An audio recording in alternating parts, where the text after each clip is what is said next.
Get ready to match the stars. Jimmy Walker, Brett Summers, Charles Nelson Riley, Elaine Joyce, Richard Dawson, and Marcia Wallace as we play the star-studded Big Money Match Game 76. And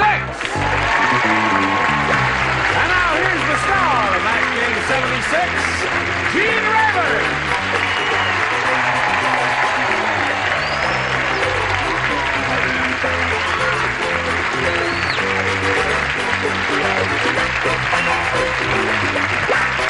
I guess you're all ready. Thank you, Johnny. You're all ready. I don't believe this. He's wearing a dress. No, this is my thing here. What is that? This is the African Santa Claus suit. What do you really call that? Is that a... This is a dashiki I got from the kids at West Liberty, West Virginia. It's very beautiful, I think. That's right, crowd. Give it a hand. You gonna wear that on Good Times? No, they don't let me wear. Michael wears one. Ralph Carter wears one. See your high heels now? Oh, He's not wearing high heels. All right. Would you all give a brisk round of applause to our current champ here, Rick Bursky. Rick is a specialist, which for you old-timers, the equivalent of a corporal, right? Right, that's it. How long you been in? Just a touch under 3 years. Touch under 3 years, yes. Okay, a touch under 3 years. Last time we were together, Rick won the game, and then he won the part of the audience match that got him $250, which means he's going to be playing for 10 times that amount, or $2,500. At this moment, he has a total cash amount of $350, and we'll see how much more he's going to win right after we see about this. Ready? Here we are. Now, Rick has won his first game, and he's going along pretty well here. He got the $250 part of the audience match there. That means he's going to play for $2,500. To collect, you got to match one celebrity exactly. And which one will it be? Richard. Take advice. All right, he's going to try Richard. Okay, Rick, you face me. Just like that. That's fine. You concentrate real hard. Get your ESP going here. I'll give it to Richard. You'll hear it, and we'll see how you guys do here. Roast blank.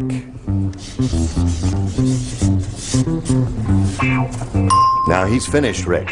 What answer do you suggest will match his roast blank? Chicken. Roast chicken. The audience is groaning in unison and in harmony.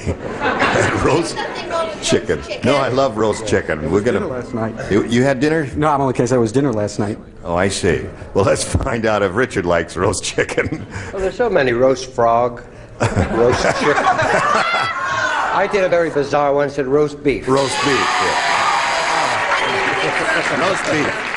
Seems like a little more logical choice. Although roast chicken, the Colonel would be happy with that, wouldn't he, there? So, Rick, you've got the $350 and you're going to play another game. You want to play another game? All right, let's bring on Dot Henley.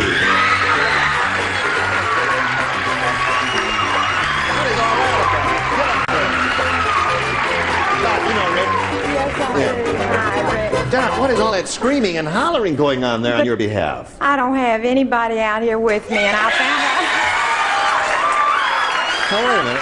I'm all by myself. You're by yourself? I'm all by myself. I flew out here from Houma, Louisiana, just to be on this show. Yes. And I asked those kids to holler for me, since I'm by myself. I see. And since I'm the new kid on the block, I was just wondering if you would, you know. Come on, Gene, and no tonguing. No.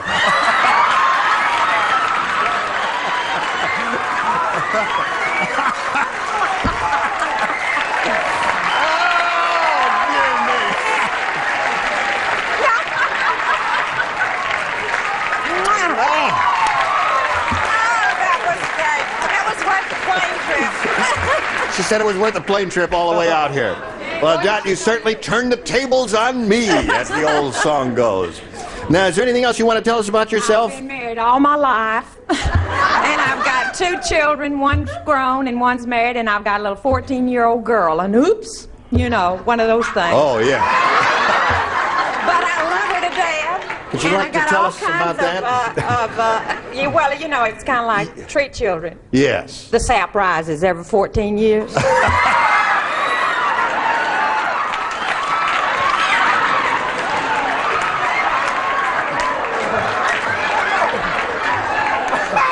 Honey?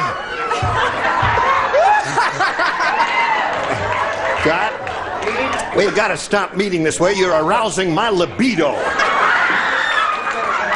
Yes. I think... I love this show, and I haven't missed a one. Atta girl. I really... And I love all of them, too. I think we should press on ahead because the sap may rise any minute. I'll push this button. Shall I push this button, Dot? Okay, Dot. You can have A or B. It's up to you. I won't be. You won't be. She won't be. Yeah. She won't be. Wow. Lawrence Welk said, wonderful, wonderful. Today everything is not so wonderful. Somebody put the blank in my bubble machine. Lawrence Welk said, today everything is not so wonderful, wonderful. Somebody put the blank in my bubble machine. Put the blank. Yeah. My bubble machine. Put the blank in my bubble machine. Good gravy, Marie. Now the first ones are harder, but think about them. Think about Lawrence Welk. And what about Lawrence Welk? What about Lawrence Welk? Don't say anything. What about Somebody put the blank in my bubble It's machine. not good what they did. In other Well, he words. didn't like it. No, he didn't like it. No. Because the bubble machine stopped working when they put the blank in his bubble machine. Is there an answer? Yes, there is. I mean, there is a regular answer if you could just think of it, right? Sure there is. Okay, what is it? I can't do that. Smart. Somebody put the Okay. blank. Somebody put the blank in my bubble machine. Somebody put Somebody put the blank in my bubble machine. I told you we're going to have trouble with this one, you guys. You won't listen to me, did I say that? It's going to be one of those 12-minute questions, and have to read it 18 times. And, I don't get it. all right. Okay. Dot Henley. Lawrence Welk said, today everything is not so wonderful. Somebody put the blank in my bubble machine. I'm going to say bubble gum. Bubble gum in my bubble machine. I know it's no good, but Now, wait, hold on just a second here. Bubble gum is as good as anything for a rotten question like that.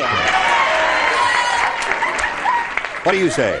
Well, I personally think that coming from the South as a dude, I feel that Lawrence Welk being one of my favorites, if not my all-time favorite, soul musician that is.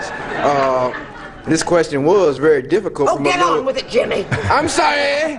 From a little boy from the ghetto, I said champagne. Somebody put the champagne in my bubble machine. Yes. And no one heard from him again, forever and ever. There he is. What do you say, Brett? I say, let's quit dying here. Somebody put a cork in his bubble machine.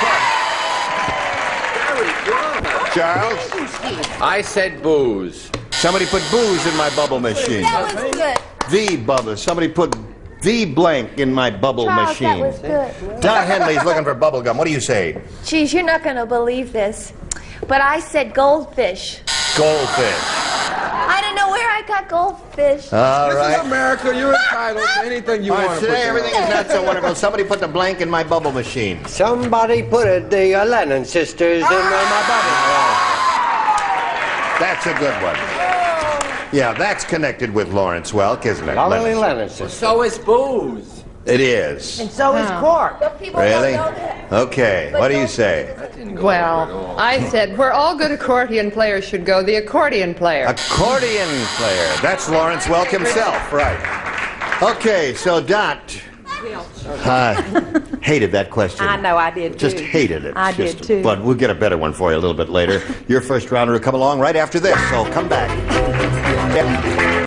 Now the other half of round one. Rick, this is all yours. Listen carefully. At the picnic, one ant said to the other, "Do you want to do something neat? Yeah, let's go blank on the Jell-O."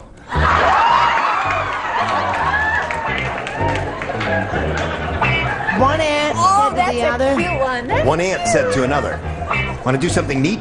Let's go blank on the Jell-O." Ants talk funny, you know.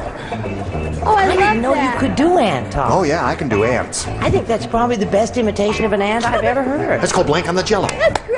Blank on the jello. Blank on the jello. Blank on the jello. Ready down here? Waiting for Brett and Charles. Waiting for Brett and Charles. Waiting for Brett and Charles. No, that way. Waiting for Brett and Charles. Ready? Go, Rick. Wait a minute. At the picnic, one ant said to the other, "Hey, you want to do something neat? Let's go blank on the jello." Wet.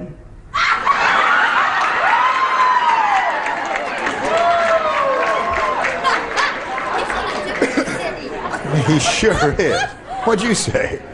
Well, my aunt loves Jell-O, and she eats it with fruit inside of it and everything like that. So my aunt usually, when she eats Jell-O, no, little humor I thought I'd throw out. Yeah, and it didn't get anywhere. What? Keep trying. Don't quit now, Jimmy. Go ahead. I might as well back off. No, I said tinkle. Surprises the heck out of me. What do you say? My answer, what did he just do?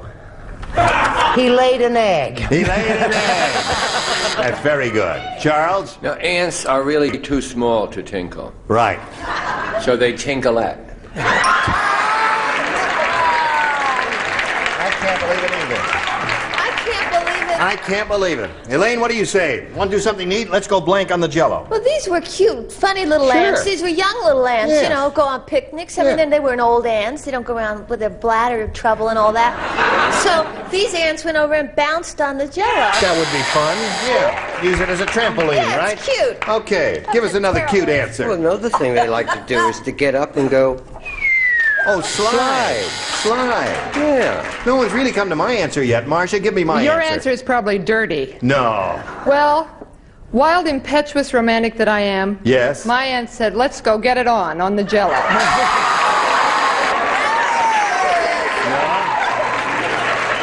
In all candor, I will give you my answer now. What was it? Let's go ice skate on the Jell-O. Let's go skate on the Jell-O. I couldn't. How wholesome, Jim. Don't fool me, I'm a star. Very wholesome. What? That's a very wholesome answer That's for the way you. I am. I'm the clean all-American boy. Ha. You're hot stuff. Yes. Where are we here? Oh, that's the end of careful, you're round gonna one, be right? struck dead. Go to round two. Dot, what do you say? I'm going to try B again. You gonna try B? Yeah, yeah. All right. Here we go. The patient said, he said, my surgeon used to be a tailor. In the middle of my operation, he asked me if I wanted my appendix scar with or without blanks. My surgeon used to be a tailor. I heard. In the middle of the operation, he said, you want your appendix scar with or without blanks? No. Well, there are. You certainly did. All Do you right. want your appendix scar With or without blanks? Gee, there are Okay. a couple of nifty ones, aren't there? I wish I could just think of them. Well, now just think about it. My surgeon used to be a tailor. In the middle of the operation, he said, do you want your appendix scar with or without blanks? What are you doing, Charles? I'm just looking at the lovely view from this terrace. Yes, it is beautiful, isn't it? There. Are there passers-by? No, but the doctor says it's time for our bath. Oh, yeah. Okay. Put it in the slot there, and we come over here to Dot Henley. Did you hear that, Dot? Yes, I Patient said, my surgeon used to be a tailor. In the middle of my operation, he asked me if I wanted my appendix scar with or without blanks.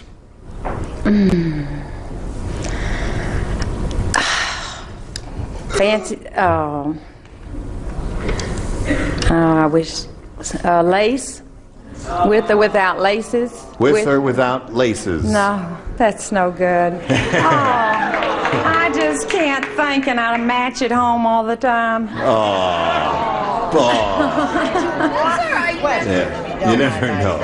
Yes. Jimmy, what'd you say? Dot, the way it looks, you will be matching at home pretty soon.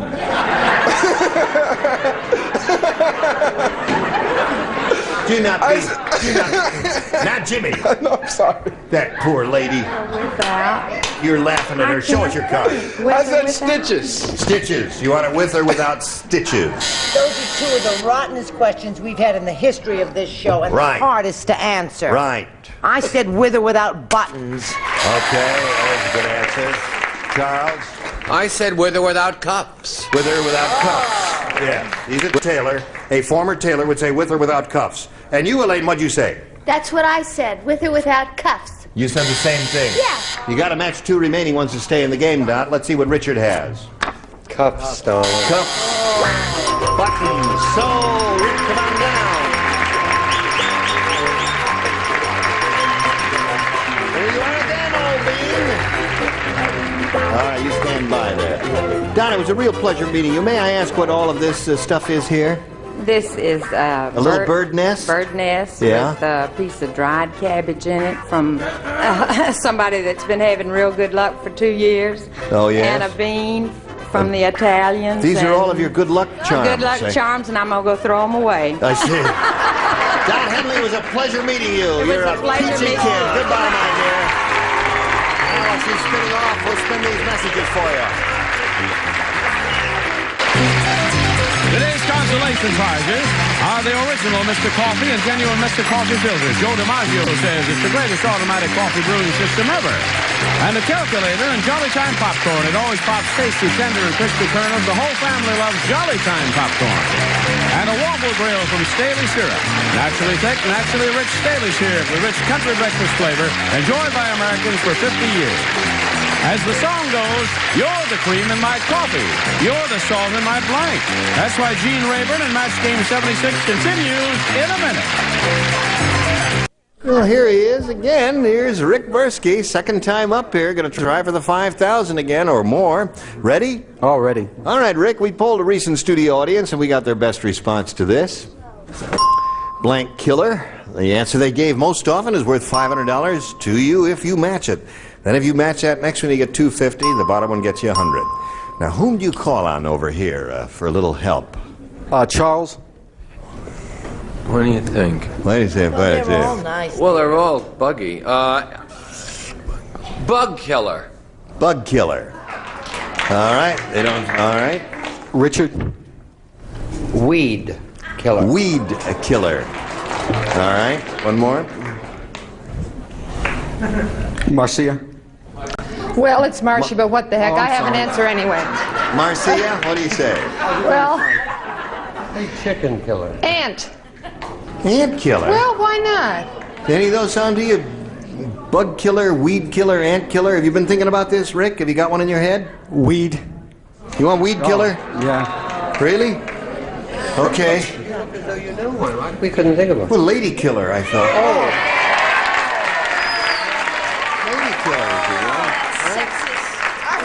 That's so chauvinistic. I wouldn't even think of Yeah, that. you can call on me next time.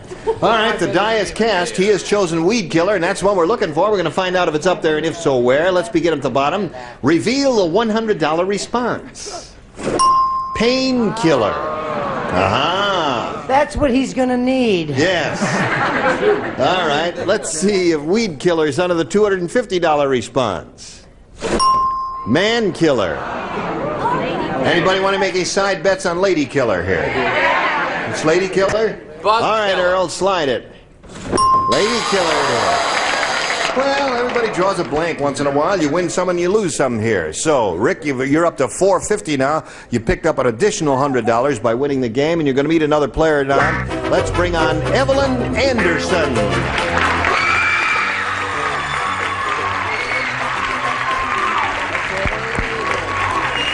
Hello, how are you? Fine, how are you? Fine. Let's find out about Evelyn Anderson, shall we? Well, I'm a native of Illinois. Yeah. I'm single and looking. Yeah. And I love to play poker. You do? You And I'm like by play- myself. Do you like to play this game? Oh, I love this game. Let's play it. All right. What you want there, Evelyn? A or B? A. A it is. Here we go. Helen Rayburn said to her husband. Oh! Helen Rayburn said to her husband, Gene, that's me, as you know. She says, I know you love to perform, sweetheart, but we... She doesn't talk too plain. Helen Rayburn said to her husband, Gene, I know you love to perform, sweetheart, but do we have to have a blank in the bedroom? Got it. I know you love to perform, sweetheart, but do we have to have a blank in the bedroom?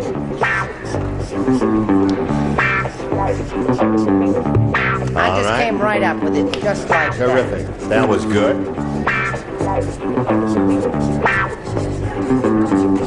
All right. I'll walk over here and hope that Jimmy and Charles finish. Come on, Jimmy, put in a slot. Now, Evelyn. Helen Rayburn, have you seen her on Tattletales? Yes, I did. She's last good, week. isn't she? Yes, she's cute, indeed. too. She's cute, right, indeed. She said to her husband, Gene, that's me, as you know, Evelyn, I know you love to perform, sweetheart, but do we have to have a blank in the bedroom? Camera. A camera. Very good answer that lady came up with. Jimmy, what do you got? Answer. I said mirrors hanging over the wall and on top of the bed. That's enough of that. Brett, what do you say? That's the most terrific answer in the whole world. I said audience. Which Audience. Was, That's not bad. Charles? I said audience. Audience. Two audiences and one mirror. What have you got here? I know. Spotlight. Spotlight. Wouldn't that be fun? Richard. Son of Spotlight. Son of Spotlight. And what have you got? Makeup person. Makeup person in the bedroom. Holy mackerel. So, Evelyn, you didn't do too well with that, but I don't do too well with that either. Well, we'll see you in a minute or so. Come right back. No time to say goodbye. Goodbye. Team Rayburn in Match Game 76. Goodbye, anyway.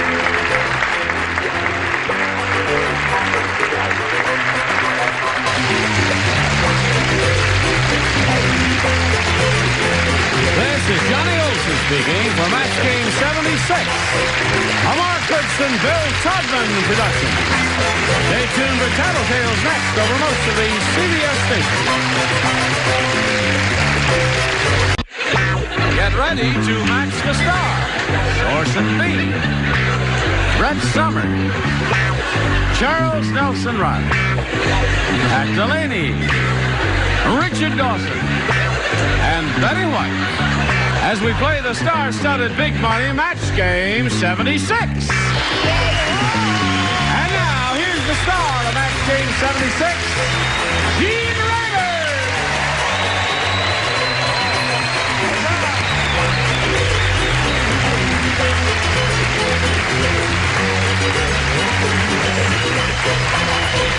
Johnny Olsen and friends, and here additional friends. I greet you one and all.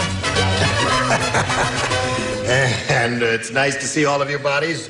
Don't forget to watch Pat Delaney and the Barretts of Wimpole Street, whatever that show is. Swiss Family Robinson. Swiss Family Robinson. I knew it was something thing. like that. And don't forget to watch this. What is that show you're doing? Is it too early, Johnny? What day in April is this? This is in April, Gene. It is. It's on CBS. And the show that you're doing now, whether you know it or not, is going to be on the air Tuesday, April 13th. Tuesday, 1978. April 13th. Yes. It's too early to talk about the Patsy Awards. For the American Humane Association. We won't talk about that till the next time I'm on. That's because it happens. Yeah, because it doesn't happen till June 4th, so there's but no it's point in too talking early. about Can't it talk now. about that, so shut up, would you, okay? Now, what do you say we say hello to the champ, Tommy Simmons, over here.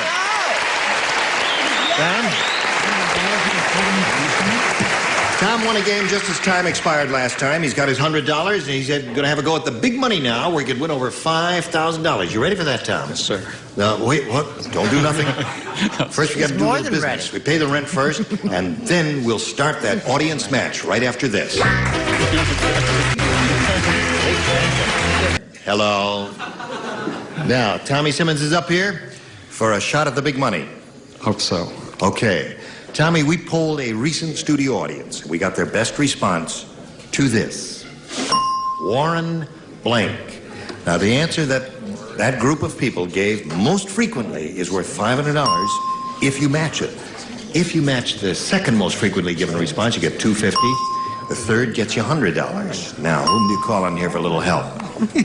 Well, when I watch at home, Brett and I match a lot, so I'll ask for Brett.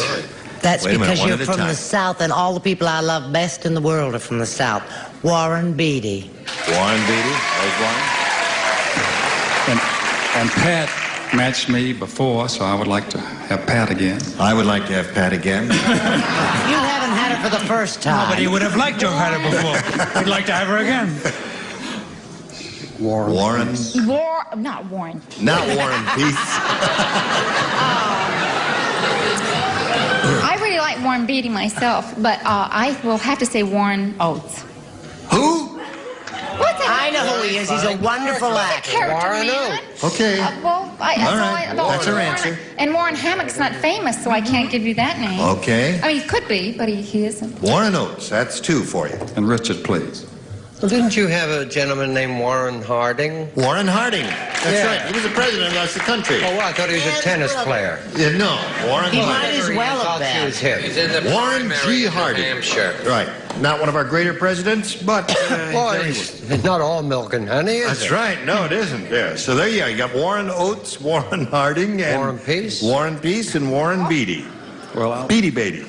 I'll take the Bonnie and Clyde star, Warren Beatty. Okay. That's the way to go. Warren Beatty. One that Brett gave you. We're looking for Warren Beatty. Let's find out if old Warren Beatty's hiding under the $100 number.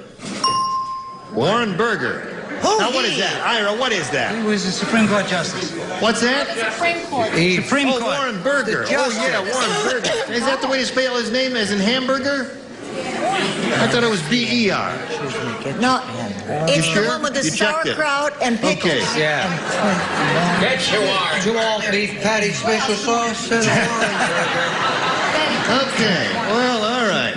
Okay. Well, it's a real surprise. Let's see if Warren Beatty is under the $250 number. Warren G. Harding is under He's there. still bringing the money in, isn't Right, he? that's right. All this time, worth $250. Here's the What last is not chance there? for Warren Beatty. May we see the $500 response? Beatty it is.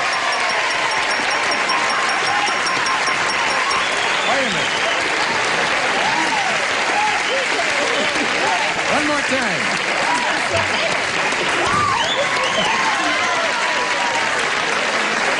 That's terrific. Never heard that old expression, kicking up your heels, but this is the first time I've ever seen anybody do it there. You always do that when you're happy? Yes. You're going to give Brett a little kiss because she gave you the answer there. Yeah, be careful, he kicks. Okay.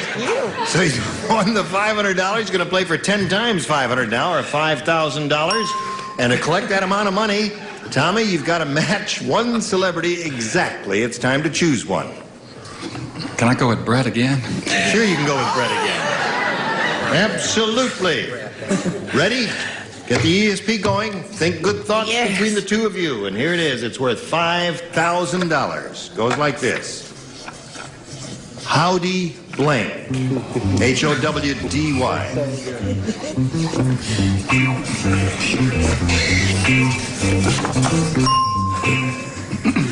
All right, she's finished.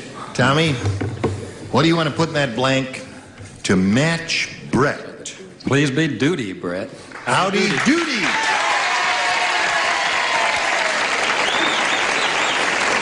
Okay. Howdy doody, he says. We'll match her for $5,000, Brett. May we see it, please? Do you know I started to say duty? You did. Oh, I was thinking. And I never changed my mind.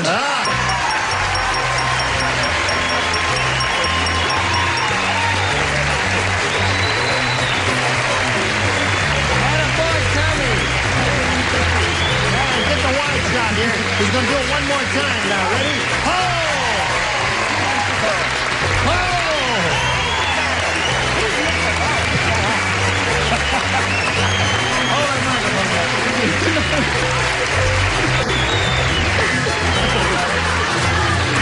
Very good there. That's the first time a man's gotten a kick out of Brett in years. I wouldn't say that. Richard, what'd you say? You said you taught school for 6 years? Yeah. Are you still teaching? No, I taught for 16 years. You must have been a delightful teacher. That's I bet he was a terrific teacher. Yeah. Yeah. And wins another $5,000, he gets a hernia. But he can pay for it then. So, here we go. Now you've got a total of $5,600. You're going to meet your new player. Here is Sue Sobel. Okay, get on the merry-go-round. Sue, you know Tommy. We welcome you. And we ask you to tell us the Sue Sobel story. Well, it's not a long one. I'm an airline stewardess for an international airline. I'm a twin, and I like skiing. Really? Where do you ski? Yeah. Mostly local up at Mammoth. Uh-huh. Yeah. It's a good sport. It's great. Yes, Yeah. indeed it is. Good Okay. exercise. Good luck to you here, Sue. Thank you. And we ask you to make the selection since, we know we're going to do a little business here, and then we'll get to back to Sue Sobel. Watch this now. Come back. Now, we're ready to carry on here, as I said earlier, and we'll push the button, reveal the first round questions, and ask Sue Sobel, the challenger, to make her selection. B. B. Okay. At the risk of being chauvinistic. At the risk of being chauvinistic. No, I don't want and to you be. are. No, I don't want to be. Is Sue single or married? She didn't say. No, and maybe she doesn't want to ask, say. Well, I don't know. I'm single. You are Are you? single. Yeah. And I'm not being chauvinistic, Tom. I just don't care if you're married or not. That's the reason.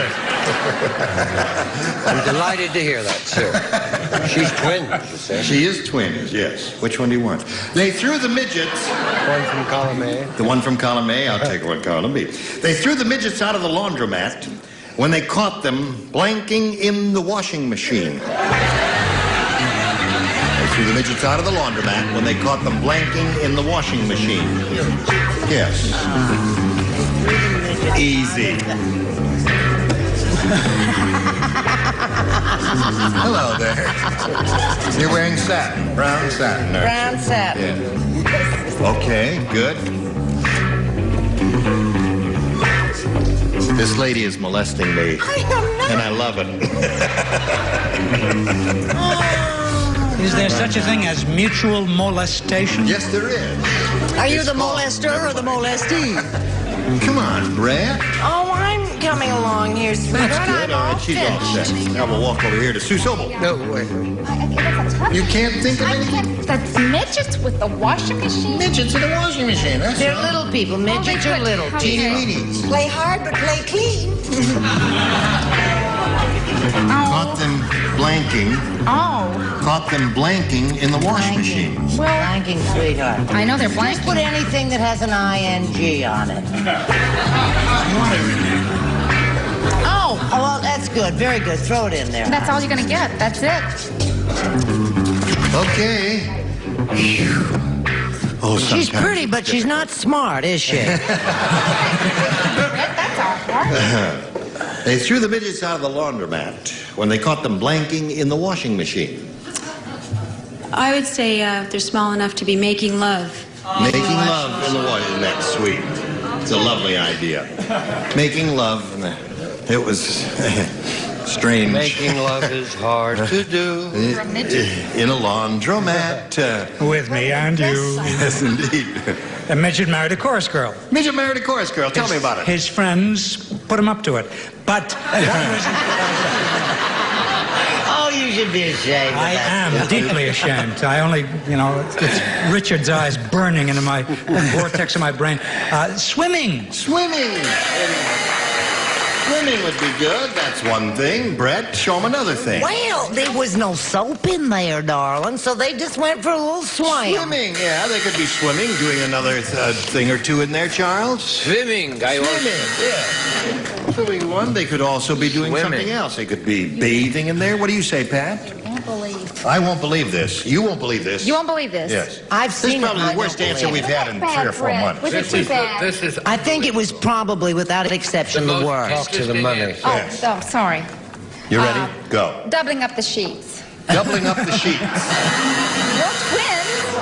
That's like bringing in the sheet and doubling up the Doubling up the I was sheet. desperate. You were desperate, yes. It was an act of a actually- desperate woman to write desperate- doubling up the sheets there. Twins. Yes, okay. Now, you'll get your punishment Now, later. they were thrown out, weren't They they? threw the midgets out of the laundromat when they caught them Obviously. blanking in the washing machine, and she said... Obviously, they'd done something bad to be thrown out. Right. What do they do bad? Tinkling. Tinkling.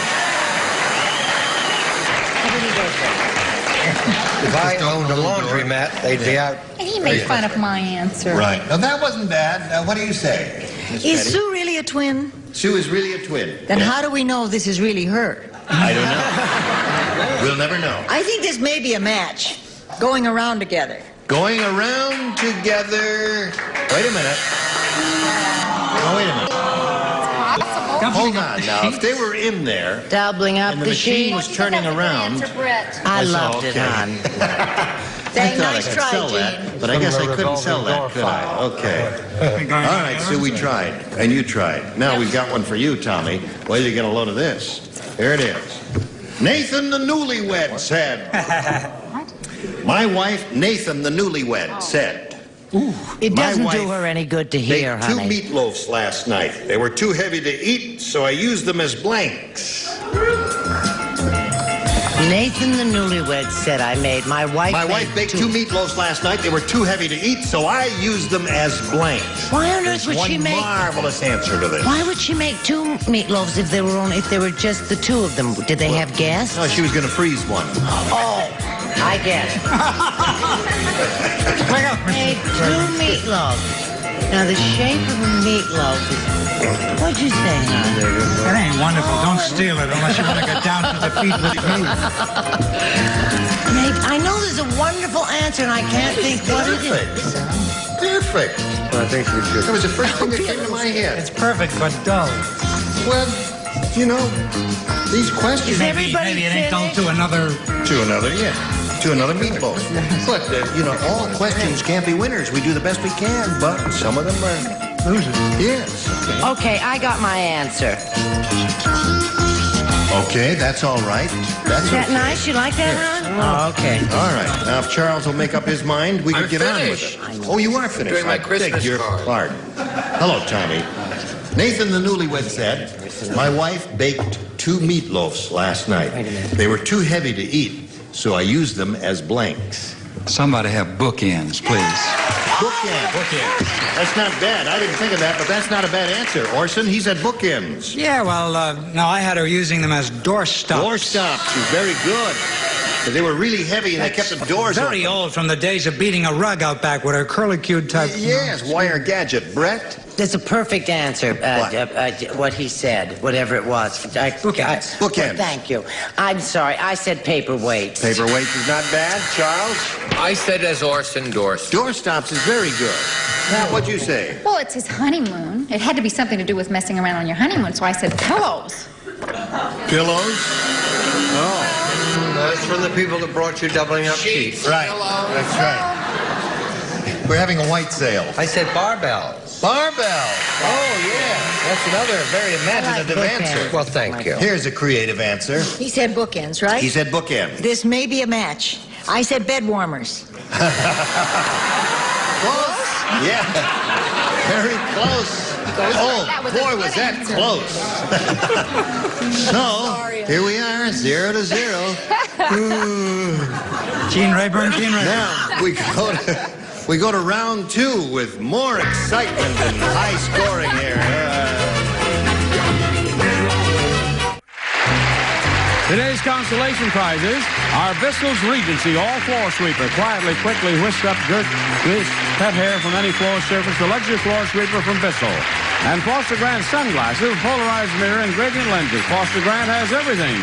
And a candy dish and sugar stick, the delicious candy bar with rich peanut butter and toasted tropical coconut. A treat worth throwing about is sugar stick.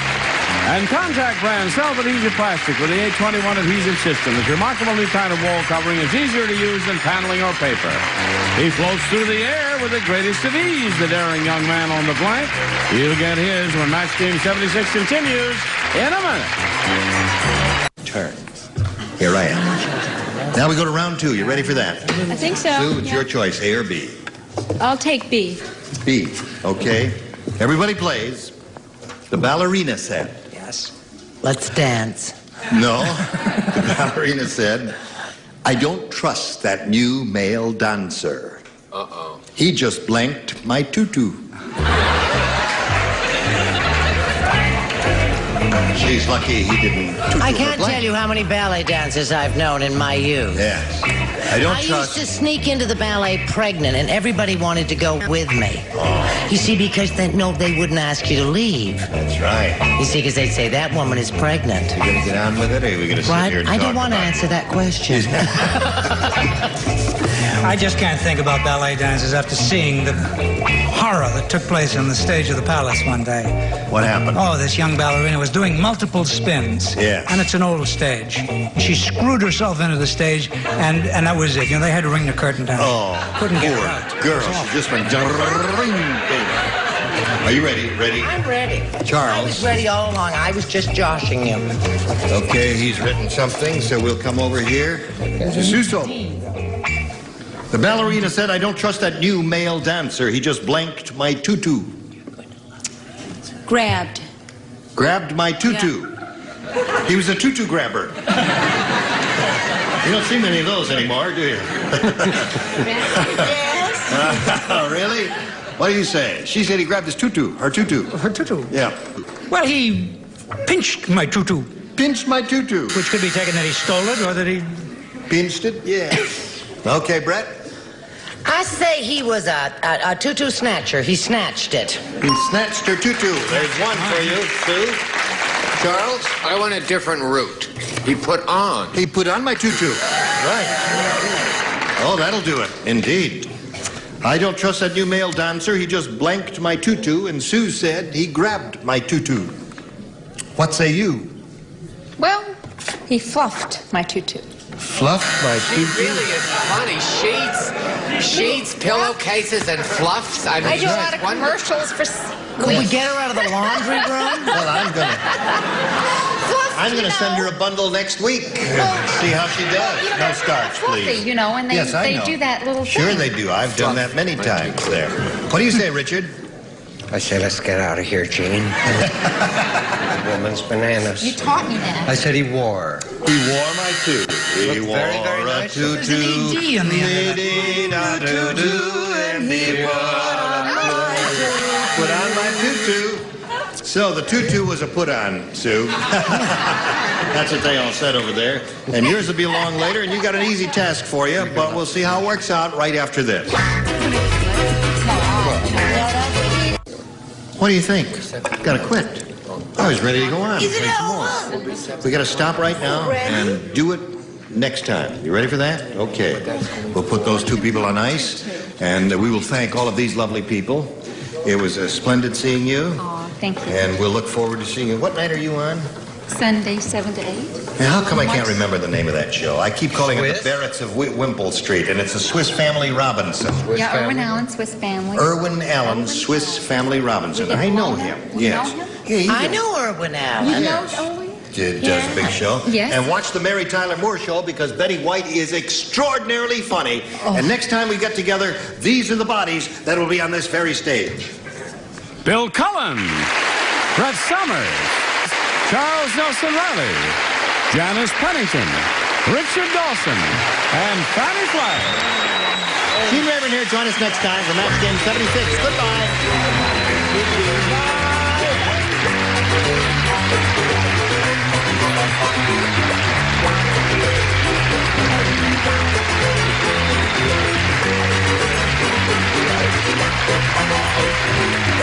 This is Johnny Olson speaking for Match Game 76. A Mark Goodson, Bill Todman production.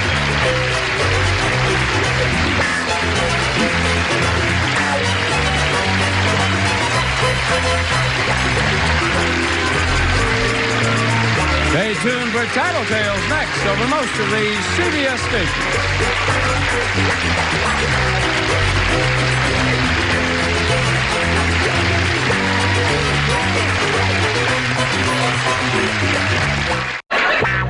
Get ready to match the stars.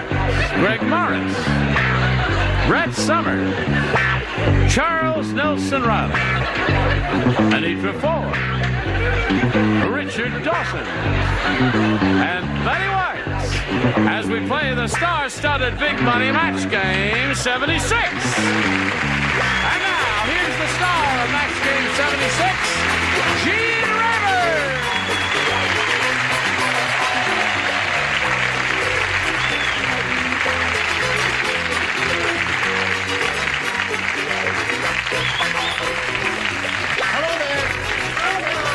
Is everybody ready? Yeah. You all ready? Just one brief announcement.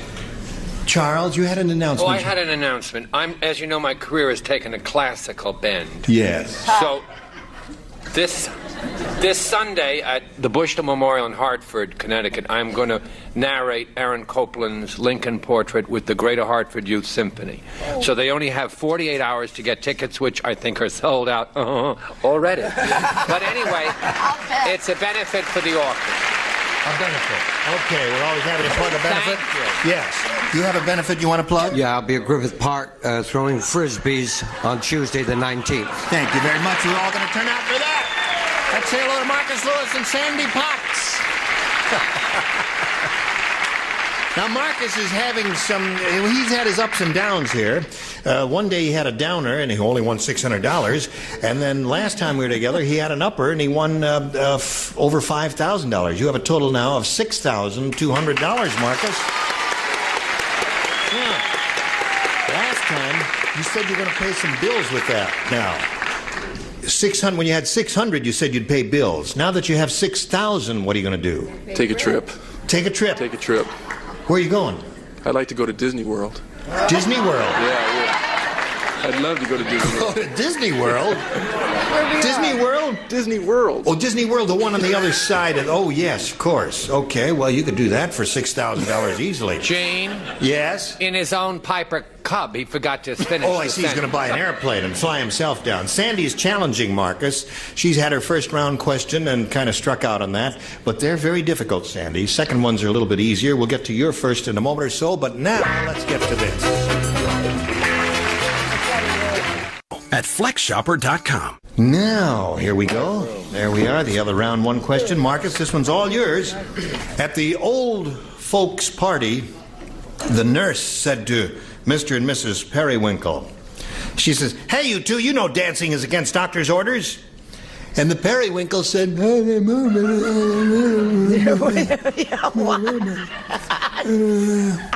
what killed your image, Nancy. We're not dancing. We're trying to blank.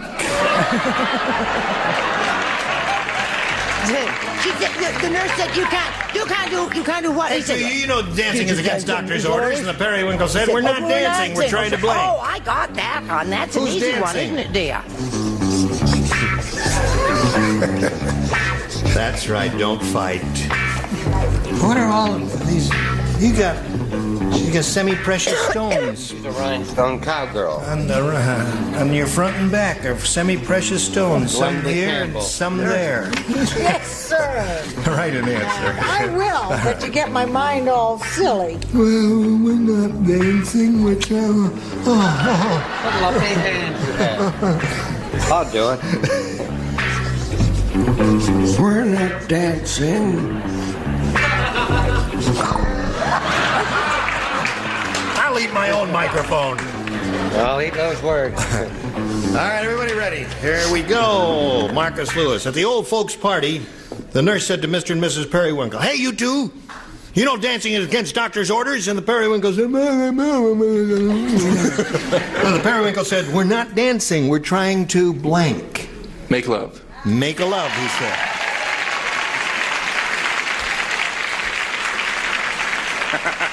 I can tell by the way you're chuckling that you got another rotten, non-matching answer. Because first they got to wake up.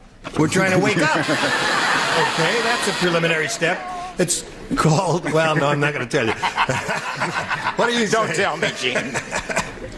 I say you're the cutest ticket in town. That's what I said. You're on tonight there. I said, oh, thanks. I just wanted to check it out. They said, don't bother us, dear. We're trying to make love. Making love. That's one for Marcus. What'd you say? Boobs. What? No, We're not dancing. We're trying. That's an old card. Oh, it's an old card. Get him I out of said there. make whoopee. Make whoopee. That's one. And let's come to Anitra Ford now. We're not dancing. We're trying to... Make love or stand up and or the same. Make love and stand up and or the same. And or... Listen, you've covered all possibilities there, haven't you? Not all. Oh, all right. 35. No. Yeah. Come on down. Okay. Richard? Present. Yes. We're not dancing, we're trying to blank. And he said make love. So did I. So Make did love. you, by George. That's 4 for Marcus. Marcus has winning ways, doesn't he? Yes, he certainly has. What do you So got? have you. Well, we were just trying to stay on our feet and make love. Aha. Okay. So, at the end of round 1, the score is 5-0 in favor of the champ. Round 2 coming up. But first, this. Here we are. Now, we're going to go to round 2. You ready? Bang! Round 2. A or B, Sandy? A. This is it. By the way, Earl came by while you were away. What did he want? Just said hi. Oh, good. He wanted to Earl know the about Greg's Pearl. new picture. The football coach said to his team, Yes. "Now, whatever you do, don't get tackled by Harris. Because when Harris gets you down, he blanks your ear." Football coach said that. Now get out there on that field and give your all. But whatever you do, don't get tackled. There were a couple of goodies, I would think. When Harris gets you down, he blanks your ear.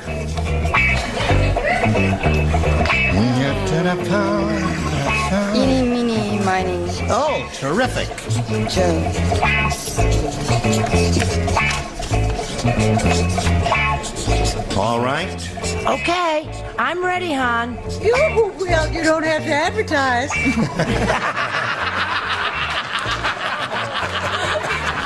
I hate her. Now, Sandy, we're ready for you. The football coach said to his team, "Now, whatever you do, don't get tackled by Harris, because when Harris gets you down, he blanks your ear." Nibbles. He nibbles your ear. Nibbles your ear, eh? Does that make him a bad person? No. Okay. Greg, what do you say? Well, you know, Harold's a big fella. He's, Yes. you know, defensive tackle. Oh, big, 300 tall. pounds, Right. 6'5". Yes. Little strange. He blows in. He blows in your ear. All right, got to match all the others to stay in the game, Sandy, because he's got 5 already. Brett. I hope there isn't going to be some unfortunate controversy over my answer. We just are looking for a simple ear nibbler, that's all. It is a nibbler. He said it bites and it really hurts. Now, Bites your ear and nibbles, okay. All right. Ear nibbling is what we're interested in, sir. Bites. Bites or nibbles. Now, Anitra, you may bite or nibble. Oh, where's Joe Namath when I need him? Blows in. Blows in your ear, so that means Marcus wins the game. What do you have, Richard? Kisses and blows in. Third time, right? Well, your luck really changed. Hang around there. Sandy, it was a pleasure meeting you. Thank you. And we've got gifts for Sandy Potts with our best wishes. Thank you, my dear. Goodbye. There she goes. You know, you're a very good game player. Thank you. Do you watch this show a lot? No, I don't.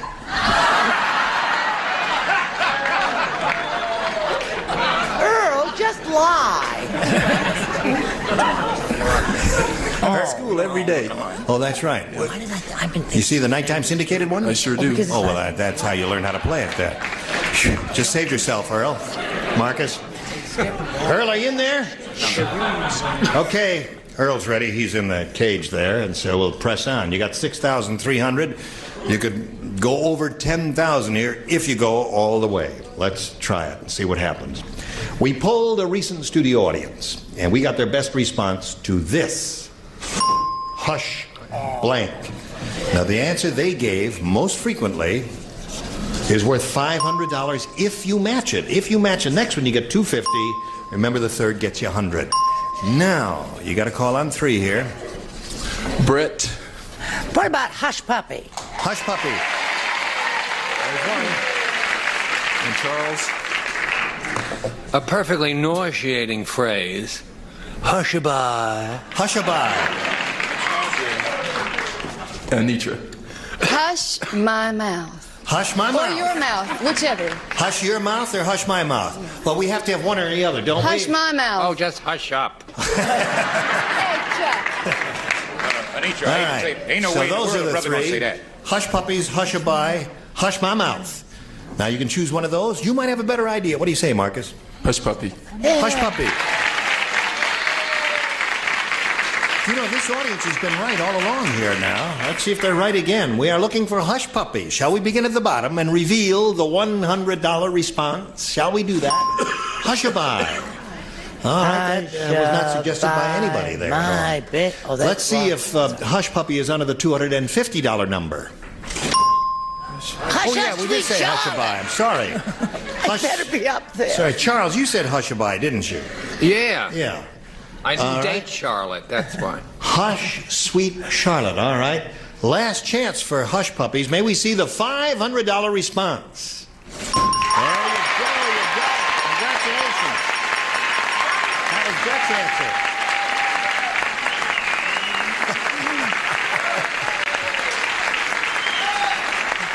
Oh, you're really rolling now.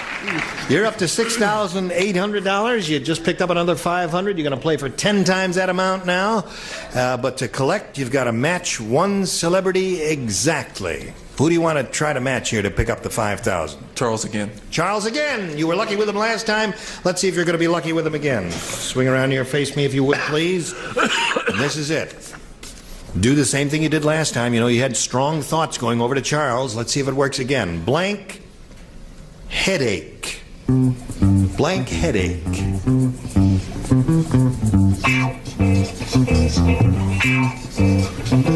Blank headache.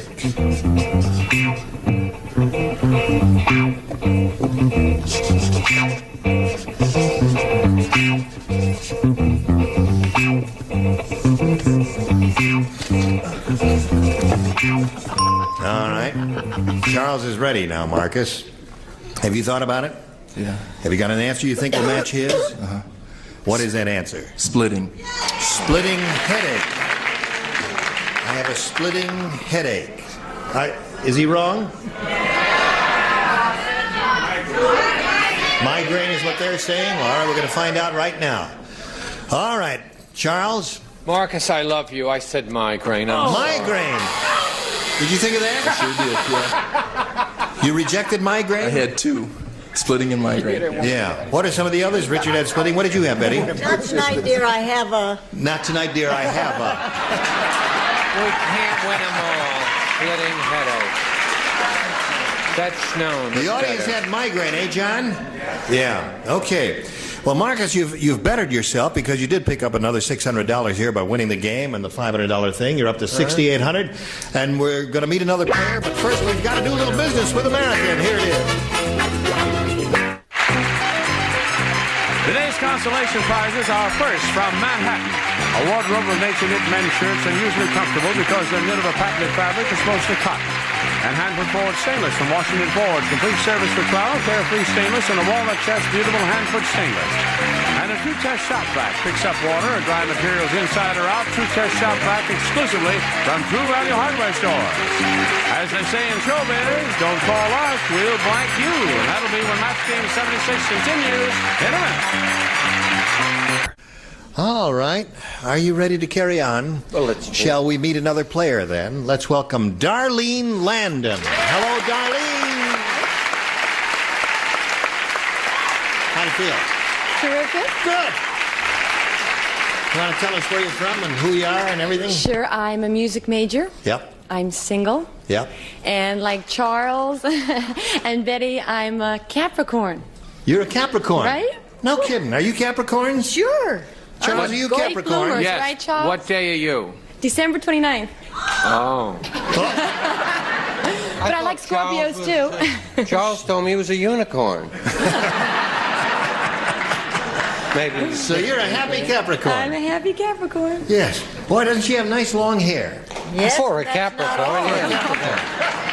And long fingernails, too. For a Capricorn. Yeah. Yes. Now, let me see. Did you say what you did for a living? Are we taking Yes, I'm inventory? a music major. Oh, you're a music I also major. write, yeah. And you write music? Yeah. Okay, good luck to you here. Thank you. What is your instrument do you play? Well, my voice is my instrument. Your voice is your instrument, Yes. and that's the most beautiful instrument of all. Thank you. May I ask you to make a selection, Darlene, A or B? A. Here it is. I think I'll take up music later. La la la la la la la. Marge treats her husband like a dog. Every night before she goes to bed, she makes him blank. Wait again, but every night before... Marge treats her husband like a dog. Yes, Every I night know. before she goes to bed, she makes him blank. No need to get testy now. She makes him blank. Yes, sir. Hi, Joe. I got that one. Treats her husband like a dog. Every night before she goes to bed, she makes him blank.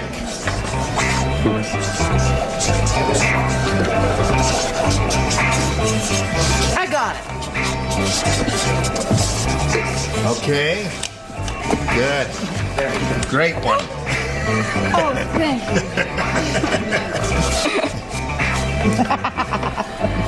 All right, here we go over to Darlene. Darlene. Marge treats her husband like a dog. Every night before she goes to bed, she makes him blank. Bark. Bark.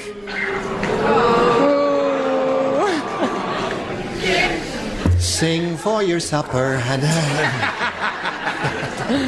No way to treat another Capricorn. That's no way to treat another. You know, I'm a Capricorn, too. Are you? December 22nd. I'm on the cusp, though. Sagittarius. What do you say? Oh. Well, you see. Yes. She makes him go out for health reasons. Go out for health reasons. You figure the rest of it out, baby. Take a little walk. Constitutional, we call that. What do you say? I think that Darlene's going to be fine because she's awful pretty and she's got a nice little voice, I'll bet you. Right. Because I said she had to go on the little paper. Go on the paper. Treat your husband like a dog. Every night before she goes to bed, she makes him go on the paper. Isn't that cute? Just sweet. I'm glad I wasn't there. 6 copies of the Daily News. Charles? I'll be all right. Yeah. A musical, so I went musically. Oh, I said, go out to make do what you done.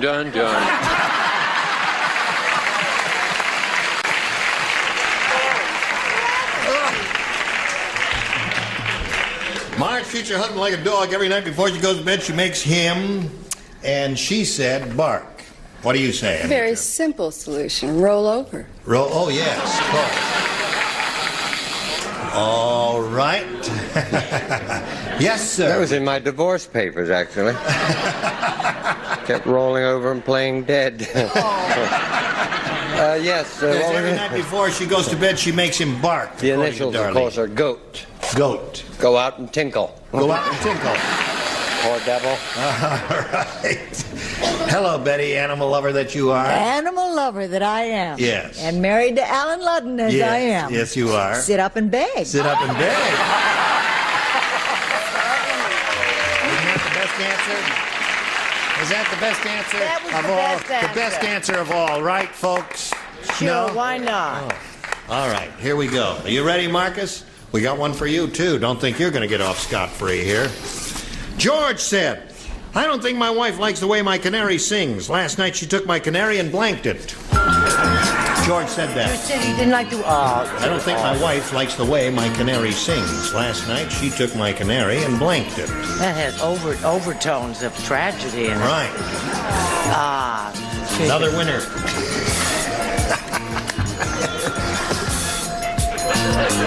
Okay, Charles, we're waiting. Yes, Charles, come along, sweetheart. I need your help. Okay, Charles, I'm going to start walking over to Marcus. You must finish before I arrive over there.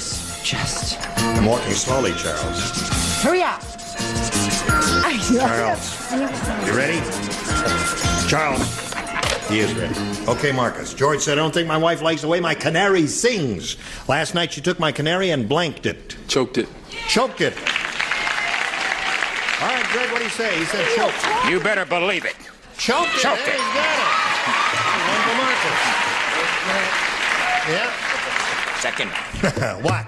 Tell you that, well, Marcus is on a winning streak. Yes, he just choked its little neck. Choked its little neck. Terrible idea. What does that mean, Miss Isn't that White? awful to do that to a sweet little canary, Charles? I think this is a match. I didn't want to upset Betty. So She's what? already upset. You know, anyone that wears Dale Evans' old shirts can't be there.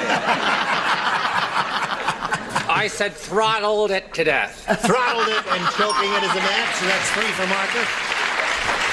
Last night she took my canary and choked it. What do you say, Anitra? Oh, he choked it and he throttled it and he really? stuffed it. Oh, I see. Oh, Anitra. Oh, dear me, she's a very hostile lady. What do you say? Last night she took my canary and choked it. I'm just in shock. She cooked it. Cooked it. Oh, dear. That was a hard Give time. us a civilized answer, Betty. Well, I intend to. If you're going to cook and throttle and choke your bird, you're not going to do that to mine. You cover it. Covered it. Okay, so there it is. The end of round 1, 3-0 in favor of the champ. Now this message for you. Isn't this a long microphone. Gene Rayburn here. Join us next time for Match Game 76. Goodbye.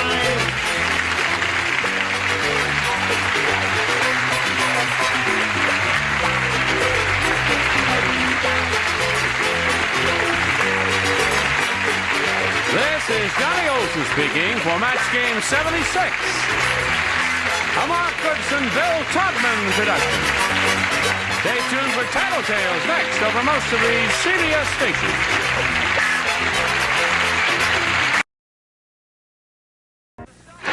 Get ready to match the stars.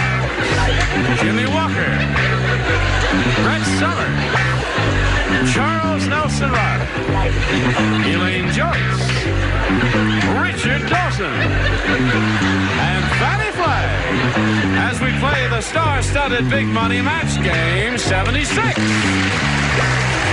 now here's the star of Match Game 76, Gene Rayburn.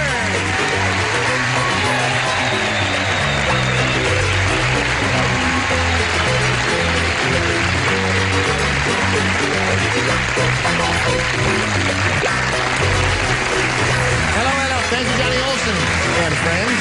And welcome you one and all. I hope everybody's... now, what is this? Wait. You dropped this. May I make an announcement as the director? Yes. This does not read. We have 87 pens on the stage, so if you wrote Encino Motel in the pen, they would see it. Yes, of now, course. every day we see this bad key. Encino Motel, room 901. Thank you. I don't know why I went into that, but I just felt I should. I won't be there. As a young director. If you... Young director? All right. Thank you, Fanny. Later. Yes, okay. Now, what do you say we say hello to Darlene Landon and Lillian Hargrove?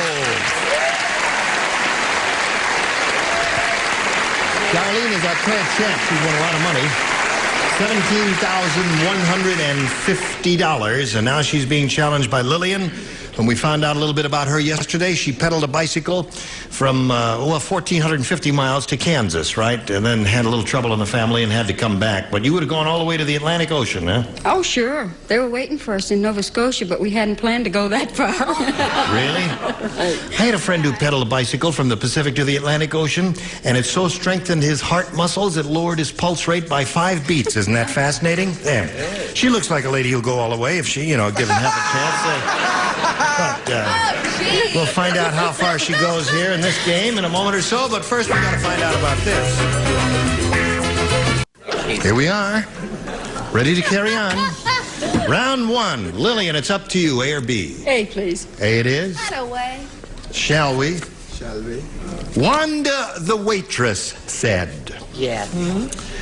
She says, I hate it when customers complain. Last night, this guy told me his knife was so dull it wouldn't cut anything. I showed him. I took that knife and cut off his blank.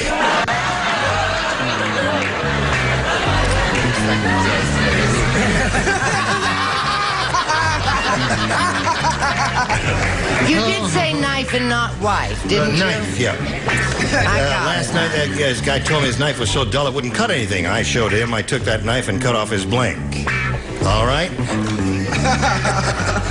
Everybody ready? Oh, except... No. Right-to. All right, Lillian, we come to you. Wanda, the waitress, said, I hate it when customers complain. Last night, this guy told me his knife was so dull it wouldn't cut anything. And I showed him.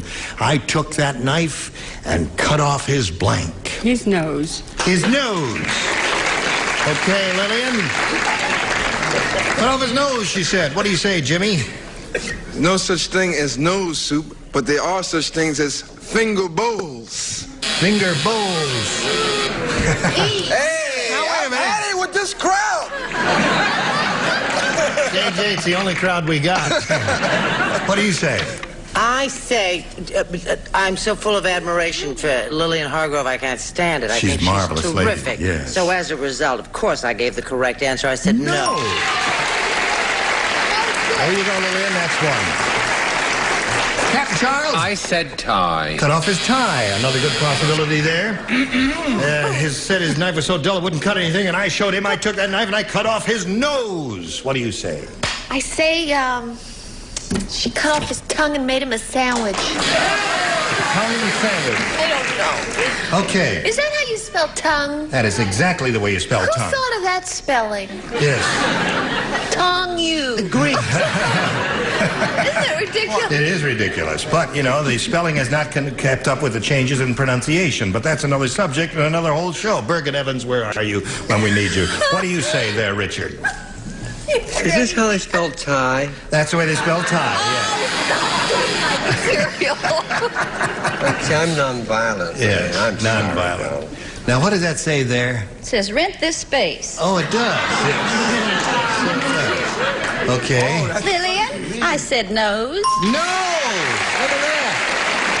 That's 2 for you, Lillian. Now, Darlene, here's your first rounder. Let's see what that says here. Madeline said, I don't trust my new psychiatrist. When I ask him for advice, he won't give me any until he talks to his blank. She says, I don't trust my new psychiatrist. When I ask him for advice, he won't give me any advice until he talks to his blank. Right? Good. Good. Cute. Okay. Now we're coming over here to Darlene Landon. Darlene, Madeline said, I don't trust my new psychiatrist. When I ask him for advice, he won't give me any until he talks to his... Wife. Wife. Wife is good? Well, there are a number of good possibilities here. You know, round one questions are tough. What do you say, Jim? I, naturally being a man of distinction and high-class caliber of intelligence, leaving this crowd out, said wife. Okay, one for Darlene. What'd you say? I, naturally being a person of intelligence and all that other stuff that he said, leaving this crowd in, said psychiatrist until he... That's an adverse form of rejection. Charles? I said until after he talks to his mommy. Mommy.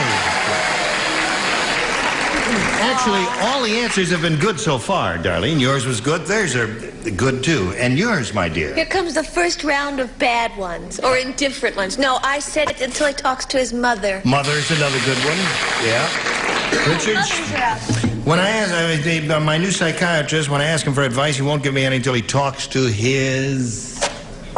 Whip. Score is now tied 2-2. Fanny? I'm sorry, I said mother. Mother. I'll talk to my mother first. So here we are at the end of round one, and we've got a tie score, 2-2. Let's find out what happens in round two after we find out about this. Go. Here we go. Go. Round two coming up. Now, Lillian, it's up to you, A or B. A. A. Ready? Yes. Sure. Who plays? Two play. Brett does not play, and Fanny does not play. The rest of you, if you will, please. The normals play. Right. Lorraine said... Is that a joke? I just came from the dentist's office, and that dentist loved my teeth so much, he blanked them. Oh, is that cute? Well, I don't know. Lorraine said I just came... have a rally in the studio, please. Lorraine said I just came from the dentist's office, and that dentist loved my teeth so much, he blanked them. It's a sweet question. Well, now think about it. Sweet. He loved my teeth so much, he blanked them. Can you hear those pins writing furiously? Yes. Okay. Fanny, don't you think about the answer, because we don't have to do it, dear, so therefore you don't want to strain your little head when you don't have to. All right. Is that your final choice? Okay. All right, put it in the slot. I'm just checking with you, that's all. Now, Lillian. Lorraine said, I just came from the dentist's office, and that dentist loved my teeth so much, he blanked them. He framed them. He framed them. He framed my teeth. This may be a difficult decision for the judge to make. Are you on your toes, Judge? Okay, Jimmy. Well, Lorraine, Lillian, you can get an early start toward the Atlantic Ocean this time. No, he kissed them. He kissed my teeth. Now we're cooking crowd. Yes. Charles, what do you say? I said maybe it's a match. I hope so. I said he took them out to a motel in Encino. But he took them out. No. Took them out. He took them out, but that does not necessarily mean he framed them. Now, what do you say, Elaine? Oh, I said kissed. I'm He sorry. kissed them. And now, Richard. He loved them so much. He loved them so much, Judges, keep an open mind, please. He kept them. He kept them. Yeah, no. He framed them in another show, you see. Take my word for it. I wouldn't. Why would I lie about it? Darlene, are you ready? All you need is one. Here we go. Who does not? Jimmy does not play, and Richard does not play. Harvey, the movie usher, said that popcorn girl is really absent-minded. Last night she tried to blank me. I'm glad I'm not in on this. Me too. Oh, I am yes, in you on are. this. Harvey, the movie usher, said that popcorn girl is really absent-minded. Last night she tried to blank me. Oh, I got it. Or she tried to blank me. I'll give you all inflections. You like that answer? That's very good. All right. Thank you. Oh, well, you didn't take any time at all in doing that. All right, Darlene, I know you've thought about it, but I got to read it for you one more time. Harvey, the movie usher, said that popcorn girl is really absent-minded. Last night, she tried to blank me. Butter me. Butter me. All right. One slippery Harvey will win the game. One slippery slippery Harvey? Right. It's right. me. You were first, yeah. Well, the lights don't work here. Get your lights working. Well, I feel that's the definitive answer. Butter. Butter wins the game. What the rest of you have? Butter. Hello there, I remember you. Okay. Well, Lillian, I'm sorry to see you go. It was a pleasure to meet you, my dear. Thank you, sir. It's been great to be here. I hope you'll keep pedaling, will you? I sure will. It's good for your cardiovascular system. There goes Lillian Hargrove.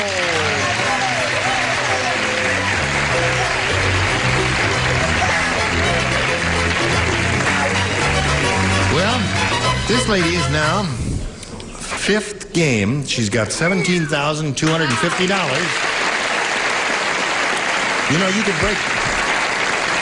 Ira, is it possible if she goes all the way here, she'll be the new high money winner? I think so, yes. Because 19 was the most we've ever had. Didn't we have Well, let's someone plow who won, on like, ahead and see what 23? happens. I want to keep it. Record amount is $20,850. Thank you there. Roger, so that's what your job is. Once every 6 months, you hold up that sign. Thank you very much, Roger. There's Roger's job. What are we paying him to do that? Okay. Now, Darlene, we polled a recent studio audience, and we got their best response to this. Blank flies. F-L-I-E-S. Now, the answer that bunch gave most frequently is worth $500 if you match it. If you match that middle one, you get $250, and you pick up $100 just for matching the bottom one. All right, call them out one at a time. Richard? Something that's always buzzing around Gene and myself, fruit flies. I don't know what it is. Yes. Fanny? Butterfly.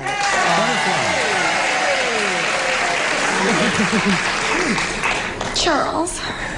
What do you got? Well, we have this, which is nice.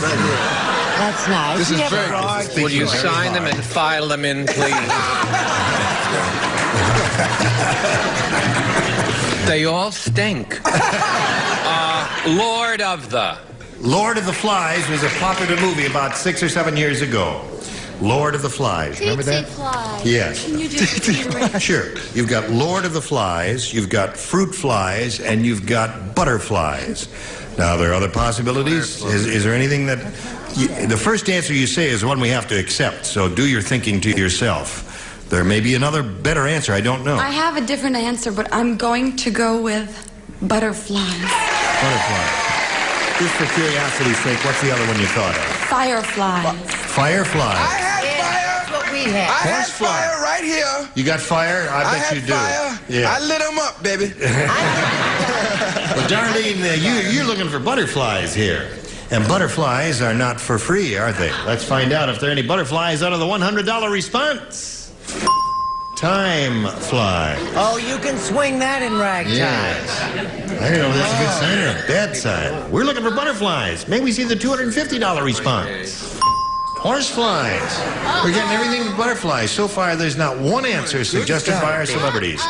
Boy, there are a lot of... I had no idea there's so many possibilities here. All right, last chance for butterflies. May we see the $500 number?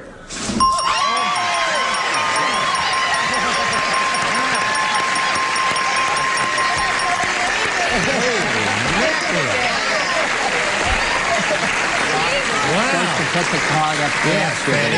Not before. What was your original answer? Parquet. Okay.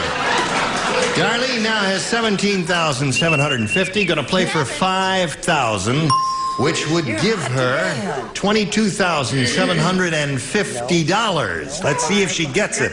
One celebrity is the one we want now. You have got to name one. What's his name? Oh! Fanny. All right, Fanny, get it together. Get your ESP going. You know, the last time she did this, you and Richard were thinking the same thing. Your ESP really worked with her because that answer came to her just like that. Let's find out if it works this time. Here it is for $5,000 and a new all-time high. Oh, God. Blow your blank. Blow your blank.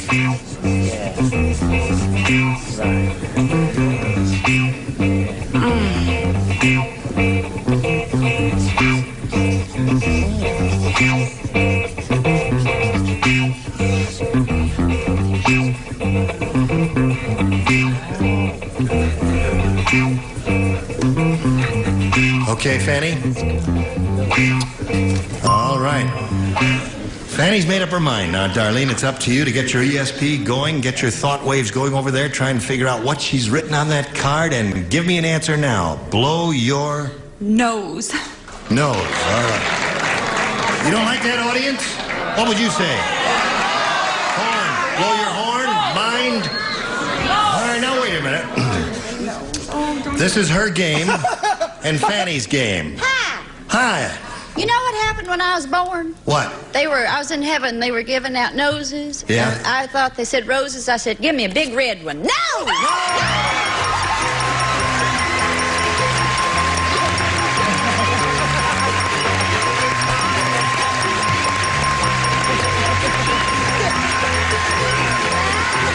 the all-time new money winner. We got $22,750. $22,750 for this lady here. We've got a little commercial message for you.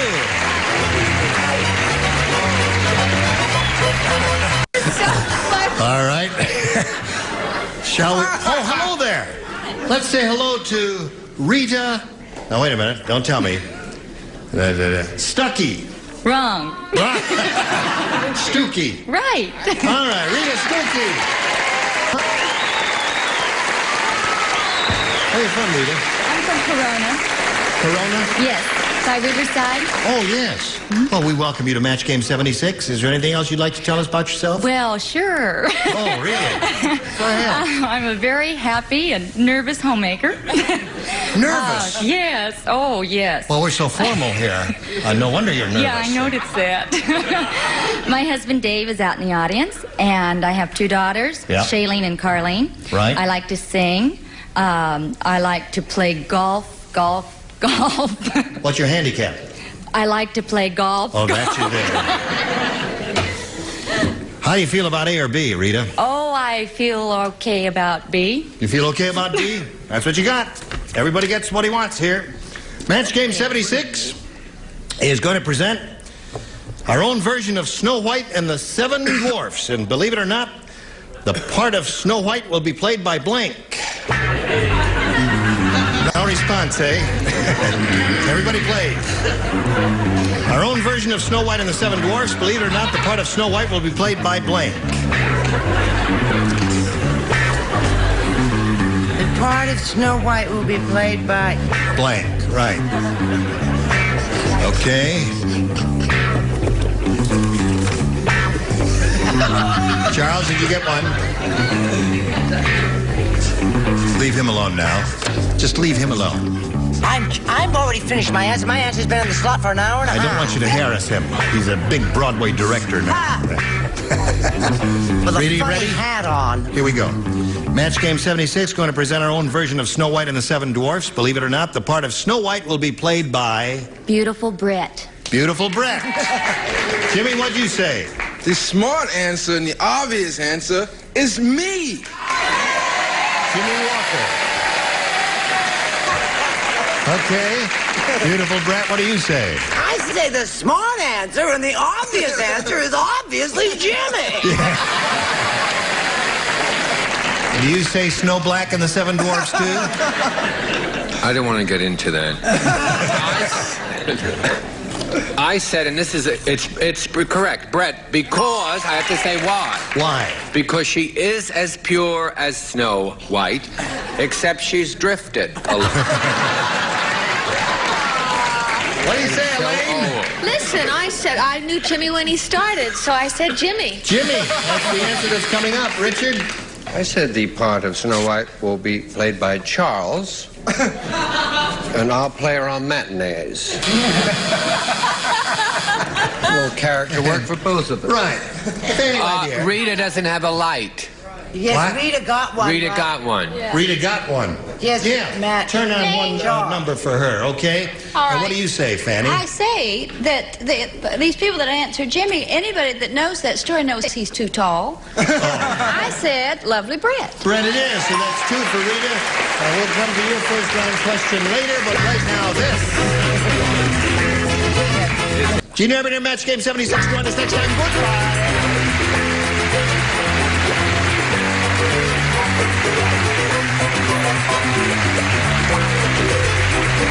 This is Johnny Olson speaking for Match Game 76, a Mark Goodson, Bill Todman production. Get ready to match the stars. Jimmy Walker, Brett Somers, Charles Nelson Wright, Elaine Joyce, Richard Dawson, and Fanny Flagg as we play the star-studded big money Match Game 76. The star of Match Game 76, Gene Urban.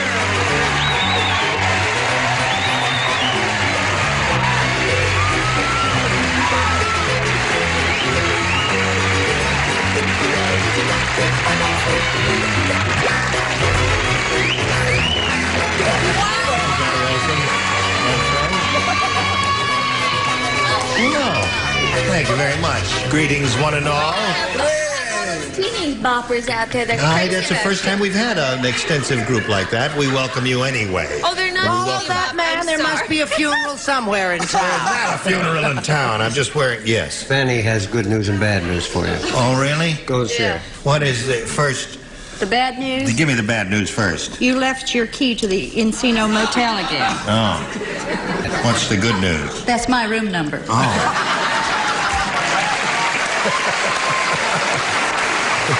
I like mine better.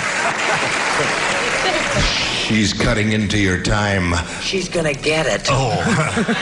No, I am going to get it. No, I just want to say, Beverly Hills, California, zip code 902-107-643-219-874-206. No, dear, that's her bra size. Let's say hello to Darlene Landon and Rita Stokey.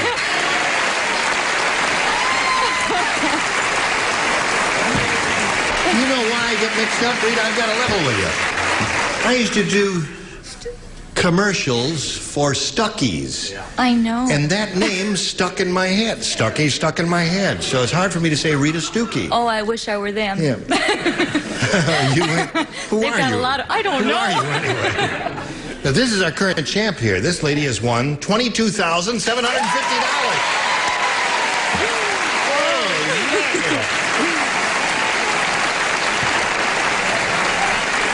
She's so rich, she's going to buy another wig. You have beautiful hair, my dear. Thank you. She's going to send her mother on a vacation, and I don't know what else she's going to do, but her cup overfloweth. Now, we've started this game here. Oh, jeez.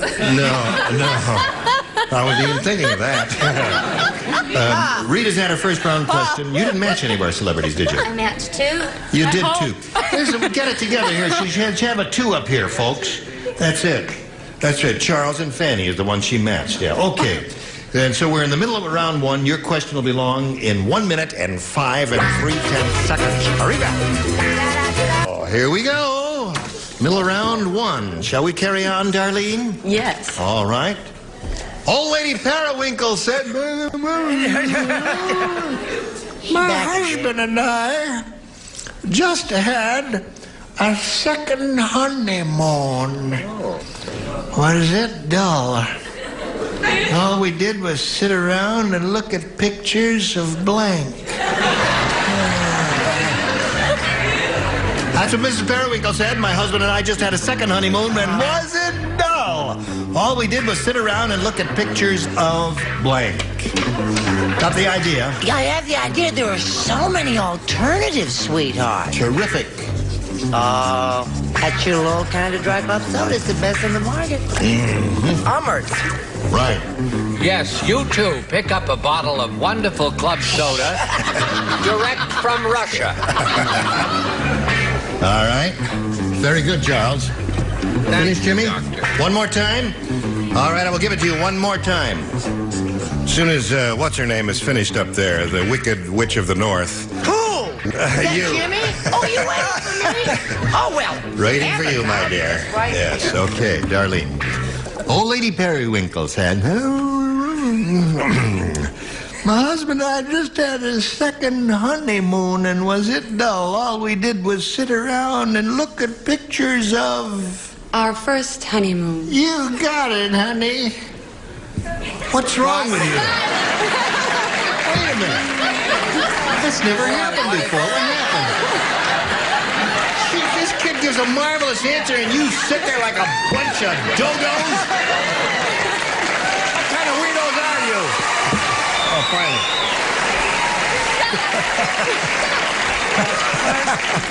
She said our first honeymoon, a marvelous answer in spite of what the audience reaction was there. What do you say? Well, in honor of Elaine Joyce, our wonderful parent-to-be, I said the kids. The kids. All we did was sit around and look at pictures of the kids. Thank you, crowd! You're just getting so cute. She said what? She said all we did was sit around and look at pictures of our first honeymoon. Honey, I wouldn't look at a picture of my first honeymoon for all the money in the world. I said... Let her say it again. They didn't have cameras. They didn't have cameras then. I said that she sat around and looked at pictures of Raquel Welch. Raquel Welch. When you do these zingers, make sure your mic is open. Yes. See? Okay. Okay, you got the idea? Got it. That's a microphone you're talking about. Well, she's new to Do it. this I'm going to business. do a zinger. Do a zinger. Do the blue and black joke again, then come quickly to table 3. Jimmy, how many times do I have to tell you that blue and black don't go together? Well, blue and white's not exactly the cat's meow either.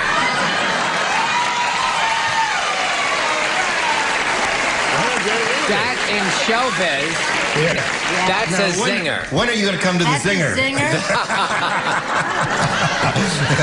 How do you do? I'm sorry. At first, I was going to write X-rays because it was cute and adorable. Yes. You know, and that didn't get anything, so I thought it wouldn't get anything. So then I thought I'd match the sweet, lovely prize winner and say first honeymoon. First honeymoon, yeah. Now, wait a minute. That's a good answer. I know it is. How come you didn't scream and holler applaud? X-rays is a funny answer. He's getting paid to be funny. Funny, you're sitting on your hands again. Listen, we've got replacements waiting out in the pavement and the hot asphalt. You can be replaced there.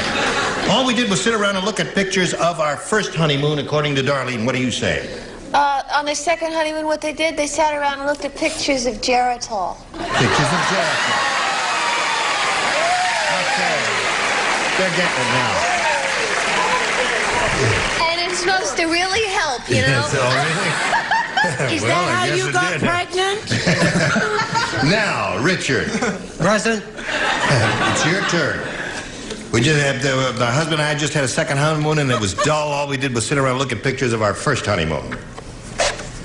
First honeymoon. First honeymoon. Now, I'll point out to you, Fanny, the score is tied 2-2. Uh-huh. And if she matches you, then it's a 3-2. I see. You think That's the way it goes. I figured that out. I have some wonderful swampland to sell that lady. Our first honeymoon. First honeymoon. Okay. So then we have round 1, 3-2 in Darlene's favor. Round 2 coming up in a moment, but right now we got this for you. Here we go to round 2. Now it's A or B for you, Rita. B, please. B it is. And away we go. Now, 2 people are matched. That's Fanny and Charles. Do not play. Everybody else, if you would please. Yes. The circus ringmaster said, a terrible thing happened at the sideshow. While the tattooed lady was napping, somebody blanked her tattoos. That's a good one. While the tattoo lady was napping, somebody blanked her tattoos, Rita. All right. Good. Oh! Yes. I would have said that. You would have? Yes. Spell that? Okay. I got it. All right. Nothing looks right when I print. Now we'll come over here to Rita. Rio Rita. The circus ringmaster said a terrible thing happened at the sideshow. While the tattooed lady was napping, somebody blanked her tattoos. Somebody blanked her tattoos. Yeah. Somebody erased.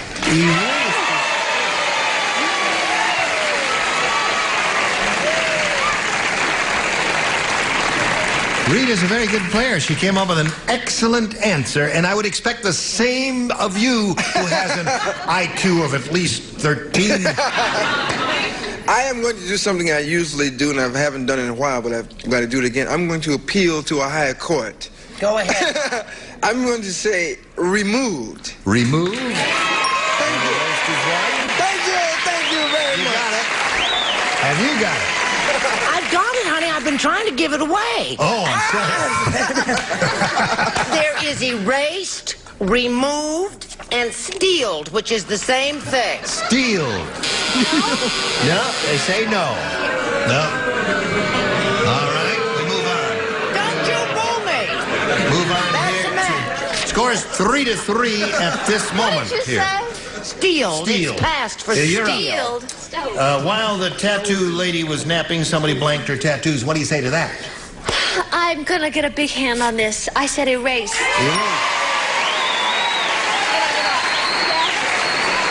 Right away, very good. I know I misspelled it. I know. I thought Spelling it was doesn't count on this program. It's the idea that counts there. Boy, you have good eyes. You get them out of here. Yeah, get them out of here. They got it for 20/20 vision. Now, Richard, we're up to you. She's looking for the word erased or removed. Or eradicated. Eradicated would Or be good. stolded. Or rubbed But off. not steeled. Not steal. No. No. Erased. Erase it. Okay. Score is now 5-3. 2 to tie, 3 to win. Here we go. Mrs. Brown said to the doctor, "You don't understand. When I say my husband smokes all night, I don't mean cigarettes. I mean all night long, smoke comes out of his blank."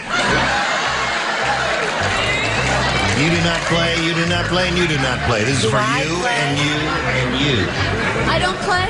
You do play, yes.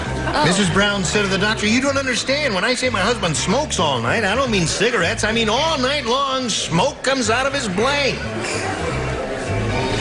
Yikes. Yikes. What a scary thing. All right. Put it in the slot, and away we go. Jimmy's finished, Brett's finished, and we're waiting for Elaine.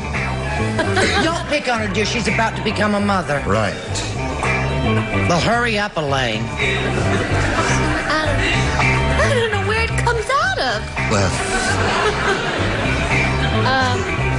should I close my eyes? Yeah. All right. Close your eyes and turn that way. All right, I'll turn that now way. Keep going. Okay. By the time I walk over there, you will have finished, right? Gotcha. Finished. Ready? Finished? Good. Here we go. Ready? Think it over carefully now. Mrs. Brown said of the doctor, "You don't understand. When I say my husband smokes all night, I don't mean cigarettes. I mean all night long, smoke comes out of his blank." Nose. Nose?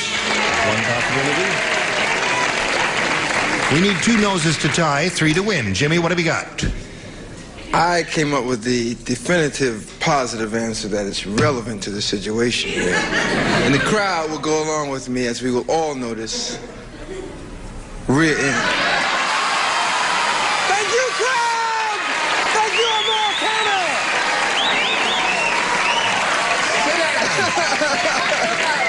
That's the class. We go with the classy stuff here. Miss Brett, honey. Darn, if that... She's got to match both remaining ones to stay in the game and achieve a tie. And she's looking for the answer nose. If that funky, ignorant group over there that do the judging... Yes. ...say this ain't no match, you nice gwine, get out of here. Nostrils. Nostrils. That's one. All right. My dear, it's all up to you. I don't want to make you nervous in your condition and all that, but she's looking for a nose to achieve a tie and stay alive. Well, you see, you kept me... I thought about it, and I worked on it and everything, and I was really concentrating. Actually, I cheated. No. I said no. No. We got a tie. All right. 5 to 5. There it is. We'll tell you what happens when we have a tie right after we tell you about this. Now, to break the tie, we've got to start 0-0, of course, so erase all that. Push the button here, reveal one tie-breaking question for each of you ladies. The one who matches the most celebrities will be the winner. And Rita, it's your choice. B, please. Okay, she's going to try B again. This is a tie-breaking question. Very nerve-wracking. Hey, did you hear what happened at Susan's house? No. I'll tell you what happened at Susan's house. The plumbing backed up and the tidy bowl man blanked.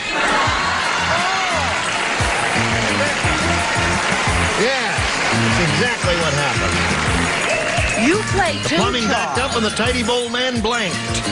Now, what does backed up mean? It means when your plumbing never backed up. Well, shh. He asked me. It's my show. I'm too young. Really? No, when the plumbing backs up, you see something clogs the main drain, and then the water level rises. Rises. That's what I wanted to find out. Right. Thank you, Doctor. That's right. Okay. Well, now you know, Charles. Oh, yes, we're all ready. Okay. Charles will be ready in a second. He has just a moment. I'm nervous. Tidy bowl man blanked. Right. Water rose, he blanked. Right. The plumbing backed up. Why didn't they say it that way, short and quick? Well, the colloquial phrase is the plumbing backed up. Oh, okay. That's the way you say it. Come on. Will you?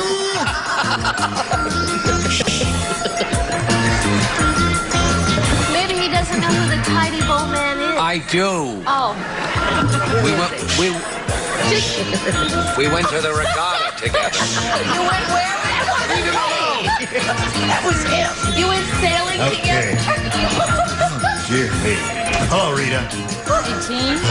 Lovely. Hear what happened at Susan's house? Let me tell you about it. The plumbing backed up and the tidy bowl man blanked. Oh, I hope he drowned. He drowned. Me too. You know what? I'm fed up with the tidy bowl man. Just fed up with him, that's all. What do you say? There is only one answer to this question, and naturally the prince comes up with it. Drown. The Black Prince says drown. What do you say? You'll be shocked to discover that after all that time that Charles took, I think he came up with a similar answer. Drown dead. Drown dead. That's two for Rita. Well, you gave it all away, didn't you? Yeah, that's three for Rita. Well, there's no chance of reviving him now. That's 3 times and he's out. I The plumbing say we back get up rid and of the him. tidy bowl man blanked. I'm fed up with him anyway. What'd you say? I am too. Can you imagine? This man's a big celebrity. We all Right. know who we're talking Well, about. we made him what he is today, didn't we? I'm Would you not hold gonna- your card up, please? Drowned. Drown. 4 for you. What would you like to do to the tidy bowl man? Oh, no. I'm flush with success. And that's 5 for you.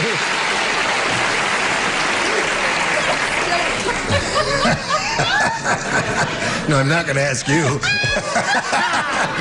Hello. Hi. The plumbing backed up and the tidy bowl man blanked. I know. You know, I was thinking something else. I tried to look on the bright side. I said he escaped, ran all through the house.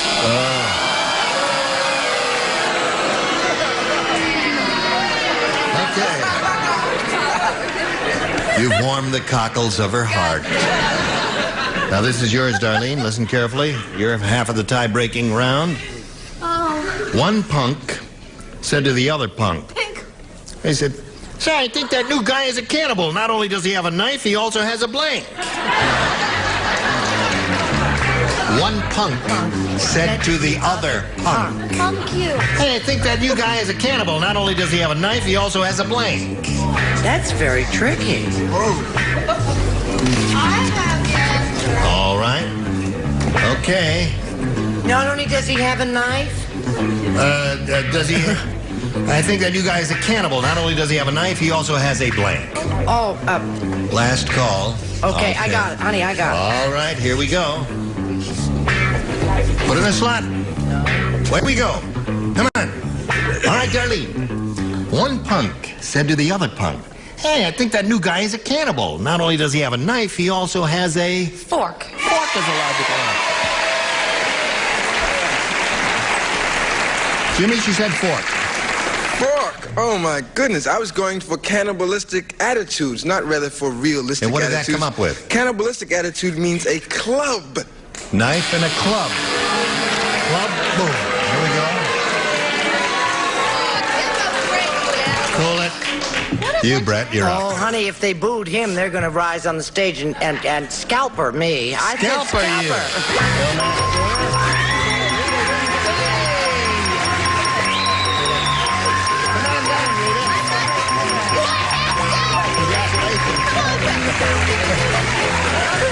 We'll be back in a minute or two, right after these messages. Hurry back. I may not survive her excitement. We have to say goodbye to this lady, but she's our new all-time money winner with $22,750. Very good. Well, she's the new queen. Well, the new match game queen. Right? I just want to thank everybody, the celebrities, the producer. Everybody was just marvelous and We're a warm pretty good and wonderful. bunch. And you handsome devil. Darlene Landon, the new champ, $22,750. Join us next time for Match Game 76. Goodbye.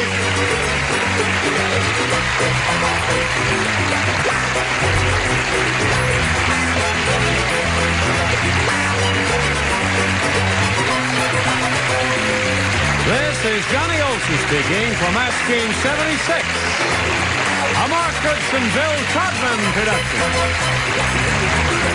Stay tuned for Tattletales next over most of the CBS stations.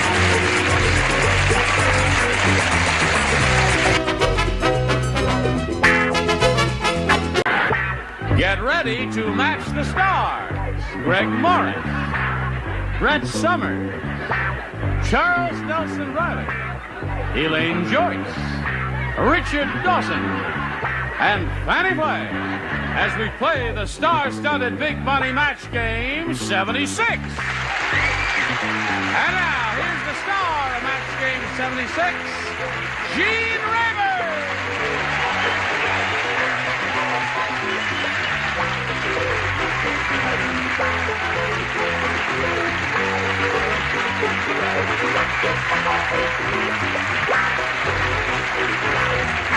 Thank you, Johnny Olson.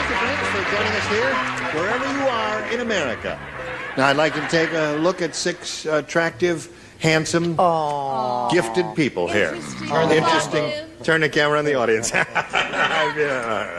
Are you ready? Yes. Good. Anything that Benny has to report? My hair. Oh, I'm sorry. That's all right. No, they moved this thing wider for me, so I wouldn't do that because a lot of the ladies complained about that. Oh, I'm kidding. Just move your chair a You can little. mess up my hair anytime you want. Want me to run my fingers through your hair? That's well, how I not got here. it this way. Let's say hello to our champ here, Donna Paget. Hello, Donna Paget.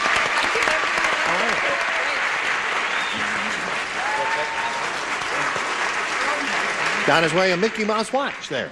Any special significance to that? No, I just like it. Okay. Now, Donna, when we were together last time, won the first part of the audience match and did very well with it and won the $500, which means now she's going to be playing for $5,000. Are you ready for that, Donna? I'm ready. Okay, we'll have a go at that right after we have a go at this message just for you.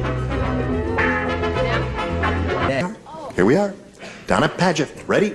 Ready. Second time up here, right? It sure is. You know how to go, right? All right, away go down. You won the $500. Now 10 times that amount or $5,000. And we can't give you the money until you select one and match him or her exactly. Okay, Richard. Gotta do it this time. All right, ready? I shot an arrow. Now, you said your ESP was going last time to Richard Dawson. Is it going now? Really going? Mine was, but his wasn't. I didn't come here to be insulted. No, I came here to help you win some money. Sending out ESP and you weren't sending back here now. Maybe I was blocking it. No, I was sending back PSE. Oh, I see. Oh. I don't know if I'm coming or going. $5,000. Come on. Wow, wow, wow. Here we go. Bend blank. B-E-N-D blank. Okay, he's finished. Now. B-E. Wait a minute. N-D. I said B-E-N-D. Yeah, okay. Thank you. All right. Okay. Now, we ask you to give us an answer which you think will match his. Get your ESP going. Bend blank. Your ear? Bend your ear. That's all I could think of. Now, wait a minute. Bend your ear is a very well-known phrase. That's lending you. Usually these are tough because there can be more than one answer, usually. But he may have said that. Let's find out right now. Bend over. Bend over. Did you figure that? Did you think of any others? Nope. Well, she did what the rules say you're supposed to do. She said the first thing that came to her head was bend your ear. What are some of the others? Bend over and bend your ear. Bend backwards. Fanny had a good Ben Franklin she had. You had Ben Franklin? You did. That's why I asked. What? That's why I asked you to spell it. I took my answer. I looked at Franklin. Charles? Bendemeer Stream would have been a lovely name. What? Bendemeer Stream, that boring old song. Bear my mirror, bear to me scream. Thank you. By mere disdain. Well, let's put this back and press on ahead here now. Donnie, you've got $800. You're going to play another game. You may win some more money. So let's meet Ken Cohen.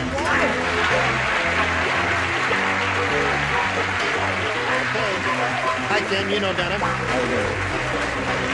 Now, so you're Ken Cohen, eh? Yeah. Where are you from, Ken? Valencia, California. And what do you do? I'm an electronic engineer, married, have 2 daughters. That's about it. Is that about it? That Well, that sizes must keep it you up. busy. If you're married and you got 2 daughters, you got to Oh, keep yeah. going with those. Specifically, what do you do? I mean, can you fix this thing? It breaks once in a while. That's my job. No, That's your field- job? field Okay, if it engineer. breaks, you'll fix it, right? Sure will. All right, here it goes. Working, darn it. Okay, Ken, you can have A or B. It gets tough right from the beginning. Okay, B.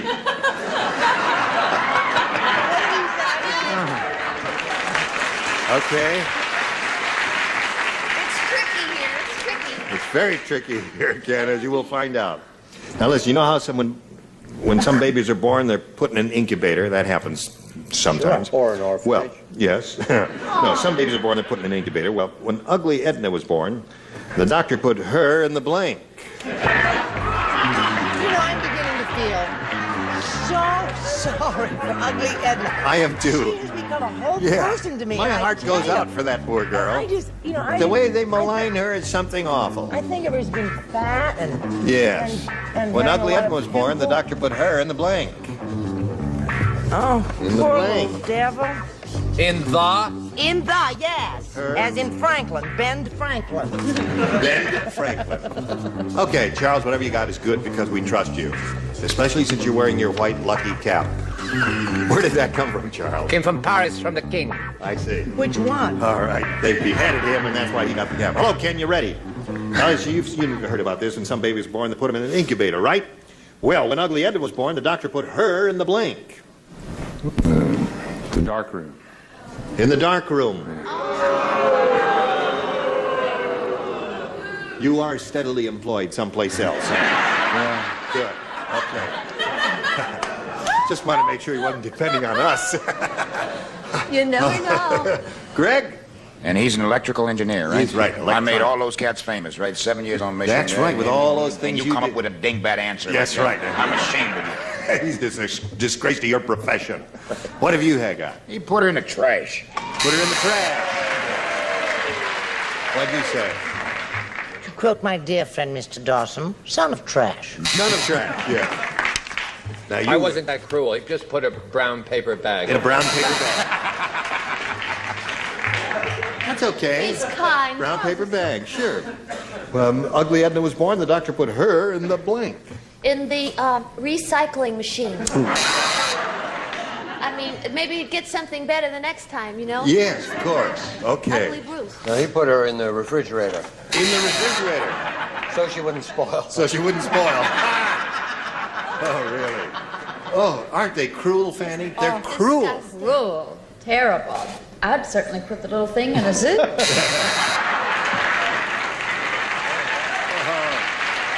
Goodness.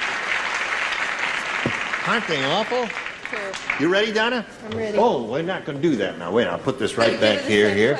There. We got a message for America, and then we'll have your first round question. So you hurry right back, Richard America. Hello there. Now, shall we? Okay, here it is. Donna, it's all yours. Listen carefully. One Eskimo girl said to another, she said, Nanook is the most popular boy in all of Eskimo land because he's the one with the blankest nose. One Eskimo girl said to another, Nanook is the most popular boy in all of Eskimo land because he's the one with the blankest nose. Sweet question. Now that has romance, warmth, that has charm, conversational. You could do a whole story on that little question. I'm sure you will. I suggest next week you don't comb your hair with an egg beater. Ready? Ready. Ready. One Eskimo girl said to another, Nanook is the most popular boy in all of Eskimo land because he's the one with the blankest nose. The biggest nose. The biggest nose. But they kiss with their noses, huh? How do they do that? Just like this. Okay. I get the point. Size is not important. Right. It's the Hello, thought. Greg. It's the thought. That's right. Greg, what do you say? Well, I figured for that part of the country, I said the coldest nose. The coldest nose. Would that make him popular? Brett? Heavens, yes. The coldest. nose. Really? Well, Why you know would they rub noses, darling, and it's cold. But who would want And then- rub a cold nose? You want to rub a warm nose, wouldn't Don't you remember when we were in Encino? Charles? Could I have a transfer? Yes. Biggest! Biggest is a man. That's one for Donna. Most popular boy in all of Eskimo land because he's the one with the coldest nose, the biggest nose, according to her. What do you say? I said the warmest. The warmest is a good answer. He just defrosted all those little girls. That's right. And what did you say? Well, you did ask who would like a cold nose. I can answer that. Sarah, my St. Bernard. Sarah, your St. Bernard. She does like, when her nose is warm, she's not feeling well. Oh. And we have to get the doc. I said warmest. Warmest? Warmest is pretty good. Yes. And you, Elaine. Now, biggest, I think, is very good, too. I think she came up with a good answer because... double on top. Yeah. No, it's a good answer. What'd you say, Fan? Oh, I thought you called me Elaine. He did first. Did I call you Elaine? You I'm called me sorry. Fanny. I said the biggest. You said the biggest. Two for her. All right, here we go to round 2, and Ken, it's up to you. We'll go with B again. B again. Everybody plays? You didn't match anybody in the first round, so that means you all play the second round. You all play the second round. You all play. Fred said to George, "To conserve water, I only wash once a month." And George said, "That's nothing. I only blank once a month."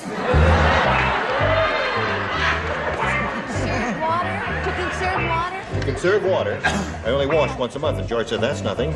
I only blank once a month." George is still trying to conserve water, I guess. Yes. Okay. To conserve water, I Now, only is wash the once a month. operative phrase conserve You know, water? I don't understand this question, so I'm not going to answer any questions about it. I It is think kind of weird. I think it's a good question. Let's just figure it out now. To conserve water, I only wash once a month. George said, "That's nothing. I only blank once a month." All right? But he didn't make any reference. I'm glad I'm not playing. So am I. Yeah.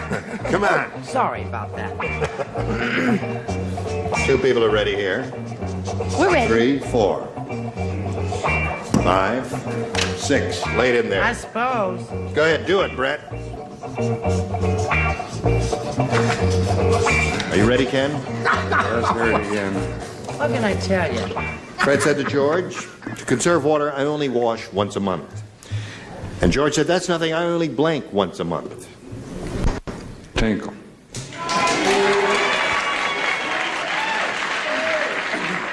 He is trying to save it, right?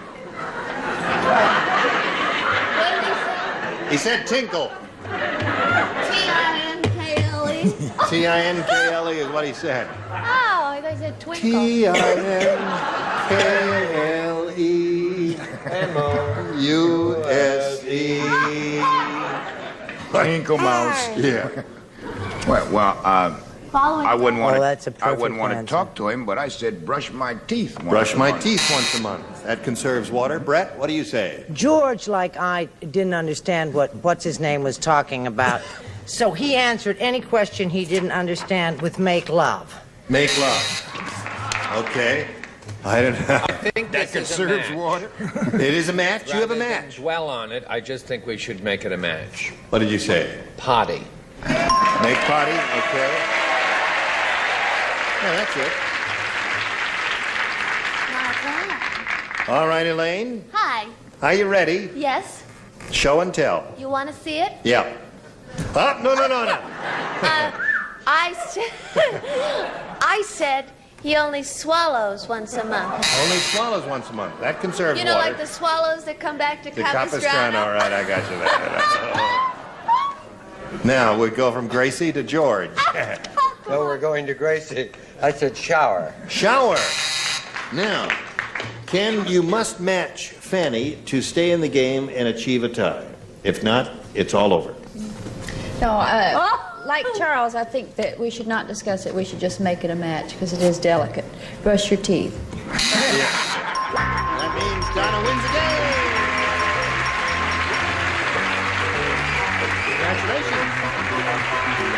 Okay. Too bad, Ken. Thank you very much. You win some, you lose some. That's Had a life, good right, time. Ken? You had a good time? Thank you. Nice to meet you. We got some gifts for you. Got a 2-year supply of pantyhose for you and all kinds of things that you're going to love, Ken. You're going to love every one of them. What do you want? Back again. You're back again. Well, we're going to see how you do with this big money super match right after we see about this. And you hillbilly. What's your girl? We're ready for you. Donna Paget, 3rd time up here. Shall we begin? Let's go. Okay, follow me. Let's go out this way here. No, let's see what happened here when we polled this recent studio audience and got their best response to this. Women's blank. Now remember, you get $500 if you match that top answer, and the middle one gets you $250 and $100 for the bottom one. Now let's see who will give you a little help here. Fanny. Fanny. Women's lib. Women's lib is one. Elaine, have you got one? Women's toilet. Okay. I think that's a good one. Well, ladies' room is the way we put it usually, but... All right, women's ladies' room. Okay. Women's room. Women's room. Okay. There's it, whatever that is. Greg. All you think of was women's daily. It's women's wear daily. Is that Women's Wear Daily? Women's Wear Daily Women's is Wear a newspaper Daily, in New York. Yeah, that's a great paper. Good little paper. So those there, you got Women's Daily, Women's Lib, and the one that she gave you. I'll take Women's Lib. Women's Lib. Let's find out if it's up there. And if so, there. This is kind of a hard one. That's a very interesting one. Let's see how it works out. Let's begin down at the bottom and reveal the $100 response. Women's World is one. Yeah, it sure is. It sure is. Good for you. We're looking for Women's Lib. Let's see if it's under the $250 number. Women's Day. Huh? Oh, that's All right. right. That's a magazine. That's a web magazine, a That's very, Mother's Day. very popular one. No, Women's Day is a weekly magazine. And that it's you're good buying one. the AMP, which you don't have here in California. Now, here's the last chance for Women's Lib. May we see the $500 number? You got it. 500. Congratulations. Very good. All right. Why not? So now, Donna, you're up to $1,400. You're going to play for 10 times that amount, or $5,000, and you've got to match one of them exactly, and you have to choose one now. Richard? Here we go again, Richard. Good for you. She's just killed Vincent Price. Yeah. Look at that. It is Vincent Price. Yes, it is. With his Angostura. Help me. Help me. Now it's in your coffee. Shall we get on with it? Terrible. It's great. Just I want to buzz around now. All right, come You on. ready? Maybe that's a lucky sign. Okay, face me if you would. Stand on the adhesive tape, and here we go. Oh, I'm surrounded by weird. Come on, anyone got another fly? They were good. Quiet. Ready? Think. Think Dawson. Dawson, you think Pageant. Here we go. I'm thinking fly. Fly me. Pot of blank. Pot of blank. All right, Donna, he's finished. You have to give us an answer that'll match his. You failed twice. I've got it this time. You got it this time. What? Pot of gold. Pot of gold. Well, the audience thinks you've got it, but will Richard think you've got it? You won't believe this. What do you mean you won't believe Well, it? there are a lot. There's pot of stew. Yeah. Pot of flies. Yeah. Pot of gold.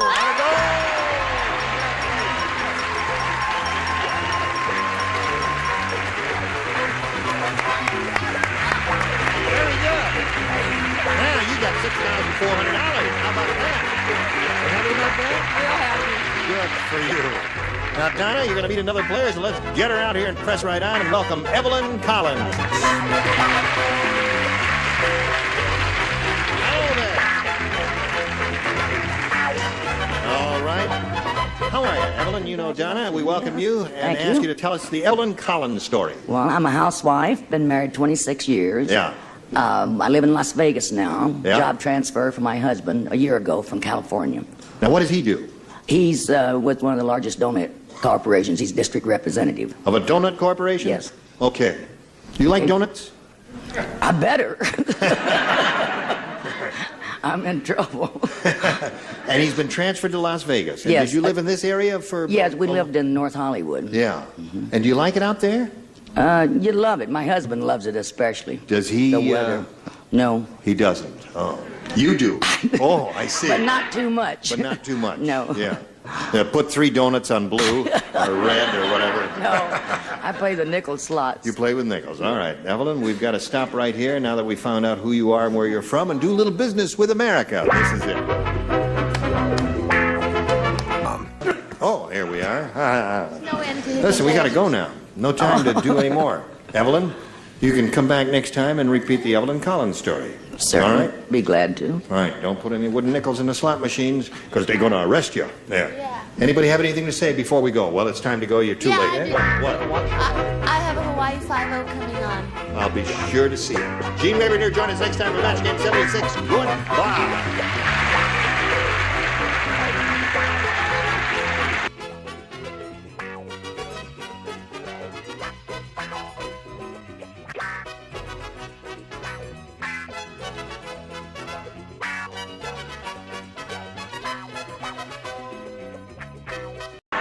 Get ready to match the stars. Dick Martin, Brett Summer, Charles Nelson Riley, Dee Khan, Richard Dawson, and Patty Doyle as we play the star-studded Big Body Match Game 76. And now here's the star of Match Game 76, Gene Rader.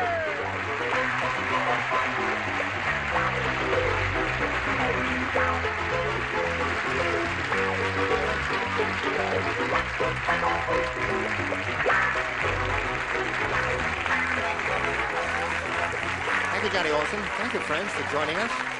Let's greet our celebrated folk over here. How are you? I haven't seen you in a while. I know, and you look marvelous. Thank you. Thank you, Old Bean. He looks marvelous, too. He doesn't look so good. Yes, he does. Oh. Return the compliment. How's your backhand? The backhand, no, I've gone back to golf. Oh, you are? Yes. Okay. I'm just as bad at that. What's your handicap? The 7-iron. Now, we got a new kid on the block. Did you notice? Well, she's not new to me exactly because What does that mean?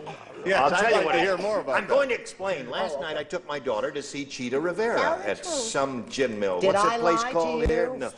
Studio One. Yes, it's a marvelous show. Cheetah's just terrific, and it was a great place. And seated next to me were Frank and Dee Khan. And I said... Well, explain the rest of it. Yeah. No, I don't want to say the rest of it. No, I'm not going to say the rest of it. Do it. Now listen to this. I say, I was very nervous. I had never met Gene, and my husband said, say hello, you're going to be working with him tomorrow. So I said, all right. So I said, hello, Mr. Rayburn. I'm Dee Khan. I'll be doing your show tomorrow. He said, I can't talk to you. I said, why not? You're going to be a contestant. I'm not supposed to talk to the contestants. Hold it. It got worse. Yeah, so then I said to him, no, she says, no, I'm not going to be a contestant. I said, oh, you're going to be in the audience. See, I have never seen her show, The Practice, in which my daughter kept kicking me under the table. She says, I hope that's she Dee bruised Khan, you. dummy. She's terrific. She's a marvelous, funny actress. Anyway, welcome to the club. It's too late. Well, this is your first time, you know. We have to do this with everybody. Where's Frank? oh, not me. Hello. Nothing funny now. Just a straight... Come here. Okay.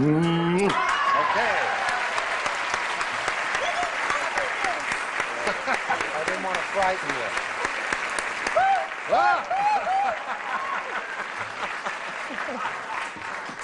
Now, Evelyn, you're next. Okay. You're right. Give me a little kiss. Atta girl. This little lady's won $18,500. Wow.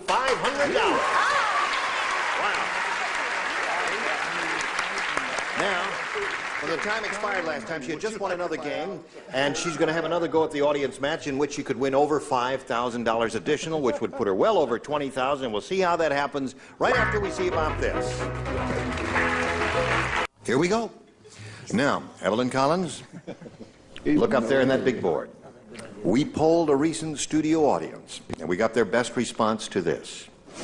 Helen blank. Now, the answer they gave most often, remember, is worth $500 to you if you match it. If you match the next one, you get $250, and the bottom one gets you $100. I don't have to tell you that, though, because this is the 8th game you won. You know, I think she's won more games than anyone. Fantastic. So isn't that true? She's won more games than anybody who's ever been on here? Not the total cash, but more games. Now, whom do you call on for some assistance here? Charles. Helen Hayes. Helen Hayes is one. Richard. Helen of Troy. Helen of Troy. Patty. Hello. Hello. Keller. Helen Keller. So those are three. Keller, of Troy, and Hayes. Now you can have one of those, or give us one that you think keep would... the applause down because we can't hear. They may not like any of those answers, and you might not either, and it's your prerogative at this point to give us your own. What do you want to do? I want Helen Hayes. That's what I thought of first. Helen Hayes, all right. You know, a name that came to my mind is Helen Gurley Brown. Helen, we had that. You had that one? Is that a possibility? Helen Reddy. Helen back. Helen Reddy. Oh, yeah. Very good, audience. All right, we'll find out who's up there. Let's begin down at the bottom and reveal the $100 response. Keller is up there. That's the one that Patty gave you. We're looking for Helen Hayes. May we see the $250 number? Yes, it is. Congratulations, Evelyn. You got another one. Now.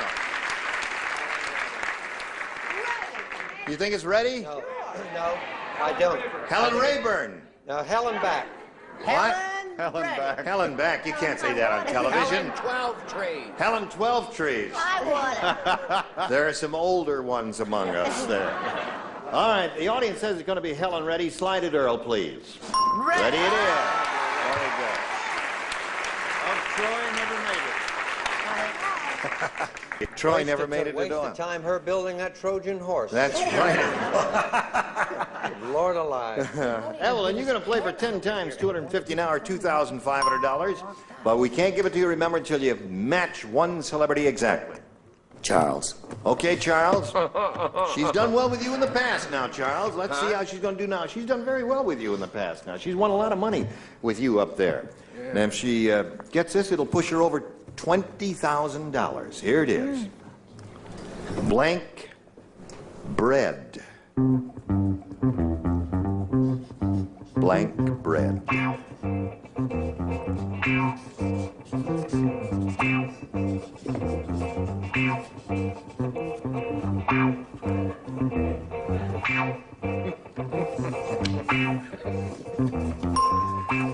Evelyn Charles is finished. He's given us an answer. And you're going to think about it now. Get your ESP going. And say the same answer he's written on that card. What do you say to that? Blank bread. My first thought was rye bread. Rye bread. Okay. Let's turn around now. You know, well, no, that was not my first thought. It was my second thought. But your first thought may be Charles' first thought. What do you say, Charles? I'm sorry, I said white. White bread. White bread was my first thought, especially Helen since bread Helen bread was, yeah. Helen of bread. Helen of Helen of bread would have been the one there, yeah. No, it's, you don't eat white bread. Well, I don't eat rye. Whatever the twain shall meet. Okay, now you've got your $18,750 here. And we're going to meet another contestant in a moment or so, but right now we're going to do a little business with America. Here it is. Here we go now. Would you all greet this lovely lady here and welcome Jerry Cason. Where from, Jerry? I'm from Brea. From where? From Brea. And I'm La Brea? nervous. No, Brea. Brea. Those are different. No tar pits. Oh, I see. Is that near here? It's in Orange County. Okay. Ah, I'm going to shake apart. Oh! Are you shaking? Yeah. I'll try and, let's see.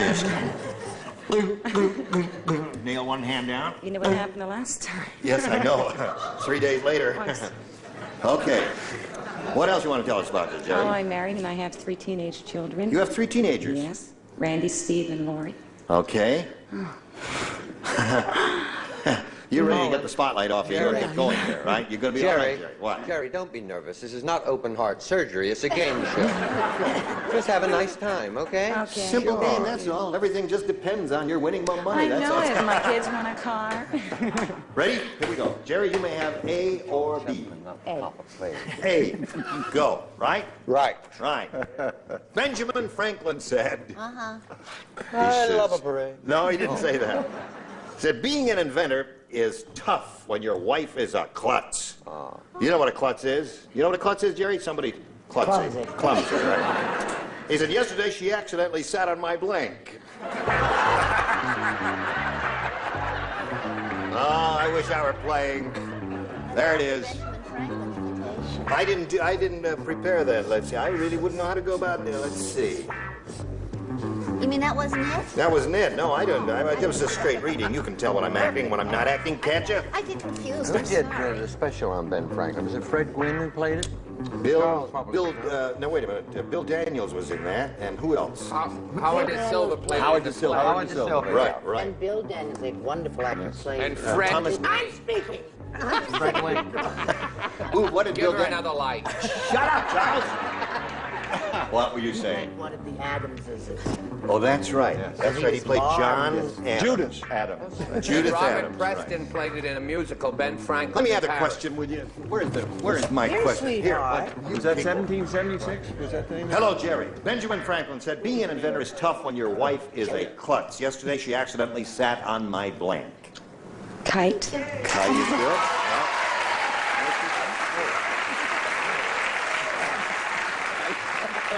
I point out to you, Jerry, he invented many things, and there are other possibilities here, and they may occur from time to time. What do you say? Well, in order to invent something, you would need a tool. I see. Well, you certainly would. Starting your winning ways so early, are you? Okay, Brett. I'm going to keep track of how many he gets wrong. Yeah, all right. I'll have 8 cards by the end of the week. Just relax, sweetheart. Take it easy. Hang loose. Stay cool. Mellow out. All that stuff I don't understand. Kite. There's one for her. Give her a little kite. Rye. Right. No, I'm sorry. Kite. Kite it is. Jerry Quesada saying to Dee Dee on your first time, please say kite. What do you say? Kite. She says kite. Very good. Well, put it back down there. All right. Now, Richard. What other things? I know he invented a lot of things. What were some of them? Well, the Franklin stove. Wouldn't that hurt if you What sat on else? the Franklin stove with a big wood burning fire going You in can't there? sit on a Franklin He stove. invented You have to spectacles. He invented the Bifocal? lightning rod. Lightning? That would hurt. Yeah. That's sort of a tool. The savings banks. That's right. He also, the trash compactor, didn't he? That's right. And the bifocals. That's right. And the kite. And the kite. Right. What do you say about Ben Franklin? I didn't say kite. I said one of the aforementioned things. You did. I said the potbelly stove. The potbelly stove. Okay. All right. So, Jerry, you started off very well there. 4 is quite unusual for a first round, isn't it, Evelyn? It certainly is. No. You know, you can tell that the economy is getting worse. Yesterday, there was a motorcade down Wall Street, but instead of throwing ticker tape, the brokers were throwing blank out the windows. The economy is getting worse. Yesterday, there was a motorcade down Wall Street, but instead of throwing ticker tape, the brokers were throwing blank out the window. Oh, I got it. Oh, it took a minute, but I just snapped right up. All right. Trust your first instinct, Dee Dee, and everything's going to be all right. Okay. Now we're waiting for Brett, and then we'll be... Wait a minute, sweetheart. I'm going to be there. Okay. All right. That inspirational music moves me to heights of frenzy. It's from Genèse the Balcony. Yes. All right. Shall we begin? Okay, Evelyn. You can tell the economy is getting worse. Yesterday there was a motorcade down Wall Street, and instead of throwing ticker tape, the brokers were throwing blank out the windows. Stocks. Stocks. I don't think she understood the question, but we'll plow on anyway. I had something altogether. I said themselves. Themselves is good. See, the economy is getting worse. Yeah, I know. All right, Brett. Well, that stocks is not a bad answer. Don't knock it till you've tried it. I have a few I've thrown out the window I want you to know. Themselves, in honor of our wonderful crash of 1929. Terrific. That says it all. Charles? Was college tough in those days? You should know you were there. Themselves. Okay. All right, Evelyn, we can come down here to Dee Dee. Economy's getting worse. Instead of throwing ticker tape, the brokers were throwing blank out the windows. She says stocks. I thought of themselves. I thought of their wives. I found trash. Trash. Okay, you didn't trust your first instinct, did you? Oh. That's all right. Now, Richard, what do you called say? my broker today, but he wouldn't come in off the ledge himself. Okay. Patty? But seriously, ladies These and brokers gentlemen. were a little less suicidal. They were throwing each other off. Throwing each other is very good. I like So there we are at the end of round 1, 4-0 in favor of our challenger. Round 2 coming up later. Right now, we've got this for you. Okay. We are ready to go on to round 2, and we'll ask our challenger, Jerry, to make her selection. You may have A or B. A.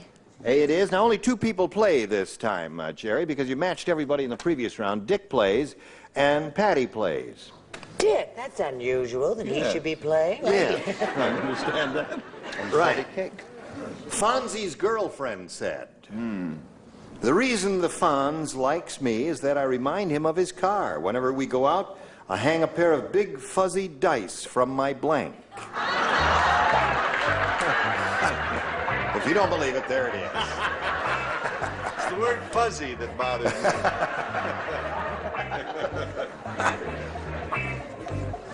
I'll read it. Jerry, you thinking about it? Shall I read it again for you? Fonzie's girlfriend said, the reason the Fonz likes me is that I remind him of his car. Whenever we go out, I hang a pair of big fuzzy dice from my blank.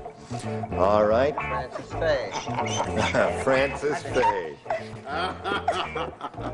Okay. What's your problem, little girl? Now we're ready for Jerry K-Sound. Fonzie's girlfriend said, reason the Fonz likes me is that I remind him of his car. Whenever we go out, I hang a pair of big fuzzy dice from my... Boobs. Boobs. Well, that's nice. And they lived happily ever after. I am obviously taking this too seriously. I said rear view mirror.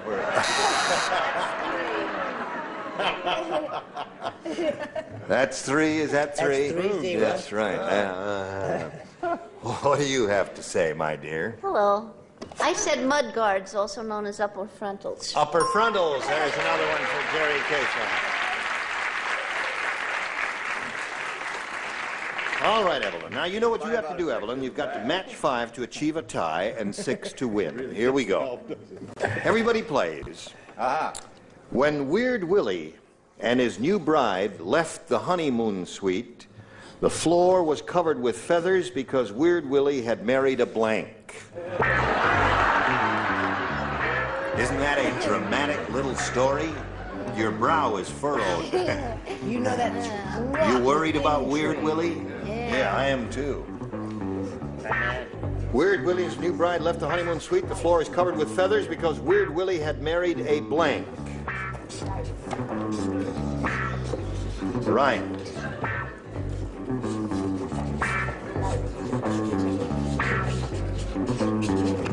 All right. 3 people are still writing. 2 people are still writing. Okay, here we go with Evelyn Collins. They've all given it their ultimate consideration, Evelyn. Now think carefully. When Weird Willie and his new bride left the honeymoon suite, the floor was covered with feathers because Weird Willie had married a... chicken. All right. He was some weirdo, wasn't he, Dick? Yes, because she obviously has no patriotism because this happened in America and he married an eagle. An eagle? Eagle. Oh, that was most distressing, Another I check would imagine. Yes, give him another check. Now, chicken's the answer she wants, and if she doesn't match everyone else remaining, why, we'll have a new champ. Now, don't be so quick to snap your little blank on that buzzer, because this may be a match. I said a big, ugly bird by which her name is Edna. Now, that by which is her that name, a not big, ugly bird by which her name is Edna. Now, wait a minute. You gotta... All right, Jerry K-Sound is the winner. Come on down. Well, congratulations to you. Now, you stand around there on the adhesive tape, and I'll get to you in a moment or so. We say goodbye to Evelyn Collins. Evelyn, you've been here a long time. We've enjoyed having you as a contestant. You've won a bundle of money, $18,750. Goodbye, my dear.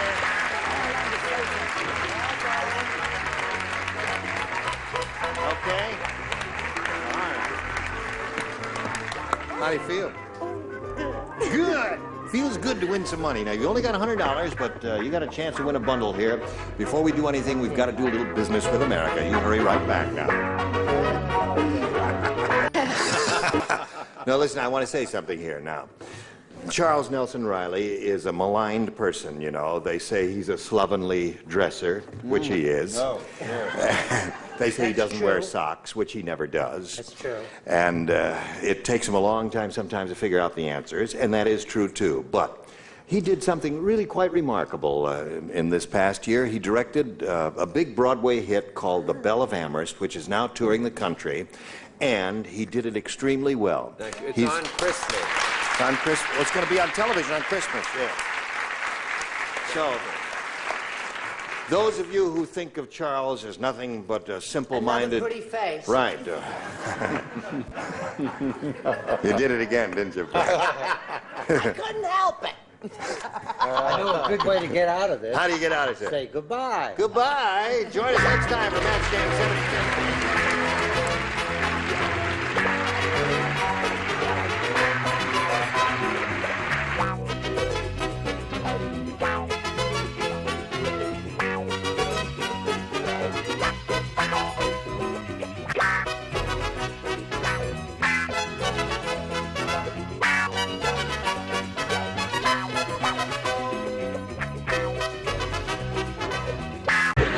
Get ready to match the stars. Nipsey Russell, Brett Summers, Charles Nelson Riley, Dr. Joy's brother, Richard Dawson, and Patty Deutsch as we play the star-studded Big Money Match Game 76. And now here's the star of Match Game 76, Gene Rayburn.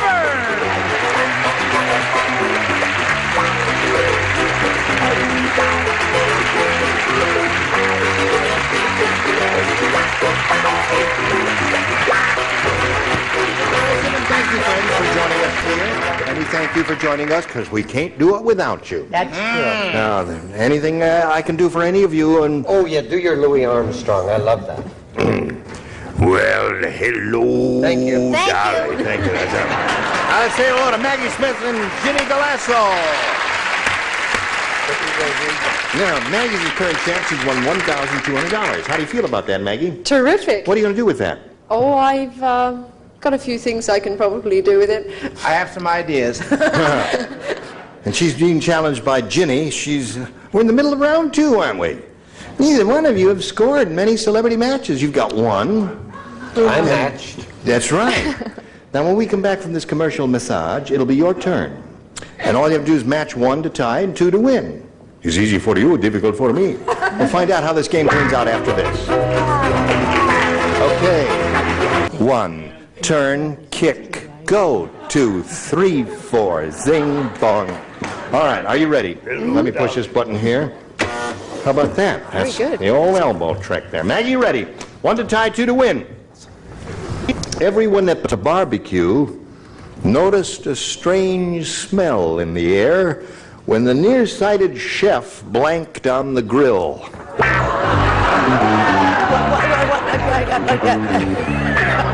I know. I know. Marion Lorne will never be dead as long as I'm alive. Oh!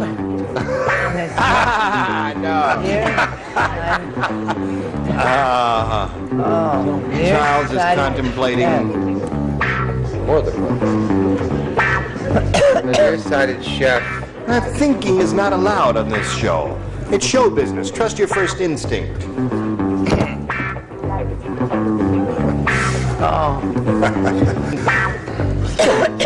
Hi, hon. Hello there. Oh, I'm going to write something. I'm going to any walk day over now. here and sip on my hot tea while they're making up their minds there.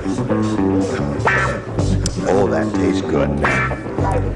You ready, Maggie? Mm-hmm. Brett is finally ready, so we'll call on you. Everyone at the barbecue noticed a strange smell in the air when the nearsighted chef blanked on the grill. Tinkled. Okay?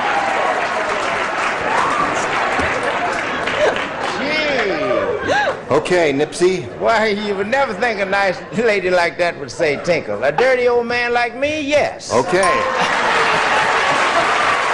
Score is now tied. What do you say?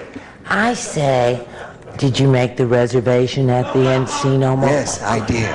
I just wanted to check it out. Huh? Right. I said first cousin of Tinkled. So, that's 2 for Maggie Smith.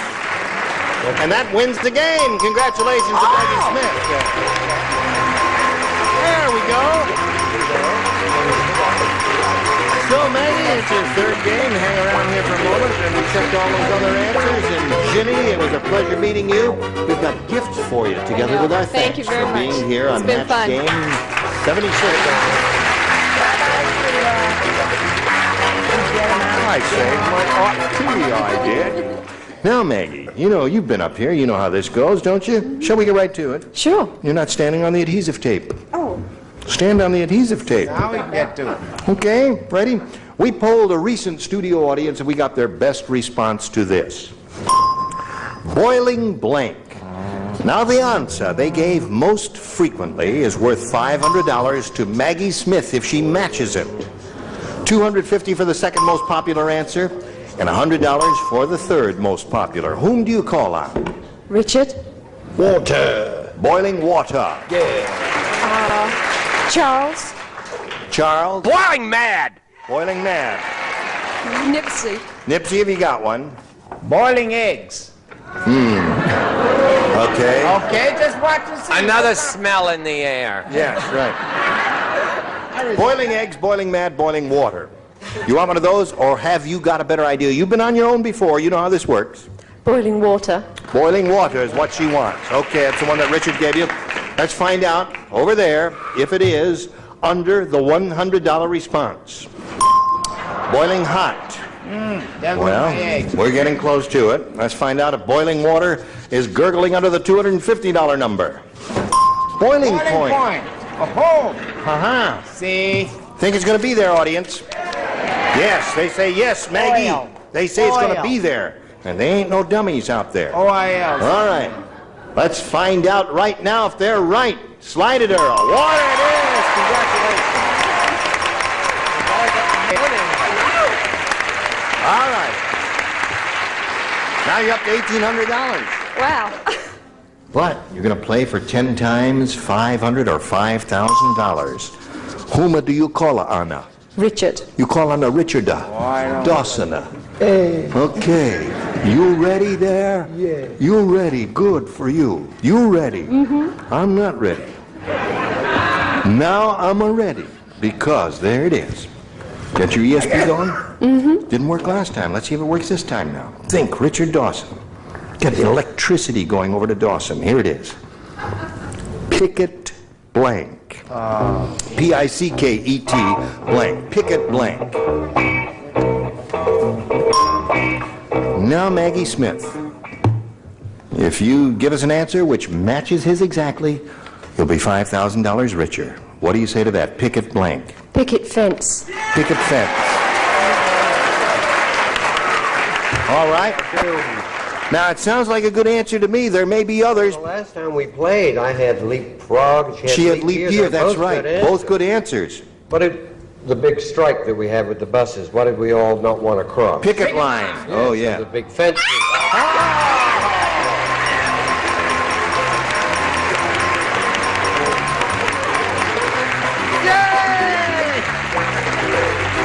Congratulations. You now have $6,800. Terrific. Okay, Maggie Smith, $6,800 for her. Isn't that marvelous? Now, while you get yourself together here and celebrate for a moment, we got a little message for America. And you hurry right back. Are you ready? Would you all briskly applaud Faye Baker? I will. How are you, Faye? Now, where are you from? I was born in New Orleans, Louisiana, and I live in Los Angeles. You like it here? Yes. Good. Do you work? A little part-time job. Okay. I'm a student. I go to El Camino College. I'm studying to be a doctor and praying to be a professional entertainer. A doctor and a professional entertainer. Yes. I'll remove this appendix today.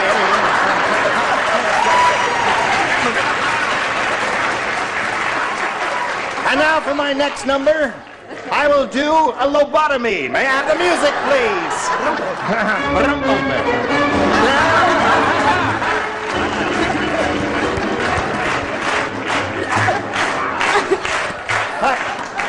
All right, here we go. Whoops, there we go. Now, Faye Baker, good luck to you. You may have A or B. A, please. A is what Faye Baker wants, and A is what she gets. The Godfather said, Oh, Yeah. every Easter, on the White House lawn. They're all Easter eggs. Every Easter on my lawn, we roll blanks. Every Easter on the White House lawn, they roll Easter eggs. Every Easter on my lawn, we roll blanks. Now, I'll give you one guess. Who does Faye sound like? Faye Baker. Faye Baker sounds like and looks like Eartha Kitt. Eartha Kitt. You ever heard of Eartha Kitt? Yes. Marvelous, attractive singer type. Actress. Patty's not ready, Charles not ready, Nipsey's not ready. Get ready. Because Faye Baker's ready. Are you ready? Yes. Don't say it yet. Now you may say it after I do it one more time for you. You want me to read it again? Of course. Oh, she's a winner. I can tell that. Godfather said every Easter on the White House lawn, they roll Easter eggs. Every Easter on my lawn, we roll blanks. Bodies? Bodies. That's a good one, Faye. That's a good one, right? No, I didn't think that a body would roll, but I knew that a head would. Head. Sanguinary response. Yes, yes, to say the very least, my darling. But not only does she sound like Eartha Kitt, she's smart as a whip. she is, because Sure, because she said body. Oh. Good for Faye Baker. Charles? I want a whole other route. Meatballs. Meatballs is a good one. Va bene, va bene. Grazie. They roll Easter eggs. Every Easter on my lawn, we roll bodies. You want to hear my Louis Armstrong imitation? Yeah, let me hear it. I don't want to put this up. Bomb. Bomb. That's what you just did, honey. That's right. Joyce bombed out on that one. Richard? Boy, there's no compassion on this panel, is there? No, there isn't. Why did you come to me? I could have helped you. Sorry. What do you say, little girl? I said clams marinara to go. Oh, you are a weirdo. If I ever show one, you See, I are told you head wasn't a bad idea. All right. Hello, Maggie Smith. Hello. Here's your first round. Remember, they're a little tougher. Big Sally went to the prom with teeny tiny Tom Thumb. How big is Sally? I'm glad that's heard of How that. tiny was Tom? Sally will never forget that evening because after the dance, she took Tiny Tom home and put him in her blank. Got it. Big Sally and Tom Thumb. And after the dance, she took Tiny Tom home and put him in her blank. Me too. Good. Pearls are beautiful. Gracias. Can I borrow them sometime? Certainly. Good. Never you wear your black suit. Him in her. Now, wait a minute. Sally will never forget that evening because after the dance, she took Tiny Tom home and put him in her blank. Took him home, put him in her blank. Okay? I'm ready. Oh, Maggie. This Big Sally. She went to the prom with teeny tiny Tom Thumb, and Sally will never forget that evening because after the dance, she took Tiny Tom home, put him in her blank. Bag? In her You mean bag. Yeah, now you didn't listen carefully. I said she took him home and put him in her blank. But you said bag, and that's okay with us. We don't have proms in England, so... Oh, I see. That's Maggie's from England. It's a Well, dance. you see, Tiny Tom was a sailor. He was accustomed to sleeping in a hammock. Mm-hmm. So she took him home and put him in her bra. Oh.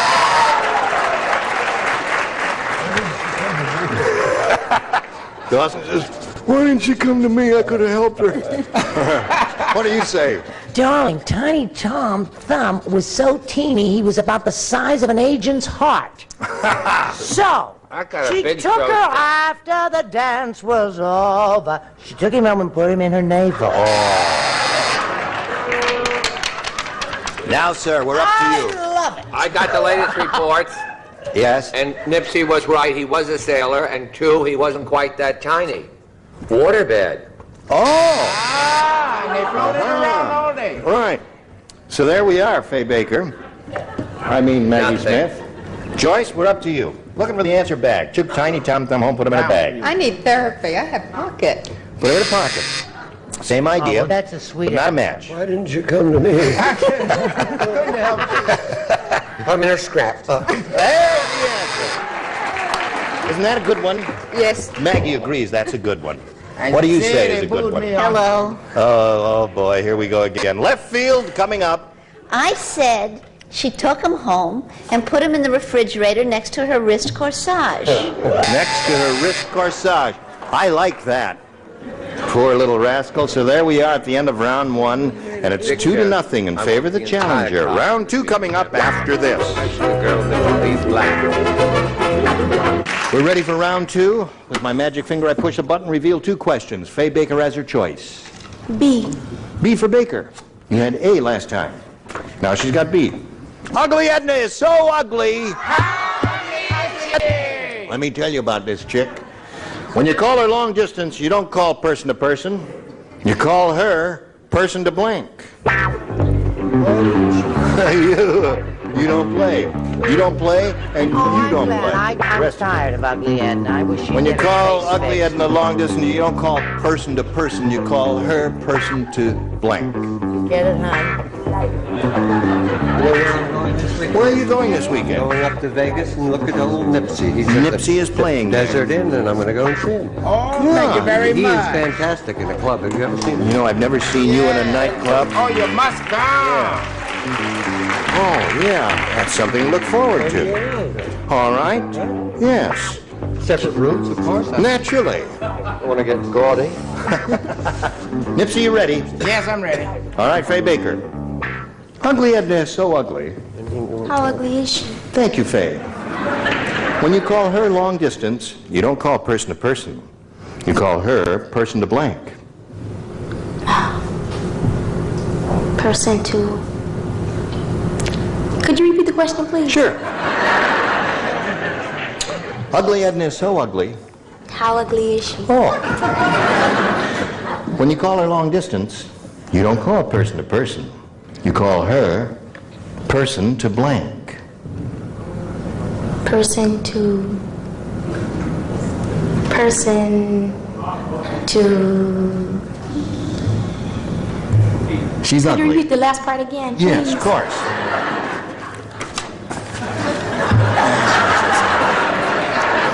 Shall I bring you some lunch? Yeah. Ham sandwich, if you please. You don't call person to person. You call her person to blank. Hello, Ugly Edna? Yeah. Want to talk to Ugly Edna, person to blank. To... She's ugly, you see. I know. You know she's ugly. All right, we've established she's ugly. And you want to get her on the phone. You pick up the phone. You dial the operator. I want to make a call to Ugly Edna, person to blank.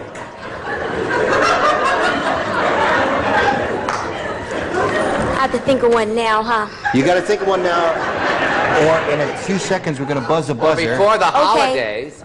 Instead of person to person, you would call her person to... Could you read the question again? No. What is your answer? Ugly. Person to...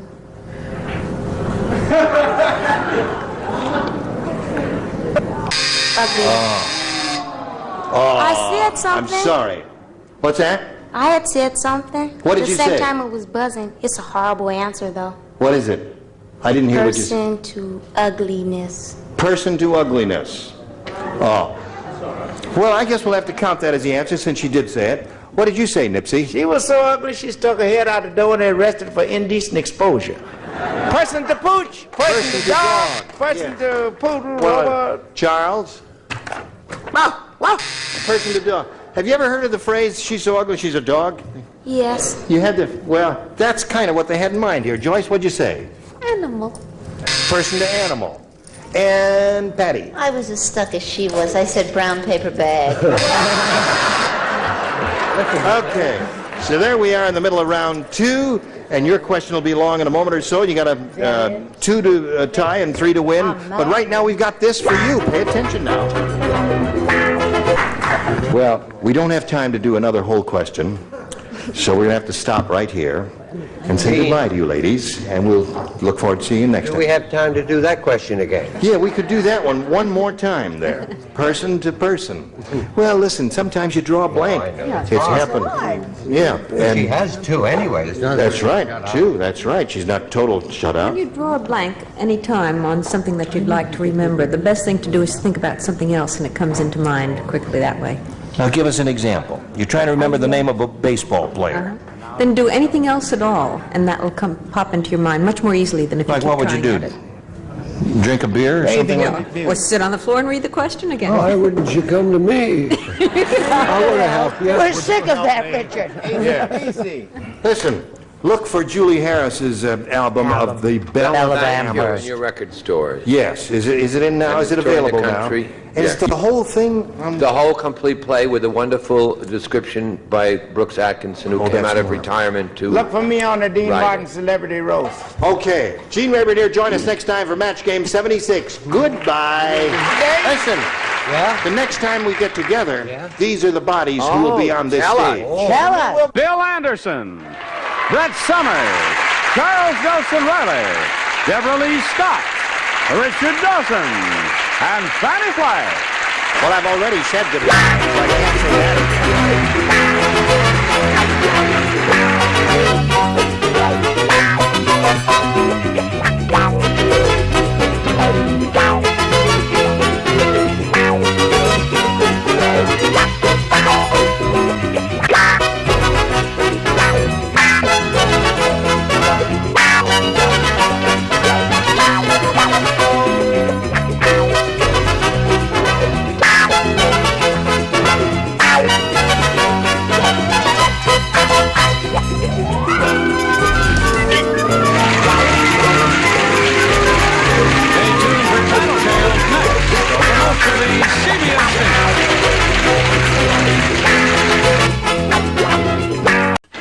Get ready to match the stars.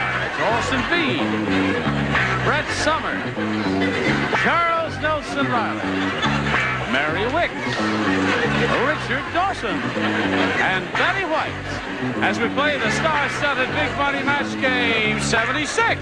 And now, here's the star of Match Game 76, Gene Rayburn.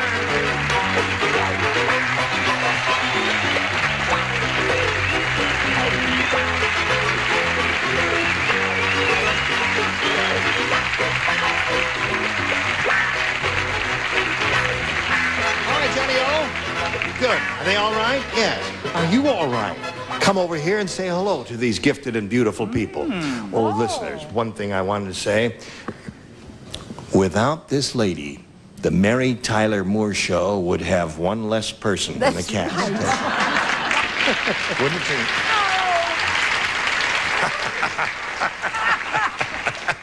Let's say hello to our current champ, Jackie Heinsohn over here. How are you? This little lady has won, she's getting up there. She's got $3,450. And she just won a game as time expired and won the $500 part of the early part of the Big Money Super Match. Now she's going to play for $5,000. And we'll see if she wins that or not right after this. Okay, here we are. As I pointed out, she's won the first part of the Big Money Super Match up to the $500 level. And that means she's going to be playing for 10 times that $500 or $5,000 now. But we can't give her the money until she matches one celebrity, and this has to be an exact match. You have to choose one now. Well, my kids said, don't come home unless you pick Richard, so I'm going to stick with Richard. Going to stick with Richard, eh? Is that what the kids said? There are 5 of them there, right? Okay.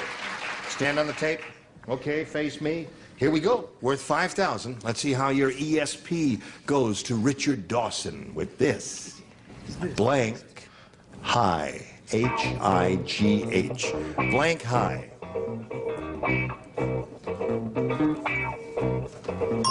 Well, he didn't waste any time, did he?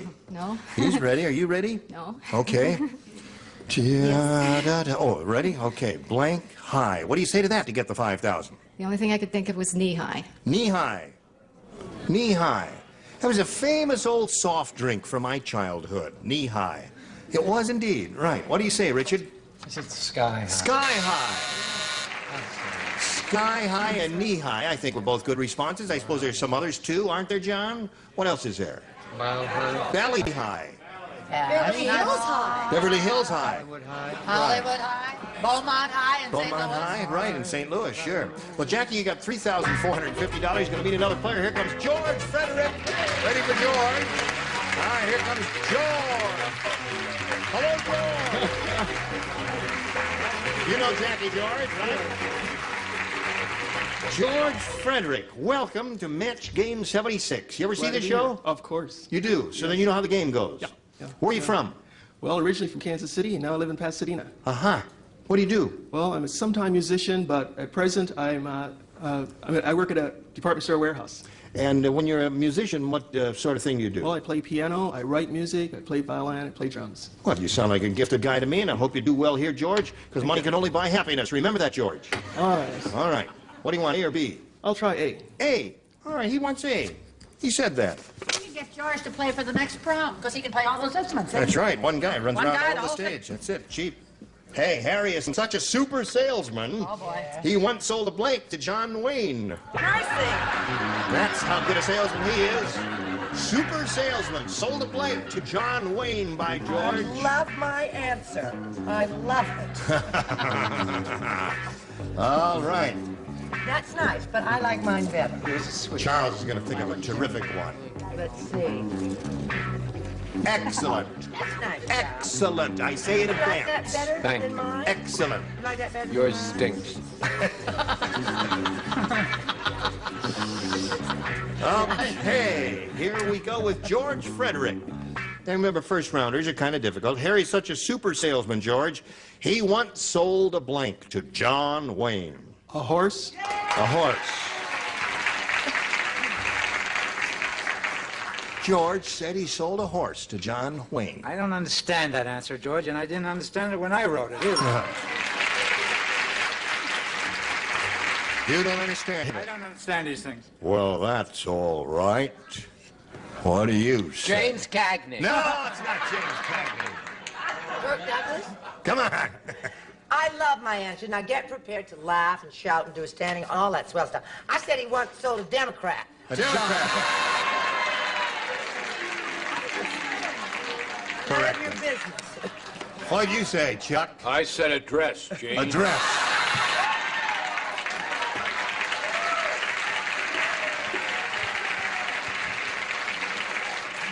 That's why he was walking that way all the time. What do you James say? Cagney. No. Go. I said a pink shirt. A pink shirt. Super Well, salesman. that's pretty far from it. Once sold a blank to John Wayne. A horse is what we're looking for. I was going to say a peace symbol.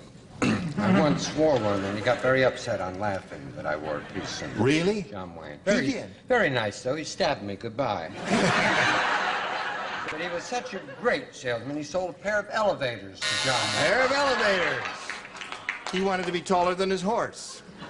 I don't think I understood this entire question because I didn't understand his answer, I didn't understand Orson's, and I certainly don't understand. Oh, yeah. Well, I thought the answer was kind of far. You don't have to sell a horse to John Wayne. He steals all his horses. What does he need horses for? So yours will be along in a moment or so. We got to do a little business here and then hurry back and see how she does. Ready? Here we go. They ought to have round one. Ready, Jackie? This is all yours. Gertrude said, my doctor is nearsighted. When I said, ah, he stuck his tongue depressor into my blank.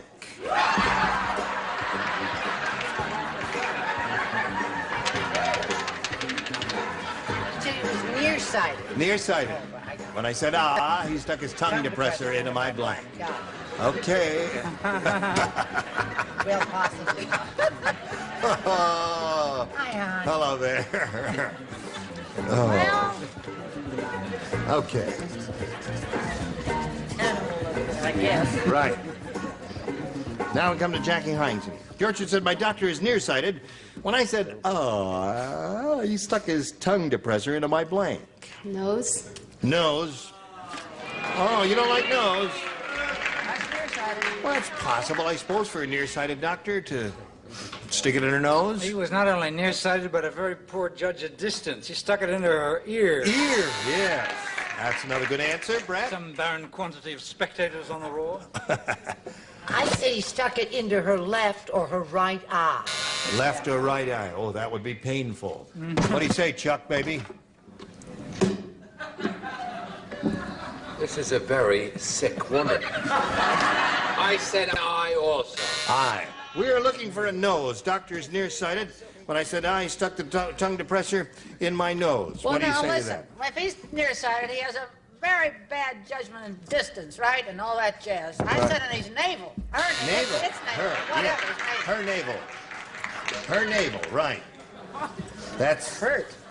What? Son of navel. Son of her navel. There. Son Two of navels navel. there, Jackie.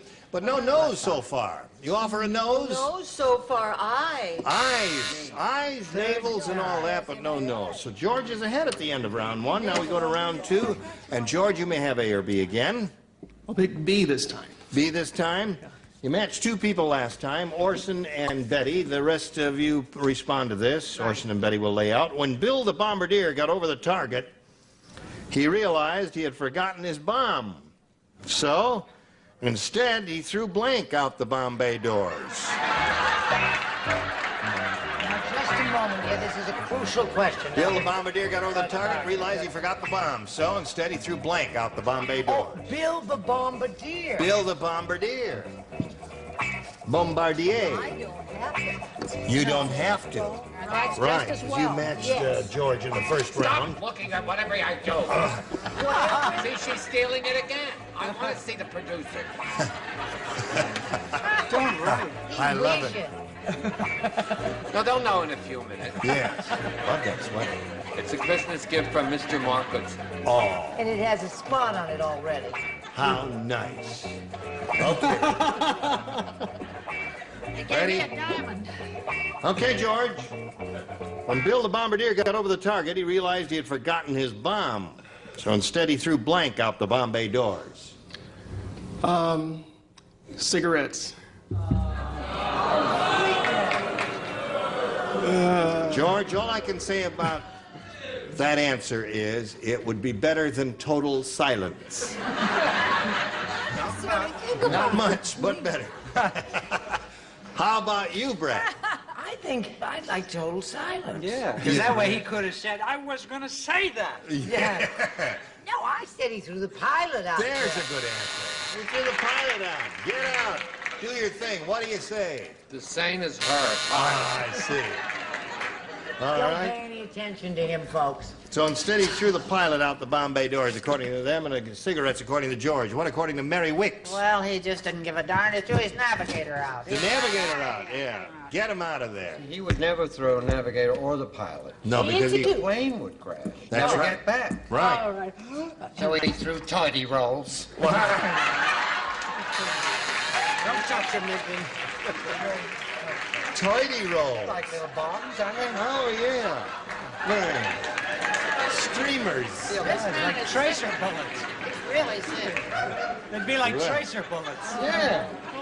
Well, so now, Jackie, here we go with you. You've got to match 2 to tie and 3 to win. The ringmaster said... Oh, we're back again.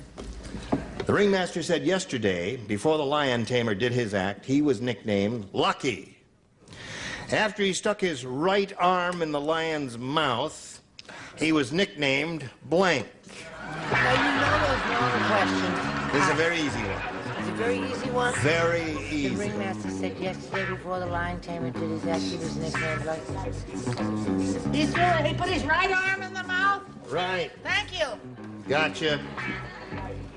She doesn't get it, Gene. She doesn't get Gene, it. it's very hard of hearing. We have to Okay, speak last up. chance. Just Maybe put something on the put it on card. green paper. All right.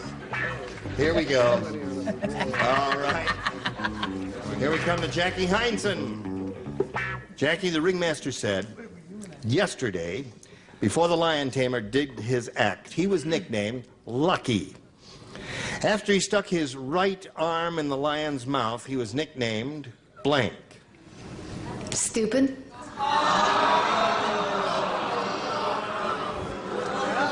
There are now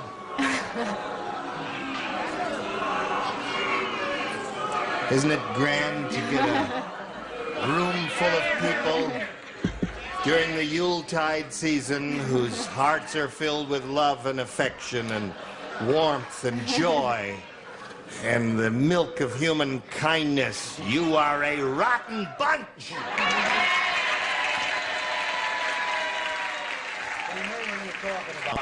300 Ebenezer Scrooges in the house here. Well, Jackie, you didn't understand the question either, as what's-her-name didn't. Did you understand it? It would be really interesting to have the losing contestants set upon by this howling mob and rent asunder. Pulled limb from limb. Lefty! Lefty is the answer. Now, wait a minute. Jackie, you're looking at me as if you still don't understand it. I'll read it to you. Yesterday, before the Lime Tamer did his act, he was nicknamed Lucky. After he stuck his right arm in the lion's mouth, he was nicknamed Lefty. Now, do you understand it? What is that? First prize, most stupid answers, what it says on the card. What have you got there? You're gonna love my. They're gonna love. You're gonna love my answer. Believe me, I wouldn't lie to you kids. I said Dad. He's nicknamed Dad. Yeah. Looking for the answer stupid is what she's looking for over there. What do you say, Chuck? Dead. Captain? I don't remember. Oh, Captain. I say the right answer, Gene. I said lefty. Lefty's the right answer. Remember, you got to match 2 to time, 3 to win. We only got 3 more to go here, Jackie. All right, let's hear it from Mary Wicks. Mary Wick said lefty. Lefty is the answer. You got to match Richard and Betty. And here we go with Richard. Lefty. Lefty it is, and George Frederick wins the game. Congratulations. All right, stand right there on the tape. You're going. But she's not going empty-handed because she's got $3,450. How about that? Goodbye, my dear. While we're spinning her off, we're going to spin these messages just for you. Here we go. George Frederick has won a game. He's got $100 now, a modest beginning, but here's the part that could really be terrific for George Frederick. Are you ready? Yes. Okay. Ready. All right. Ready. Got a nice smile, George. Thank you. Are you a happy person, basically? Basically, a little scared, but scared. I'll put my arm around you, George. Don't be scared. And don't shake there. You said you were trying Doesn't to make me cut a bad down. person. I'm just being friendly, that's all. All right, George, we polled a recent studio audience. We got their best response to this. Hip blank. Now, that audience gave an answer which will net you $500 if you match it. $250 for matching the second most frequently given response, and $100 for the third. And let's see what kind of responses we'll get from our celebrities. Okay. Richard? A hippo. Hippo. Hippopotamus. H-I-P-P-O, okay. Never to an animal. All right. Okay. Brett? Hip pocket.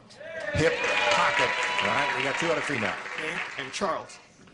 Well, I was going to use what I go hunting with hip boots, Gene, but I decided to go with hip hip hooray. Hip hip hooray is what he's saying. So those are 3. Hip hip hooray, hip pocket, and hippo. What do you say? You got one of those? Look at me when I'm speaking to you. All right. You can choose one of those, or you may have a better idea in your skull. Hip, hip, hooray. You want hip hip hooray? You sure about that? I'm sure. Okay. That was the answer that Charles gave him. Let's find out if hip hip hooray is up there. Hip hip hooray! Reveal yourself if you're under the $100 number. Go. Oh, right off the bat, hip hip hooray we get. Well, that'll be done. George Frederick, what do you think's under the next one? Hip bone. Remember that? Connected to the thigh bone. Hip bone connected to the head bone, and the head bone connected to the wrist bone, and the wrist bone connected to the knee bone, and the knee bone connected to the ankle bone, and here's the word. Oh, got me. Okay, that's it. Now let's see what we got under the $500 number. Earl, slide it. Hip huggers. You know I threw out huggers. You threw out huggers? I thought, no. That's what everybody's saying. Well, you're going to play for 10 times that amount now, or $1,000, George. And we'll give you the money if you match one celebrity. That's all. I've never been right. Richard.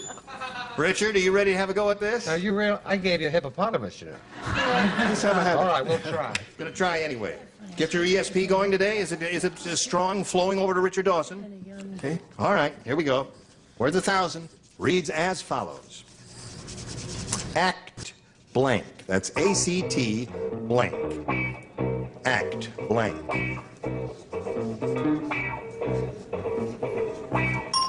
Okay, George Frederick, what do you say to that to collect the $1,000? Act blank. Act 1. Act 1.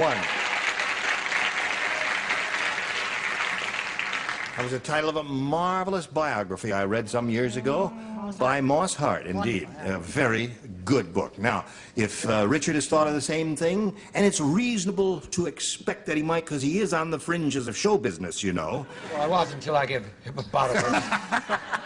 You get the 1,000 if he says Act 1. I wanted it to work because you had faith in me, so I wrote 1. 1 minute! Attaboy! Now you got $1,200. Good for you. Very good, George. You got $1,200, and you got to play another game now. So let's meet Donna Baker. Here she comes. Hello there. All right, whatever you want, you can get back on the merry-go-round while I say hello to Donna Baker and welcome her to Match Game 76. You want to tell us a little bit about yourself? I live in Hacienda Heights. I have 2 children, 1 granddaughter. I work part-time for a utility company. Yes. She's kidding us. She can't be a grandmother, can she? Never. A girl like you, 28 years old, being a grandmother? Right. Right. Okay, I believe you. Well, Donna, we welcome you and wish you the very best of luck. We've got to cool it here for this moment and do a little business with America. Hurry right back now. Thank you, one and all. Join us next time for Match Game 76. Gene Rayburn here. Goodbye.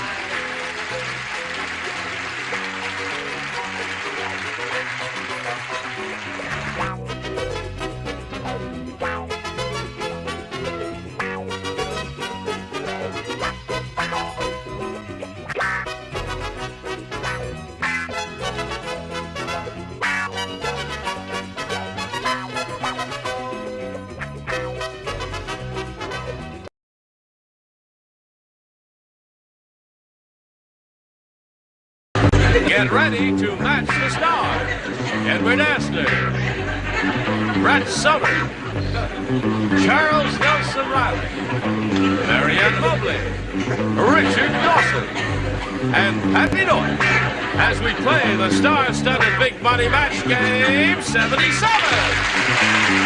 And now here's the star of Match Game 77, Gene Rayburn.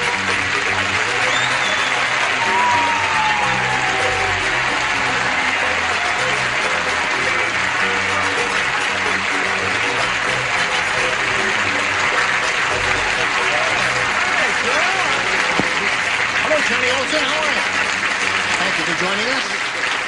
Thank you for showing up here and helping us out, and thank you indeed. Oh, Ann, how are you? Nice to see you again there. Listen, you're in a new project called Roots, I understand, yes, in which you're doing your usual brilliant job of acting, but no plugs, please. I've met Alex Haley. He's a wonderful human being. You've met who? Alex Haley, the man who wrote Roots. Roots. Yes, indeed. Yes. Anybody else have anything? He's not clumsy either. No, I'm not. What happened to the cable here? It's sticking out. Let me just shove that back in the hole there. I'll do anything to get. What are you shoving back here? Nice to see your body again, my dear. Fine. Good to see you. Is there anything you have to say? Any plugs or anything like that? Come to think of it, there is. What are you talking about? Well, say it quickly, Marianne. Ed Asner and I did a circus show together, and it's going to be on CBS January the 10th, and it's going to be terrific. You bet. Is it January 10th yet? No, it's not. Oh, today's the 6th. You forgot today was All the right. 6th. What do I do next? I walk over here and say, let's say hello to George Frederick and Ron Tonini. How are you, George? Pretty good, thank you. How much money have you won? $10,000 so far. You've won $10,000 so far. Right. What do you mean so far? You think you're going to win more? Oh, I was kind of hoping. You were hoping? You're being challenged here by Ron Tonini, who's had his first round question, matched one of our celebrities, and your question will be long in a moment or so, and we'll see how you do in this game. Hurry back now. Ready? I will push this button here and reveal our other first round question. George, you want A or B? You want A? Okay, A is what you got. Here we go.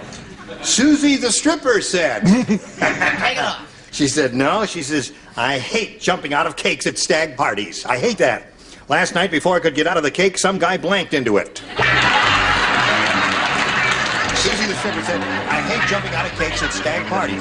Last night, before I could jump out of the cake, some guy blanked into it. Or some guy blanked into it. Or, hello, Charles. Have you been skiing? You look terrific. No, you know where I was recently? On Nantucket. I was on Nantucket Island for Christmas Eve and Christmas Day. But don't let me, See, don't let you deter What's that? Did you go to see the oil tanker? No, that's a terrible, catastrophic calamity. This is true. Isn't that funny? Finished up here, finished up there, put it right in the slot there, and away we go to George Frederick. Susie the stripper said, George, she said, I hate jumping out of cakes at stag parties. Last night, before I could get out of the cake, some guy blanked into it. Tinkled. All right. I don't understand that answer. Blunt. That's his answer. Well, I mean, and he's stuck with that, right? That's right, he is. I, on the other hand, am nowhere near as gross, and I'm far more concerned with dieting. So I said, good answer. Bit. Yeah, before I could get out of the game, some guy bit into it. Excellent answer. What do you say? Don't think that's so swell. You're just saying that because he hasn't been here for a while. No, if you say bit, I'll say it's swell also. I didn't say bit, and I didn't say bit, and I didn't say bite. Actually, in a fit of passion, he jumped in. No, that's not bad either. That's okay. Get into it or jumped into it are two good possibilities. Charles, what say you? Without the number, jumped into it. All right. Now, Mary Ann, it's been a while since you've been here. You may be rusty in playing this game. So we're curious to see your answer. Well, I agreed with my friend Edward. I said bit into Bit. it. Excellent. And Richard. I like that. Now, George and I have been through quite a lot together, Yes, haven't we? you've matched a lot, and you've made a lot of money for him. He's going to give some of his money to a church, I believe. Right, that's right. Some to his parents. That's exactly right. And he comes out with the answer, tinkled. I said that as well. Yeah, you said that.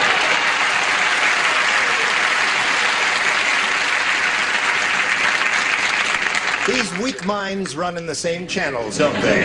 What do you say, Patty? I said whizzed. Whiz! So there's another one for him. George, I got a level with you. I thought it was a rotten answer, and I didn't think anybody was going to say it. Nothing personal, George. Fine! There we go. Ron, it's up to you, A or B. I like B. You want B? Okay. Now, let's see. One person was matched, and that is Richard. Right. So you lay out. The rest of you said, do this. The Godfather said, He said, Vito, I want you to take that fink and dip him in tomato sauce. I am going to make him into a blank. Take that fink and dip him into tomato sauce, I'm going to make him into Say something as an acting teacher. Yeah. You might have been in Nantucket Christmas Eve and Christmas Day, but somewhere along the joyous holiday, you left your Godfather accent. All right, would you give me a little demonstration? No, I don't. Not that versatile. Oh, you do the Godfather. I'm just a model.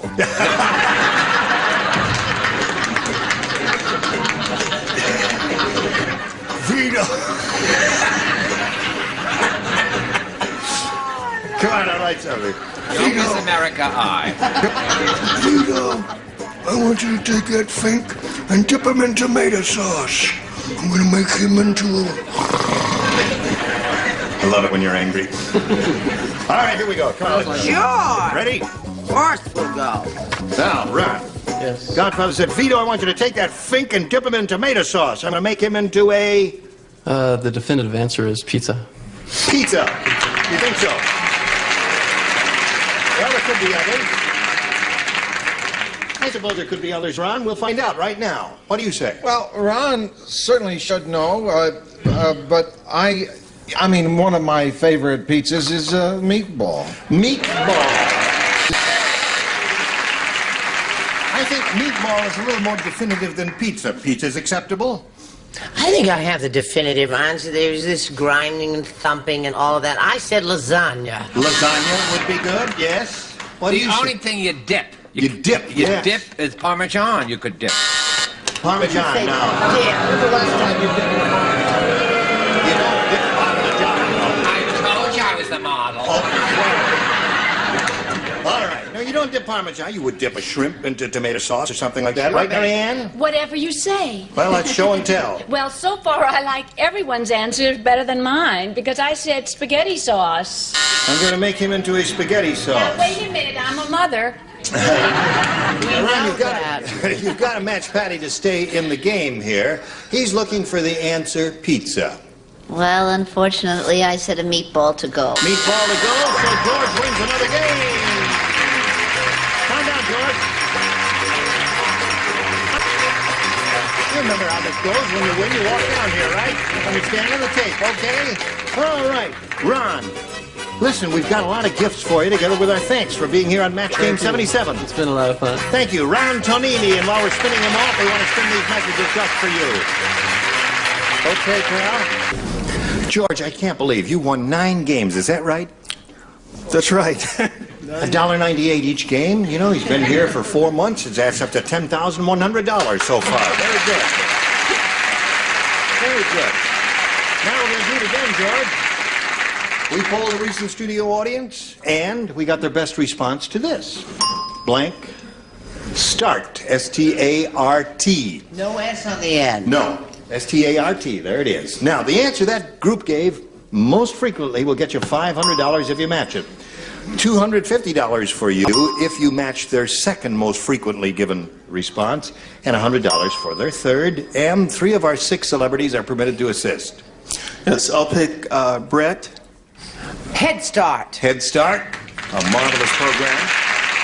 And Charles. False start. Oh, I had a False start. And Richard.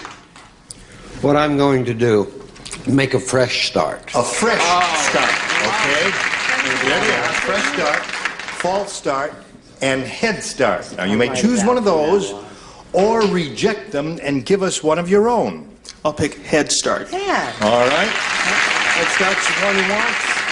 That's the one that Brett gave him. We'll begin down at the bottom and find out if it's there. Where is it? No, not at the bottom, but there's a false start, and that's a good sign because that's one of the answers the celebrity gave you. Let's see if we got a head start under the $250 response. Fresh start is Richard's answer. Last chance for Head Start, Slided Earl. There it is.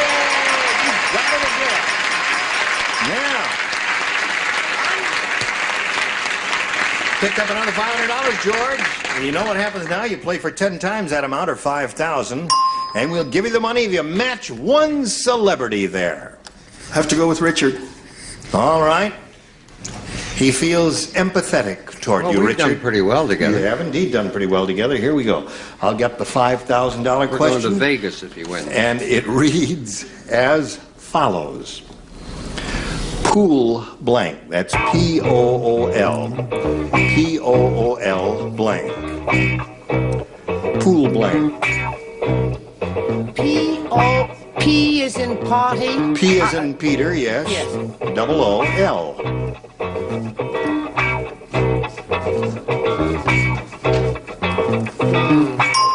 All right, George. He's finished. Give us an answer which you think will match his, and you get $5,000. Pool blank. I hope it's pool table.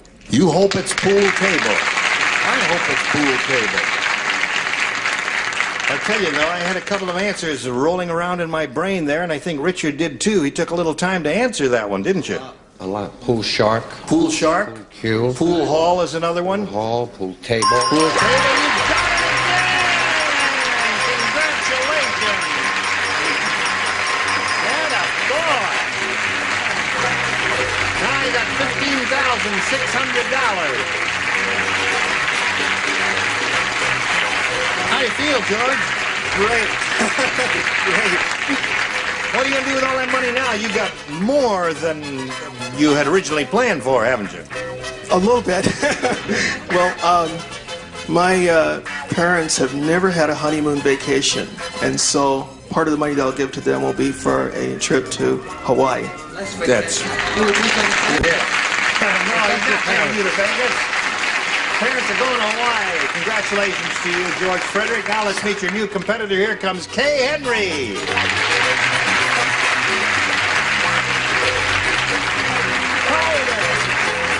Okay, you can get backboard there. George, you know Kay. And I know Kay. Kay's been here before. That's why she looks familiar to you. I just said those very words. You said those words? Yes, you have a good memory for faces, don't you? The reason Kay is back is that when she played the game here, something a little goofy happened, and we thought in all fairness we ought to get her back and give her another shot at it, and we're doing it. Okay, Kay? Now, do you want to repeat for the benefit of those who didn't see you the last time, where you're from and what your marital status is and how many kids you got and all that stuff? Oh, well, I'm from, here. Here? No, not right. She lives right here. Right in this spot. She said right here. There's where she lives. I'm from San Marino. Yep. And I have 3 children. And I like to ski when there's snow. And I'm decorating my home. And you are? Well, good for you. And good luck to you, Kay. Thank you. We'll start this game right after we do a little business with America, so you hurry back and see how it turns out. All right, here we go. I'll push this button, reveal our first round questions, and ask Kay to make a selection. B. All right, everybody plays. New game. Say, you all know how Hollywood adapts movies from books. Well, Sure. right now, they're working on the dullest movie ever made. It's adapted from the blank. It's adapted from the blank. Dullest movie ever made. Adapted from the blank. This is a book. A book, right. A book. I like my answer this time. You like your answer this time? But let me see it. Maybe I'll surprise steal it, Mary. I won't take a peek at it. It's adapted from the... Now, first round questions are a little tough. They can be wide open. I think of something wonderful. Just let your imagination roam free. I got it. Free as a breeze. Okay, Kay Henry. You know how Hollywood adapts movies from books. Kay, well, right now they're working on the dullest movie ever made. It's adapted from the blank. The dictionary? The dictionary is a good one.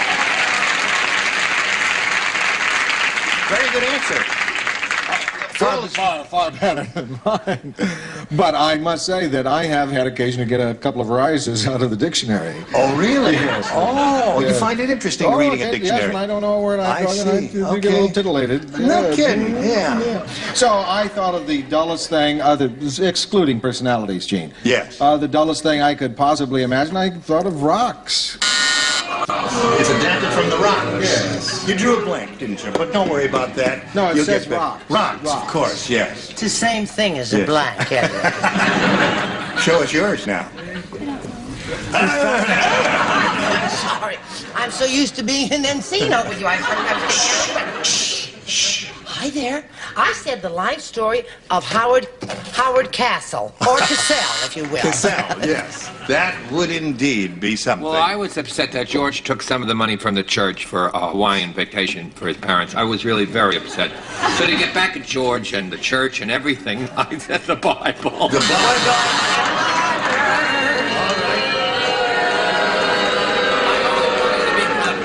Yes, that indeed would be an interesting motion picture. Have you ever seen some of them from the Bible? Well, Charlton Heston, well, let's not go into that now.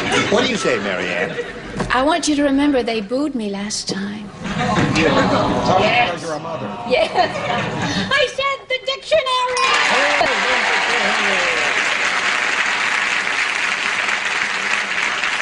Do something nice for that sweet little girl. Let's see, I find a dictionary interesting. I thought the telephone book. Telephone book is excellent. There's the definitive answer. Wonderful cast. Yes, cast of millions. Very, very dull story. Yes. Patty, what do you say to this? I said The Secret Life of Jerry Vale.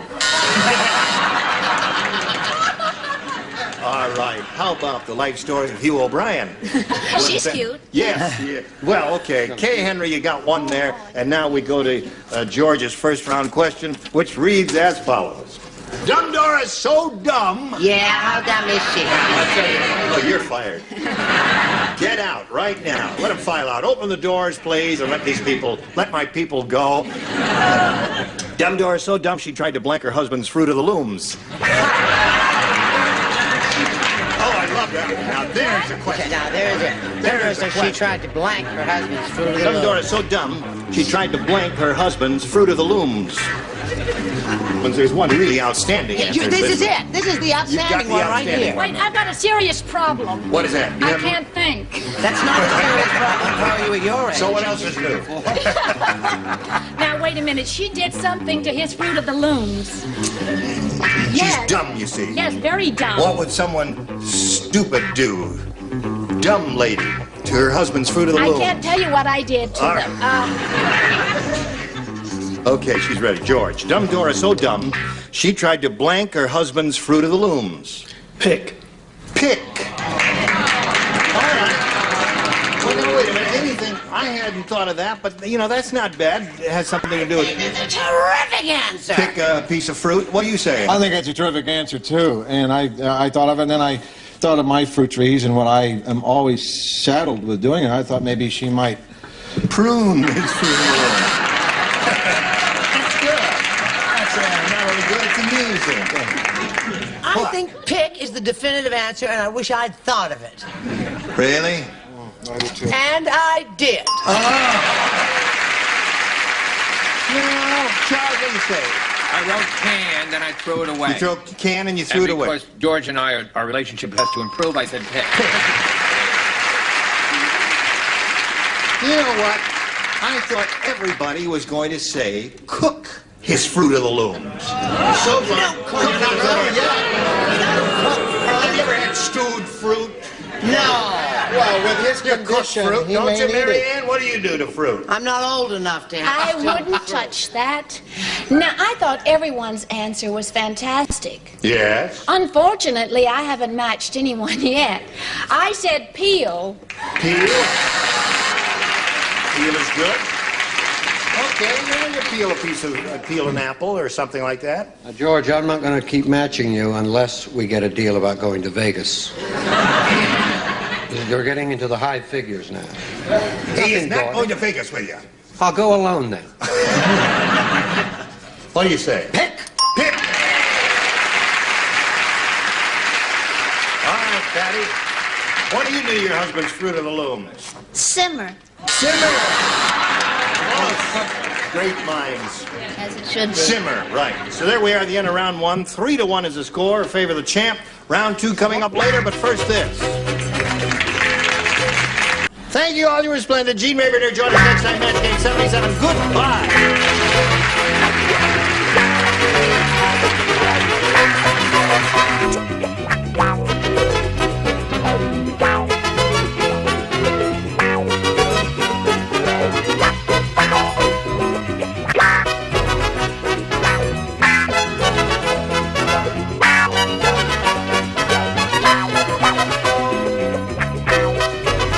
Get ready to match the stars. Star pitcher for the LA Dodgers, Don Sutton. Brett Summers. Charles Nelson Riley. Ethel Merman. Richard Dawson. And Fannie Flagg. As we play the star-studded Big Money Match Game 77. And now, here's the star of Match Game 77, Gene Rayburn.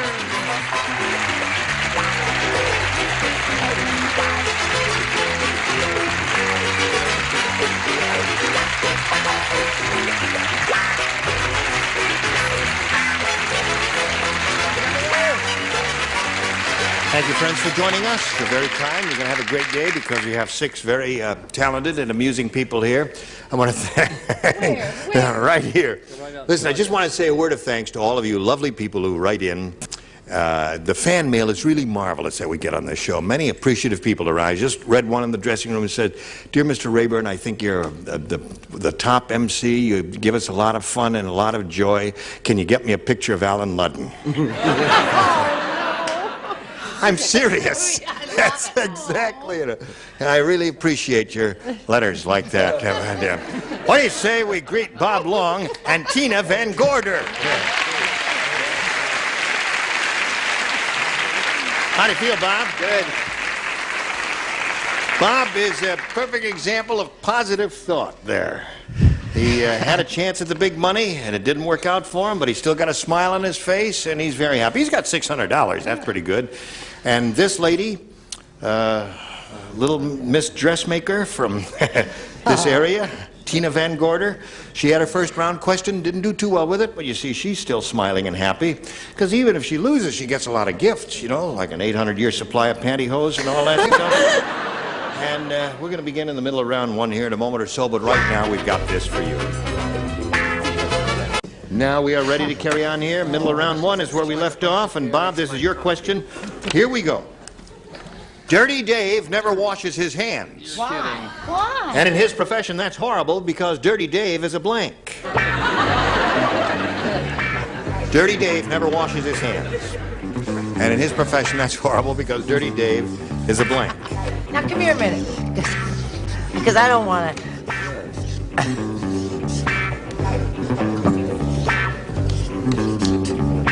All right. Is that all right? Is that bad, you think? Think that's in bad taste? No, it's fine. Fine. Anything you say, Brett, it is your decision. Leave me out of it. Chicken. Glamorous, doesn't she? Yes. Very glamorous. Ethel says you look glamorous. You do. Oh, Yeah, she's tell me sweet. about the hot pearls. I was going to wear my hot pearls today, but I think they got stolen. I can't find them. You misplaced them? Okay. Bob, Dirty Dave never washes his hands, and in his profession that's horrible because Dirty Dave is a blank. Well, I've got two good answers. I'll say surgeon. Surgeon. He said surgeon is what he said. Don? My initial thought I didn't think would get passed, so I changed it instead of saying a specific type of doctor that I had in mind to a doctor. A doctor. Now, according... A surgeon's not a doctor? A surgeon? What is a surgeon? A barber? Hold on just a second. Now, there are many Surgeon's doctors... not a bartender. That's true, but there are many doctors who are not surgeons, folks. Dr. Kissinger, for one. Dr. Kissinger's not a surgeon. He'll operate on you anyway, but he is not a surgeon. He's certainly done a good job on the country. That's right. Operating. What do you say? Well, what do you think I said? What'd you say? I said doctor, but I Oh. Chuck. Doctor. 3 doctors. Were you thinking of Dr. Bob? Did you think of sure. Oh, that was your other idea, and you rejected No, I was thinking of cook or doctor or surgeon. Cook or doctor and surgeon, yeah. Okay. Dirty Dave never washes his hands in his profession. That's horrible because Dirty Dave is a surgeon. Well, sometimes, a lot of times, a doctor doesn't have to have clean hands, so I said surgeon. Oh. You're okay, Uncle. You're okay, baby. I got downhill from here. Right. That was excellent. That was excellent, yeah, because surgeons, you associate them with scrubbing all the time. Right. Washing their hands and scrubbing, so. Surgeon. Surgeon. Speaking of dirty hands. Doesn't she look so pretty? Yes. Miss Magnolia Flower, what do you got for us?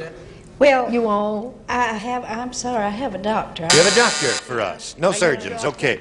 Well, you got 2 surgeons out of that bunch, and that ain't bad for starters, is it? Here we go. Round 2 coming up. Tina, you may have A or B again. Well, A was so lucky, I think I'll take A. A again. She's sticking with it. A again. Hey, listen, they won't let Harry into Florida anymore because on his last trip he got drunk, rented a plane, and blanked all over Miami. Now, it doesn't say all over. I added that. He got drunk, rented a plane, and blanked over Miami. That's what it says. Well, you know what? I don't like that question because I think it's about my father. Now my wait a minute. father's name was Harry. He Oh, was really? a terrible drunk. Your father was a terrible drunk. I don't want to hear your trouble. Just write an answer there. Read that again. They won't let Harry into Florida anymore because on his last trip he got drunk, rented a plane, and blanked over Miami. You know, you're talking about fan mail? Yes. I got one once. You got a piece of fan mail A long once? time ago. Aw. Of course, it wasn't addressed to me in particular. It Who- was to the panel. Yeah. And it had Betty White's name on it, but it got to me. It did. Yeah. Betty White will get to you every time. Okay, Tina, if you're ready. Don't ask me. Ready, John? Yes. Okay. Put it in. Come on. Tina, they won't let Harry into Florida anymore because on his last Wait trip... a minute. He hasn't had it in yet. Don! Go You're ahead. going back to the minor leagues, Don. Going back to celebrity sweepstakes and all those other things that... Is that minor league? That's it. Hey, now listen, Tina. They won't let Harry into Florida anymore because on his last trip he got drunk, rented a plane, and blanked over Miami. Threw up. Great. Encouraging. The euphemism we use around here is barfed. What did you say? I didn't say that. What I said was an answer that came out of desperation. Right. And really doesn't merit... The pressure was on you. It really doesn't merit being sent anywhere except out. What? I just put he dropped things all over Miami. He dropped things all over Miami. That is dumb, isn't it? Yes. How dumb is it? Listen, it's so dumb they're not even booing you. That's how dumb it is. They're in shock. What do you say? I say, far. Barford. That's one for Tina. Yes, sir? Upchucked. Okay. Okay.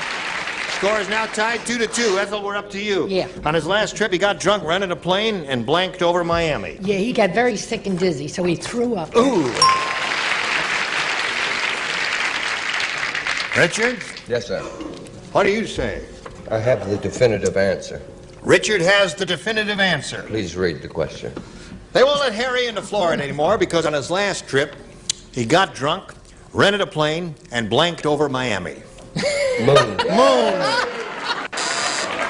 Richard, as promised, gave you Mooned Over Miami. That's right. From the song of the same name. Now, play straight with it. How many of you know what throwing a moon is? Everybody. How many of you have thrown a moon? How many of you have thrown a moon? Mrs. Miller's hand is up. Mrs. Miller, you've never mooned. Stop that. Don't kid me. You've never mooned there. All right. Hey, speaking of moons, we now come to Fanny. You know, it's funny when you have nothing to do, nobody to talk to, how your mind wanders. I used to date a crop duster named Earl Coursey that got a little drunk once and dusted downtown Cincinnati. So my mind just went to that, and I said he dusted crops over Miami. Rented a plane and he dusted crops over Miami. I don't feel half as Well, that fan mail really got to you. So here we are in the middle of round 2. The score is 3-2 in favor of Tina, and we'll finish this game right after we do a little business with you. Here we go. You know what you have to do? 2 to win, 1 to tie. No, 1 to tie, 2 to win. I got it all mixed up. That's right. You're okay, Bob. Good luck to you. Here we go. When the bionic woman falls down, she bounces right up because she has bionic springs built into her bionic blanks. You don't play? I know. You don't play. The rest of you do. Okay. What ball All right. team All is John set, Bob. Sutton with? When the bionic woman falls down, she bounces right up because she has bionic springs built into her bionic blanks. Bionic Fanny. Bionic Fanny. All right. Don, he said bionic Fanny. What do you say? He's obviously an intelligent man. I think it's a great answer. I put bionic buns. Buns and Fanny is a match. Score is tied. It sounded kind of close. Right. 3-3 it is now. Another pair of buns. Another pair of buns. One single Fanny will win the game for him. How about a couple of fanny flags? Boobs. No. That doesn't win for him. On. What do you offer, Charles? Bun! There it is. That wins the game. Fanny had boobs.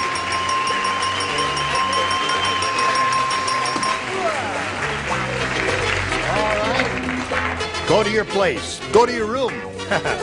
Tina, it was a pleasure to meet you. You too, thank you. As I said before, we'll have some gifts for you. Thank and you.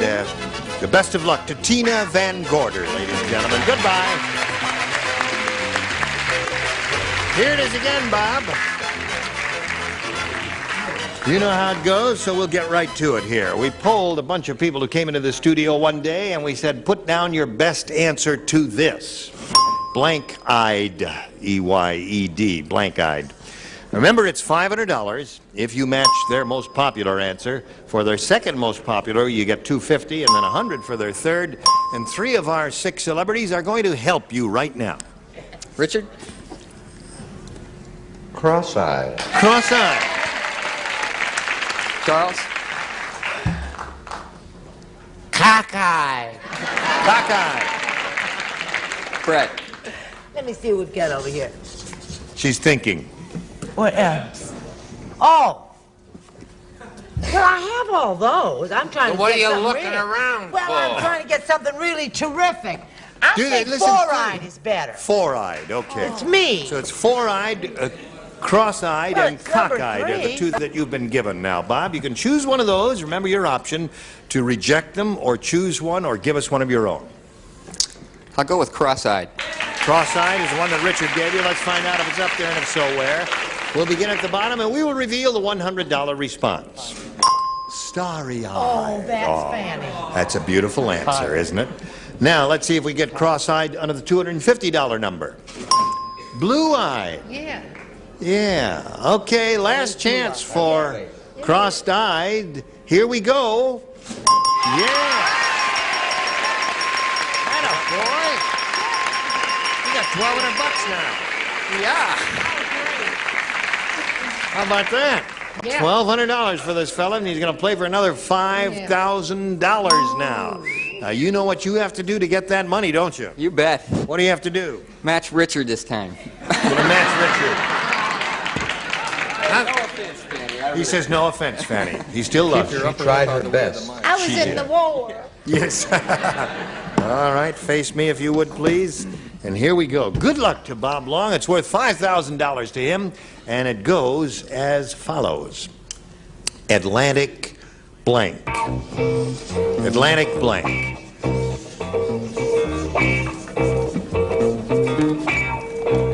Okay, Bob Long, give us the answer Richard has written on that card, and we give you $5,000. Atlantic Ocean.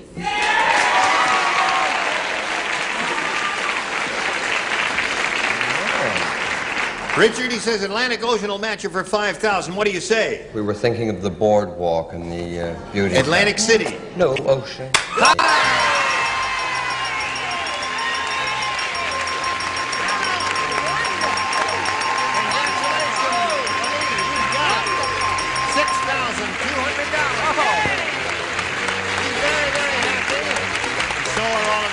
Here.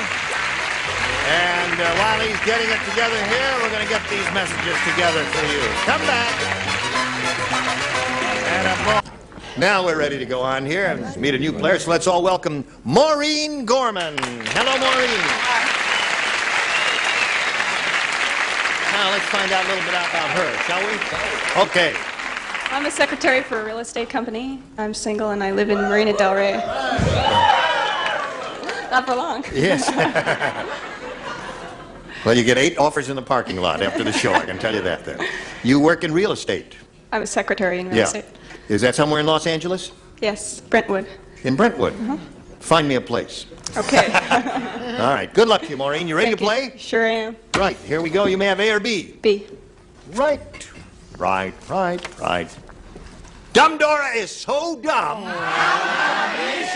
When they said the switchboard was flooded, she brought a blank to the office. That's how dumb she was. Dumb Dora is so dumb when they said the switchboard was flooded, she brought a blank Oh, they're to the office.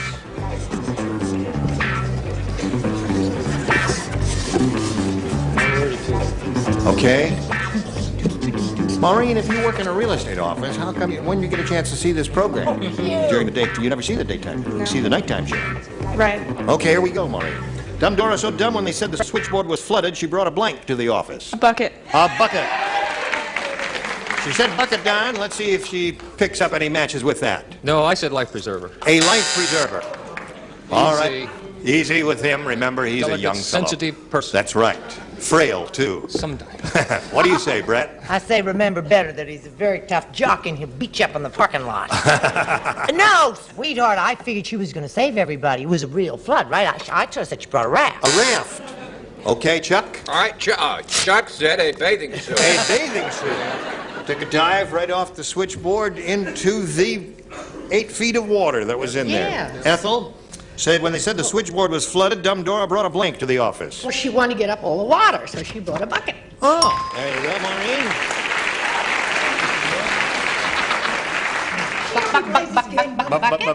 Very good. That's pretty good. Yeah, all right. Now we're up to Richard. I said a pump. A pump to get the water out. Yeah, Right. I thought it was a bigger Everybody flush. bail. All right.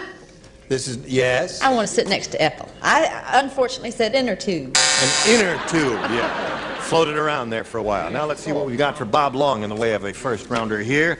102-year-old Mr. Periwinkle said, You're not 102. This says, I gotta get me some denture grip. Last night I went out with Stephanie and my denture slipped out of my mouth and into her blank. Now, see how nice Mr. Periwinkle is? And he's not cranky or anything. When you do Mrs. Periwinkle, she's so cranky. Don't call us, we'll call you. Yeah. You want some film footage, Henley? okay. I guess everybody got the idea, Bob? I'll read it slowly while they're finishing up. 102-year-old Mr. Periwinkle said, I've got to get me some denture grip. Last night I went out with Stephanie, and my dentures slipped out of my mouth and into her blank. I've got a couple answers again. I'm going to go with cleavage. Cleavage is what he said. All right, Don, show us your cleavage. That's that, man. Come on, Don. I said the front of her dress because that's usually where you put cleavage, isn't it? Front of her dress? There's one for him. You've got it, but I don't want to see it. That's enough. Come on now. Cleaver! Yes, Cooper Hem, Charles. I took it a step further. Yes? I said cleavage, but when they got there, they held on. Oh. Okay, Ethel. Yeah. Slipped out of my mouth and into her. Well, this is the same as cleavage. Boobs. Is that it? Okay. Right. What do you say, Rich? Cleavage. Speaking of cleavage. I like him. Bras, cleavage, same. Bra. Okay. Got them all. So there we are in the end of round 1-6-1 the score, and you have to go to work after this message or two. All right, do a fast bye-bye. Bye-bye. Bye-bye. Join us next time, guys. Game 77.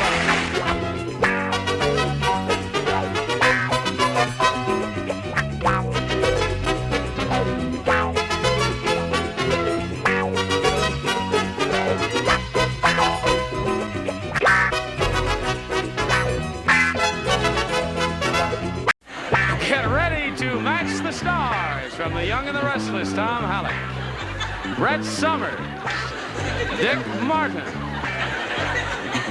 Mary Wicks, Richard Dawson, from the Mary Tyler Moore Show, Betty White, as we play the star-studded Big Money Match Game 77. And now, here's the star of Match Game 77, Gene Rayburn.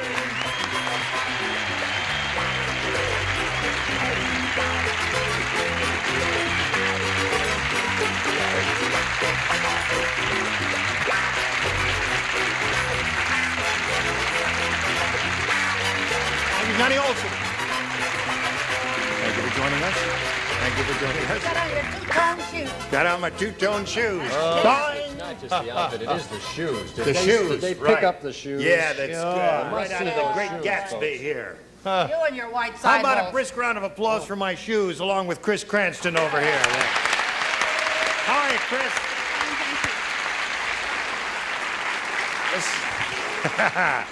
This lady came all the way from Idaho just to meet Dick Martin. Right. Beautiful. Yes. And she's a ski instructor and a skier and a fly fisher person. Right. And a bartender. And she won the Tell game. him what else, Chris. Come on. Oh, we'll tell him later. Something's going on behind my back, I think. That As was the it. time expired last time, she had won the game and won the $500 in the first part of the audience match, which means she'll be playing for $5,000. We all wish her well. Come back and see how it turns out in 1 minute and 5 seconds. Here we go. As I pointed out, Chris won the $500 here in the first part of the audience match, which means she'll be playing for 10 times that amount, or $5,000. And we'll be glad to give you the money, Chris, but you got to match one celebrity, and this time this has to be an exact match, okay? Right. I think I'll stick with Richard. Okay, here we go. This one is worth $5,000. We appreciate your enthusiasm, but don't say an answer loud enough for her to hear, because it may not be the answer, you know, it might be a rotten answer. Not that you're dumb or anything, but ready? Peggy blank. P-E-G-G-Y blank. Now, Chris, he's written his answer, and we asked you to give us an answer that matches his. If your ESP is going, it will indeed match, and you'll get the additional $5,000. Good luck. Peggy Lee. Peggy Lee. The audience doesn't seem to agree with you. We'll find out if Richard agrees with you. Richard, she says Peggy Lee will match you for $5,000. Well, because you were into winter sports and you would say Peggy Fleming. Peggy Fleming. You thought of Peggy Fleming, too? No, I thought Peggy Hopkins Joyce. Peggy Hopkins Joyce. Yes, first thing that came to my mind. Peggy Hopkins. I said only this morning at breakfast. Whatever became of Peggy Hopkins. Is that what you said there? Yes, of course. Got a bunch of weirdos up here on the stage, but here we are. Now, Chris, you're still the champ, you know, and you're going to meet another player whom we're bringing on right now named Patty Paniccia. Hello, Patty. There you go. Patty, you know Chris? Let's welcome Patty Paniccia and ask her where she's from and ask her to contribute any other information she wants to for our benefit. I'm from Wailua, Hawaii, and I'm a student at the University of Hawaii, and I surf competitively, professionally. Really? Yes. Can you make much money surfing? Not so much in the contest, but maybe in side promotional things. Enough to sustain life, to make a living? No. No. No. Not as much as... Have you ever been hurt surfing? Yes, I have. Break a bone? I've torn a cartilage or two. Are you going to keep on surfing? Oh, yeah. I've broken an eardrum. You a crazy lady. No, surfing is a marvelous sport, but it is, wow, when I see it on television, it really is thrilling, but it's dangerous. Patty, good luck to you there and here, too. You may have a choice here of A or B. I'll take A. A is over here. This is the one you want. Mm-hmm. Okay. A is what she wants. A is what she gets. Right. Fat Frida had her roots traced. And she couldn't believe it. Fat Frida's great-great-grandmother was a blank. Fat Frida. Right. Now are there words to this music? No. You like it? Write some. Hey, do that. Do that. Next time you come, you can sing. Yeah, that could be it. Hello, Patty, you ready? Yes. Fat Frida had her roots traced, and she couldn't believe it. Fat Frida's great-great-grandmother was a blank. An elephant? Elephant is a good response. There are 2, 3 good choices here. Elephant was one of them, and that's what she said. What did you say? This is true. Well, since she's a surfer, I thought she would think that we all came from the sea, which is where we did have our roots originally from, and so I said whale. Whale is another good one. What did you say? Well, being a seagoing girl, I said whale. That's right. I had a whale of a time. No doubt. I said a hippo. Hippo, another good one.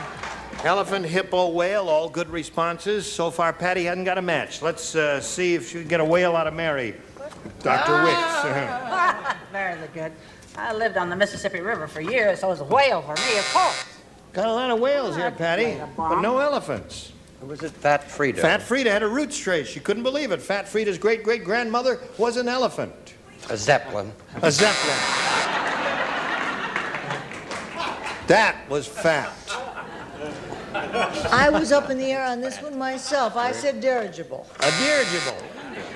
Got 2 of those and lots of whales, but no elephants. No. Sorry about that. Now, your first round question will belong in a bit, but first this for you. Here we go. Chris, this is your first round question. Gentle Bernice. She's new on the show. That's right. We got a new one. Nice. Is she in SAG? That's right. Gentle Bernice, the bear, said, me live with Gentle Ben many years. Me have no little bears. You know why? Because Ben blank.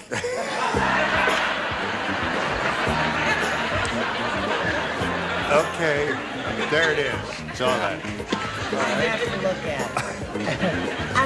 I like your voice for Gentle Bernice. I never heard of I didn't know that you had an accent. Ben, I They'll never believe think of it. anything. You made me so crazy. If you don't write an answer down before the judge sounds the buzzer, we're going to have to count it as a wrong answer. Okay. All right. Hello, Chris. Gentle Bernice the bear said, me live with gentle Ben many years. Me have no little bears. You know why? Because Ben blank. Gay? Ben Gay! Ben Gay! They don't do that in Idaho. What kind of a hotel is this? Hibernates a lot. Hey, wait a minute. It's only I can leave. He's got another job. What are you doing? I don't care. I'm not showing my answer. You all have to take my word for it. That doesn't matter. I'm not showing my answer. All right. She tore it up. Tore it up. Okay, so it's the wrong They answer. never had little bears because Ben never got bear. Never got bear. Oh! Little play on words. Yeah. When will the second edition be out? Because this is Gentle fun. Bernice the bear said, me live with Gentle Ben many years. Me have no little bears. You know why? Because Ben gay. Hibernates a lot's a good liniment, too. Gay. Gay it is.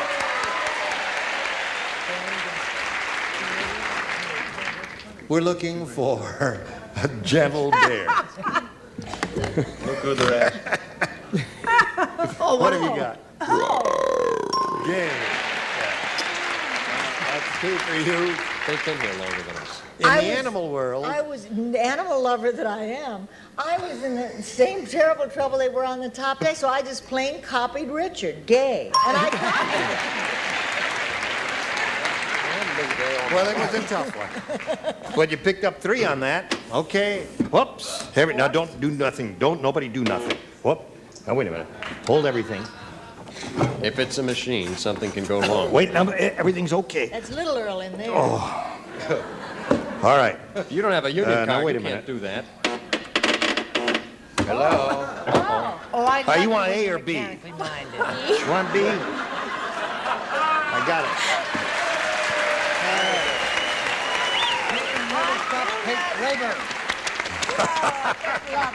We had every faith in you, Gene. Put an You're on the lovely moon when and you're can't angry. make that darn thing work there. Did that get your circulation up?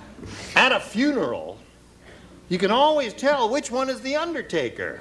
He's the guy who's blanking.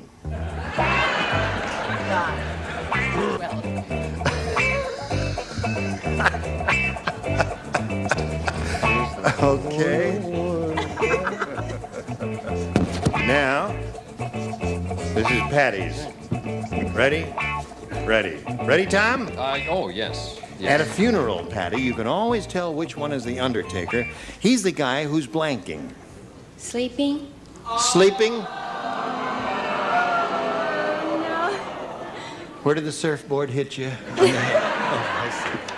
Okay. We say aloha. Say aloha.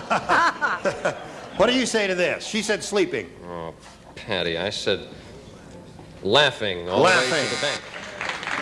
And you? That's a good answer. Yes. Well, Thank I you. felt Thank it you, wouldn't Gene. be quite so obvious and trashy. I'd say you just smile. Smiling is probably the definitive answer, yes. Actually, he was digging. Digging. I like that. Now, wait a minute. The must. Listen, would you put up Chris's score so we can tell what's going on Well, here? Chris has 3. Yeah, she has 3, but There's an we ought to. electrical failure. There's Most electrical people only failure. have Oh, that's two. why the He's got machine 2 busted. that The I whole know thing of. is out of there. There we go. Thank you very much. Pay attention over there. Thank you for. I may be Now, right, you got to you never match know. all 3 of the remaining celebrities, Patty, to stay in the game. Dr. Wicks, we're up to you. She's don't- looking for the answer. Sleeping. I hate to show mine. I said crying, and that makes no sense at all. Crying. What do the rest of you have there? Okay, smiling. So, Chris, you win the game. Come on down. Congratulations. All right. Patty, it was a pleasure to meet you. Good luck in your educational career and with your avocation of surfing. Patty Panicia, many gifts will be coming your way, Patty. Goodbye. And while we're spinning off, let's spin these messages for you. All right, here we go. This is Chris's second time up here. She now has a total of $700. She's going to try for the big one again. She missed it last time. Let's all wish her well this time. Chris, we polled a recent studio audience and we got their best response to this. Blank rib. Remember, it's $500 if you match the answer that bunch gave us most frequently. For their second most popular answer, we give you $250 for a match and $100 for matching the third. And whom do you call on for an assist? Richard? Spare rib. Spare rib. One. Betty? Adam's rib. Adam's rib. Dick? Dick. I told you were going to be number 3. I had those two. Wait a minute. Oh, wait a minute. I think there's something coming. There's something coming. He's thinking very hard. I think there's something coming. Prime rib. Okay, so those are the three. Prime rib, spare rib, and Adam's rib. Now think it over carefully. Choose one of those or give us one of your own. Spare rib. Okay. That was Richard's answer. Let's find out if spare rib is up there. And if it is up there, where is it? That is the question. May we see the $100 number? Prime rib was Dick Martin's answer there.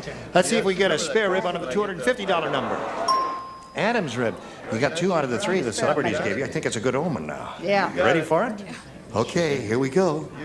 Oh, you got it. Congratulations.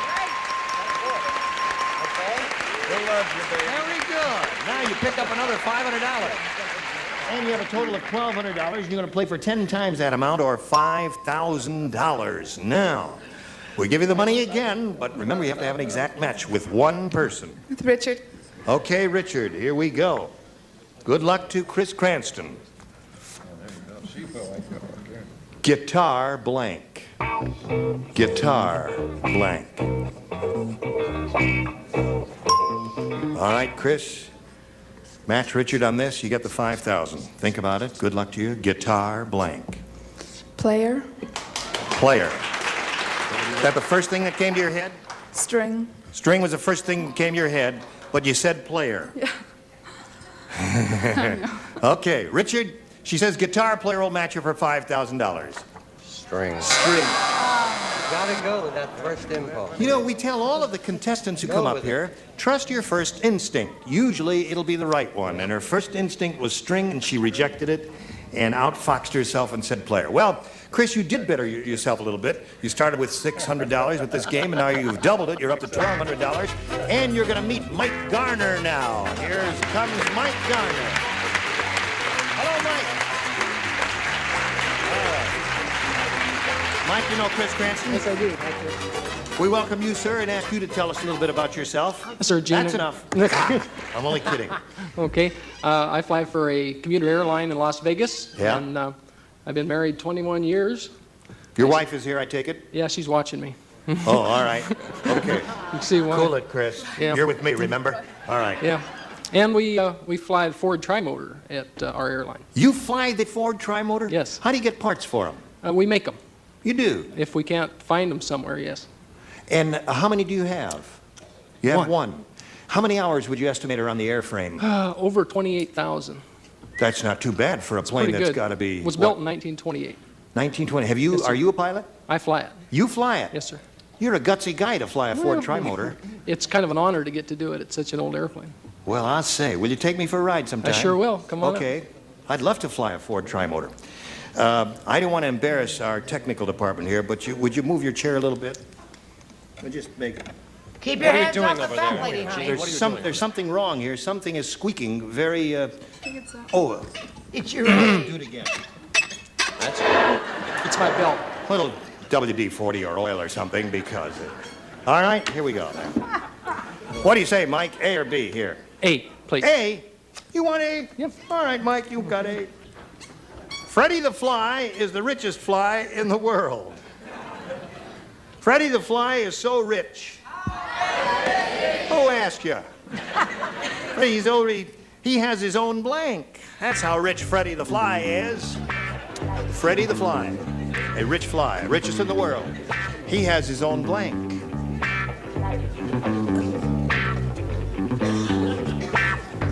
Freddie the Fly. Well, there were 2 good answers. That's not one of them. So I'm going to go with my second choice. I don't like to be half-hearted about this, but there were 2 Good for you, Tom. answers, and I feel that... Good. Now, Mike Garner. Remember, first-round questions are a little tougher, and there are a number of good possibilities. Freddie the Fly is the richest fly in the world. He's so rich, he has his own blank. Airplane. Well, said he wouldn't Fly, have to yes. fly The fly, it's in the same. He said he has his own Well, he airplane. can rest a lot. He's a fly, Doesn't have to use yes. his Doesn't he have to use his wings? We had to get this right, Mike, because you fly and my wife Pam flies. She's a stewardess. She's sitting over there, and so we had. I said jet plane. Is that Oh, there's one for him. Very good, Tom. Never expected to score with this, but he did.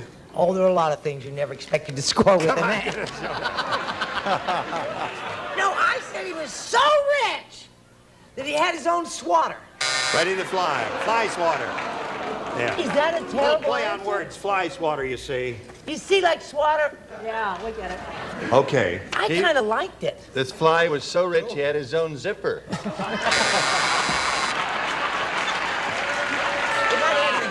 You know, you're crazy. That boy is plumb crazy up there on the left. I He's know just it, I plumb know it. crazy. Well- What do you got here? This fly is so rich he has his own. Well, now, this is subtle. You have to think about it. I'll think about it. Horse. Oh, yeah. Get it? Horse fly. Horse fly, yes. You get it? Yes, horses Okay. do attract flies, don't they? Yes, they do. Well, don't put them on me. I said swatter. Swatter. Yes. That's a See, you sophisticated. booed, but I want him booed, too. I'd like to thank my producer, my director, and my friend up the top. And the writers, yes. Friend. And all the people who made it possible. The little people. The little people. I like to thank Billy them all. Barty. Billy Barty. Billy Barty. Mickey Rooney. Mickey Rooney. Alan Ladd. All right. List goes on. Would you like to play the game? Yes, it was a turtleneck swatter. A turtleneck swatter. Okay, so you picked up Mike. You got one there, and that ain't bad. Good for you, Mike. And you've got a first-round question. We owe you one. But now we owe you this. Next time we get together, these are the bodies you will see on this here stage. Ron Palillo, Brett Summers, Nipsey Russell, Tootie Wiggins, Richard Dawson, and Betty White. You were more than adequate. Thank you. Gene Rayburn here. Join us next time for Match Game 77. Goodbye.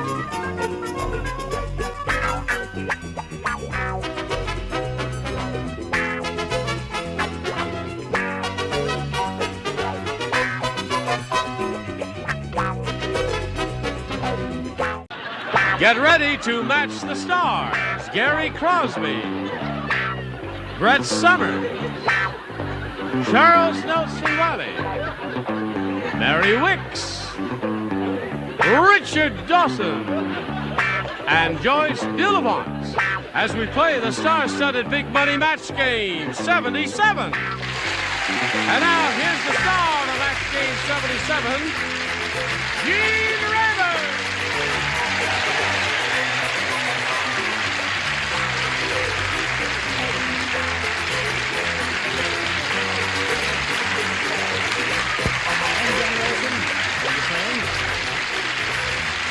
Here we go again. Now, this will tie it up here. Now, I mean, we've been all tied up here for days and days and days. But we're going to see if we can untie it with your assistance. Right. Here we have Maggie Lantizer and David Zive. We welcome them. They played one game to a tie. Then they went to a tiebreaker, and they tied that. Now we got to go to another tiebreaker. Are you ready for it? Yes. Will you stop fooling around here and play this game right? We'll see how this game ends right after we see about this. Shall we? Okay, here we go. Second tiebreaker. David Zive, you may have A or B. B, please. B. All right. David is a medical technician. A tall medical He can Tall. play anyway. 6 foot 7 inches. Here it is. Hopalong Cassidy said, "The reason they call me Hopalong is that before I got my horse, I used to ride a blank." Got it. Got it. Got it. Got it.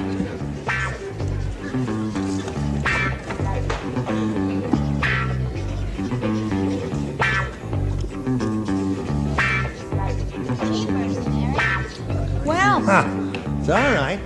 Okay, David. Hopalong Cassidy said the reason they call me Hopalong is before I got my horse, I used to ride a blank. Pogo stick. Pogo stick. Pogo stick is good. I don't want to say anything, but that dates you pretty good. Pogo stick hasn't been seen since high-button shoes. Where did I go wrong? I thought I had it. Really? Yeah. What do you Rabbit. think?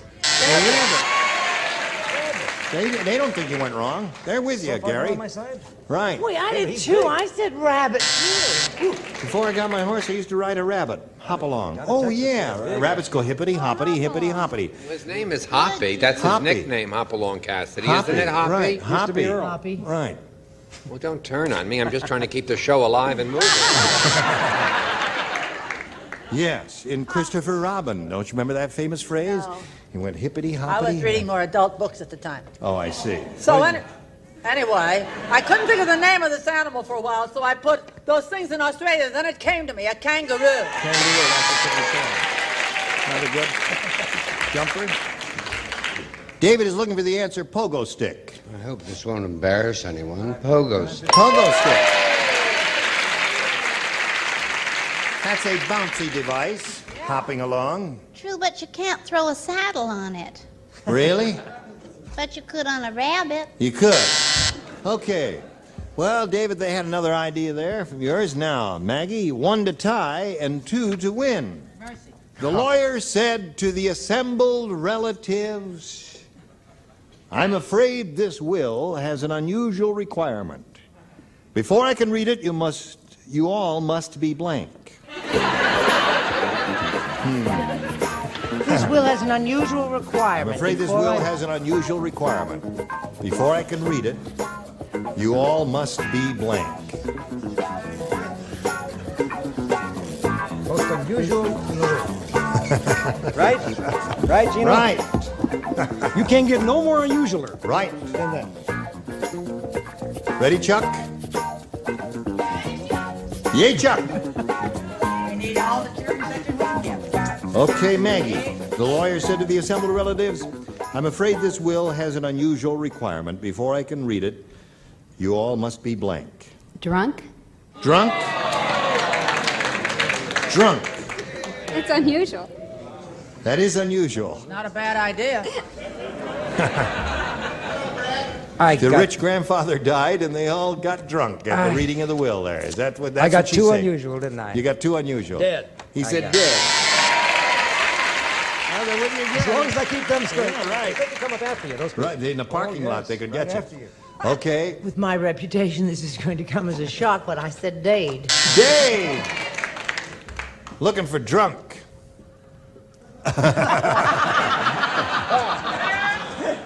I didn't do a thing, Mr. I know, Rayburn. but the gesture with your head was beautifully done. Edward Everett Horton taught me that. Yes. The lawyer said the most unusual requirement in this will, before I can read it, you all must be drunk, according to Maggie. Well, I'm all for it, but I said dead. Dead. All right, Maggie, you're getting down to the home stretch here. You got to match one to achieve a tie again. Dead. Now you got to match Joyce to achieve a tie, and if you don't, David will win. What do you say? Not drunk, dead drunk. Dead. So that means David wins the game.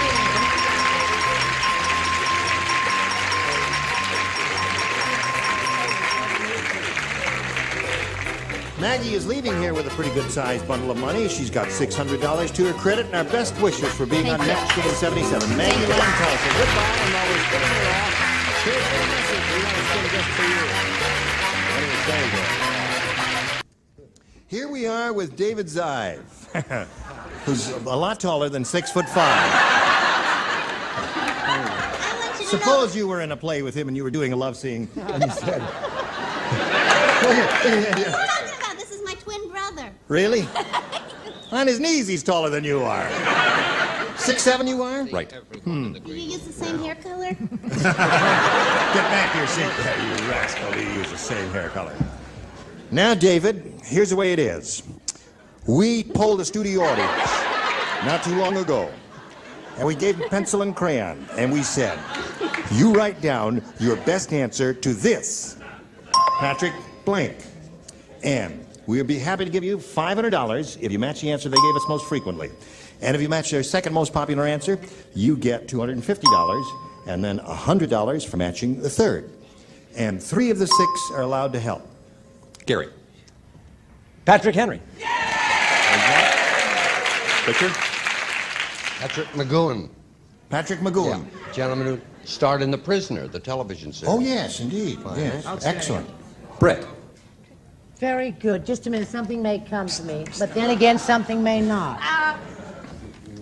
Here, McNee! Give a Patrick McNee. Oh, yes. He did that series, The Avengers, with what's her name for so long? Diana Rigg. Diana Rigg. Now, so you have Diana Rigg. No, you have Patrick Henry, Patrick McNeil, and Patrick McGowan. I'll go with Gary. Patrick Henry. Patrick Henry. You just mentioned him yesterday, didn't you? When you said, I was shoot talking if you about him must. at breakfast. I said, whatever became of it. Here we go with Patrick Henry. May we see the $100 number? Patrick Moynihan, a senator from New York State.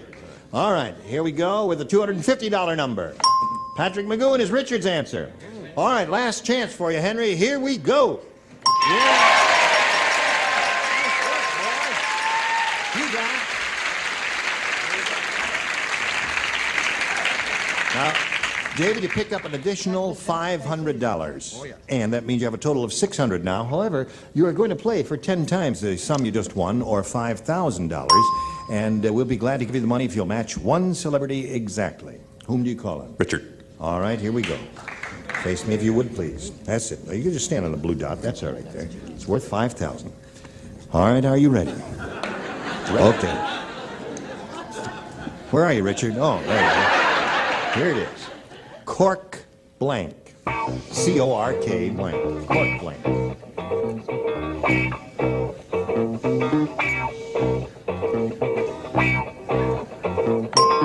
Okay, David, he's made up his mind. We ask you to make up your mind.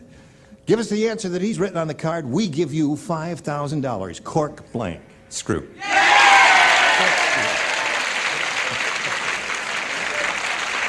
Well, there are many thoughts that ran through my mind. But what was one of them? what would you cork? What were you thinking of? Dad talk. Judge!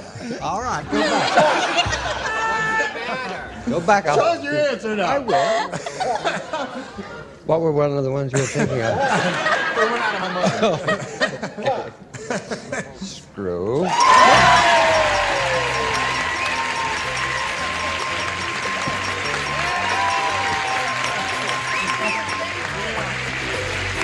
Congratulations. You have $5,600. Well, David Giles finally did it. He's got a lot of money now. He's going to meet another player. Comes Isabel Smith. Let's welcome her. Isabel Smith coming out here now. Hello, Isabel.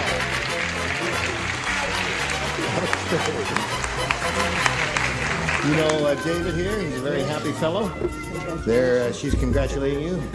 Now, we welcome you and ask you to tell us about yourself.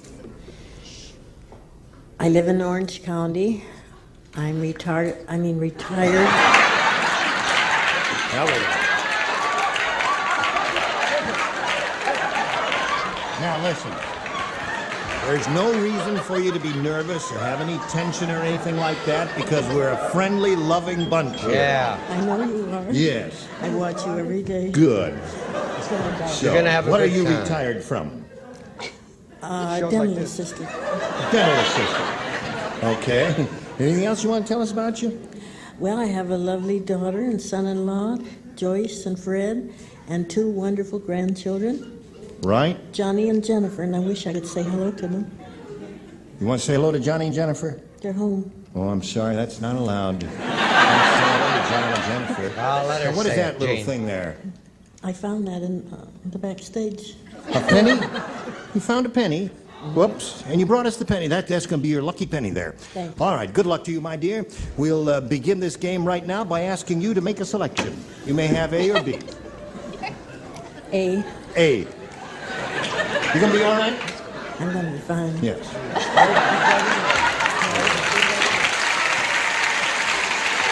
Isabel Smith. Isabel. We're just having a game, that's all, right? Sure. We're just having a game, And okay? Isabel's my middle name. So Sure. Just think of it as a game, that's all. You're in I business. don't like it because it sounds like Jezebel. Oh. Well, she doesn't like her name. She's depressed about her Yes, name. she doesn't like her name because it sounds like Jezebel.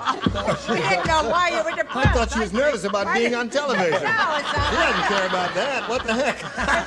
It sounds like Jezebel. Oh. All right, we must press on here, Of course we Jezebel. must. Poor Henry. He turned his big bedroom fan on reverse and it sucked his blank out the window.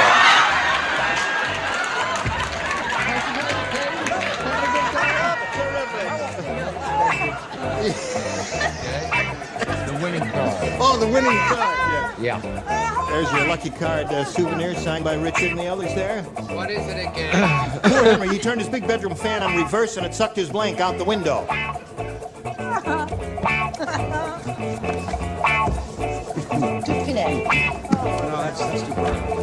No, that's good.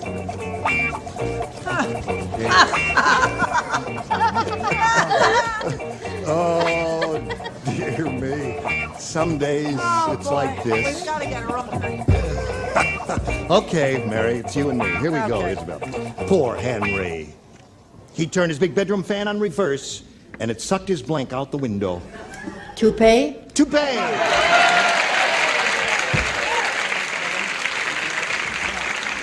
Did you throw away Toupee? I told him. I did. You threw away Toupee? Yes, you thought I it'd be too did. heavy? Yes. Well, I must say she does give the impression of Don't, being a man, sweet... don't ever do that. That's terrible. Instead, I went with wife. I'm sure his wife is... Oh, that's a good one. All right. Sorry, I'll never do that again. Well, he was really very upset because it was his little bride of only 3 hours. Oh, well. Oh, that was terrible. Chuck? His date, a cocktail waitress from Encino who we met in the parking lot. I see. Poor Henry. He's really having a hard time here, Mary. Isabel, you know I told you my name was Mary Isabel? Toupee.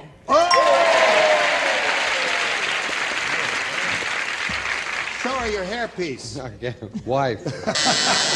I'll take it off and show it. Go on, take it. The hair lace is sticking out like a country club awning. Okay, Joyce. I wish I'd said toupee. I said wife. Okay, so there you are. One for you, Isabel, and you stand by. But right now we've got this for you. Hello there. Shall we carry on? All right, David, we got a first round question for you. Remember the little tougher Norma said to her husband. Yes. I don't mind if your brother stays with us, but does he have to play handball in the blank? I don't mind if your brother stays with us, but does he have to play handball in the blank? Very suggestive question. Yes. Okay.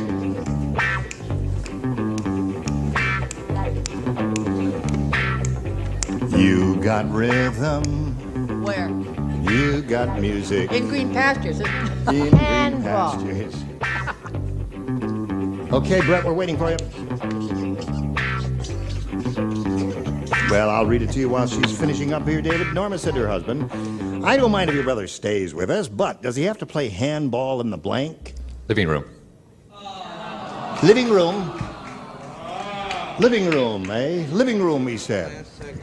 I felt that a wife would really take offense at anybody playing handball in the kitchen. Indeed she would. Yeah. Don't know that. That's bad not also. bad. What room do you got? What do you got? Well, I figure my children, they always play handball, but I thought a funny place, an odd, peculiar, eccentric place would be the hall closet. The hall closet. Well, now there are closet handball players. Oh. There. And other things. Hello, Chuck. Well, as there always is on this game once in a while, a John. A John, of course. That's the answer. By Jove, that's a definitive answer. Excellent. Well done. Now, Mary Wicks. She's Yes. looking for the answer living room. I'm going to give you an answer that's going to knock you right off your feet. Okay. I thought of all them tile walls. I said in the bathroom. Bathroom. I knew it would. Knocked me right off my You're feet. going to ruin that suit. Yes. All right, Richard, looking for a living room. As long as the wife was not in any of the rooms, I don't think that'd bother him. What would, I think, really point, bother Richard. her is if he played handball in the nude. Yeah. Those Splendid quick answer. service break. Right. Joyce? Mine might be a little unusual. Naturally. But I thought about, I said in the bed, because I thought against the headboard. Uh-huh. Does he have to play handball in the bed? Oh, my. Yes, it's quite unusual. Joyce has an odd Put it down. Put it down. Really? Okay, here we go to round 2. Isabel, you may have A or B. A. A it is. A for Isabel. Oh, that's par for the course. Are you familiar with the song, You Make Me Feel Like Dancing? Yes. No. You do not. Well, anyway, there's a new song out written by Ugly Edna's boyfriend. It's called You Make Me Feel Like Blanking. You don't play.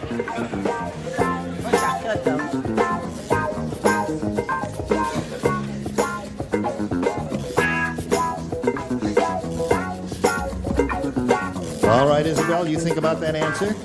I did. We'll ask you to give it to us right now. The song You Make Me Feel Like Dancing. Well, there's a new song out written by Ugly Edna's boyfriend. It's called You Make Me Feel Like Blanking. Dying.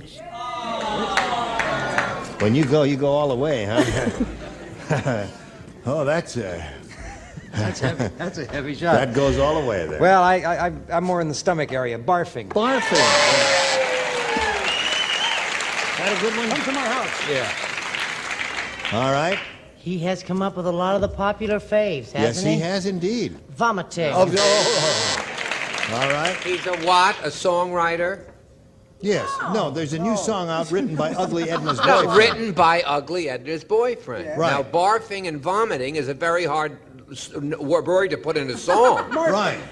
So I chose regurgitating. Yes, simple rhymes, of course. Anything rhymes with regurgitating. Richard?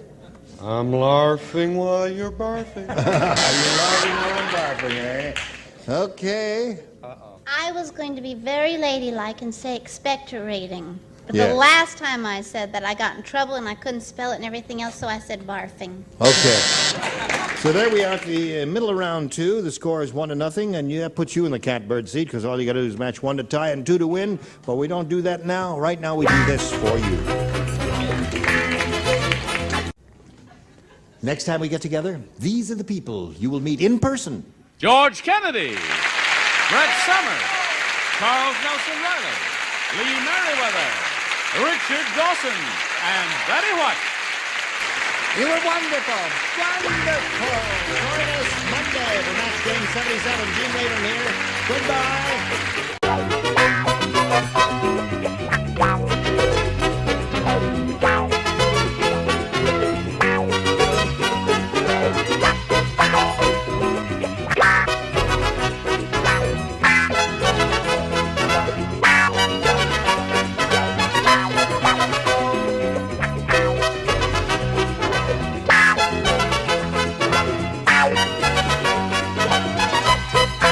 Get ready to match the stars from MASH. Gary Burkhoff, Brett Summers, Charles Nelson Riley, Meg Venice, Richard Dawson, and Fannie Flagg as we play the star-studded Big Money Match Game 77. And now, here's the star of Match Game 77, Gene Rader.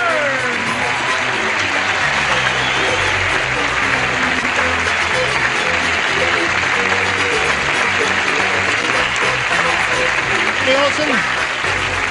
All right. You've got to try and keep your hands off me. And vice versa. Shh. Oh, listen, try and wear something a little subdued. Woo! No, I think that's a wonderful... Being 24, I can get away with colors right. and polka dots. Just see what it looks like on the monitor. Oh, boy. Now that is yellow. He brought his own lighting system. All right, let's say hello to two players, Marcy Schneidmiller and Kenneth Yaw. Applause, applause, applause. Here we are. Marcy's our current champion. She has $5,600 to her credit. And Kenneth Yaw is her challenger here.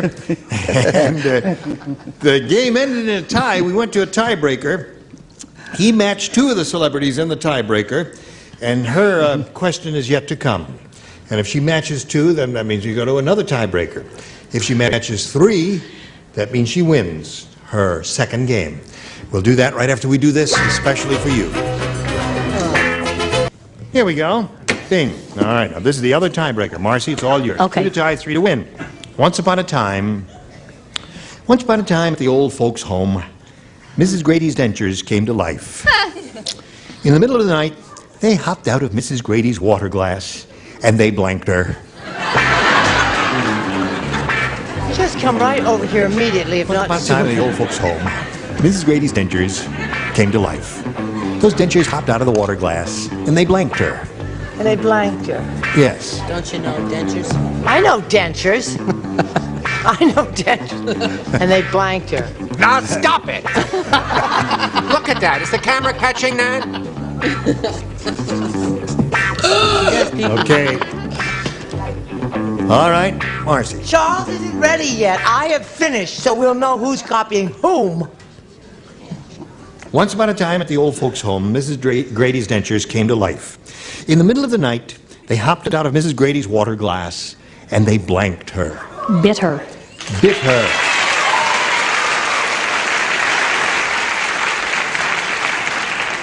Dankeschön, bit her. What do you say? I didn't know you spoke Polish. Ate her. Ate her. Ah, very interesting. Bit is what she is looking for. What do you say? I said they left her. They left, just walked right out. They just Went hippity hoppity in like a blaze of blank and glory. Christopher Robin. What do you say, Charles? I say, Gene, that they smiled at her. Smiled at her. Well, dentures do that. They could smile there. All right. Listen, all is not lost, Kenneth. You might end up with another tie here. Who knows? She's looking for dentures that bite. I've got a denture that ate her. Ate her. Now you got to match the two remaining ones to stay in the game here, Marcy, and achieve a tie. We're up to you, Richard. I love teachers. Bit. Bit. 4-2 to 1. Baby! Shove it! Fanny? Come on, Fan. Come on, Fanny. I'd like to say that the tour of Richard's dressing room will start right after the show. Fortunately for me, because there's some hostile folk, bit.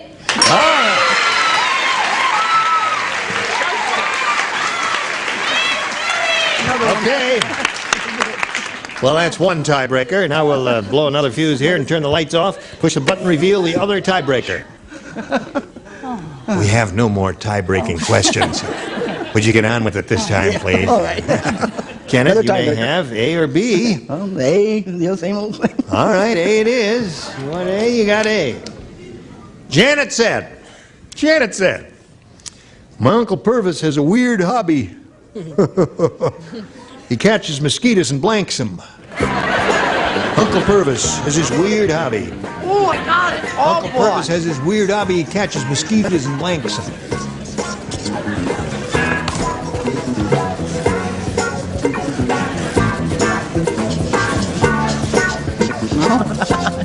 Well, just look at that Will you fellow stop over there. passing judgment That's on Kenneth me? Yaw over there. Hello, Kenneth Yaw. He's going to try to match your answer. All right. All right, Kenneth. Janet said, my Uncle Purvis has a weird hobby. He catches mosquitoes and blanks them.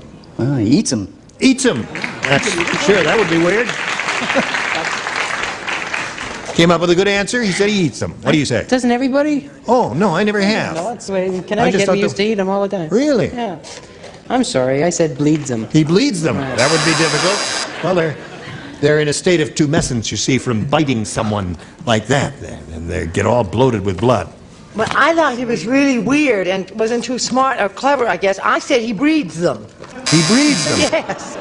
Now, why would hers get a laugh and mine not? They're both terrible. I like that Hers is a answer. little worse there. He bites them. Bites them. Bites them. Kenneth is looking for someone who eats mosquitoes. Meg, what do you say to that? He's found one. Eats mosquitoes! Well, you are a weirdo, aren't you? What do you say? I figure you just do what mosquitoes do to people and bite them. That's right. Turnabout is fair play. Right, Yeah, bites. Bites there. Everybody know the monitor's out in back of me over there. Thank you very much. Okay, here we go.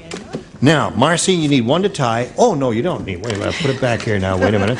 But when we do get back from the commercial, you will need 1 to tie and 2 to win. And now this message just for you. Here's the moment of truth. Remember, Marcy, 1 to tie, 2 to win. Mrs. Brown said, "My obstetrician used to be a butcher. That's why he charges by the blank." I got it. My obstetrician used to be a butcher. Explain what an obstetrician is. An obstetrician is a baby doctor. Oh, I see. Wait a minute.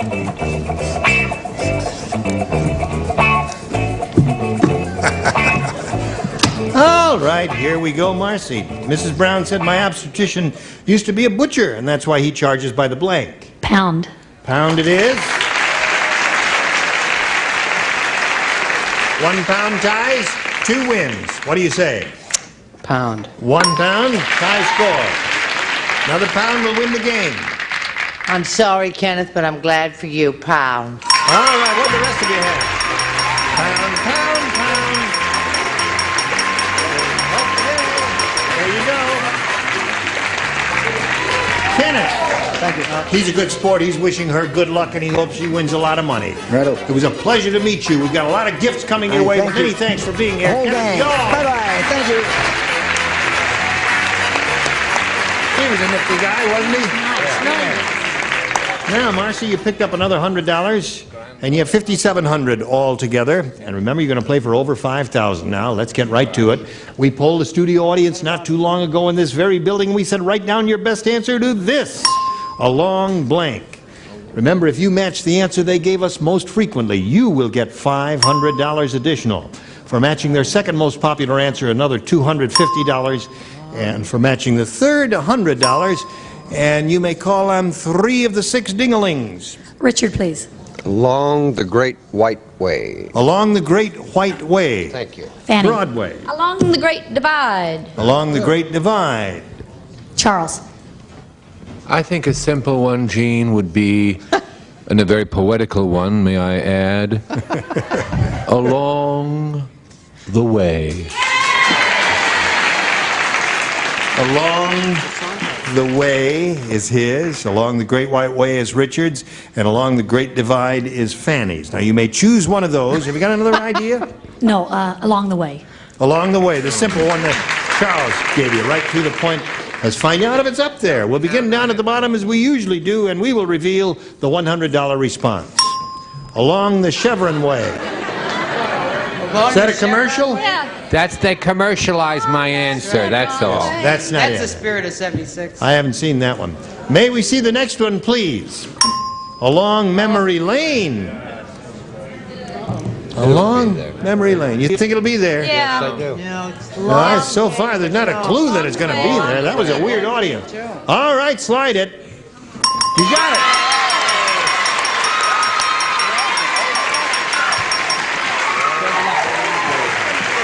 Well, you're doing it the hard way. And a way to go, Chuck. Thank you, Gene.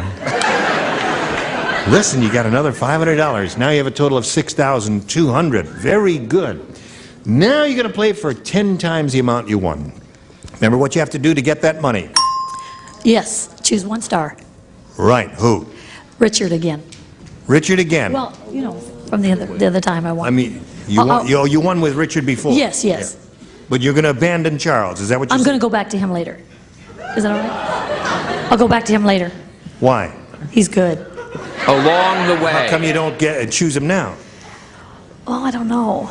Next time? Next time? you say. Okay. It's entirely up to you, my dear. It's your money, your game. Good luck to you. It's worth $5,000, and you did it before with Richard, and I think you can do it again. Here it is. Blank closet. C-L-O-S-E-T. Blank closet. Blank closet.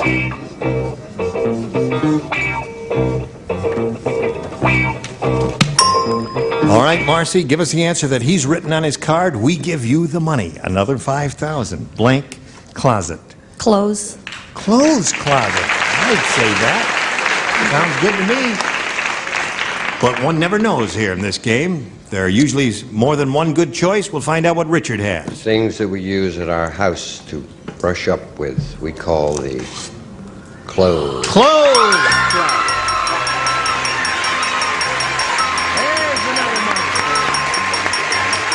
Now you have $11,200,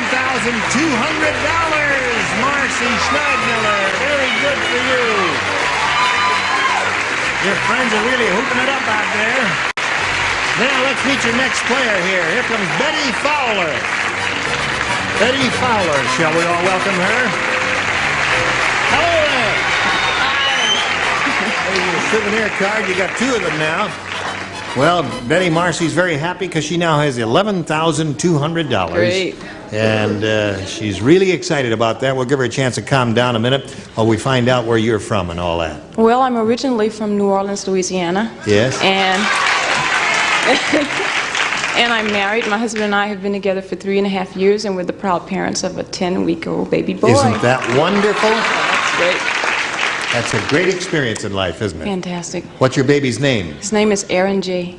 Aaron. Aaron. That would be a boy. Yes. Some kind of boy. I can tell these things. I knew it was a boy as soon as that thing turned around, brought her out here. Anything else you want? What does your husband do? My husband's a longshoreman. He's a longshoreman? Yes. In this area? Long Beach. Yes. Uh-huh.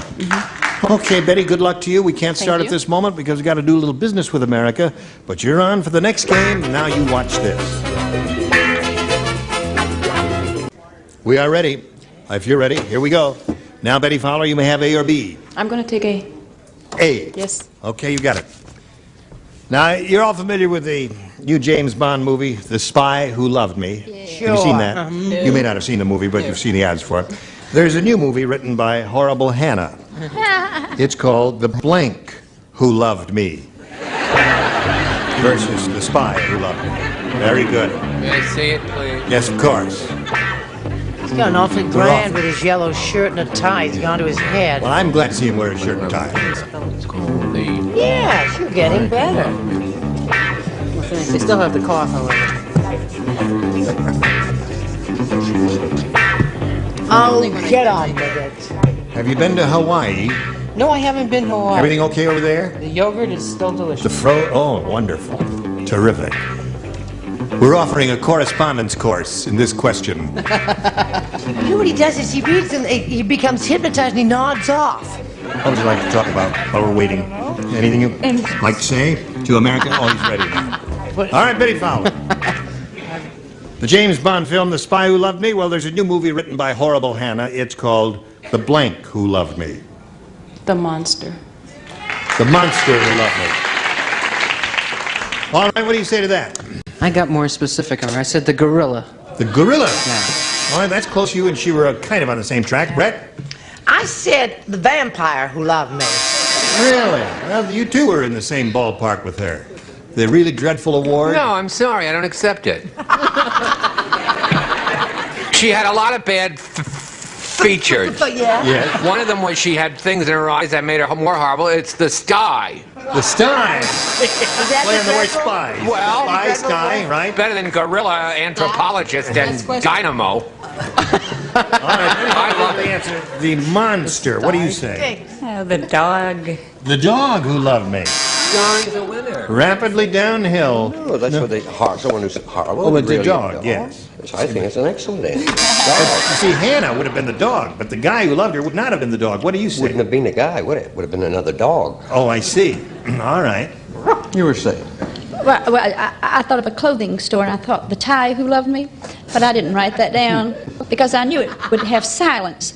I wrote gorilla. You wrote the gorilla, eh?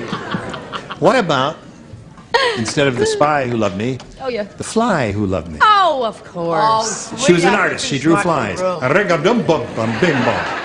you ready there, Marcy? Ready. All right, here it is. The Undertaker said,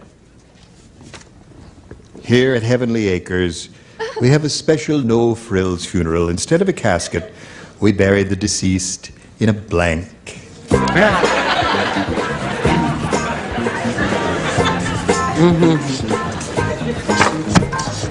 Very good. No frills thing. They bury you not in a. Yes, no frills funeral. Instead of a casket, we bury the deceased in a blank. Has a mind like a steel. I know, sieve. Net. A steel sieve. Leave him alone. No, I know what I'm doing, but don't look. Just leave him alone. Let's shield your answer. You know bungling where they have the thing up in Bundling bed? was an early American Yes. custom where a young couple who were not married would get into the same bed and there would be a I want a 1 by bungling 12 board piece of right wood here. between them so that they could not touch each other. But don't kid me, I knew those. Yes, here we go. The Undertaker said, "Here at Heavenly Acres, we have a special no-frills funeral. Instead of a casket, we bury the deceased in a Bag. bag." Okay. No. You said a bag. What do you say to that? A bag is a frill. A bag is a frill. Yes, and the no frills, you get buried in a hole. In a hole. Just open it up and shovel them in. No, you just get buried in your little A&P paper sack. Paper sack. There's one for Marcy. Charles. I was going to say an old Panasonic TV set carton. Yes. But you have to match. So I said a New York phone booth. A New York phone booth. If you put it horizontal, it would look like a casket, I suppose. A see-through casket. Meg, what'd you say? I said a paper bag. A paper bag. That's your match. That's two for her. Now, here we have the no-frills funeral. Instead of a casket, we bury the deceased in a 6-foot plastic baggie. A 6-foot plastic baggie. That's a bag? Now watch now, B-A-G, that would be bag, would it not? Then G-I-E, meaning a baggie. Would you like to come out and Come on, what are you? She did not say paper, she said bag. Well, I'm not supposed to match those. I matched her, I said bag. Come on! Then don't go on anymore. We'll just wait here until they've reconsidered that. All right. What do you say to this, Fanny? Show them. I hate to be in the middle of hostilities. I'm innocent. I didn't do nothing. You are innocent? I said, oh my God. I said paper sack. A sack, that's not a bag. Sack? Well, No. there's a distinction between plastic and paper here. She did not say paper. She did, well. She said bag. Yeah. Yeah, but you see, now they matched all the paper bags. I don't mind. If they're drunk enough to match paper. All right. I'm not playing anymore. No. It's a waste of time, isn't it? Marcy I'm has... just told Riot! Riot! Riot! Riot! Hey, Rube! Whose side are you on anyway?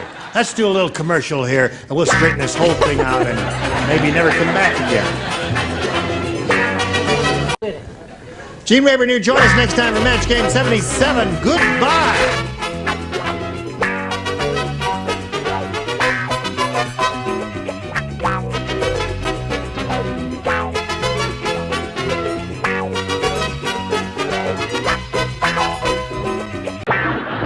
Get ready to match the stars from CPO Sharkey, David Landsberg, Brett Summers, Charles Nelson Riley, from Barnaby Jones, Lee Merriweather, Richard Dawson, and from the Bob Newhart Show, Marcia Wallace, as we play the star-studded Big Money Match Game 77. And now, here's the star of Match Game 77, Gene Rayburn.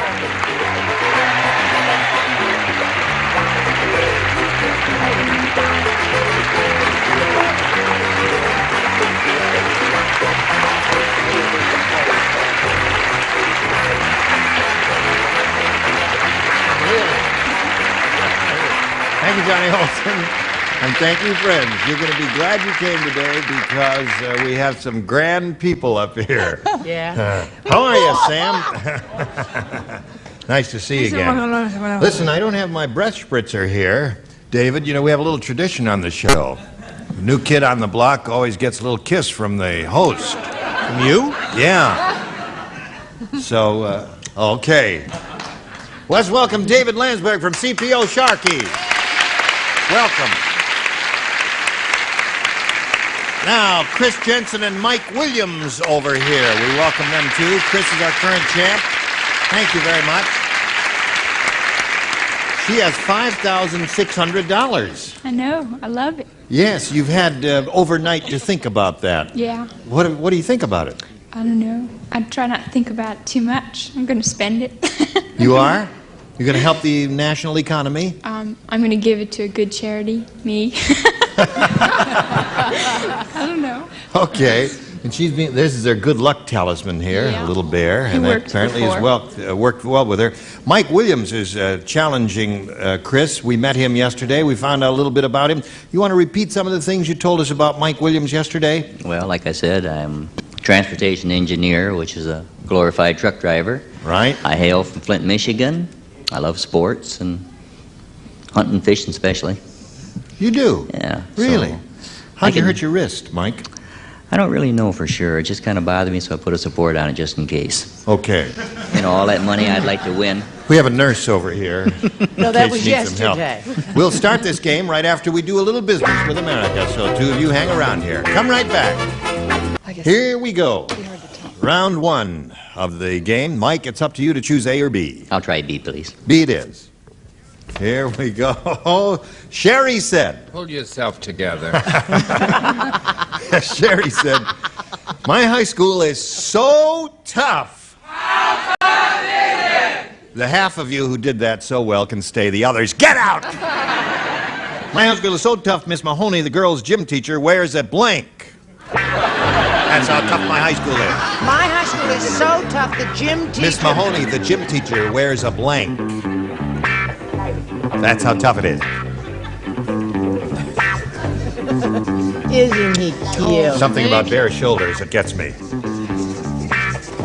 So tough. High school is so tough, Miss Mahoney, the girls' gym teacher, wears a blank. Wait a minute. I got it. All right, Mike Williams, have you thought about this? Yes, I have. One more second here. Well, David, who's new, was finished practically. Well, David has a brain. That's Mike, Sherry said, my high school is so tough. Miss Mahoney, the girls' gym teacher, wears a blank. An armored suit. An armored suit. Uh-oh. The audience is owing an armored suit. Oh. Well. Nah, you don't like it either, huh, David? This is a tough gym. Oh! She wears a jock. A jock.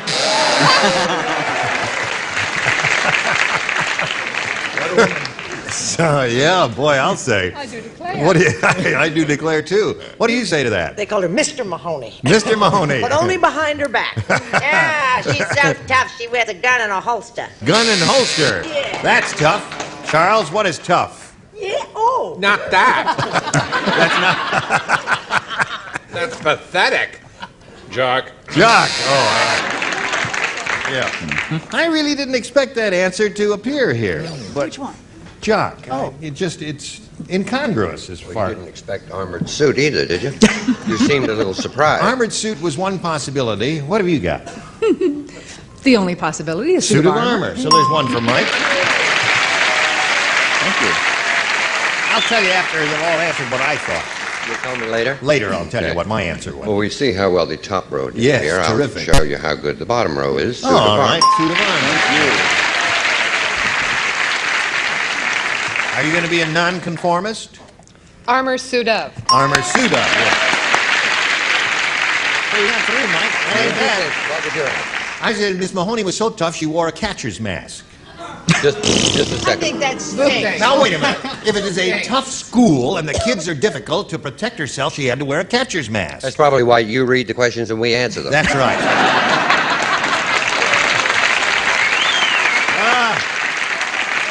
All right, Chris, this is all yours. Chris Jensen.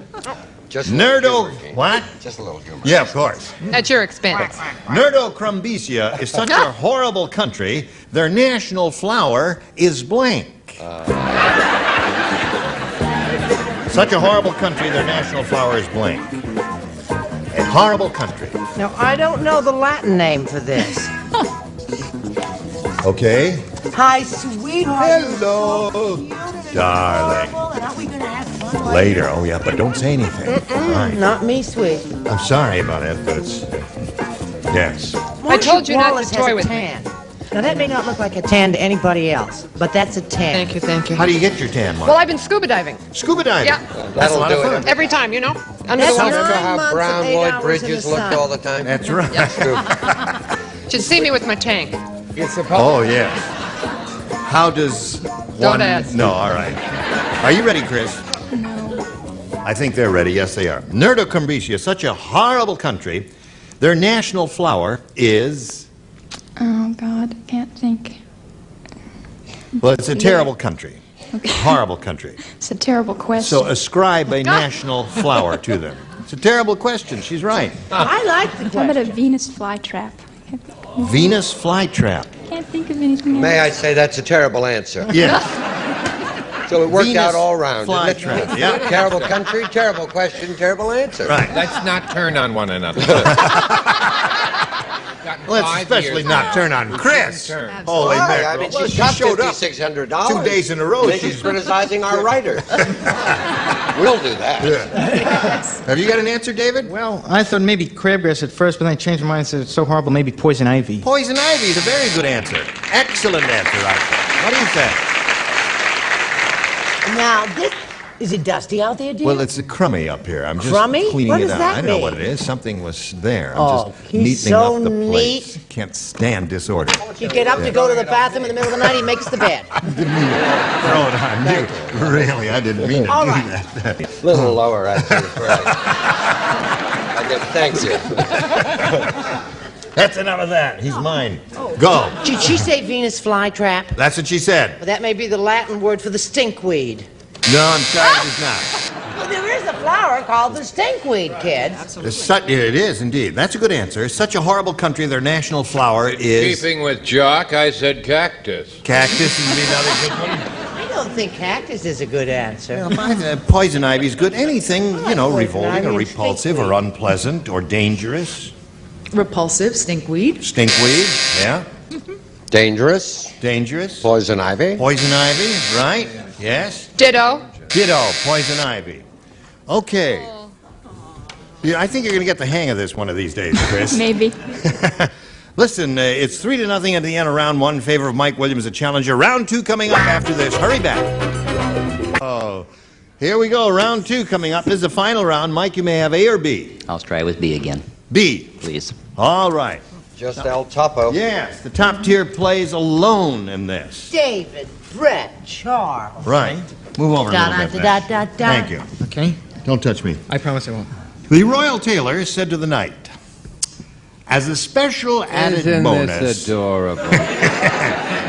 The Royal Tailor is speaking to the knight. As a special added bonus, each suit of armor we sell comes with a free blank, so you can do your own alterations. Oh, I get it. Suit of armor comes with a free...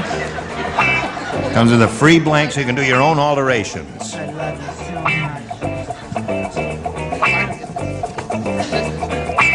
much. See, Charles is aflame with jealousy. That's why he said that before. He gets so upset if he sees me pay attention to anybody else. He goes crazy. All right, Mike Williams. The Royal Tailor said to the knight, as a special added bonus, each suit of armor we sell comes with a free blank, so you can do your own alterations. A riveter. A what? A riveter. A riveter. A riveter. Well, the metal workers use that in suits of armor. What did you say, David? Well, Well? you already riveted it. Riveted Now he has to it. get it open. It's a metal cutter. A metal cutter. Okay, what do you say to that? I said it came with a free hammer and nails kit. Hammer and nails? Kit. One doesn't use hammers and nails in working with metal. That's too butch for me, all that stuff. I like something a little soft. Charles? Yeah, like sandpaper. I said blowtorch, Jay. Blowtorch. Okay.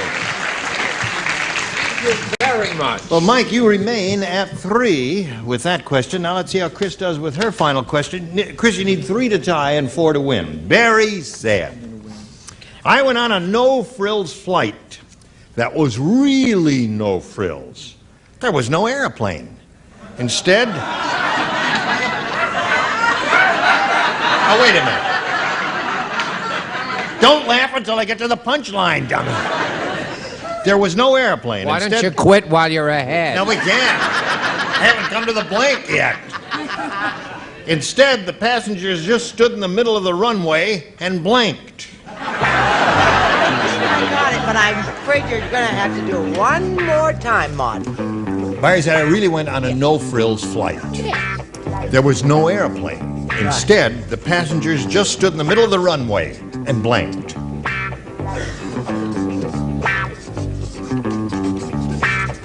Have I missed something? No. Is that wrong?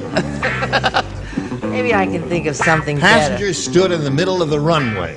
better. There was no airplane. No airplane. The passengers stood in the middle of the runway. Is there a definitive answer? Well, there's one that I can think of that's... What's wrong with Charles? Deaf children could play this game better than Brett. I swear to you, you read the question 8 times. Am I missing something? Stop copying! Look at that sick, sad woman. There it is. See it? Unbelievable. Okay, Chris, here we go. Barry said I went on a no-frills flight that was really no frills. There was no airplane. Instead, the passenger just stood in the middle of the runway and blinked. Flapped their arms. Very good. See, they love it. I'm getting the hang of it. What'd you say? I said I'm finally getting the hang of it. Chris said she's finally getting the hang of it there. Well, she got the hang of it instantly. Well, so did I. David, you're first. We were on the same flight. We're flapping our arms. Flap their arms. Okay, the score is now 3-1. Step over here. Yes, what ma'am? do we call arm flapping? Waving. And wave.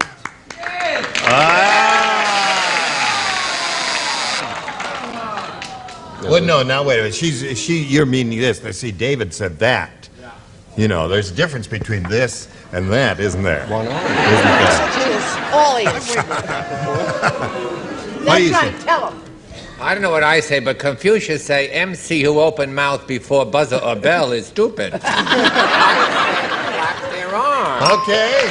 Now 3-2 the score. Need one more flapper for a tie, Chris. The real no-frill flight. Passenger stood in the middle of the runway and... I think we tied it up, flapped. Tied it up. All right. One more arm waver. We'll give her another game. Arm flapper, I believe. Arm flapper, yes. Basic waiver gets the... Right. Right. Well, Chris, you finally got your act together, didn't you? Stop being hostile to the writers, and we gave you El Flappo. That wins the game.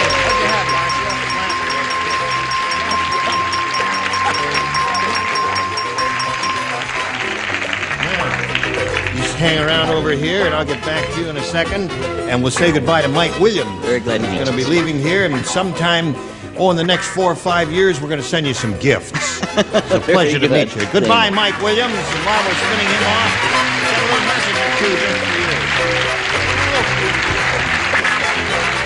Thank you, John. Thank you very much. We'll carry on now with Chris Jensen, who's won her second game. She has a total of $5,700. She could win an additional big bundle here if she has good luck and skill and has some empathy with our celebrities. Let's begin, Chris. Not too long ago, we polled a studio audience and we said, you write down your best answer to this. Blank brains. There's an S on it. B-R-A-I-N-S, brains. Now, the audience the answer that audience gave most frequently will get you $500 if you match it.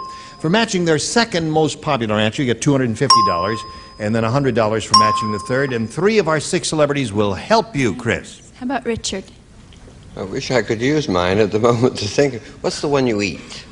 Calf's brains. Thank you. That's your answer. Okay. Well, it's our answer. We did it together. Right. Calf's brains. How about Lee? How about Lee? Have you got one? Is this a hard one? Big brains? No? Now it sounds like it's hard. Yeah. That's the best you can do, Lee. I can say it. All right, one more. Look at their faces. And the one who looks at you and seems to have a little light in his or her eyes would be one to call on. Don't look at me. How about David? Ah, good. David looked at you with a little light in his eyes. Bird. Bird brain. Bird brain. Bird brain. Of course. Yes, is what she's telling you. See?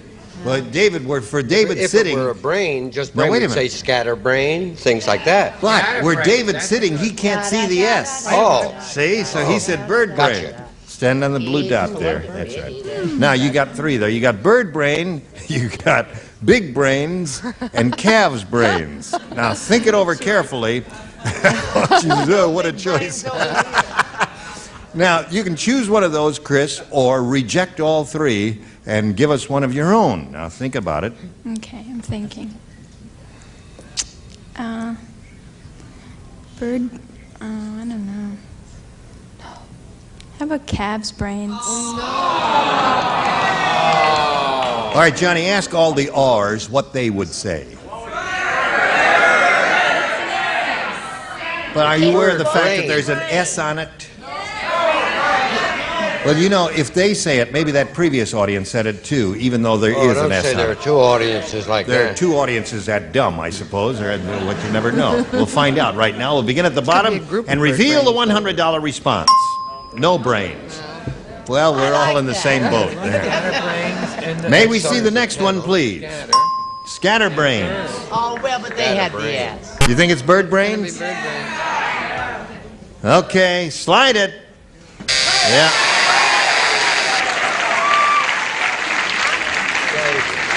You know, we tell you, Chris, that you ought to trust your first instinct, and your instinct was to say bird brains, wasn't it? Yeah. But you didn't do it, did you? Well, I thought of the S, and I thought, well, maybe Yeah. it was wrong. You don't think. No, I won't. All right. Would you like to meet your new challenger? Yeah. Okay. Here comes Lenore Johnson.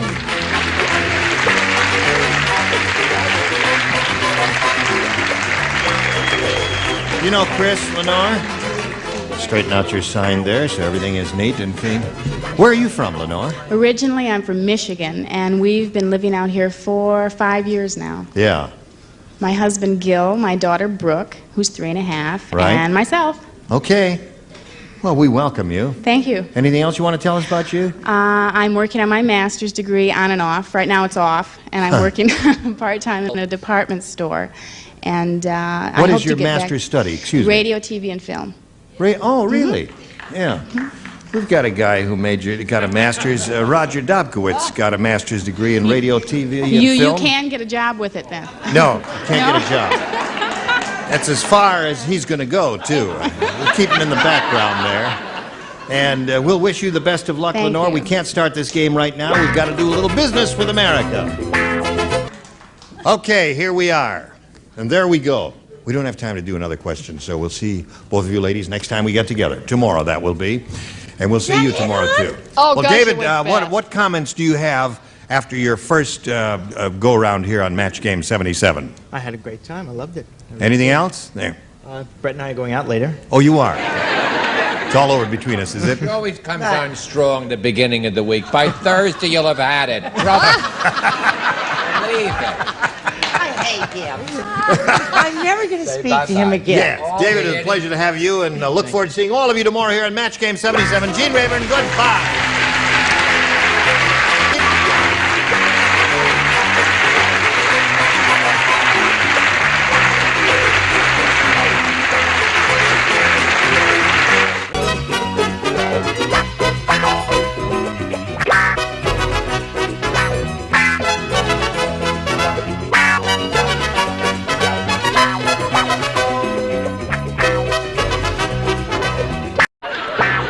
Get ready to match the stars from Charlie's Angels, David Doyle, Brett Summers, Charles Nelson Riley, Juliet Proud, Richard Dawson, and Patty Doyle as we play the star-studded Big Money Match Game 77. And now, here's the star of Match Game 77, Gene Rayburn.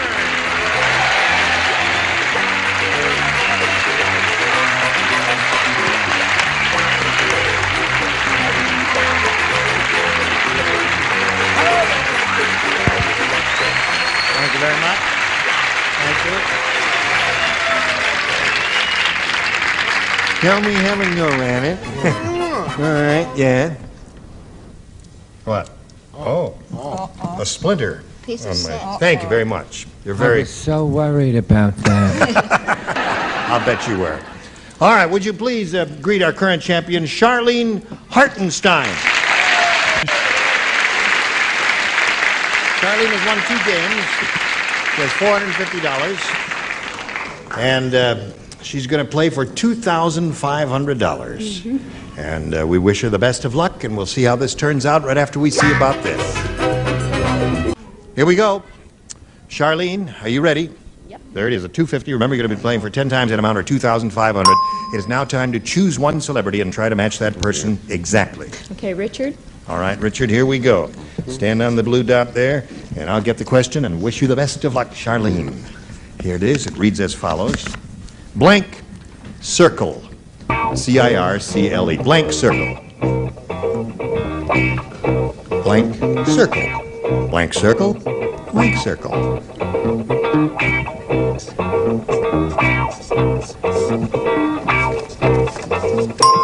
All right, Charlene, give us the answer that Richard has written on the card. We give you $2,500. Blank circle. Small circle. Small circle. Richard? Big circle. Big circle would be another one. Inner circle, semicircle. Right. Popsicle. Let's cycle. Full circle. You know, full circle is the only thing I could think of. Family circle is another one. There were many. Yeah. Swimming, what's that? Semicircle. That's probably where you heard it. As Ira. opposed to full circle, of course. Charlene, you're going to meet another player now, so let's welcome that person. Here comes Sherry Chrisakis.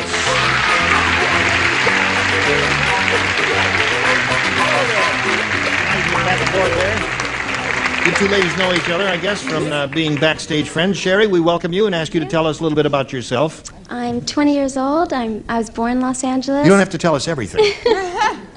I work in a bank. I'm a bank teller. You are? You ever make a mistake? Yes. What happens? A man gave me his check, and I cashed it and gave him back the check. So Then he went to another teller and cashed it again. I don't know what he did, but I heard about that. Boy, I'll bet you did. What actually was the address of your bank, Yeah, darling? where is it? I'm looking to do some business with a person like yourself. Leave her alone there.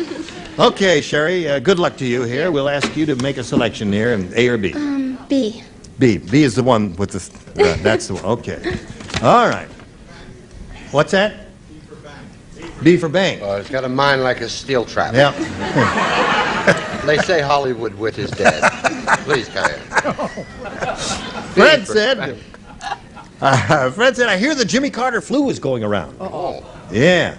You know you have it when you get an uncontrollable urge to blank. That's how you know you got the Jimmy Carter flu. You know you have the Jimmy Carter flu when you have an uncontrollable urge to...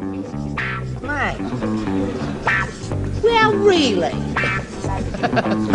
There's a good one.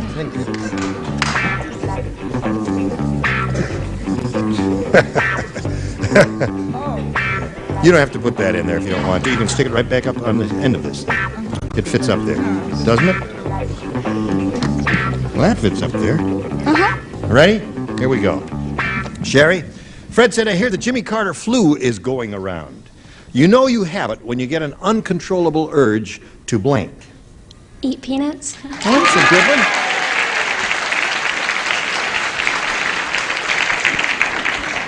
The mathematical genius said eat peanuts. Funny she'd say that. Really? I said eat peanuts. There you go, David. One for Sherry. What do you say? I say she has a bizarre gift for finance. I said eat peanuts. Eat peanuts. Two for Sherry. See no evil, hear no evil, monkey do, monkey see, whatever it is. Now, Sherry, you have 3. You get an uncontrollable urge to eat peanuts, and that's how you know you've got the Jimmy Carter flu. Well, I forgot to put eat, but I said peanuts. Yes, otherwise it doesn't make any sense, because you can't finish a sentence. You say, when you get an uncontrollable urge to peanuts. Yes, you can. Exactly. Oh, no, I guess you can't say that. Cut! It's just that soft southern drawl that makes it permissible. That's right. You know you have the flu, and you have an uncontrollable urge to pee nut. That's 5 for her. Okay, Patty. Oh, you scared me. Smile. Smile. An uncontrollable urge to smile. So there you are. She did quite well with the first rounder, didn't she? 5 for her. Yours will be along later. Right now, we've got this for you.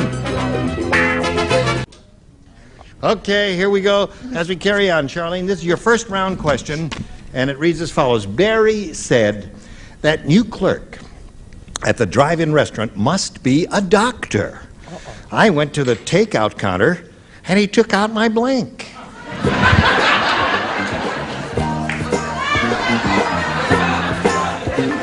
I went to the takeout counter and he... New clerk at the drive-in restaurant must be a doctor. I went to the takeout counter, and he took out my blank.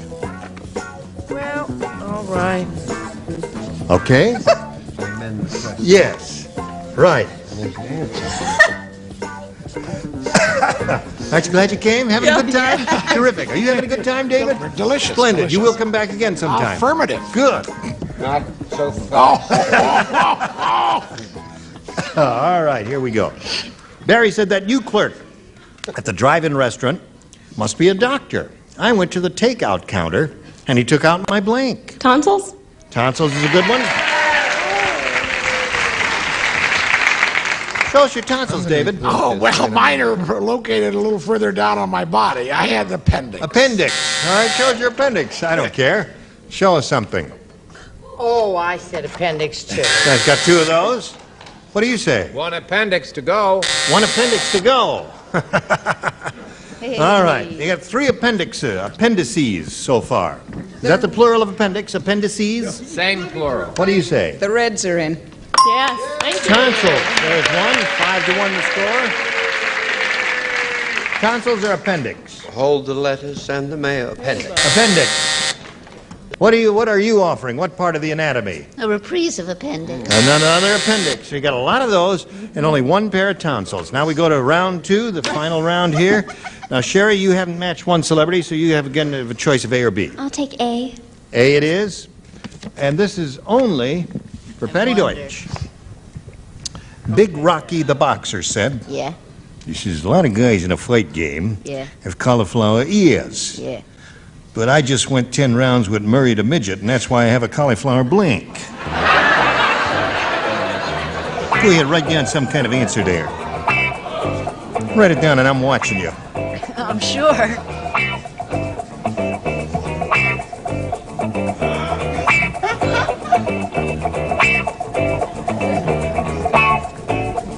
All right, Sherry. Big Rocky the boxer said a lot of guys in the fight game have cauliflower ears, but I just went 10 rounds with Murray the midget, and that's why I have a cauliflower blank. You know what cauliflower ears are? Yes. That's why I have a cauliflower... Belly button? Belly button, she said. Yeah, a midget's about this big, and I guess if he hit you there, that's about where the blows would come, right, Patty? Huh? What? Murray the midget. Yes, Murray the midget. He said a belly button. I said a belly button. Okay. Now, Charlene. The best you can do, Charlene, is achieve a tie. Everyone except Juliet will play. Please respond to this. Romeo said, I don't think Juliet loves me. When I stood under her window and serenaded her, she blanked on my guitar.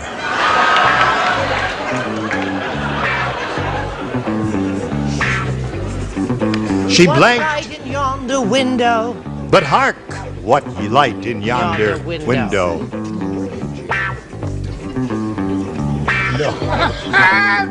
Oh, it's that?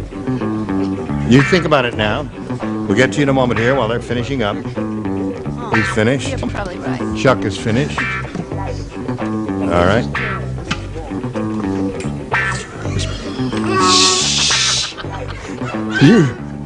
You really are having a good time. Well, it's awful. You know, you're having so much time. I don't think we're going to pay you.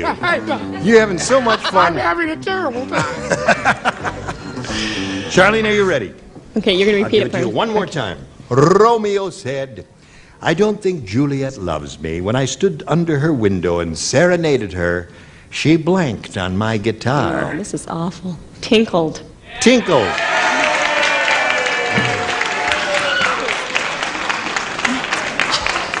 Now, you have to match all 5 celebrities. You need 5 tinkles to stay in the game and achieve a tie. David, what have you got? Oh, rats.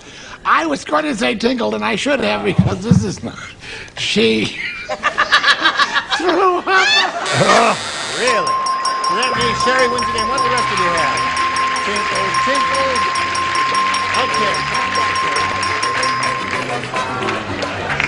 Congratulations. Now you stand right over here on that little blue dot here, and I'll get to you in a second. I'm going to say goodbye to the lady who's won a total of $450.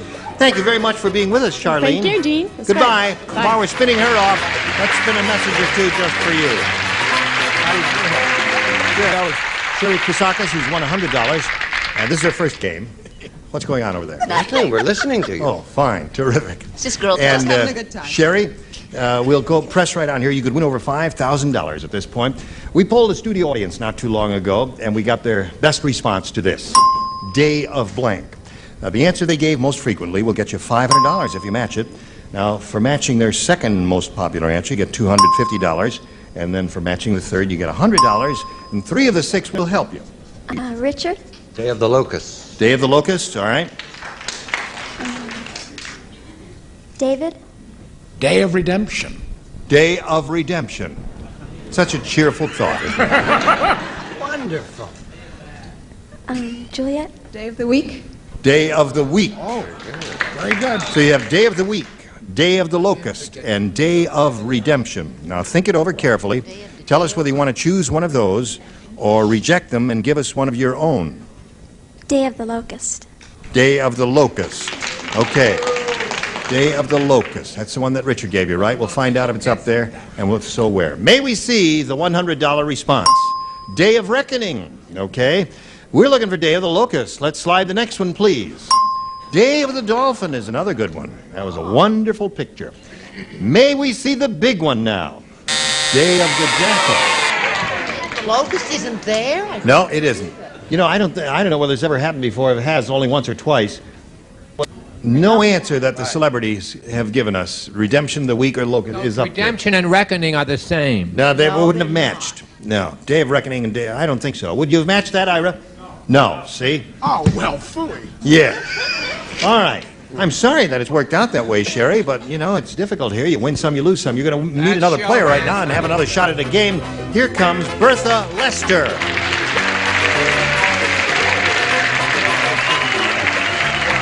Hello, Bertha. How are you? Shaky. You're shaking? I'm What are you so shaking about? Because I've got to meet you and all the rest of them here. Well, I'm listen, so we're nervous just I a couple can't of talk. old shoes here, aren't we? We're a very friendly, loose Yeah, but I'm bunch. so nervous I can't talk. No, you're not. Where are you from, Bertha? Nashville, Tennessee. Really? Are you vacationing here, or do you live here No, now? I live here at the present. Yeah. Yeah, I've made this my home. You for have? Several years now. You have. Very happy out here. You like it here? I love it out here. Since I was a little girl, I wanted to come to California, Are you and I'm here. Are you retired, or... I'm leaving that RE off. I'm just tired.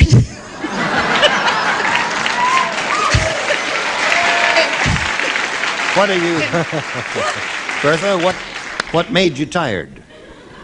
Well, I've worked hard all my life, and when I That walk found from out Nashville I will was kill you. That's right. It's a long way. you wouldn't know, I bet. But when I found out I was going to get to be on this show and get a chance of it, I asked my son-in-law and all of them if they'd like to come. My son-in-law says, "You bet we're going to be there rooting for you to win." Says, "And if you win, you're going to have to split it." I said, "If I win, I won't never know nothing about it because you'll have to take it to put me away with." Please, not on our stage, Bertha. We don't need that kind of a first. Would you throw the box of Kleenex over, please? Yeah, we'll get some. Thank you very much. She's getting a little teary here. Thank you. She's as nice as Minnie Pearl. That's right. Walked all the way from Nashville, yes. Thank Yeah. There's a good luck thank kiss for you. you. All right. All right, Bertha, if you're ready, we'll press on here and ask you to make a selection, A or B. I'll take B. B it is for Bertha. Bertha says, Molly fed Jake nothing at all but chicken soup until he finally blanked. Molly fed Jake nothing at all but chicken soup until he finally blanked. Chicken soup. Fed him nothing but chicken soup until he finally blanked. Right. Gotcha. Right? That's good. Very good. Okay.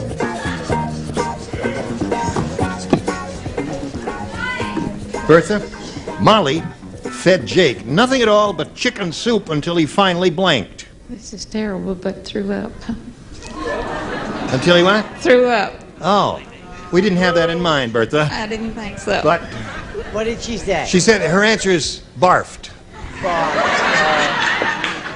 Barfed? Barfed. Well, I don't think this means barfed, but I said cackled. Cackled is a good answer. What did chickens do, Bertha? I was blank.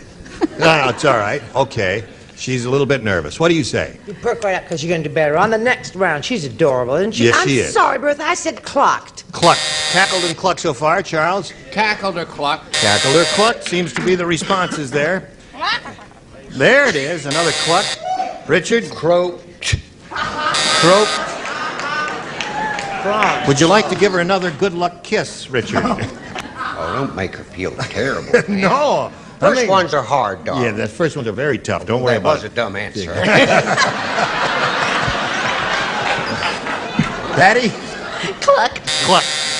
Everybody said a cluck. Yeah. Okay, there it is. Now, we've got this one for you, Sherry. Nerdocrumbisia is such a horrible country, their major product is blank. Country, their major product. Major product is blank.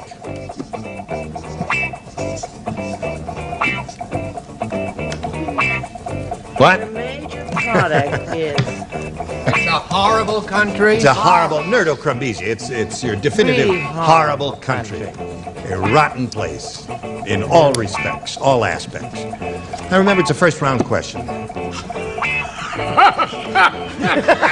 getting out of here. You're an actor. You know what a stage wait is. Yes, I do. When someone forgets the lines or there's a pause that the author never intended to have in there. How is it working with those three ladies? Absolutely lovely. I bet it is. We've had one of them. We had Kate Jackson here. Oh, ready? All right. Here we go, Sherry. Nerdocrumbisia is such a horrible country. Their major product is... Weapons? What? Weapons? Guns? Weapons. She didn't understand that question either. Oh, Neither nobody one. understood Show that. us yours. Well, they export it too. Crime. Crime. All right. How about yours? I said cream of wheat. Terrific. Show us yours. What's the definitive word? Horrible. Horrible. Bela Lugosi mask. Bela Lugosi mask. Okay, that's one possibility. Yours, Juliet? Twash. Trash is a very good one. Richard? Suddenly, Bertha, your answer doesn't look quite as bad, does it? Garbage. Garbage. And Patty? Jerry Vale Records. So we got no score at the end of round one, and now we've got this just for you. I do hope you'll join us next time at Match Game 77. I'm Gene Rayburn. Tally ho!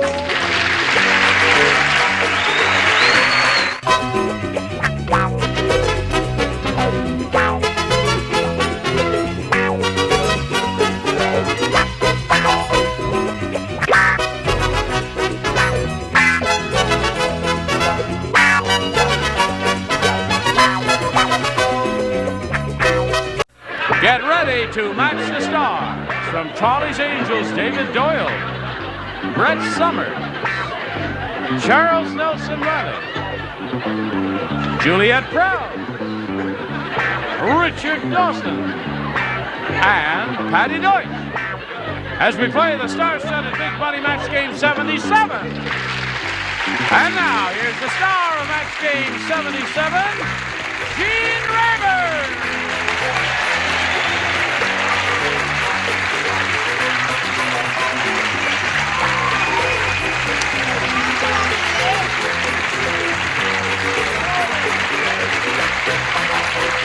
What do you say, John? What? Just catching 40 winks. They help a lot, don't they? Sure. You all ready? Ready. You look grand again. What? Nothing. The hand came in and grabbed the chair. The chair thief is at work again.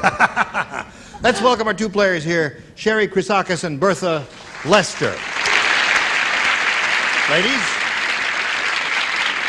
Sherry's the current champ. She's only won one game, won the $100, and then just kind of stubbed her toe there on that super match there. It didn't quite work for her.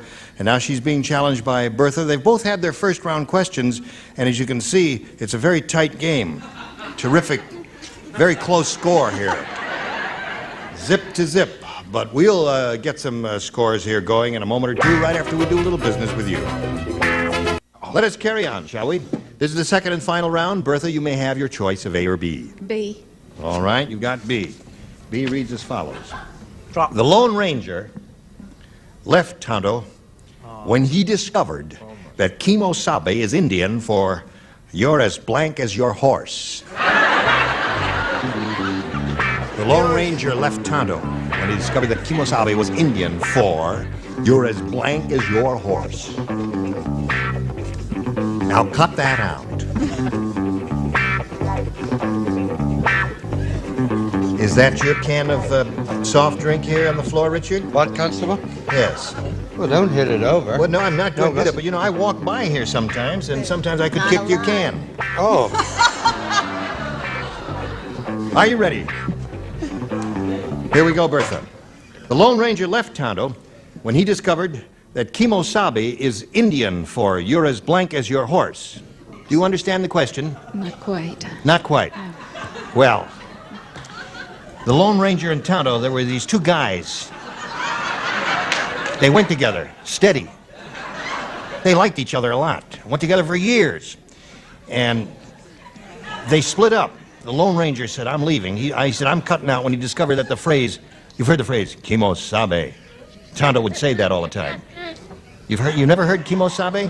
No, you never heard that. Holy mackerel. It's going to take 9 hours to finish this. Now, wait a minute. Well, this fella, this Indian guide, Tonto, was always saying to the Lone Ranger, who was a cowboy, a do-gooder, you see, and he was always saying, "Kimosabe, sabe, kimosabe." He talked to him that way, you see. Well, one day, the Lone Ranger discovered that the phrase "Kimosabe" is Indian talk for "you're as blank as your horse." Dumb. Dumb.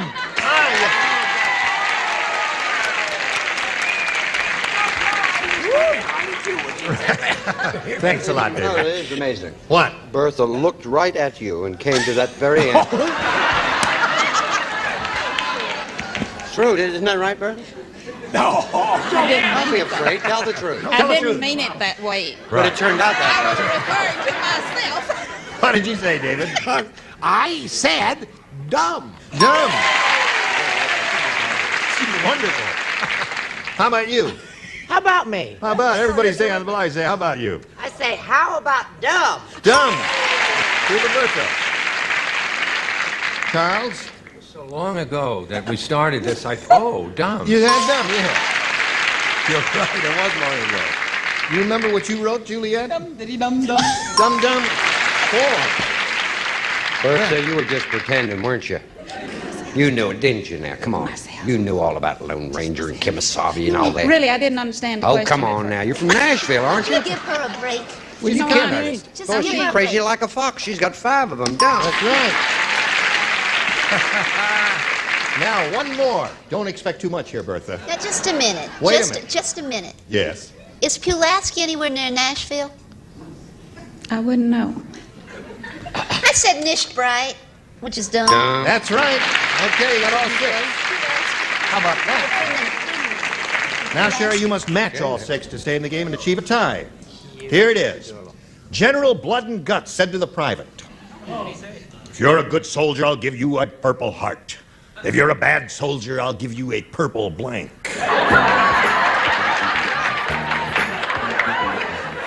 If you're a good soldier, I'll give you a purple heart. If you're a bad soldier, I'll give you a purple blank. For the benefit of the writers, you don't get a purple heart for being a good soldier, you get a good conduct medal. But it wouldn't have worked, would it? Okay. Give you a good... Sherry, you ready? Here it is. General Blood and Guts said to the private, "If you're a good soldier, I'll give you a purple heart.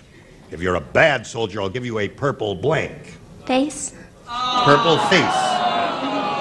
All right, that means he'd belt him in the mouth and give him a purple face. Now, you got to match all 6. Got to have 6 faces here if she's going to stay in the game and achieve a tie. What have you got, David? Well, it's part of the face. It's the schnoz, the nose. The nose. So that's not a match. That means Bertha Lester wins the game. What do the rest of you have? All right. Come on down, Bertha. Bertha, you stand right over there on that little blue spot in the rug there, and I'll get to you in a minute. Sherry's leaving here with $100 and our best wishes. Thank you for being with us on Match Game 77. Sherry Christophis will spin her off and we'll spin a message or two just for you. How do you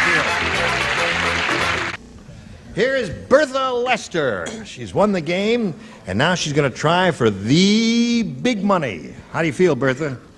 I'm nervous. No. Shaky. Hold on to my arm there now. That's I it. need it.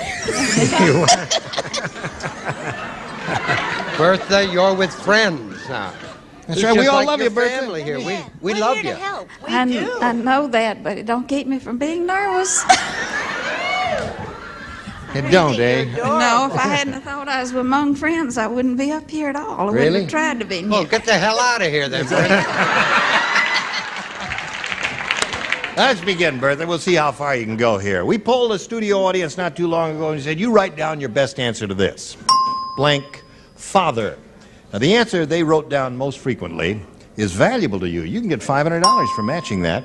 For matching their second most popular answer, you get $250, and then $100 for matching the third, and you'll get some help. You are among friends. Now, just sing out 3 names one at a time. Richard.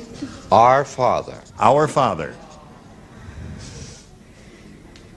Stepfather. Did you point to Juliet? Yeah. Yes. Stepfather. Stepfather. Okay, and who else? Brett. Brett. I have 2. No, wrong. Well, that's what I had. Isn't it nice? Little Everyone's conference. so helpful. Yes. Mother and father. Mother and father. Now, at this time, Bertha, you can say one of those 3 or give us one of your own. So the 3 are mother and father, stepfather, and our father. Have you got a better idea yourself? Did you think of one, though? Can you think of one? I thought of Godfather. Godfather. That's the best one. Yeah. Well, listen, you said it. We have to accept the first thing you say, so Godfather is what it is. That's a great answer, I was Dawn. hoping Richard would say it. Well, you're smarter than us. You're You right, came up right. with it. That's You it. got it. Godfather You is what got you it, want. Bertha. Okay, we're looking for the None of us was Godfather. there. Isn't that funny? Let's reveal the $100 response. Bringing up father, Jiggs and Maggie. Well, I'll be darned. Haven't seen that in years. Maggie and Jig. Or whatever. Now may we see the $250 response. Grandfather. Here it comes. Here it is. The Godfather's going to be there, right? You got it. You all If you believe believe. it. You believe it. Yes. You believe in fairies? Yes. All right. Tinkerbell will now slide the slide and we'll see the Godfather. Wow.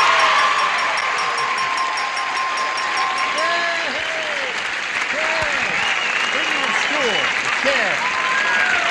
Johnny, bring me a chair.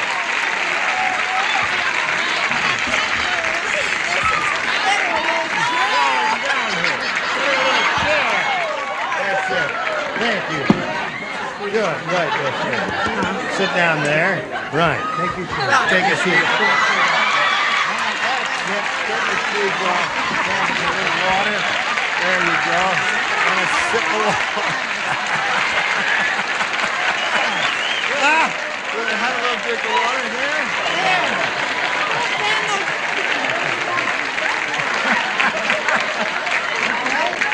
All right. Thank you all. Thank you all. You were splendid. Now. If you get any calls, we'll put them right through. Now, Bertha, here we go. You've won the $500. Now you're going to play for the 10 times that amount, or $5,000. And we want to give you that money. But you have to match one celebrity. I want to win it. You do want to win it. We want you to win it. So, You have to choose one celebrity to match exactly. I got some kids out there that said I had to win so that I could split with them. I said, if I win, I won't never see the money because you'll have to take it and put me away with it. Well, you're halfway there now. Do you want? Which one do you want to play with? Richard. Okay. All right, you ready? No. We got to do this first, okay? And then we'll get together, you and I. Yeah. All right. Now you swing your knees around toward me here now, and I'll get the $5,000 question. And here it is. Good luck to you. Oh, you gonna put your shoes on? No, I can't stand up. Lean on you yet. All right. Here it is. All the better. He's my size. Good luck. Kitchen blank. Kitchen blank.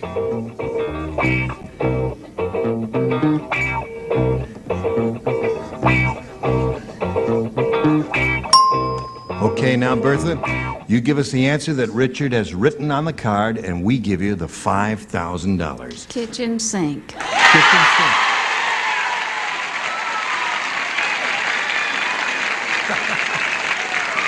No? She says kitchen sink will match her for the $5,000. Richard, I think the audience is going to lynch you unless you say kitchen sink. I wrote it. You wrote it? And then I wrote kitchen table. Really? And then I kept sink.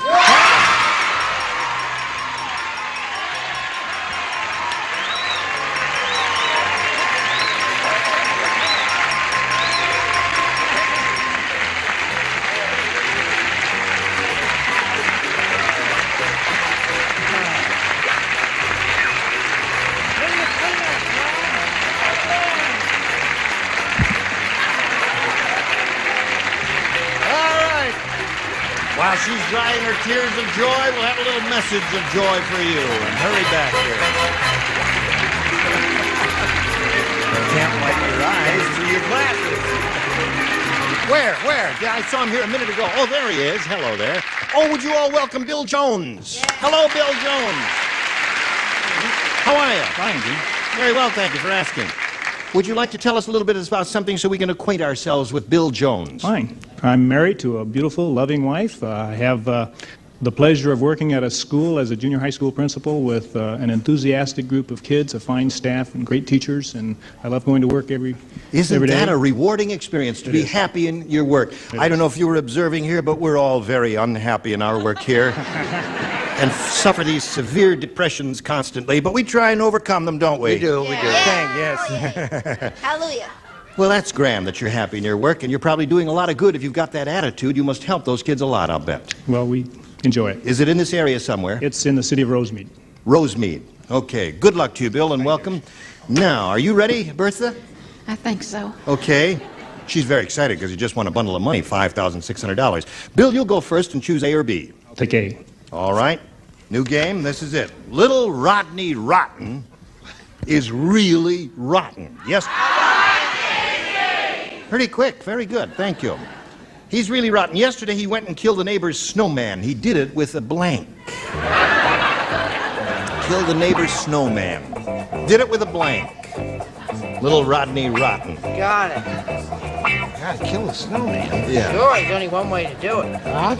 Did it with a? With a blank. With Yes. a blank. With a blank. Yes. All of a sudden, after 4.5 years, he's worried about whether it's with blank or with a blank. A snowman. Okay. Good, dear. All right. No. Are you sure? Yes. I just believe it. Good. Now, Bill, little Rodney Rotten is really rotten. A rotten little kid. Yesterday, he went and killed the neighbor's snowman. He did it with a blank. Blowtorch. Blowtorch is very good. Excellent response. Yes, lovely. Marv, I liked it, but that's not what I said. I said a bucket of hot water. Yes. You know, we've never had a celebrity here who is so happy when he doesn't match a contestant. You really think poor Bill Jones laughed? You said, no, I didn't say that. Well, he's a nice guy. Yes, he is. What are you... I'm doing this show. He doesn't care whether the contestant wins or loses or he gets it right or wrong. That's not his... But he likes stealing. Pail of hot water. Pail of hot water. Show us your blowtorch. Bill Jones wants a blowtorch. One day I'd get dressed up. All right, heater, I'm sorry. Heater. Well, that would do it. Bucket of hot water, a heater would do it. Blowtorch, I thought, was kind of an inspired answer. Yeah, I couldn't think of that, and I put fire hose. Fire hose, that'd destroy a snowman also. What else would destroy a snowman, Richard? Let me think. Atom bomb? Yes, that'd do That it. would do it. A little bit of overkill. Yeah, but that certainly would get rid of it. Yes, indeed it would.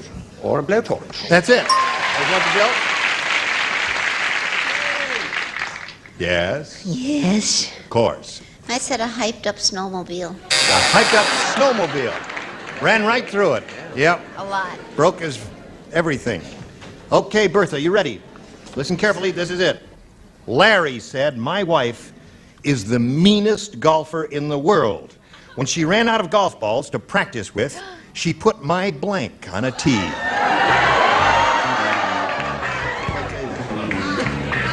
No.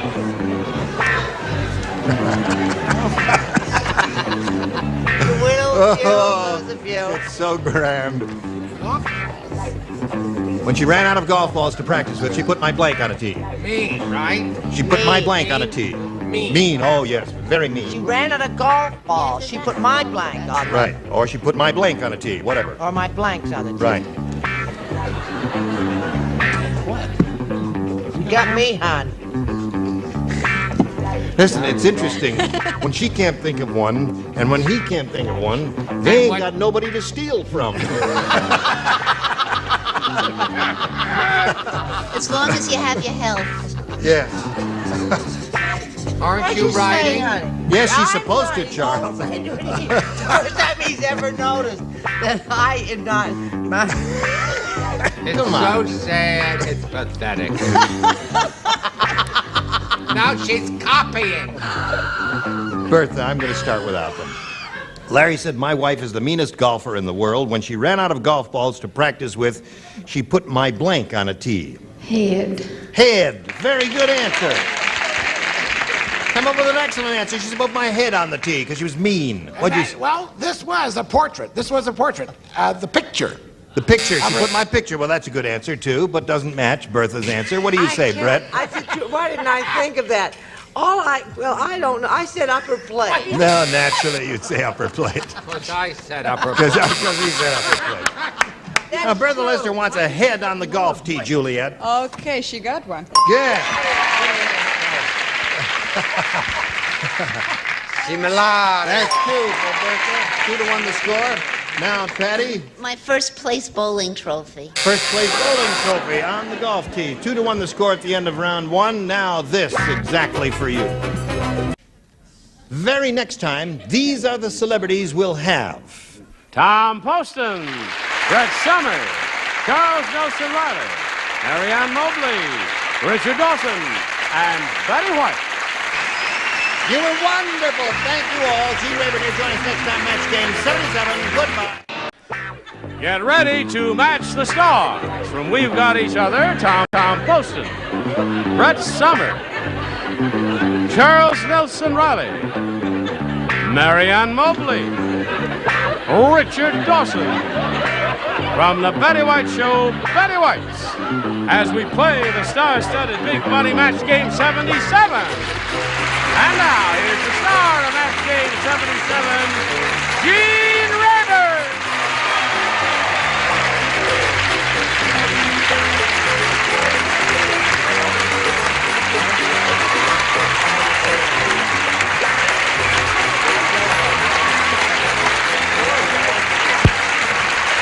Hi, Johnny. Oh, how are you? Thank you very much. Got a good bunch here in the studio today, and we thank you for joining us at home. You're going to be glad you came because the loonies are out once again. How you feeling? Fine, sir. Thank you. Good. I'm glad to hear that. Good. Don't touch any part of his body. No. Especially his face. He's got, poor fella's got a little toothache. ache there. You're too nice to have a toothache. Yes, but he's Well, going to my be all tooth's all right. The gums have to come out. And this poor lady, Yes. let me just kiss your hand. It's the Geritol set all the way down the line. We all have ailments. Tom, what disease have you got? Well, I have something I contracted from the tooth fairy. Oh, I see. I don't know what it is. He left more than $1. Are you all right, Chuck? I'm fine. I'm just wondering what I'm doing here with these strange people. Gene, I'm fine. Let's say hello to our two players here, Bertha Lester and Bill Jones. How do you feel, Bertha? I've been in a nightmare. You have? Yeah, but I love it. She says, I've been in a nightmare, but I love it. She's won over $5,000. That's why she loves it.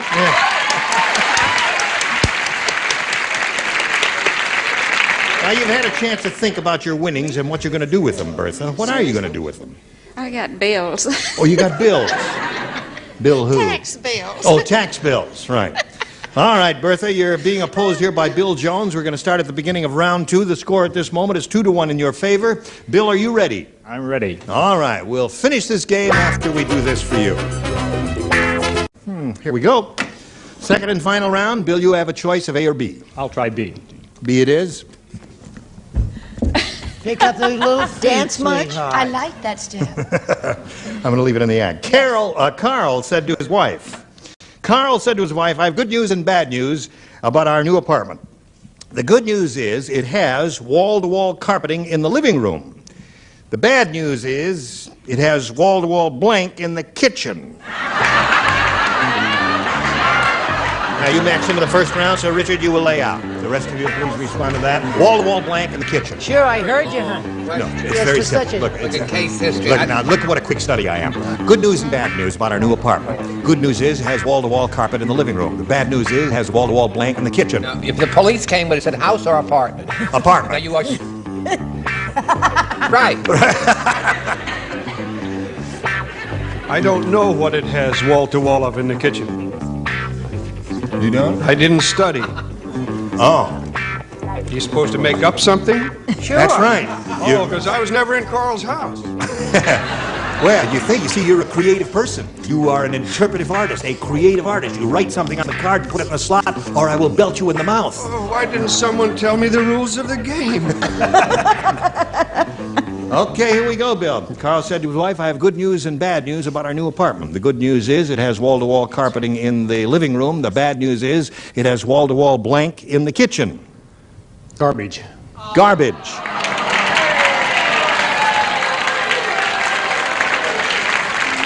Garbage was a possibility, I thought. Didn't you, Tom? I thought garbage was a possibility. I rejected it, however. Oh, you did? I rejected it in favor of the New York carpeting. Wall-to-wall. Rocha! They love you. The audience is bugs.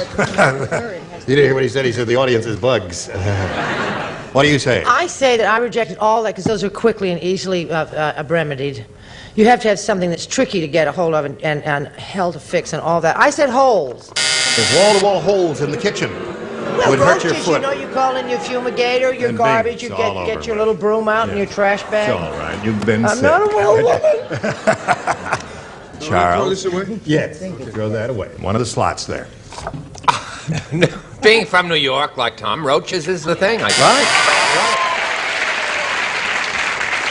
You ever been in New York, Bill? Yes, I have. I should have thought of that. Yes. Yeah. I Now, can see Mary- one on your shoulder there now. What do you say to this? Well, oddly enough, I didn't think of garbage or roaches. Does that surprise you? No. I didn't think it would. I was I think thinking we of... book a weirdo like you, we gotta expect weird answers. You see, that's true, so I can't even object to that. I thought of my own kitchen, and I said grease. Wall-to-wall grease. bad, is That's it? a good one. Now, Bill, we've got to make Can't you take care of that, Betty? to stay in the game and achieve a tie here. All right, we're going to skip over Richard because he matched in the previous round. Perfect. Richard's just always. Well, I certainly matched. I was just picturing how it must be for Gary Collins. I mean, when Marianne says she's going to slip into the kitchen, she slips into the kitchen. No, I said wall-to-wall ants. Ants, and that means Bertha wins the game.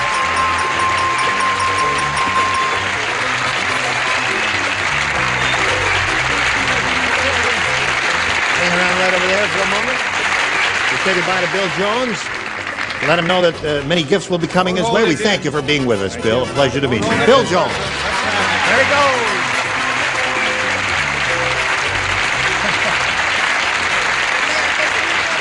What's that? What'd you say? My hands are like a wet weather spring. My hands are like a wet weather spring. Yes. Where are you from again? Nashville. Nashville, that's right, yes. Okay, Bertha, you know how this goes. We'll get right to it. We polled the studio audience not too long ago, and we said, you write down your best answer to this. Lou Blank. Now remember, if you match the answer they gave us most frequently, you get $500. If you match the answer they chose as the second most popular one, you get $250 and $100 for matching the third. And you can call on 3 of our 6 celebrities for some suggested answers here. Richard. Our old buddy, Ed Asner, Lou Grant. Lou Grant. There's one. Charles. Lou Costello. Lou Costello. Brett.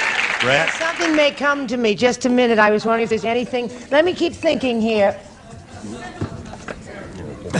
Wait a minute. I've been thinking hard. Think hard. Gehrig. Lou Gehrig. Hey. Wasn't that clever, the way that just came to her? She just picked them out of the air. She What are you talking? All right, so you have Lou Gehrig, Lou Grant, and Lou Costello. You can choose one of those or think up one of your own. Lou Costello, I forgot.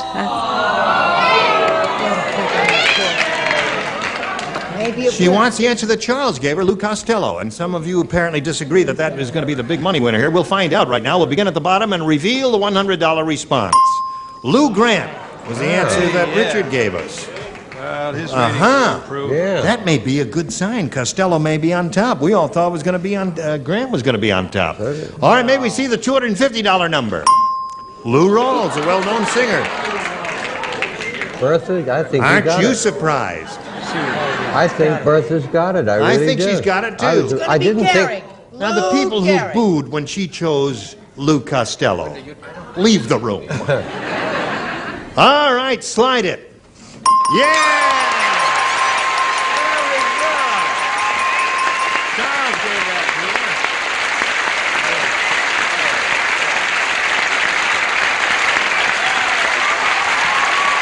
There we go. All right. Now, Bertha. I was trying to think of that name, but I couldn't. I'm glad he mentioned it. Yeah, because that's the one you wanted all along. All right, you've picked up another $500. You have $6,200. You're going to play for 10 times the amount you just won, or a $5,000. Hold on to me, honey. Let's support each other up here. Yes, don't shake so much, though, because it rouses my libido. All right. Now, to collect the $5,000, Bertha, you have to match one celebrity exactly. Who do you call on? We both can't shake together here. We'll both be falling. You That's better right. be careful. Right. I'll call on Richard again. You're going to call on Richard. You did it with him last time, right? All right, stand right there facing me, and here we go. Wait, I just got to reach over here, and now you can grab on again, Bertha. Here it is. Good luck to you, worth $5,000. Reads as follows. Blank crackers. Blank crackers.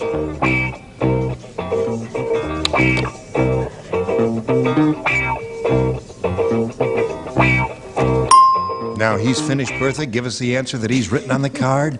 We give you $5,000. Animal crackers. What's that? Animal crackers. Animal crackers. Well, she had the answer all made up, didn't wait at all. Animal Cracker says we'll match you. What do you say to that, Richard? That's the Shirley Temple thing, isn't it? Yeah. Animal crackers in my soup. No, That's I can't change it. I wish I could. Animal.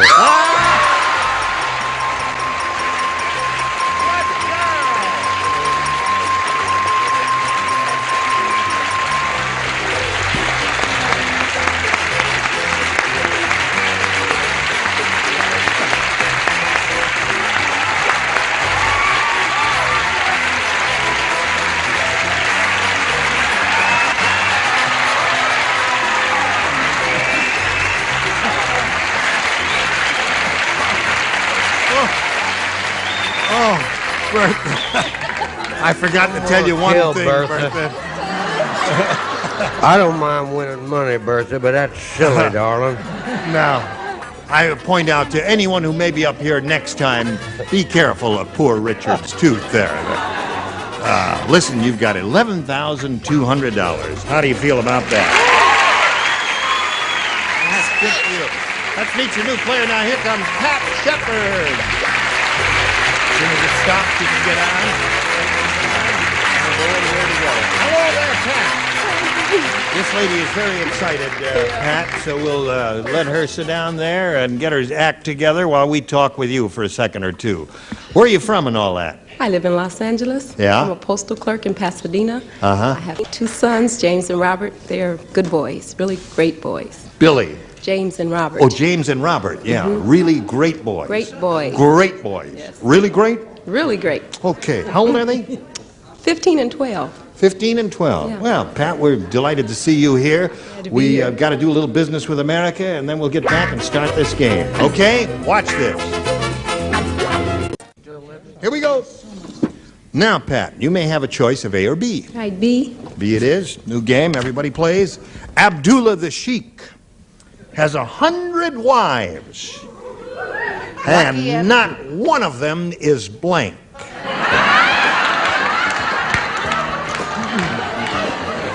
Gotcha.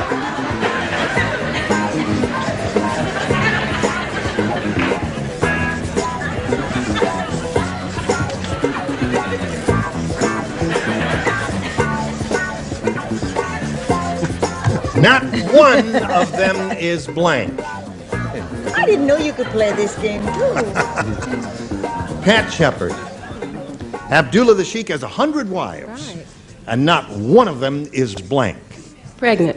Pregnant.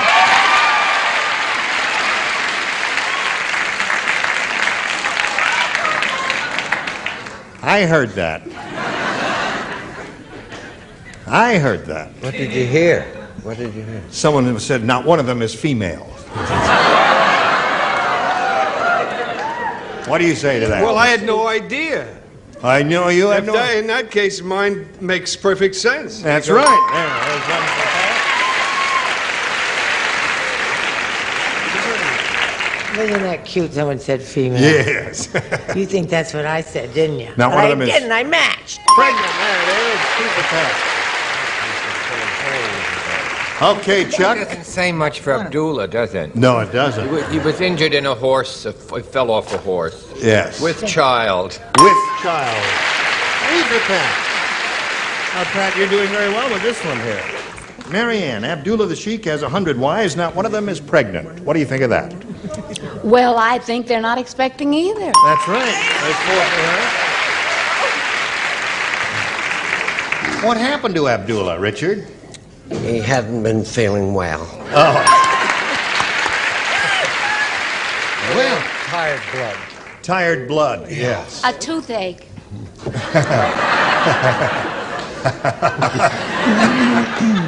Yes, Miss Betty, honey. Well, they're not sure about number 72 and number 84. Oh. I mean, the jury's still out on them, but I think they all had a headache.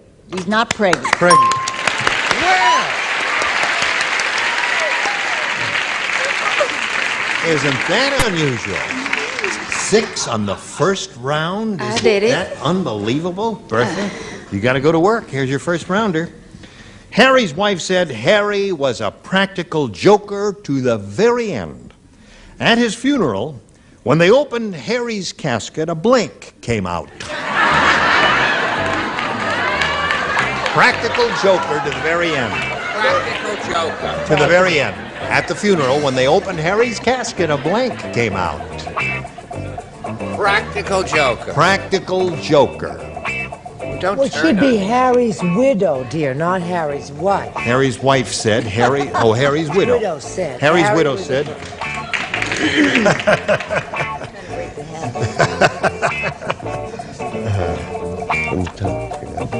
All right.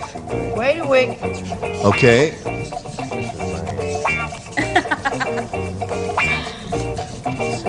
There you go.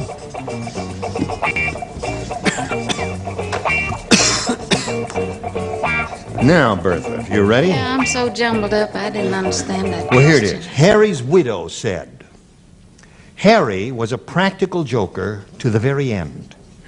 At his funeral, when they opened Harry's casket, a blank came out. A joker. A what? A joker. A joker. It's not good, but but somebody else has got to take me off of here. Might as well be Pat. She's cute. What'd you say, Tom? Well, I thought if maybe a joker would have fit. I was going to say a small, willing friend of Harry's, but I put a lily. A lily. Just jump right out of there, eh? Okay. I didn't know what a dead man could send out of there. Yes. They're not too thrilled with it, are they? There. Let's see what you have. Well, what he did was he hired, when he found out he was going to pass into the great beyond, he hired someone in advance. It was a lady with spangles and pasties and other accoutrements of her trade. Jump right out of there. I'm not having a good time. Okay. I wonder why you don't act more. A go-go dancer. A go-go dancer. That's when they opened Harry's casket, a go-go dancer came out. Isn't that an interesting sight to behold, Marianne? It sure is. I think that fits his image, a go-go dancer. Yes. However, I didn't think about that part of his image. Tell us about it. Well, you know what really scares me is our daughter put a rubber snake in the bed, and boy, was that a practical joke. Rubber snake? Yeah, it just jumped right out. Now, wouldn't that scare you? Yeah, that would be frightening. They'd pop right out of the casket, right. Yeah. What'd you say? I thought he had a rabbit come. A rabbit jumped right out, yeah. Like a magician, you Yes. Or would like at a party, you know, one of those cakes where a girl jumps out. A naked lady. Yeah. Okay. Now, Bertha, you're going to have one more shot at it, but first we've got to do a little business with America. Thank you very much, Johnny O.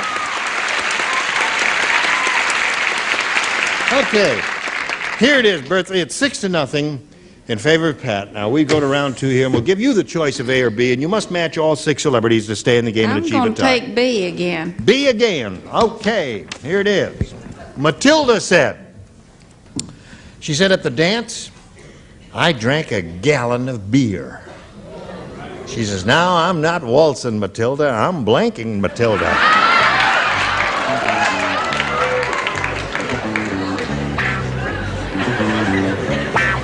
Waltzing Matilda. Dancing.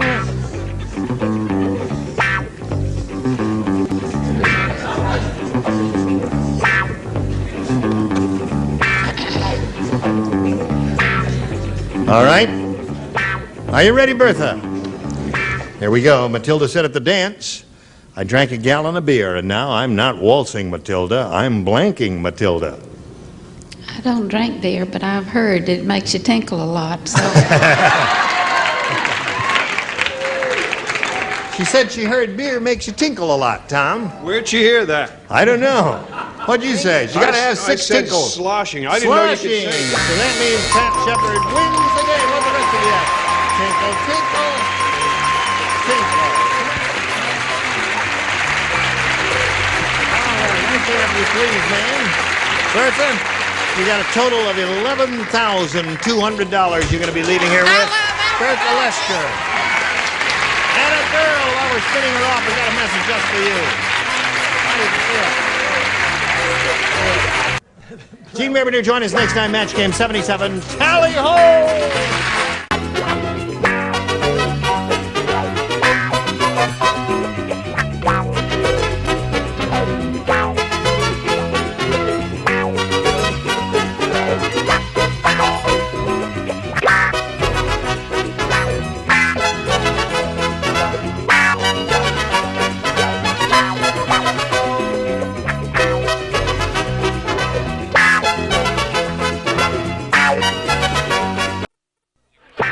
Get ready to match the stars from Charlie's Angels, David Doyle, Brett Summers, Charles Nelson Riley, Elaine Joyce, Richard Dawson, and Betty White, as we play the star-studded Big Money Match Game 78. And now, here's the star of Match Game 78, Gene Rivers.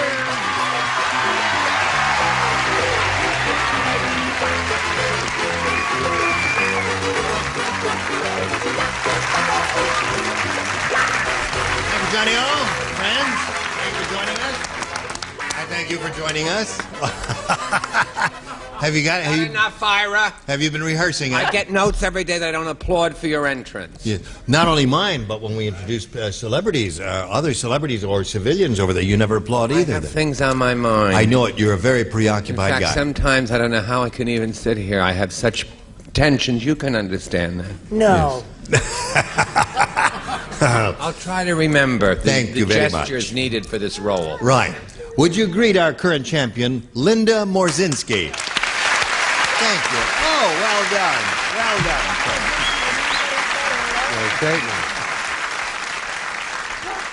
Linda's won a pretty good bundle of money. She has $5,700 to her credit, and she's going to have a go at another big lump of money, aren't you? Right. Okay, well, she won the game just as time expired last time, and she'll go for the audience match right after this. Walking and turning. Hello there. Now, here we are once again with Linda Morzinski. She has $5,700. There's the second game she's won, and she's going to have another go at the audience match. Shall we? Right. Okay. She talks too much. That's one of her main problems. We polled the studio audience not too long ago, and we said, you write down your best answer to this. Get into blank.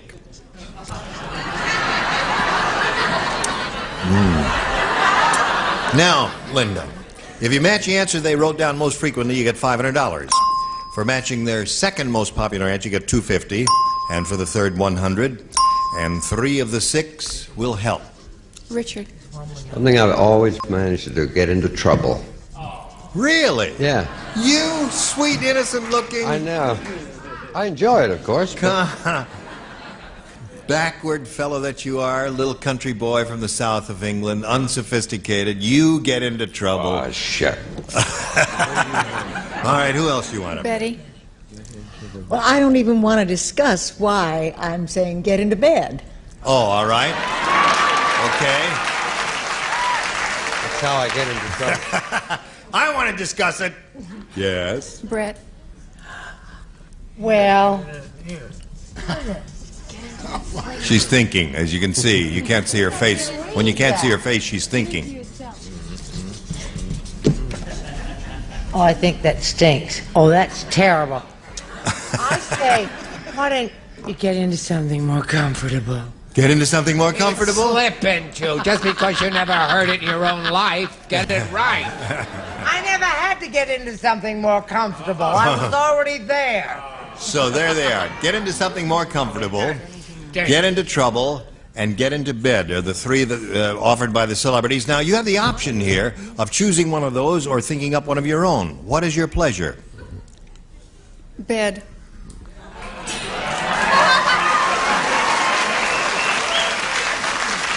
You know, it isn't often on national television that you can say to a girl, what is your pleasure? And she says, bed. And the lights don't blow out and the camera doesn't blow up and all that. Okay, Linda, we'll find a bed for you, honey. Whoops, there. Let's go over here and look for the $100 response. You got it right off the bat. Get into bed right off the bat. Well, we'll find out what's up there now. Let's look at the $250 number. Get into it.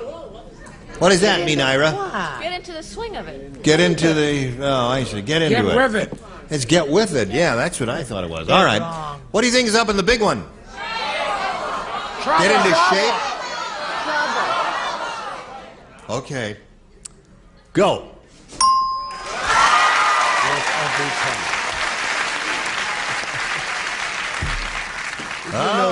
Did you notice how silent it was when I said trouble? Yes.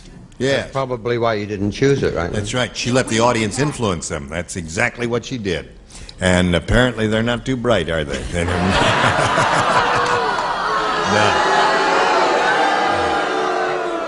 They're not very bright, but they are friendly. You can tell that.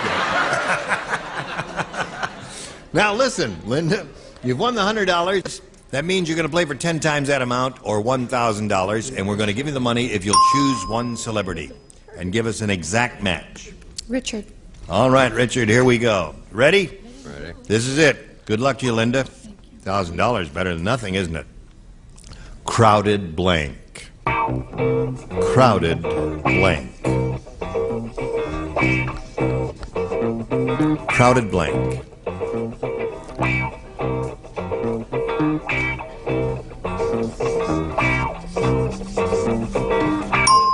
All right, Linda, give us the answer that Richard has written. We give you $1,000 for one word. Crowded. Audience. Audience. Yes. Can we start all over? All right. Can I put it back and come up? No, I can't do that.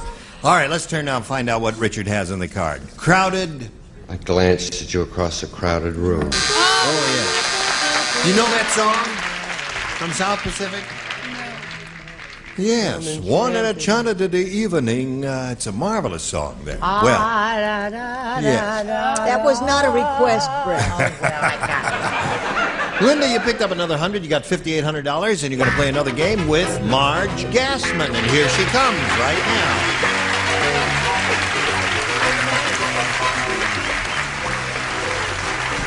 There you go. Marge, you know Linda? Yep. We welcome Marge Gassman, and we'd like to find out a little bit about her. Would you tell us about Marge Gassman? You know her well, don't you? Well, I think so. Okay. I was born here in Southern California. Yeah. I moved to Northern California when I got remarried.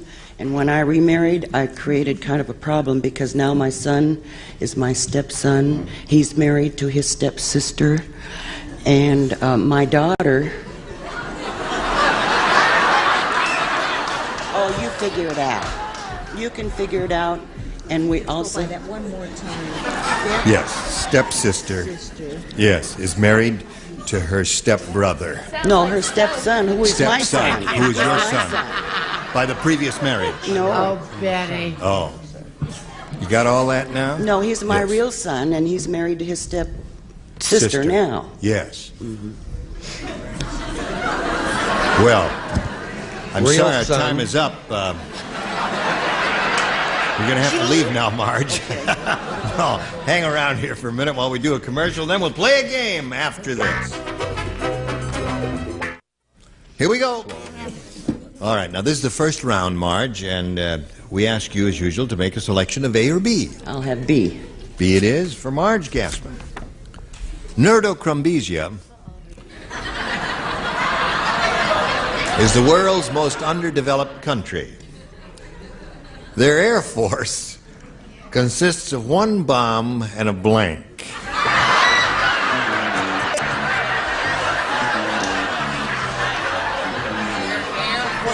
Their air force consists of one bomb and a blank. And remember, it's first round. Anything that comes to your mind. Anything you say is okay, right? Yes. One bomb and a blank. One bomb and a blank. Okay, she's writing. Here it is. Nerdocrumbesia is the world's most underdeveloped country. Their air force consists of one bomb and one airplane. And one airplane. See, that ain't gonna get you there. I know it. We realized that when we said one bomb, we needed some sort of delivery system for that bomb.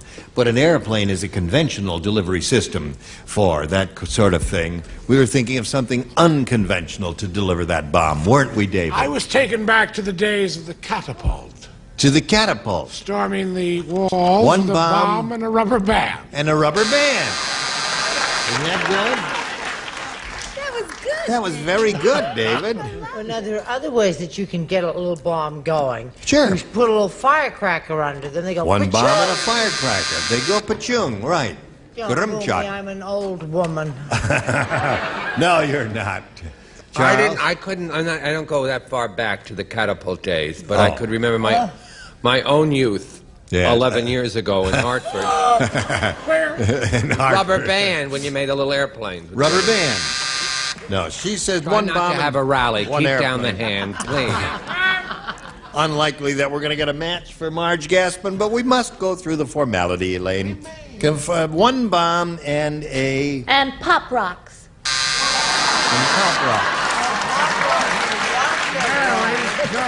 All right. That's funny. What's going on? Oh, Pop Rocks are marvelous. They're wonderful. What are they? They're terrible. They're little Candies that candies, and they're explode made in of your carbon dioxide, and you put them in their mouth, and they Really? like that. Oh, they're marvelous. never I had have them. some. Or you We'll take have a some shower later. and sprinkle them on your body. Come with me. Now, come with me. You're going right now. I want a demonstration of what you're talking about. Later. Oh, all right. You know what's Okay. wrong with you? You had a demonstration in Encino. You've just forgotten. Oh, I'm sorry. Yes. Probably don't remember me. What was the question? Nuremberg is the world's most underdeveloped country. Air Force consists of one bomb and a Kite. kite. Wouldn't that be unconventional? Yep. Show us something unconventional. One bomb and a... And a bird. I'll show you. And a... There you go. pigeon, yes. Ha. Ha, ha, ha, ha. See how easy it is? Now, let's see what we've got for Linda here. Sam has no sense of humor. Oh, why not? Sam has no sense of... In fact, he says his favorite comedian is blank. Sam has no sense of humor. In fact, he says his favorite comedian is blank. Comedian? Yeah. Well, obviously what they're after here is someone who has no sense of humor. Sam has no sense of humor. In fact, he says his favorite comedian is blank.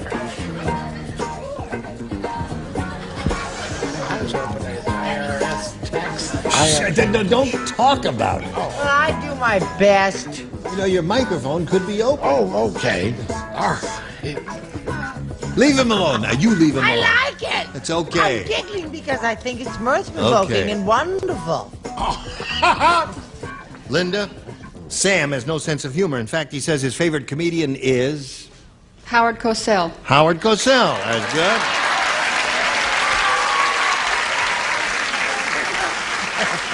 Apparently, the audience agrees with you, Linda, that Howard Cosell is about as unfunny as you can get. What do you say? I was thinking along the family mortician. That's pretty unfunny, too. See, that's got a good response there. Well, you know how many laughs Gerald Ford gave us. Oh, yes. Oh, he was a million laughs now, wasn't he? What do you say? What CBS says every night. What? And now the comedy of Walter Cronkite. Oh, yes, it's good. Oh, I laugh at him almost every night. Right. What do you say? Another funny man, Jimmy Carter. Oh, yes. And Richard. We're eliminating everything. Yes. Jim Neighbors. Jim Neighbors. Yeah. Oh. We're offending everyone we can think of. Hello there. He left out one. You left out one? But please help us cover all bases here, will you? We don't want to leave out anyone. I mean, just thinking about him just breaks me up. Richard Nixon. Oh, so funny. He was a million laughs. I'll never forget Richard, what's his name. Okay, so there we are at the end of round one, no score, and that's the way it is, you see. But round two is coming up, so hurry back.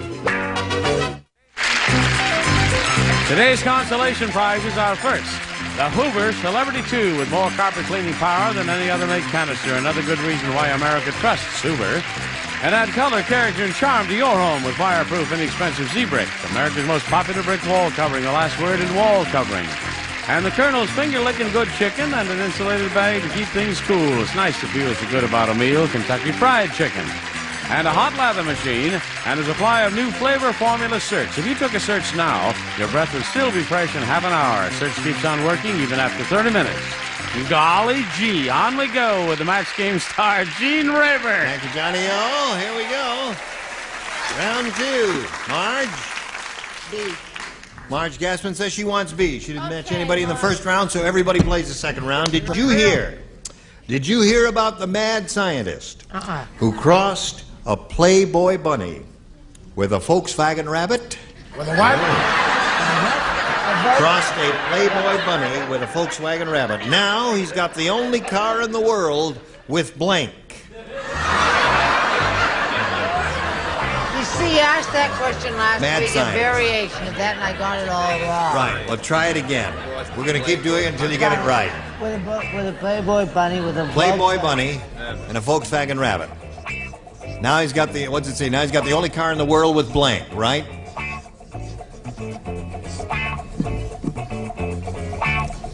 It's an easy one, I think, for a round one. I think it's a very easy one. We're gonna have the best time tonight. Yes, of course.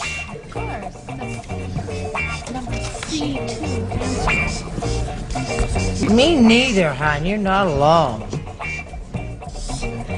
Marge? Oh, look! As if anyone wants that cruddy answer Right he's about one. to come up with. Oh, stinks. Well, now they're both writing an answer, so I guess we're just about ready. Did you hear about the mad scientist who crossed a Playboy bunny with a Volkswagen Rabbit? Now he's got the only car in the world with boobs. Boobs.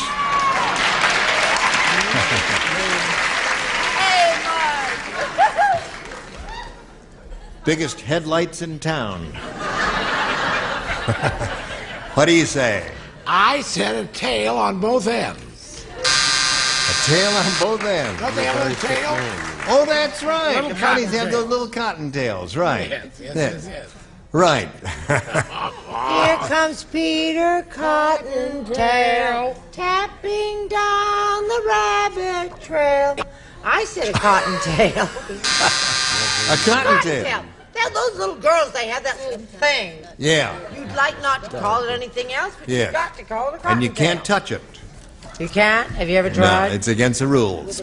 What do you say? Would UCLA love to get a hold of that and experiment with the entire psyche? I've chosen boob bust bumpers. Boob bust bumpers. Okay, so there's one for Marge. The only car in the world with... You said there's one for Marge. I have another one for her. That makes 4 for her. Or 2, depending on how you look at it. How do you look at it? Well, I say cleavage, the same thing. Cleavage. That's 3 for Marge. Marge Gassman wants you to show her your, oh, she did, yes. So that's 4 for her. Now, Linda, you'll have a little catching up to do, but you could surpass her if you match 5 of our celebrities. Everyone plays. It's the final round. The bounty hunter said, I got a strange job today. I'm sorry. I'm going to have to clean out this saloon and get another mob in here. You're just too half-hearted about your job.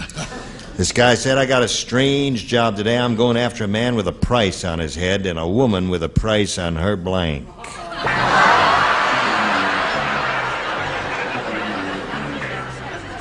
Okay.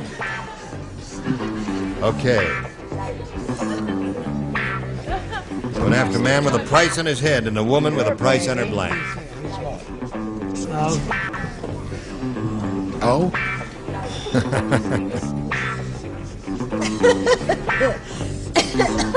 Okay.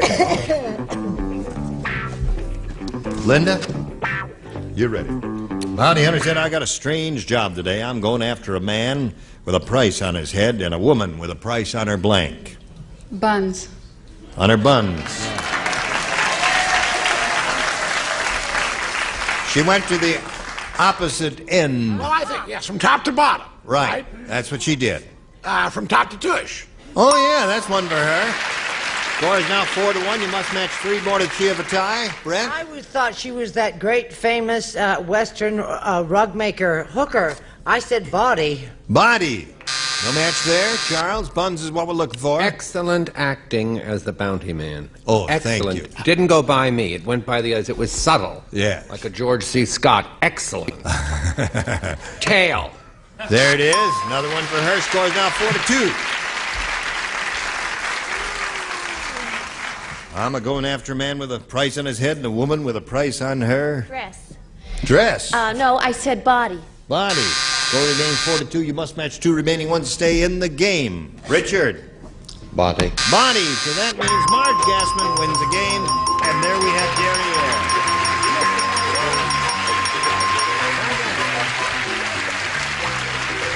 While she's making her way here, we'll say goodbye to Linda, who is not leaving here empty-handed. She has a total of $5,800. Congratulations, Linda.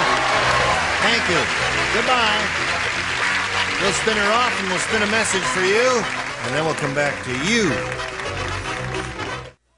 I'm Gene Rayburn. Join us next time for Match Game 78. Thank you. Goodbye.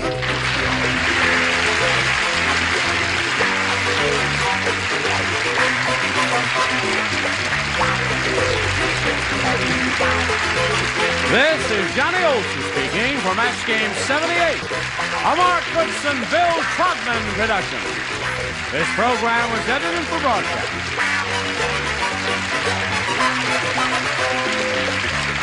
Get ready to match the stars. Henry Morgan, Brett Summers, Charles Nelson Riley, Deborah Lee Scott, Richard Dawson, and Joyce Bulifox as we play the star-studded Big Money Match Game 78. And now, here's the star of Match Game 78, Gene Rayburn.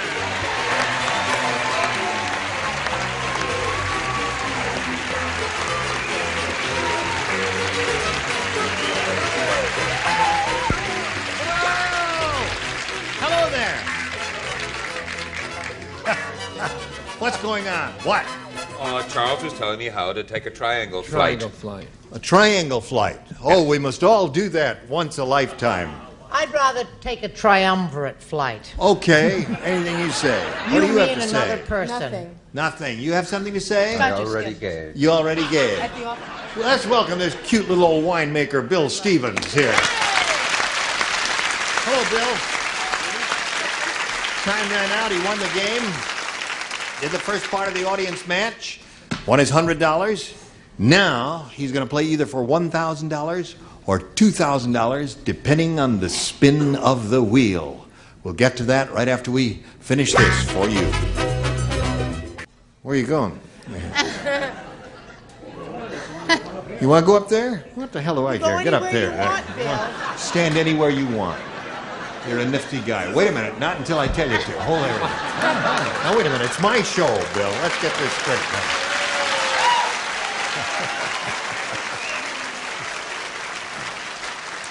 There are certain things I have to say so that everybody knows what's going on, because, you know, the wheel is still kind of new. We're only in our second week with it here. All the celebrities' names are on the wheel. You're going to spin it now to determine whether you're playing for $1,000 or $2,000. If it lands in one of these starred areas, it means you'll be playing for $2,000. And then all their names there, whichever name it finishes up on, is the celebrity you'll be playing with. Now, are you ready to spin it? Don't forget about a full circle. Yes, right. One complete rotation. So you have to give it a good spin, okay? After I spin it, can I use my thumb here? No. No. We must see both hands at all times. All right, good luck, Bill. Bing. Come on, kids, go. All right, it's made one complete rotation. Let's see if it's going to stop in the goal part there. Come on.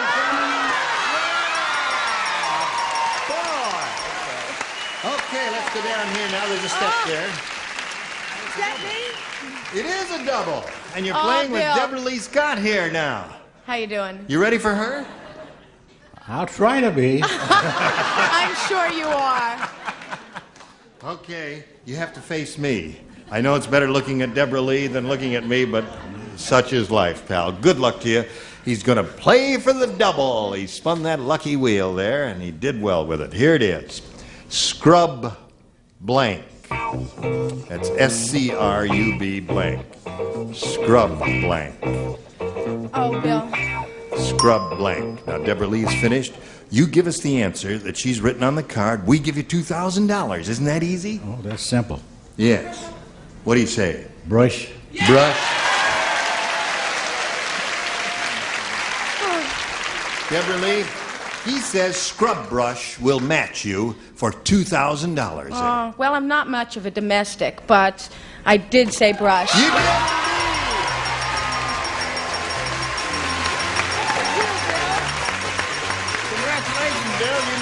And your wife is very happy out there. She's about to cry. Second row. She's in the second row. We got a picture of her. See her on camera over there? See her over. See her shot over there? Yeah. There she is. Okay. Now let's meet your new player. You ready for that? Ready? Are we going too fast for you? Oh, let's go. All right, let's go. Here comes Jennifer Scanlon. Hi, Jennifer. Soon as it stops. There you go, Bill. Jennifer, you know Bill Stevens? Sure do. Hi, Bill. Lucky Bill Stevens, who knows how to spin that wheel so it stops on the double money. Where are you from, Jennifer? Well, I'm originally from Farmington, New Mexico. Really? You live here now? I've been here about 5 years. You like it here? Love it. Terrific. Just got a beautiful little house down by the beach in Belmont Shore. Yeah? It's great. Do you work? I'm a waitress. Yeah? Single. Yeah? I'd throw that in. Later, fellas. Later. Now we have to play the game. I mean, this game here. You ready for this game? Sure am. Good luck to both of you. Are you ready to continue? Ready. All right. Now, Jennifer has a choice of A or B. A. All right. This one says, the Hollywood producer said. Hollywood producer said, I've heard of bad casting, but this is ridiculous. The studio is doing the life story of Twiggy. For the starring role, they picked blank. Jennifer, do you know who Twiggy is? Okay. Well, I don't know what you're not supposed to say, and I don't know what you are supposed to say. Are you ready, Yeah, Jennifer? sure am. That's a sneaky question. Okay. Hollywood producers said, I've heard of bad casting, but this is ridiculous. The studio's doing the life story of Twiggy. For the starring role, they picked... Mama Cass. Mama Cass. They picked Mama Cass. Grossa ragazza. I swear to you, that's the first thing that came to my mind, and I thought, nah. No one would say that. Yeah. Oh, too bad. Mainly because she's dead. Yes, right. Well, that's part of it. And then I thought, I'm a lot old, maybe, I don't know. So I did second best. Kate Smith. Kate Smith. I thought of that one, too. You thought of that one too, Jennifer, and you rejected that.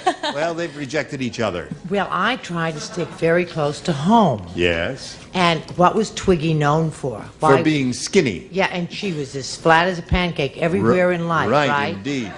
Right. So I picked the person we know and love so well. Who is well endowed. Fanny Flagg. Fanny Flagg. Hi, Fanny. Come on home, darling. We miss you. All is forgiven. Okay, Chuck. There's not a bad explanation for a rotten answer. No, I'm only kidding. It's good. You sure? But for box office, we'll get Liz Taylor. Liz Taylor. Right. What's up front that counts? Hello, Deborah Lee. And this lady has a lot up front that counts. Raquel. Raquel. Woo! Jennifer is looking for Mama Cass. Raquel, part 2. Raquel. Bella ragazza questa. This lady fell down and it took 4 men to carry her out, 2 abreast. Mae West. Mae West.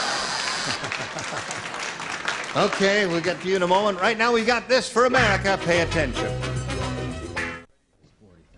All right, we're ready to go on now. This is the other half of round 1. Bill, it's your question. Listen carefully. Steve said, I think there's too much stress on entertainment in the news. Last night when I turned on my TV, Walter Cronkite was reading the news and blanking. Too much stress on entertainment in the news. Last night when I turned in, Walter Cronkite was reading the news and blanking. I love Walter Cronkite. I love Walter Cronkite, and I love Betsy Cronkite. I don't know Betsy. I just Betsy love is Walter. cute as a bug. Okay? I finished. Good for you. Okay, good, Chuck. Hello, Bill. Hello, Gene. How you doing? No worse. Steve said, I think there's too much stress on entertainment in the news. Last night, when I turned on my TV, Walter Cronkite was reading the news and blanking. Dancing. Dancing. Very good. Hey, look at me, I'm dancing. Yes. I would like to pass this round. Okay. Brett, what have you got? He has to play, honey. You've forgotten the rules. I'll call on him later. You're going to call on him later? I'll call. See, after he's heard a couple of rotten answers, he won't feel so bad about his answers. So I'll call on you, then Charles, then I'll come back to Henry. You've got the wrong murderer. Oh, I see. I don't have a rotten Oh, answer. you have a goodie here. I have a wonderful answer. Dancing after the falling door. Dancing. Attaboy, Joe Keevan. Okay. Prelude to Henry. Juggling. Juggling. Don't encourage. All right. You will let me know when you're ready, will you, Henry? No. No. All right. All right, Deborah Lee, what do you got there? It's not going to help Henry any. I said dancing. Dancing. Henry, you may have made a mistake because of all these nifty answers keep coming up. It's going to be worse than ever when we come to you. No, I've saved Henry. You've saved Henry? Laughing. Okay, now we can go to you, Henry. This is shameful for a man of my age and weight. Yes. This is impossible. If he's reading the news, how could he be whistling? Oh, wouldn't that be different? Today, in the Middle East... No, it can't be done. It can't be done. We're up to you. Can Henry come back more often when I'm here? It makes me feel so bright. Sorry, Henry. Did you spell it right? Yes, he did. Spelled it. Oh, his spelling is terrific. I said dancing. Dancing! Well, Bill, that's most unusual. You get 3 in the first round. Jennifer, A or B? We'll go with A again.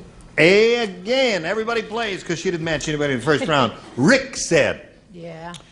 my friend Joe doesn't trust anybody anymore. He hasn't been the same since he jumped on his bicycle and discovered that someone had stolen the blank.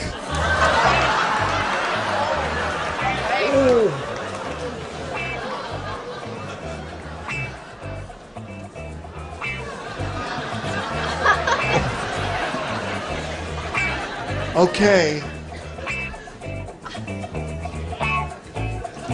Rick said, my friend Joe doesn't trust anybody anymore. He hasn't been the same since he jumped on his bicycle and discovered that someone had stolen the blank.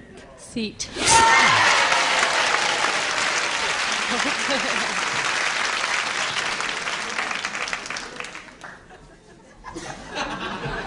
Yes, sir?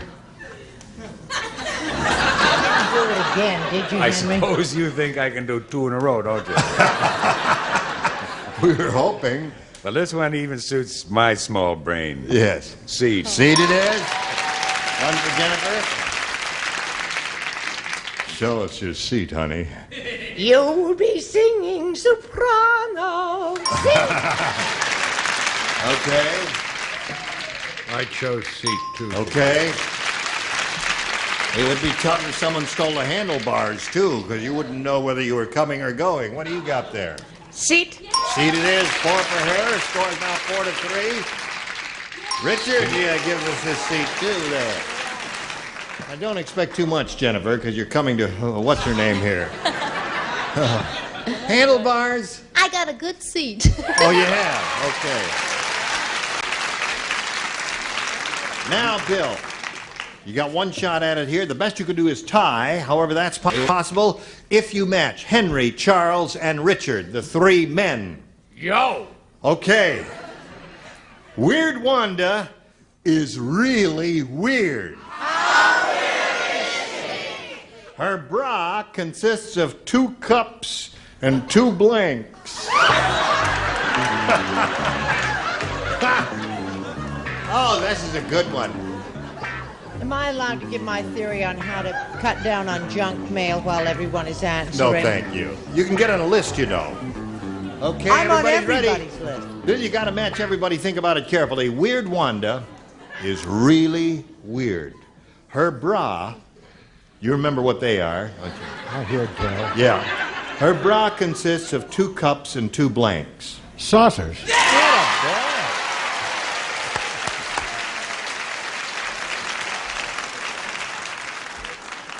Now, judging from the audience reaction, Henry, if you don't say saucies, they're going to lynch you right on the spot. You're gonna kill me. What is it? They're going to lynch you right on the spot. No, the word.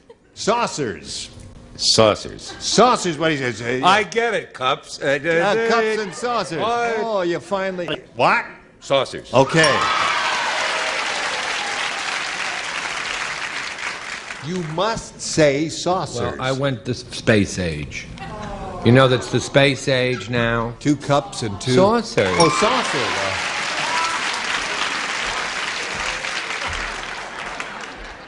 Tricky Charlie there. All right, Richard. Oops, excuse me, John. Weird, Wonder, Really Weird, or Brock consists of 2 cups and 2... Do we get a tie? Yeah! 6-6 to score. Don't nobody move. We got a little message for America. Yes, sir, John, thank you. We are going to roll along. We'll turn off the lights here. Push the button, reveal 1 tie-breaking question for each of you. The one who's matched the most will be the winner, Jennifer. A again. A again. She's stuck with A with all that one. along here. Bill said, I'm trying to teach my little baby how to play basketball. But so far, the only thing he can do is blank. It's very easy. I'm trying to teach my little baby how to play basketball. And so far, the only thing he can do is... That is all the help I can give you is let you read the question. Everybody understands it as clearly as possible. Everybody in the lower tier is ready. Get with it, Brett. Okay, sweetheart.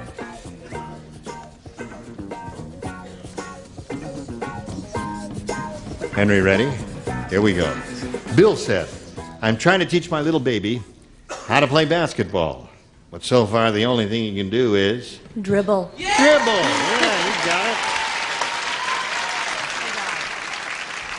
She saved dribble, which is a pretty good answer there. Exquisite. I didn't know how to do that. How to dribble? No, I'm an expert. Oh, I see. Oh, dribble. Dribble is what she said. I thought you said drizzle, and I had a winner here. What does that mean? What does that mean? M-N-O, and I didn't want to do the next one. Okay. Well, whatever. L. Oh, I see. M-N-O. What does the baby know how to do? Can't spell, right. What have you got there? I think it's the same thing. I just phrased it a little differently. I said wet a dry diaper. Wet a dry diaper. Okay. Wet a dry diaper does not match dribble. Wet a dry diaper is not... It's a song title. Okay. Wet a dry diaper. Okay, I guess we got to have an exact dribble here. What have you got? Right on the air. Right on. Gene, being so connected to sports like Yes. I am, dribble. You said dribble.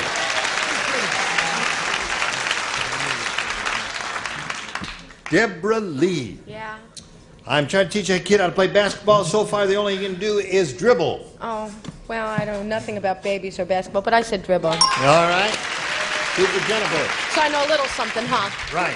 It's also the only thing Chuck Barris can do. Dribble.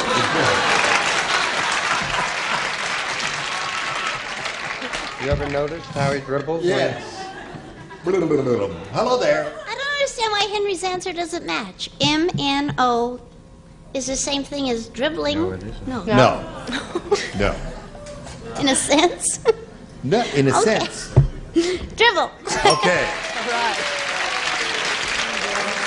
Now, Bill, the way it is, you need 4 to tie, 5 to win. Dumb Donald was so dumb.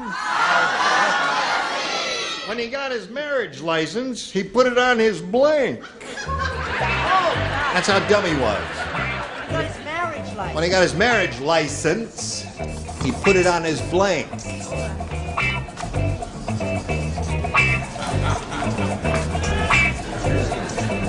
Bill Stevens, are you ready?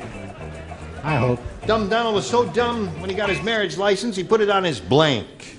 His car. Car it is. Dumb Donald was so dumb, he put his marriage license, put it on his... Too late for dribble, huh? Yeah, too late for dribble. Put it on his car. On his CAR car.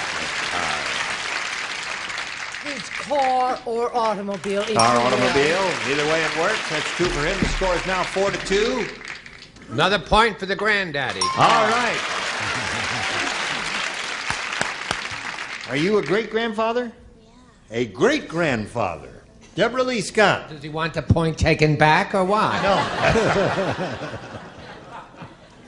Yes? When he got Oh, I his thought you were marriage gonna read it. license, he Yeah. put it on his Car. car. It The is. only place to put a marriage license. Now, one more, Bill, and you will have won the game. Richard? Car it is. What do you have? Car all the way.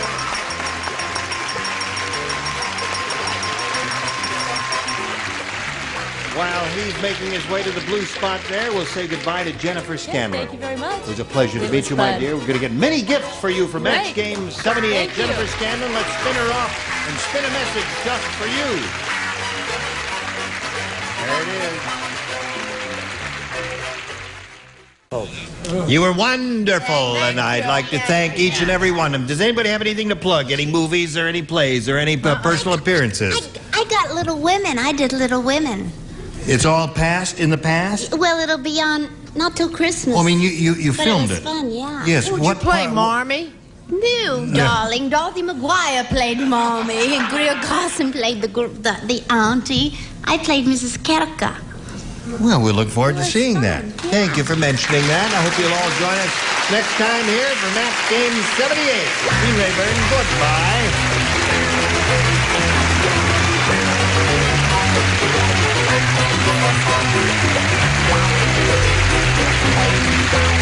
This is Johnny Olson speaking for Match Game 78, a Mark Goodson, Bill Trotman production. This program was edited for broadcast.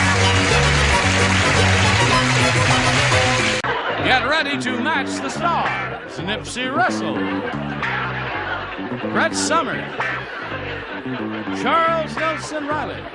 From 8 is Enough, Susan Richardson, Richard Dawson, and Fanny Flagg as we play the star-studded Big Money Match Game 78. And now, here's the star of Match Game 78, Gene Rayburn.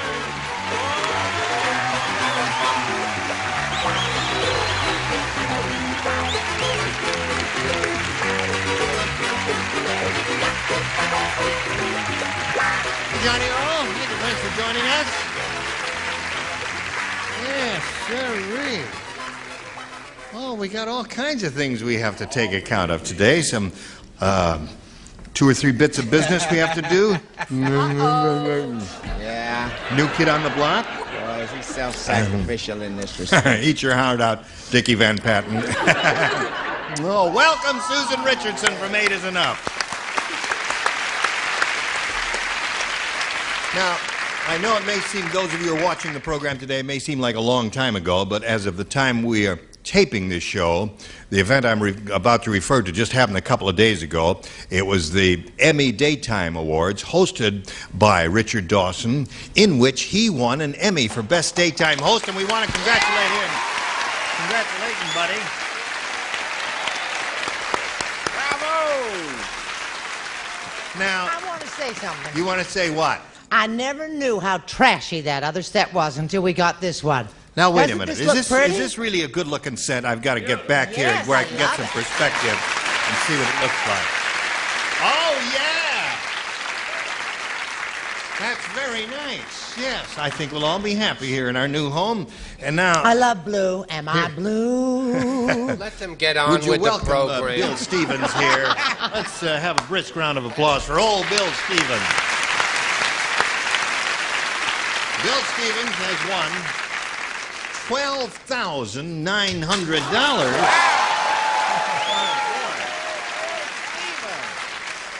And he's going to have another shot at the big money. Are you ready for that, Bill? Ready as I'll ever be. Okay. You put the mustache back on, didn't you? Yeah. Yeah, good. You look good with that mustache. You leave it on. Keep gluing it on every day. I want to tell you one thing. Yes. If I never win another nickel, and I die tomorrow, it'll take the Undertaker 3 days to get the grin off of my face.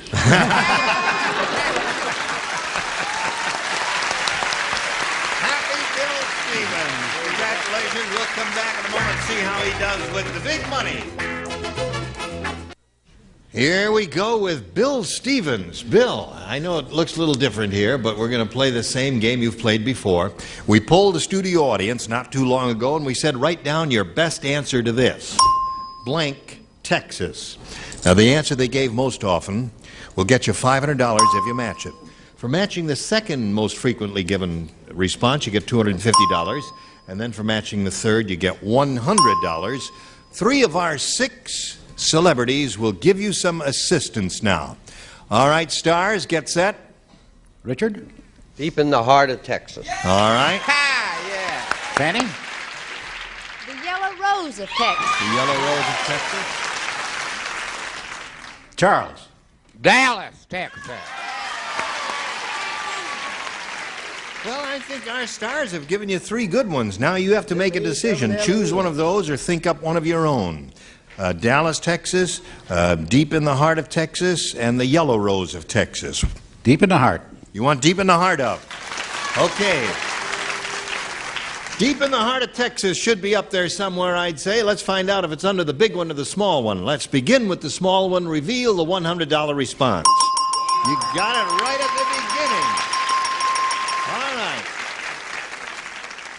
What do you think's under the next one? Yellow Rose. All right, show us your Yellow Rose.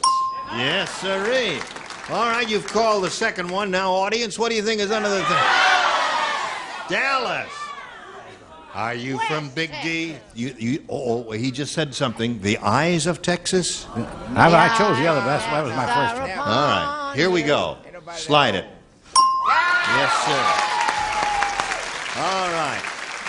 I want to take this chance to thank everyone who voted for Dallas on behalf of my home state and my town. Thank you. And now back to our program. Now listen, you're going to play for 10 times the amount you won, or $1,000. Now, and you've got a chance here to double your money with our big star wheel over here. Let's go back here and we'll talk about this here. Now, as you noticed, every celebrity's name is on the wheel there, Bill. You've been through this before. And you're going to spin that wheel to find out which celebrity you'll be playing with. And if it happens to stop in one of the starred areas, you'll be playing for double the amount of money. You all set? And the wheel must make one complete revolution, so grab it right up about there and give it a good pull. Here we go. Here we go, said the man. Come on, y'all. There, it's gone around once. Double, double, double. Double!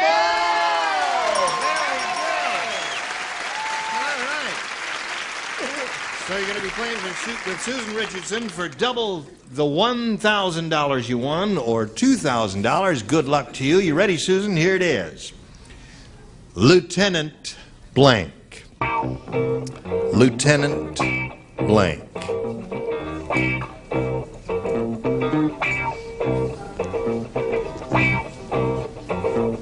He says it's a toughie. Lieutenant Blank.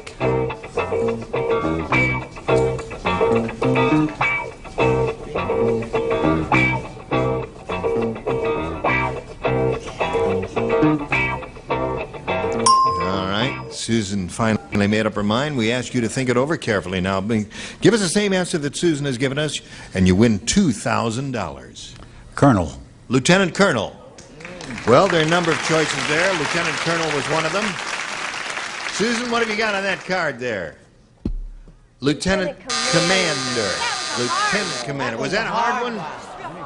Well, now Lieutenant Commander and Lieutenant Colonel are the two. Lieutenant Governor, Lieutenant General. Governor, yes. Yeah, that was a tough one, wasn't it? Lieutenant Pulver. Now you're going to meet another player now. Here comes Kathy Bell Edwards.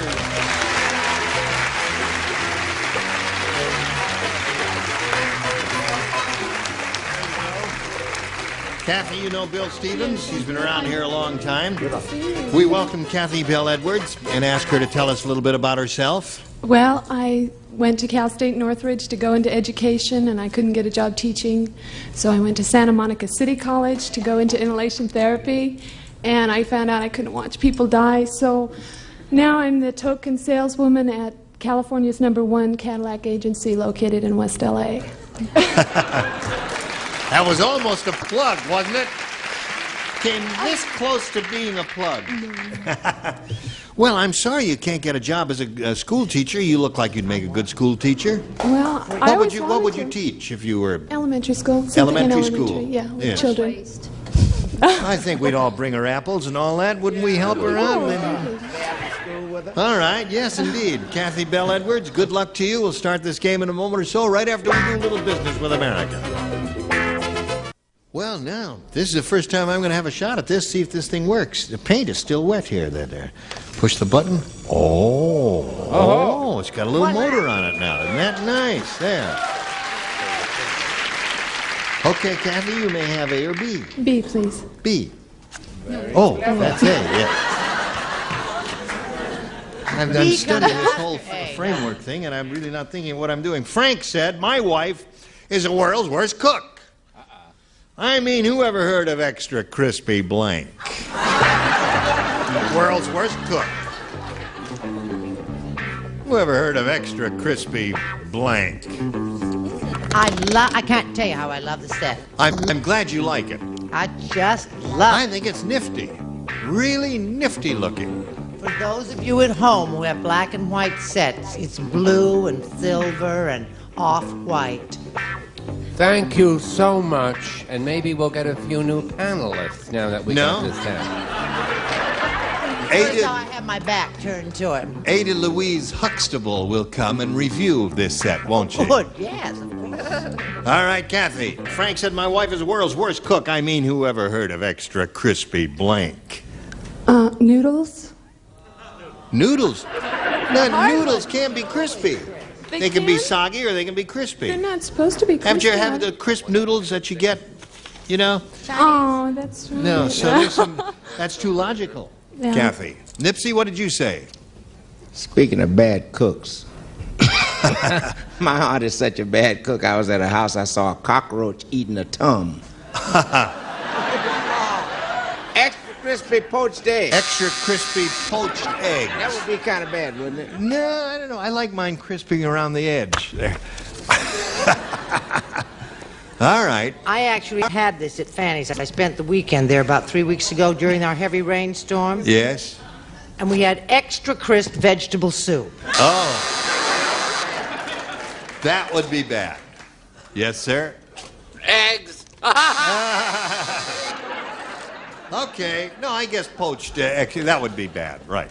Okay, Susan. Who ever heard of extra crispy? It's close. Spaghetti? Spaghetti. That's a good one. No. Yeah. Yeah, because noodles are supposed to be limp and, you know, and very... Enough about Tom Kennedy. I said soup. Okay. I drew a blank. I said extra crispy coffee. Yeah. What happened to that last E in the coffee? Now, you know, lettuce, anything that would never, ever be crispy was really what we were looking for there, right? Okay, Bill, here's yours. Bill said... I've got crisp lettuce now, by the way. I probably, you've not been to the market lately, but please carry on. Oh, you mean, when you put it in the freezer to crisp it up. Yeah. Well, let's see what else. No, tomatoes. Ah, well, now you're talking. Now, you see. Bill said there's too much violence on television. Even where you least expected. Why, last night I saw blank and blank beating each other up. Too much violence on television. You saw who? Blank and blank beating each other up. I even saw... Yes, why, last night I saw blank and blank beating each other up. Too much violence. Do you ever do this when you're walking with a kid walking to school and you take a stick?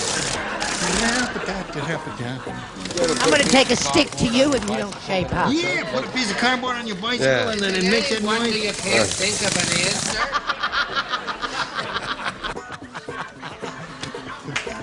Okay, Chuck. The producer made me stop doing it. He didn't like it. Bill said, there's too much violence on television. Even where you least expected. Last night I saw blank and blank beating each other up. All I can think of is Betty White and Alan Ludden. Now you see, you really haven't been paying attention. Because they do that all the time. Not on camera. What'd you say? You'd have to have a strange set, but last night I saw Huntley and Brinkley beating each other. Huntley and Brinkley. Now, there's one possibility. Brett?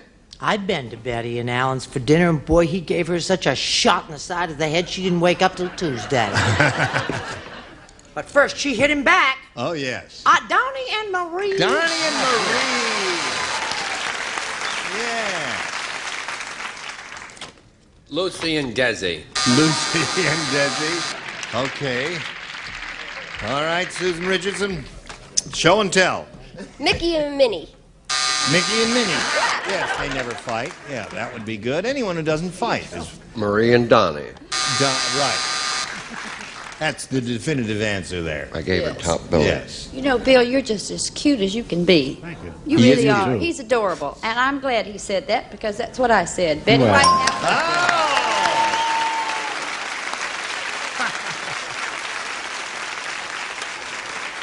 Okay, so there we are at the end of round one.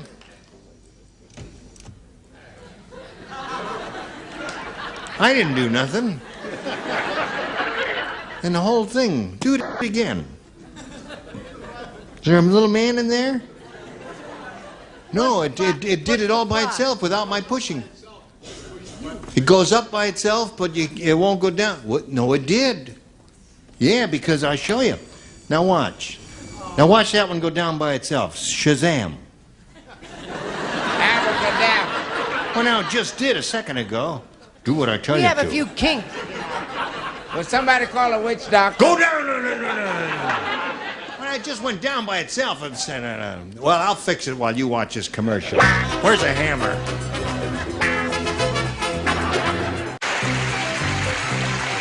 Today's consolation prizes are first, jewelry from Sarah Coventry, who has jewelry with fashion know-how for every occasion. Versatile, fashionable Sarah Coventry jewelry sold at home fashion shows. And from Coty, a gift collection of Masumi fragrances. Masumi, the essence of inner beauty by Coty. And a beach raft and a supply of Solar Cane for relief from sunburn pain. When that old sun sneaks up on you, Solar Cane stops sunburn pain fast. And Hires Root Beer. After 100 years, America's original root beer is still #1. Hires, the great American root beer. More matches with our star, Gene Rayburn. Okay, Johnny O. All right. There we go. Round two. This is the final round. Kathy, you may have A or B. B again, please. B it is. All right. In the maternity ward, Rosie said, I think my doctor is nearsighted. Yesterday in the operating room, instead of slapping the baby, he slapped blank.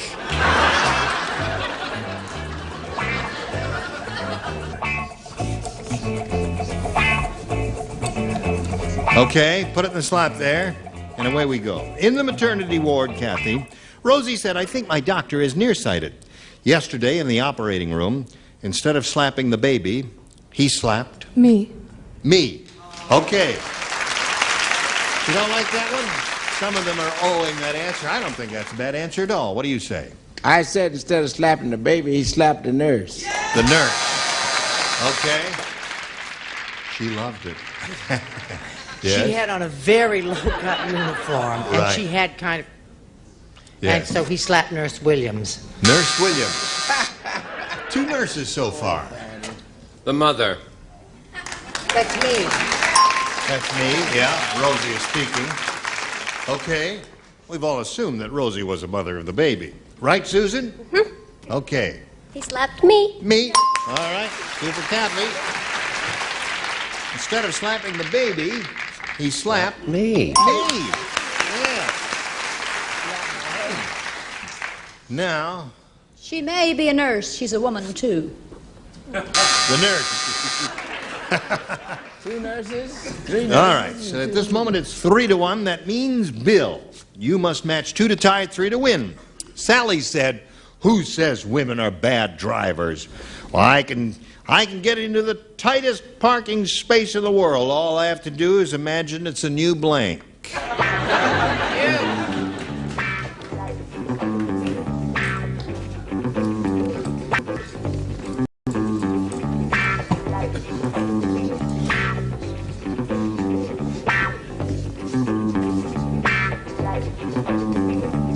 Okay, Here we go.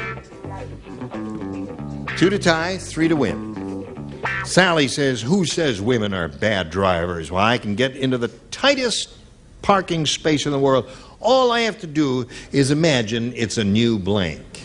Girdle. New girdle. A new griddle. What do you say? Well, I say women think they're driving well if they look both ways after they run through a red light. There's one girdle. Score 3 to 2. Brett? I love the way Bill sounds sort of cranky and testy when he says, girdle. Girdle, sure. That's the only answer. Charles? Girdle, corset, or corselet. And that wins the game. What do you have down there, Susan? A pair of pants there. What would you like to do, Bill? Walk around there. You want to walk around there? All right, then you walk around there if that's what you want to do. Go to that little blue spot in the carpet while we say goodbye to Kathy Bell Edwards. It was a pleasure to meet you. Thank you very much. Good luck to you in your career as a school teacher. I think it's marvelous. You should hang in there. Not school teacher. Well, I know you've got another job, but you're gonna be a school teacher sometime. No, I'm a salesperson. Oh, you're gonna be a salesperson. I think so, yeah. Good luck in your job as a salesperson. I hope you sell a lot of those cars, Kathy Bell Edwards. Bye. Hello there. There's our big star wheel. Here it is, the big super match, all for you, Bill Stevens. We polled the studio audience not too long ago, and we said, write down your best answer to this. Blank deer. Remember, for matching the most popular, you get $500. For matching the second most popular, $250. And for matching the third most popular, $100. And 3 of our 6 stars will lend a hand. Charles? My dear. Richard? Oh, dear. Oh, dear me. Fanny? Mother dear. Mother dear. Please touch it. Okay. Listen, dear. All right, now remember, you have to choose one of those or give us one of your own. My. My dear is what you want. Let's find out if my dear is up there. May we see the $100 number? Yes, dear. Yes, dear. You've been married, haven't you? A few times. Well, you've heard that. I have a headache, Right. dear. All right, may we see the next one, please? Oh, dear, what can the matter? That was Richard's answer. Now, this is the last chance for you to get my dear. Slide it, if you please. My, very good.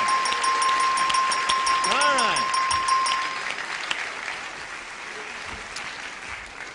right. Okay, Bill, you won another $500, and that means you're going to be playing for at least 10 times that amount, maybe more. We'll find out how much later. It was splendid having all of you here, and I'll have you all again here the next time. I'm Gene Rayburn. Goodbye.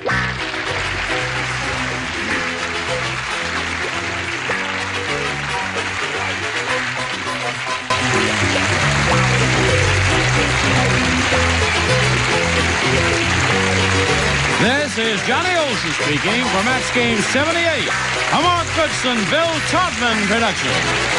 This program was edited for broadcast.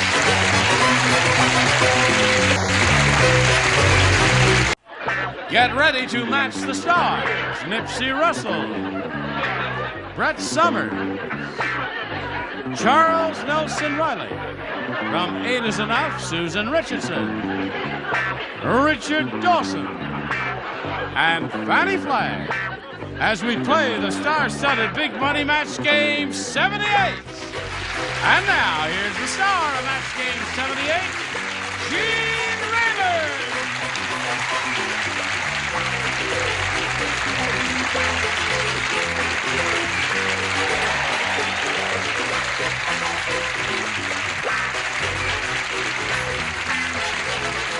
Sorry I was late, but I had to open the doors. And welcome to Confusion City. Are you all ready? We're all ready. We've been all we're ready not. for a long time. No, let's all say hello to our current champ here, Bill Stevens. Yes. Bill has $13,600. And he's going to have go at a really big whack of money now. You're going to be playing for either $5,000 or $10,000, and that'll be determined when you spin our star wheel right after this. Here we are once again with Bill Stevens. Now, he won the $500. That means, Bill, the least you could be playing for is 10 times that amount, or $5,000. But you can double that stake if you have a lucky spin here of our star wheel. You spin that wheel in a moment, and it'll determine which of our stars you'll be playing with, and it'll also determine if you'll be playing for $5,000 or $10,000 if the double thing lights up. Ready? Go. Come on, Bill. Good luck to Bill. Let's hope he plays for a double there.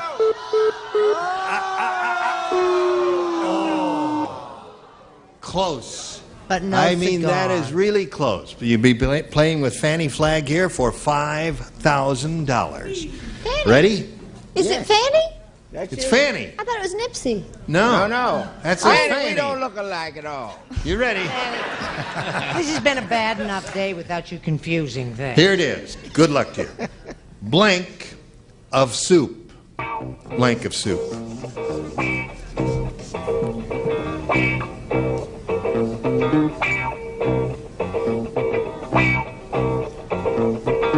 Soup? S-O-U-P? S-O-U-P is what I said. Blank of soup. You ready? Okay, she's ready.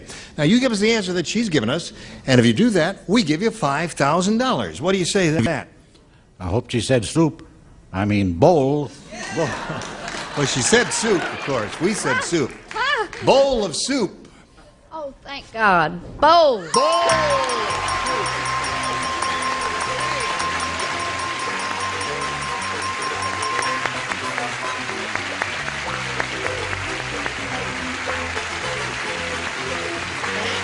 Congratulations, Bill. You now have $18,600. Sounds good.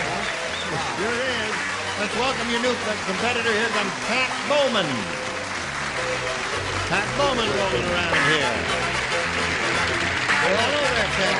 There's a little souvenir card for you. Hi, Pat. Hi. Welcome. Thank you. Nice to have you with us. Thank you. Would you like to just step around there and have a seat and relax for a second while we talk with Pat Bowman? Is that all right with you, Bill? Hi, Bill. Oh, thank All right. you. Tell us where you're from and all that. Okay, I live in LA County, and I'm married, and I have 2 children, Lisa and Brian. I'm nervous. You are nervous? Uh-huh. Hold my hand while you're talking. Thank you. And Your hands are cold. What else can I say? I don't know. I have a nice husband. Where is he? He's out there. That's enough hand holding. Okay. All right, good luck to Pat Bowman. I'll push this button here and see what happens. There it goes. Now, you have a choice there, Pat, of A or B. A. A it is. Let's see what it says here. The bank teller said, bank teller said, I think Bert Lance is off his rocker. It was bad enough when he tried to cash rubber checks, but today he tried to cash a rubber blank.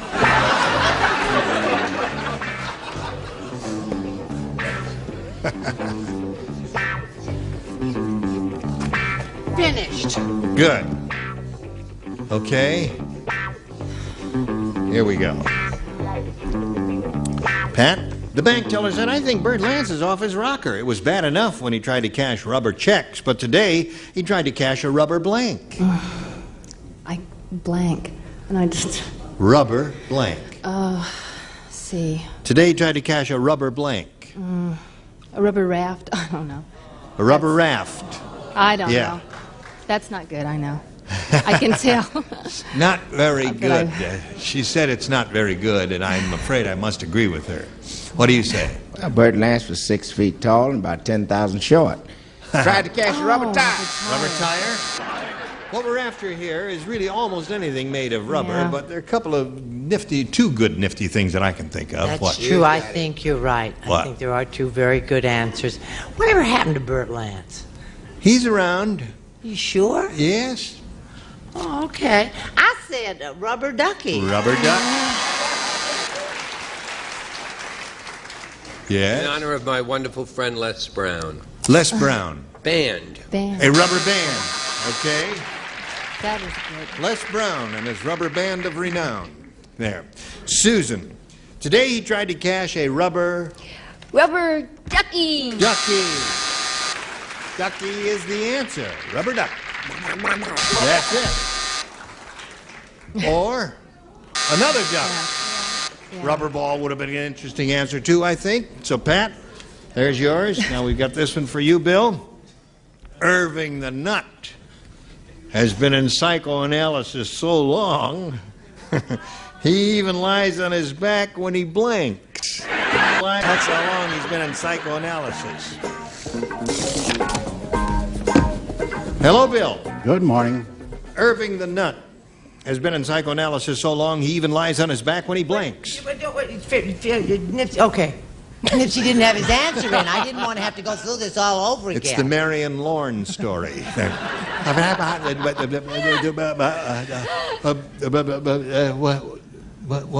What did you say? Makes love.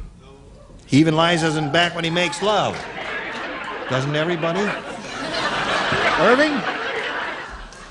Nipsey? So according to who your partner is, hon. Right. What do you say? I confess.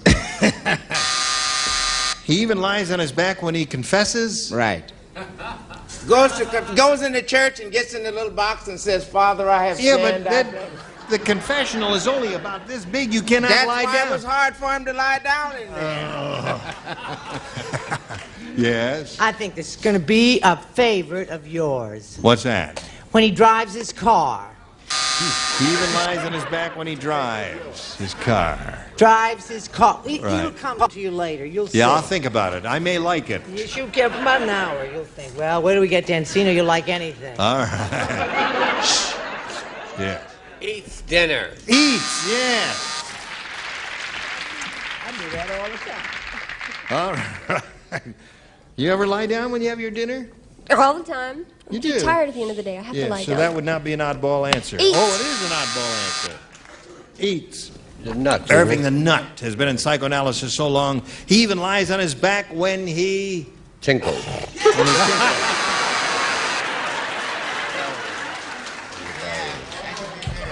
Three coins in the fountain. That's Irving the Dangerous. Yes. What do you say to this, Fanny? I said he even lies down when he bathes. When he bathes. Everybody does. Don't you ever lie down in the tub? You have to sit up or you'll drown. Oh. All right. Anything you say, Fanny. So there we are at the end of round one. We ain't... Now, here we go to round two. But since this gadget isn't working here, it's got pneumonia or something, I will just reach in back and choose the A or B, which are back there. So, Pat, you may have A or B. I'll take B. B. Well, that's easy because it's right there. Okay. Here we go. Muggsy said our neighborhood was really tough. One year, at a church bazaar, we raffled off a blank.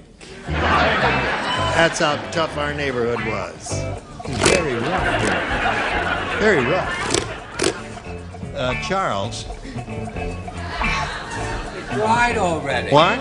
It dried already. Oh, yeah, they painted this just a few seconds before we went on the air. There's a little, oh, thank you, Charles. It's fine. Don't touch me. Don't touch me.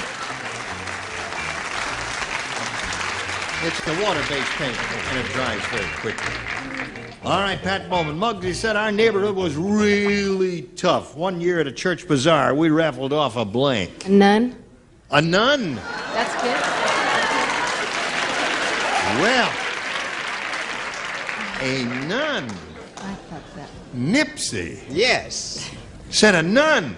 Well, there are no nuns in my neighborhood. Because when they found out what the word nun meant, they quit. You said tough. Yeah, tough neighborhood. Raffle off a cock. Why, sir, that would be tough, wouldn't it? Nun would be interesting. A nun? A nun would be is an interesting answer, I think. A corpse. A corpse. A corpse. Yeah. All right. In honor of Sister Marie La Salette of Hartford, Connecticut, my teacher and friend, a nun. A nun. Thank you, Captain.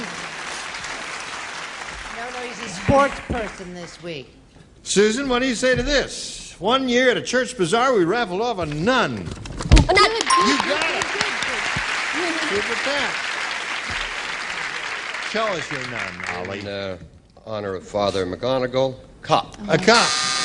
That's a tough answer. All right, Fanny, we come to you. All right, this is serious. In honor of Sister Jude, who was my teacher, and I don't know where she is now, but she was wonderful. Nun. Nun. 3 nuns. All right.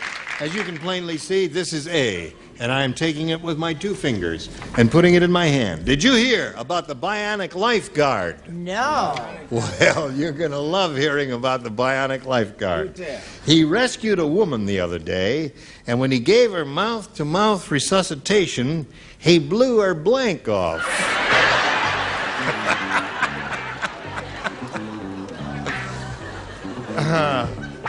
What is it again? This bionic lifeguard. He rescued the woman, gave her mouth-to-mouth resuscitation, and blew her blank off. Isn't that a sort good of one, like the question. Look, somebody got our little thing dirty already. Fingerprints. I want you to get out your cleanser, your soap, and your water, and your washcloth. All right. Here we go. Ready. The bionic lifeguard, Bill, he rescued a woman the other day, and when he gave her mouth-to-mouth resuscitation, he blew her blank off. Could I sing it? Sure. Thanks for the memories. All right. That's his answer. Do you understand, or are you 8 jumps behind us? Understood. He blew her boobs off, is what he's saying there. What do you say? Why, that was very crass of Eugene to have said that. He blew her boobs off. I'm sorry. That's to say the same thing then. All right. All right, what? Show us your water wings. I'd rather show you my memories. No, here we go. I said he blew her head He off. blew her head off. That's one way of going there. I got the best answer. You got the best. We'll be the judge of that. Blew her bikini off. Oh, yeah, that's a good one. Right. That's a very good one.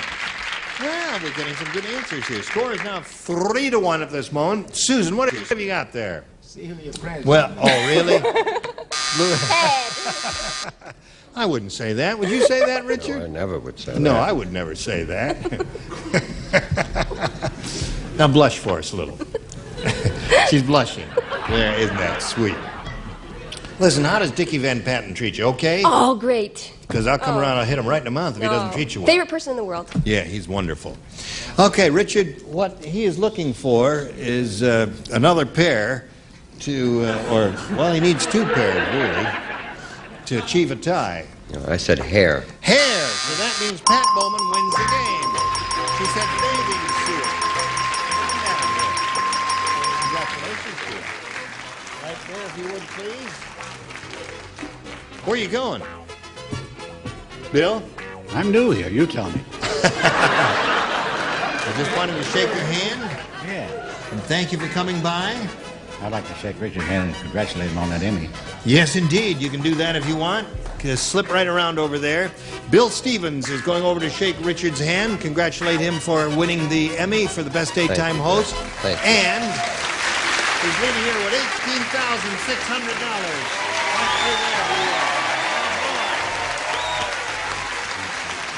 Now I'm going to spin a message or 2 just for you.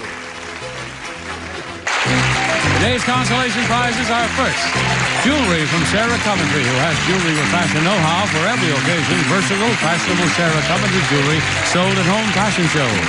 And from Coty, a gift collection of Masumi fragrances. Masumi, the essence of inner beauty by Coty. And a Spencer's wardrobe for infants and toddlers, sleepers, parkas, shirts, and play suits. Spencer's, the name that has meant badly to mothers for over 50 years. And Hires Root Beer. After 100 years, America's original root beer is still #1. Hires, the great American root beer. And away we go again with Gene Raver. All right, here we are. Now, if you're ready to have a go at it, we'll have a go at it. Not too long ago, we polled the studio audience and we said, write down your best answer to this. Make up blank. If you match the answer they gave us most often, you get $500. For matching the second most popular answer, you get $250. And for matching the third most popular answer, you get $100.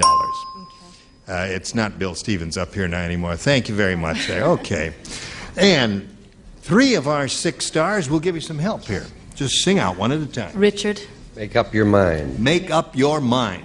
Okay. Charles. The men that make it possible for Brett to come here every day. The makeup men, or makeup man, or makeup artist, makeup girl. Yeah. Get to choose one. Right. The makeup man. Makeup man. Makeup man, all right. Brett. Yes.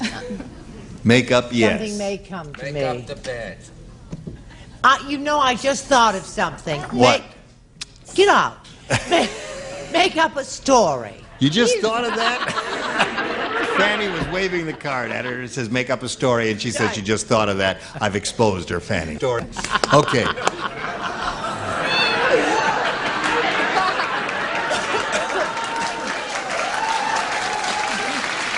Wrong! Now you can choose one of those, Pat, or give us one of your own. What is your pleasure? Make up your mind. Rich. Make up your mind. All right, let's find out if it's up there, and if so, where. We'll begin at the bottom as usual and reveal the $100 response. Make up your mind. You got it right off the bat. Congratulations. Now let's see what's under the $250 number. Makeup kit. And the $500 number? Makeup artist. That was Charles' answer. You said man. Now, you've won $100. It means the least you'll be playing for is 10 times that amount, or $1,000. But you can double that $1,000 if you have a lucky spin of the star wheel here. We are going to ask you to spin the star wheel, Pat, to find out which of our stars you'll be playing with and for how much. And we do wish you the best of luck and hope it gets doubled. If you light that light up there, it will indeed double. Give it a hard spin. It must make 1 revolution, and it has. And let's see if we get a double out of it this time. I think so, yes. Oh, wait, it could settle back. Oh, wait a minute. It might settle back. No. Can't cheat. Sorry about that. All right, you're going to be playing for the $1,000 with Susan Richardson. Stand on the blue dot there, and I'll get the thing worth $1,000, and there it is. Good luck to you, Pat. Blank boiler.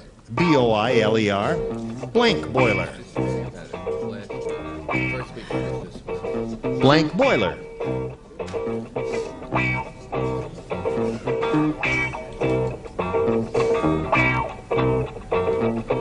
Blank boiler.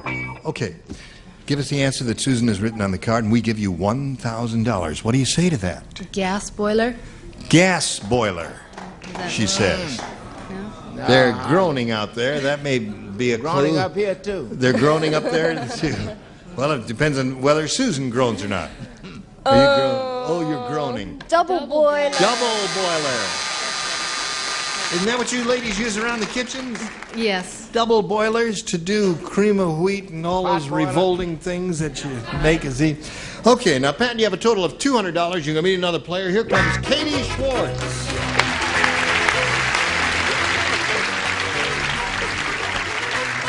You know Pat Bowman, don't you? Yes, I do. Hi, Pat. We welcome Katie. Is it Schwartz as in F-A-O or Schwartz? Schwartz. Schwartz. Because FAO says Schwartz. Did you know that? No, I didn't know that. Well, if you ever go to New York at the corner of 58th Street and 5th Avenue, there is the most wonderful toy store ever created. Especially at Christmas time, they have wonderfully animated windows.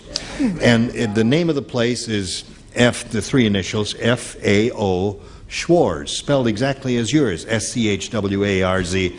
Everybody says F-A-O, Schwartz. However, the old man Everybody says wake Schwartz. up now. The story's over. All right. Uncle Gene, tell us about Bloomingdale's now. Bloomingdale's has a wonderful Santa Claus. Listen, Katie, where are you from? I'm from Torrance, California. What do you do? I'm married, and I have 2 boys. Travers is 5, and Joshua's 2. And I work part-time for a preschool right now. You what? I work part-time at a preschool. Ah, well, that's nice. Good luck to you, Katie. We'll start this game anon. Right now, we've got this for you. Hello there, and goodbye there.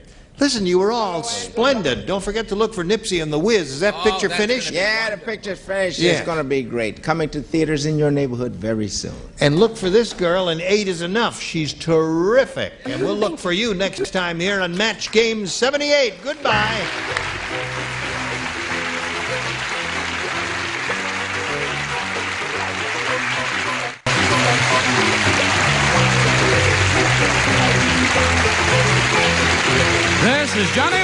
speaking for Match Game 78, a Mark Goodson, Bill Todman production. This program was edited for broadcast.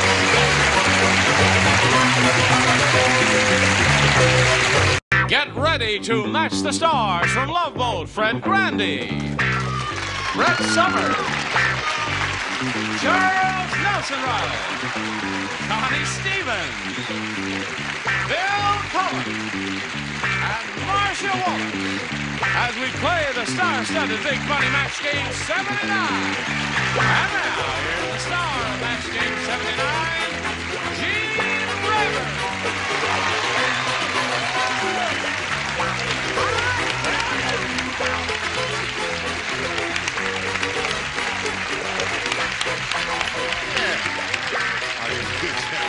Thank you for joining us here on Match Game 79.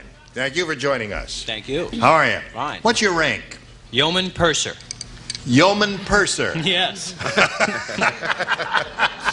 I must say, you really do look handsome in that uniform. Thank you. What do they call you, Yo or Purse? Well, I'm working towards deputy handbag next season. I see. We have Jack Kaawa and Carolyn Reisner. Would you welcome them? Grand champion Jack has won one game. He's got $100. Yeah, something? Our director, Mark Breslow, will get a tight shot of two rare pieces here. One is, what is that? What's $5 Indian head gold piece. $5 Indian head gold piece, which is really beautiful. There was a lot of gold in them in those days, wasn't it? Yes. You know, like 95%. What? Tilt that. How's that? Yeah, okay. Now let me look at the monitor. Yeah. All right, on his wrist. On his wrist is another. What's that called? That's a Liberty head. $10 gold piece. $10 gold piece. You're going to get him mugged in the parking lot. No. You know that. And I am going to be the muggy. I'm going to be the muggor. He's going to be the muggy there. Okay, Carolyn, you ready? Ready. Now, you've been here before, so you know how to do it. Right. Yes, all right. You can have A or B. B, please. B it is. Here we go. Bernice said, my late husband, Stanley, Oh, had the most beautiful head of hair in the world. Gene, don't give up your day job. When he died, I sold his hair to blank. My late husband, Stanley, had the most beautiful head of hair in the world. When he died, I sold his hair too. What do you say, Chuck?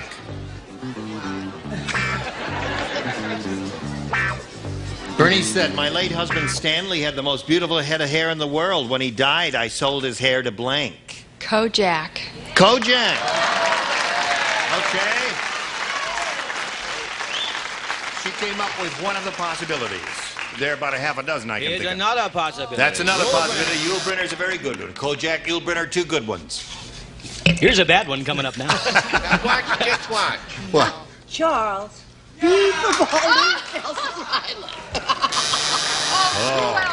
I'll be the only, she'll be the only one. She'll be the only one who'll She'll say be the CNR. Only one. Only one. Only one. I had to meet him, Howard Cosell. Howard Cosell. He didn't have a punch. He thought he did. Howard Cosell. Okay. Now, Connie, here it is. My late husband had the most beautiful head of hair in the world. When he died, I sold his hair too. I tried to make it right on the line. Yulebrenner. Now, Carolyn said Kojak. Not a bad answer, but Yulebrenner is playing currently. Well, yeah, they're both equally popular, I guess. Yeah. I couldn't spell Nicholas Murray. Yes, and bald. I couldn't spell Nicholas Murray Butler, so I put Cosell. Aha, good thinking there, Bill Cullen. Wonderful. Now we come to the lady, the mysterious lady in black. Aha. In the hot seat. With a flower growing out of her thyroid. I hope to do the Gong Show soon. Howard Cosell. Howard Cosell. See, you were the only one in your viciousness and attachism. He's just coined a word. That's right. Okay. Where are we? Oh, that was the first round question. Listen, we'll get one for you in a moment or so. Right now, we want to do this for you. Go. Here we go. All right, the other round, one question for Jack Kaawa. Muggsy said, I go to the world's toughest school. Instead of spitballs, the kids throw blank balls. The world's toughest school. I go to world's toughest school. Instead of spitballs. Charles will be leaving I soon. got it.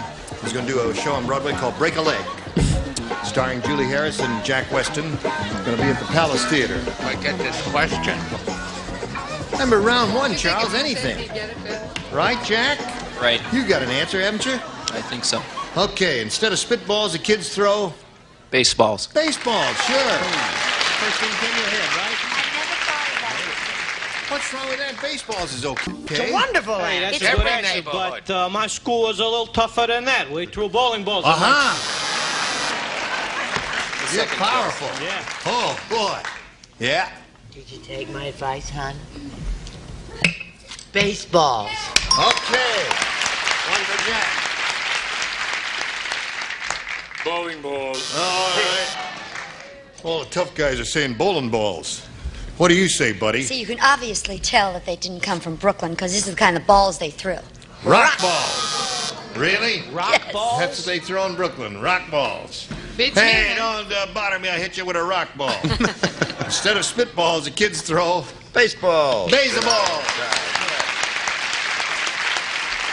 What nifty little answer have you got? Ah, Gene. The lady in black. Don't ask. Cannonballs. Cannonball. That's tough, too. All right, so Jack picks up 2 in his round 1 question. Let's see how Carolyn does with her round 2 question. I'll try A. Okay. Here it is. Rodney Rich is really rich. He doesn't have plain old water on the knee. He has blank on the knee. What do you call that? Gauze. No, it's... no, there must be a name for that, isn't there? Gauze. I'm getting out of here. I got a dress for you. Rodney Rich is really rich. He doesn't have plain old water on the knee. He has blank on the knee. Champagne. Champagne. Now, I got a peek at Fred Grandy's answer, Carolyn, and I believe Fred has what I would call the definitive answer here. It is the definitive answer, but it's not the right answer. Perrier. Perrier water. Perrier on the knee. Step over here, mister. Yes. I'm going to tell you what the definitive answer is. What's The the definitive definitive answer, mister, is the right answer that matches her, that matches me. Yeah. Champagne.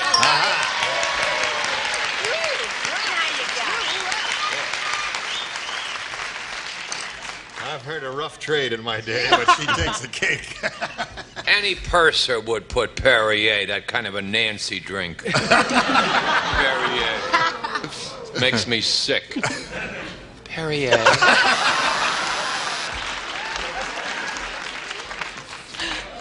Oh, dear. Hi, sailor, new in town. He doesn't have plain old water on the knee. He has Perrier on the knee, or champagne. Champagne. Thank you. Carolyn has 2. Score's now tied 2-2. What do you say, Bill? Champagne. Champagne. You got 3 now. Close the champagne. Are you kidding with Sure. you? Yeah. Champagne. All right. Well, that's so much for your definitive answers, yes. Okay, now, Jack, here's the way it is. You need 2 to tie and 3 to win. Ready? Dumb Donald just finished building his yacht. Oh. But the launching will be postponed. Well, he can't get his yacht out of the blank. He can't get his yacht out of the blank. Dumb Donald just finished building his yacht, but the launching will be postponed. He can't get his yacht out of the blank. You don't play because you matched him in the previous round. That's a wonderful answer. Oh, mine Yes. is perfect. You don't play. He's just I'm well kidding. not This playing. This is a cute answer, but it's definitive. Yes, I must play with an answer. Yeah. Okay. Or, That's All right. That's go with that. You guys ready up there? Very Okay, Jack. Dumb Donald just finished building his yacht, but the launching will be postponed. He can't get his yacht out of the blank. the house. Out of the house. That means he was building it in the house. Inside the house. And he couldn't get it through the door. Aha. Okay.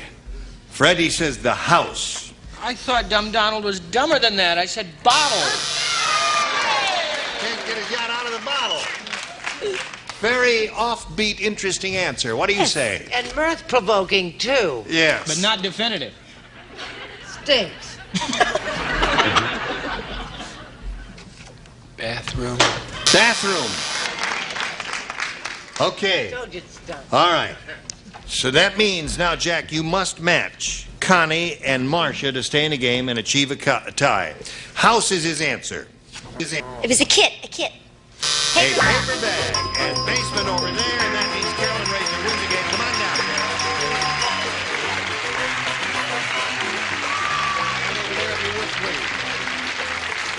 Well, Jack, it was a pleasure to meet you. Thank you. I'm glad you won some money. You have a total of $100, and we didn't steal your jewelry. And so long, Jack. I'll see you in the parking lot. There. Watch this message. Hurry back. All right, here we go. Carolyn Razor has her $100. She's going to try for a big bundle now. Here we go, and good luck to you. We polled the studio audience not too long ago and said, write down your best answer to this. The Village blank. Got it. If you give us the answer they wrote down most often, we give you $500. Then if you match their second most popular answer, $250, and for matching the third, $100. Now you can get some suggestions here from 3 of our 6 stars. Brett, please. What? The Village Idiot. Okay. Connie, please. The Village People. Bill. The Village Voice. The Village Voice. Okay, the Village Voice, the Village Idiot, and the Village People are the 3 they've given you. At this point, you have the option of choosing one of those or giving us one of your own. I'll go with people. Village People. Very big rock group, isn't it? Yeah. What? The Village Smithy. The Village Blacksmith. Yeah. Okay. Spreading chestnuts. All right, let's see if the Village People is under the $100 number. Yes, it is indeed. Congratulations, you got $100. Don't ever pay any attention to them. What do they know? Well, sometimes they're right and sometimes they're wrong. What do you think's under the next one? Voice. Okay, go. All right. That was Brett's answer. Blacksmith. It'll be blacksmith. You think it's going to be the Village Blacksmith? All right, slide it. The Village Square. He was the blacksmith. Everybody said, well, what a square that blacksmith is. Right up in the Village. Now listen, you've got $100. That means you'll play for 10 times that amount, or $1,000. But if you get a lucky spin of the star wheel, come into my dressing room, my dear, and spin the star wheel. Here we are in my dressing room. Click, click, the door's locked. Okay, spin the wheel. There you go. Bing, good luck to you. Any gold star area means a double.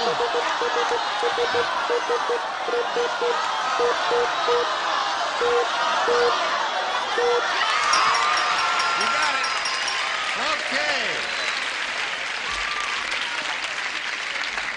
So that means instead of playing for $1,000, you play for $2,000. Swing around toward me, if you would, please, with your back to Marcia. And here it is. Good luck to you. It says baking blank. That's B-A-K-I-N-G blank. Baking blank. Well, she finished in a big hurry. Now, Carolyn, if you give us the answer that matches hers, you get $2,000. What do you say to that? Baking pan. They don't like that answer, do you? No. But maybe Marcia likes it. Baking blank. Oh, honey, I don't even bake. Baking soda. Baking soda. I guess they like that one better. Carolyn, you got a total of $200, and you're going to meet another player now, so let's all welcome Sharman Eckert. Coming on.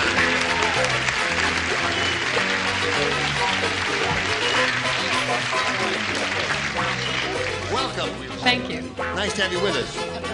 We want to find out about who you are and where you're from and all that. Well, Who are you, Sharman Eckert?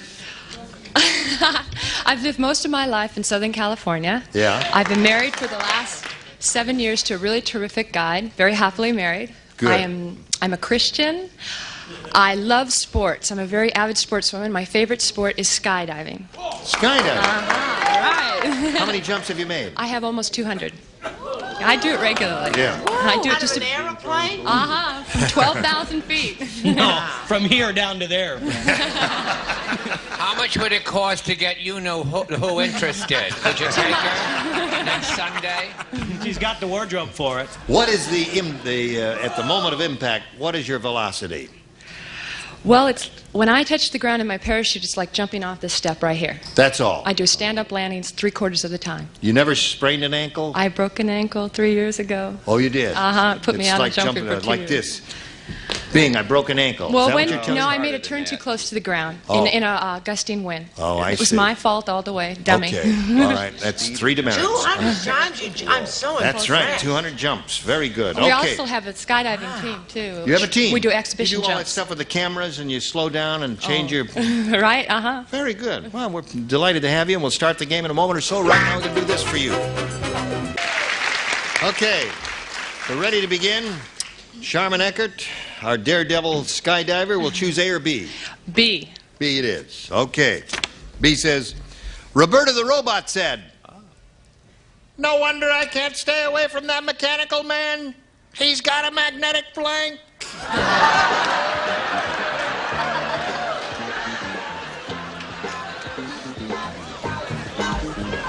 Go for it.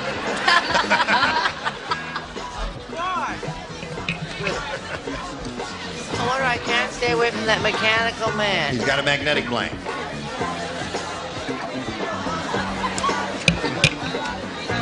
Okay. Chuck's ready. No. He's got a magnetic blank. A magnetic? He's got a magnetic blank. A magnet. Yes.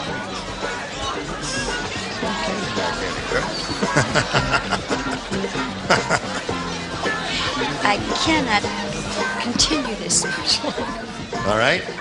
Okay. Okay. Roberta the robot said, "No wonder I can't stay away from that mechanical man. He's got a magnetic heart." Heart? Okay.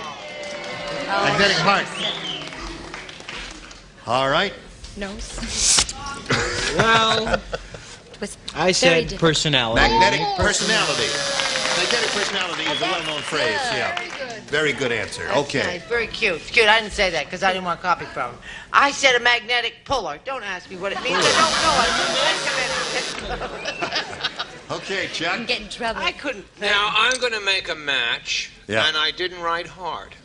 Oh, really? And I didn't write core, No. and I didn't write any of those things. What did you write, Charles? And I'm going to get a match How are you going to do that? by simply doing this. Aha! Aha! It's good. Isn't that cute? One for Sharman. Can't stay away from that mechanical man. He's got a magnetic... I have to leave. Set of hands.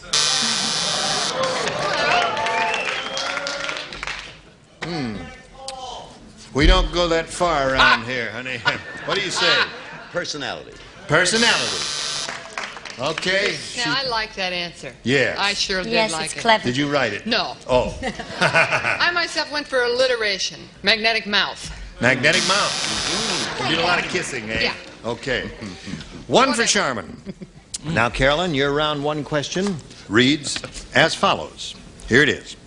You've all heard of the singing group Gladys Knight and the Pips. Yep. Well, every night, just before they go on stage, Gladys blanks the Pips. Gladys Knight and the Pips. Every night before they go on stage, Gladys blanks the Pips. Why are you looking at me in a dumbfounded way? Well, I mean, Okay. I just don't think this. Whatever comes into your mind, put it right down in the cup. Right.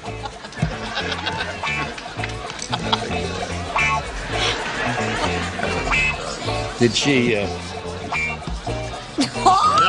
right, now.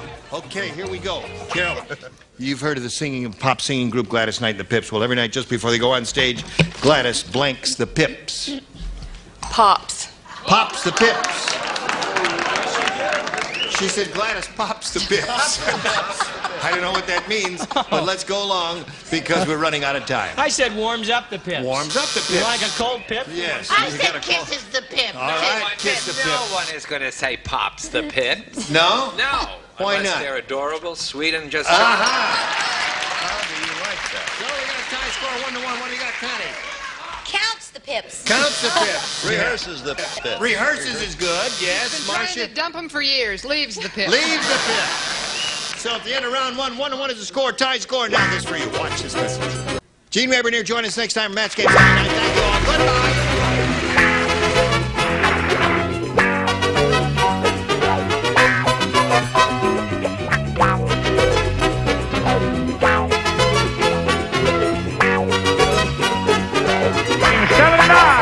Bill Totman production. This program was edited for broadcast.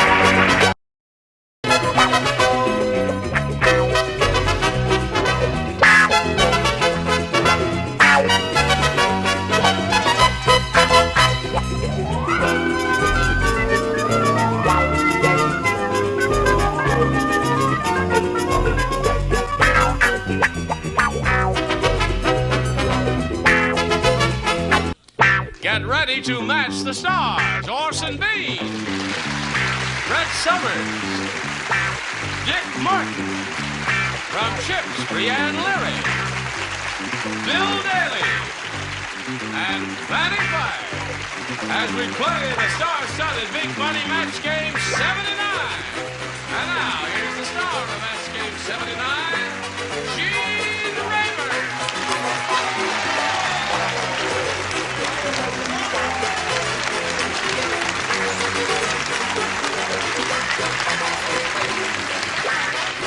Got the laundry ticket. Hello there, John. Hello. Take the laundry ticket. Everybody get your act together. And let's welcome our two players here, Carolyn Reisner and Lauren Clark. Clark. Current champ is Carolyn with $11,400. And she's being challenged by Lauren. They played the first game to a 4-4 tie. And Lauren's had her tie-breaking question. Have you not? Mm-hmm. And you didn't do too well with it, did you? No. So that means Carolyn's in the catbird seat. All she's got to do is match one star, and she will have won her fourth game. Let's see if that happens right now. Right. Did you hear what Weird Willie did? No. Would you like to hear what Weird Willie did? Sure. Yeah. He hung his blank on the wall and called it pop art. He hung his blank on the wall and called it pop art. Okay. Here we go, Carolyn. Did you hear what Weird Willie did? He hung his blank on the wall and called it pop art. He hung his underwear on the wall.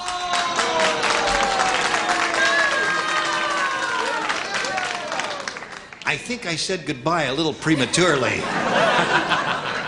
Judging from the answer we just got. She said underwear. Now I know I'm dealing with a bunch of weirdos here, but I really don't expect anybody on this side of the stage to say underwear. Why don't you Carolyn? start down there and come back? You want me to start down here and work? I hate being last. You know, it's terrible to be last. All right, we'll work our way across this way. All right? That's going to throw me. I don't think I can do that. That's going to be real weird. That's going to change my answer. No. Your answer, the die is set. All right, that's okay. Actually, I'd like to do a poem. Yes. No. Well, you see, I thought he hung his father. Well, certainly. Yes. Pop, you see, is pop art, pop dad. You got it. Pop is a Yankee word for daddy. Right. That's right. Okay, what do you got there? We're going your way. Oh, we're going this way. Yeah, Hey, you're going my way. I'm going. Oh, I don't go all the way. Oh, wow, that's nice. Not Go on the halfway. first- Did I see you at the halfway house? No. Not on the first date. Okay, let me see. I said he hung himself up there. Himself. Okay. This crowd, this is not my crowd. This is not my room at all. Brianne, Hang himself. what do you got? Dad. Dad, good answer. Okay. Underwear's. We're working our way back so that Orson will be last. For some reason, I don't know. I'm going to put it all out of misery because he hung his shorts. Shorts.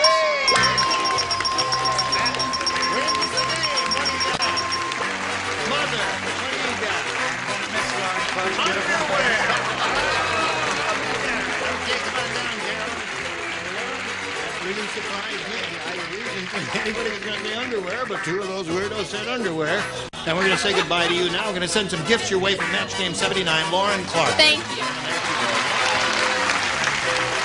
right, we'll spin her out and spin a message for you. Come back and see if she wins more money. Ready?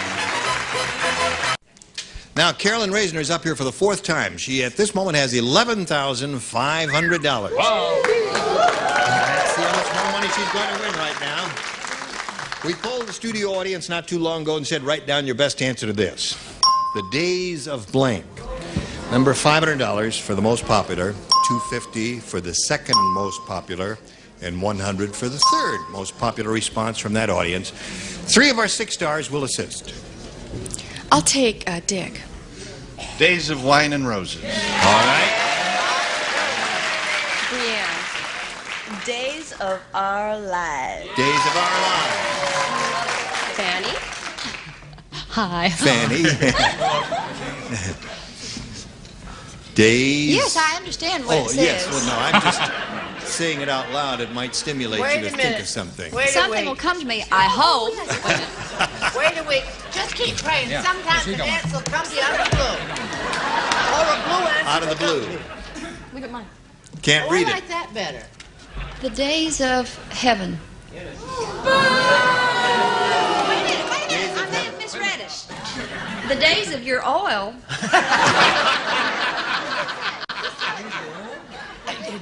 Days of old. War. The days of old. Days of The days of old.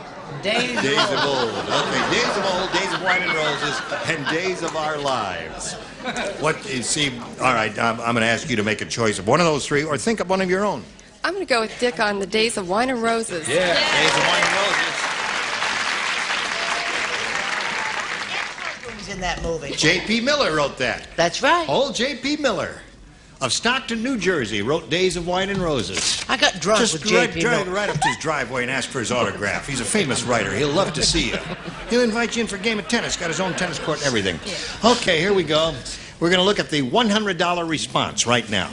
The Days of Old. Who gave that? Fanny gave that. Brett. Via Brett. Okay. Old Brett. Let's see the $250 response. Days of Our Lives. There's the soap opera.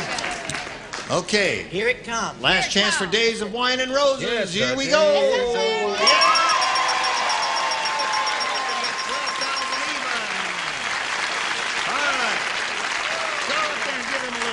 Don't deprive that poor fellow of his due in life. That's it.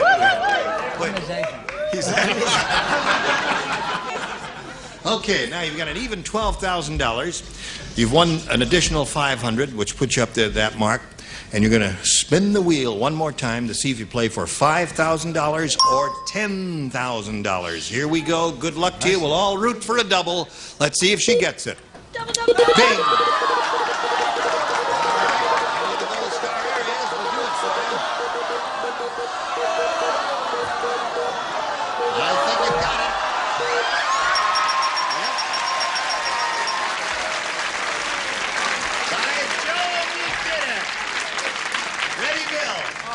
Not me. Oh. Yes, you, Bill, for $10,000. William. Sweet William, she says. Sweet William, ready? Sweet Here we go. Okay. On this card, it says, blank sweep. S-W-E-E-P. No help from the audience because, you might lead her astray. I mean, we appreciate your enthusiasm, but it could be a rotten answer that you're... Okay, now he's finished. Carolyn, if you give us the answer that he has written on the card, we give you $10,000 more. I'm going to go with clean sweep. Clean sweep. Okay. If you win, that means you will have $22,000. Oh! All together. Let's see what you got there, Bill. Clean sweep, she says, we'll match you. Oh, Bill, I'm sorry, baby. Excuse me, everyone. I'm going to get this.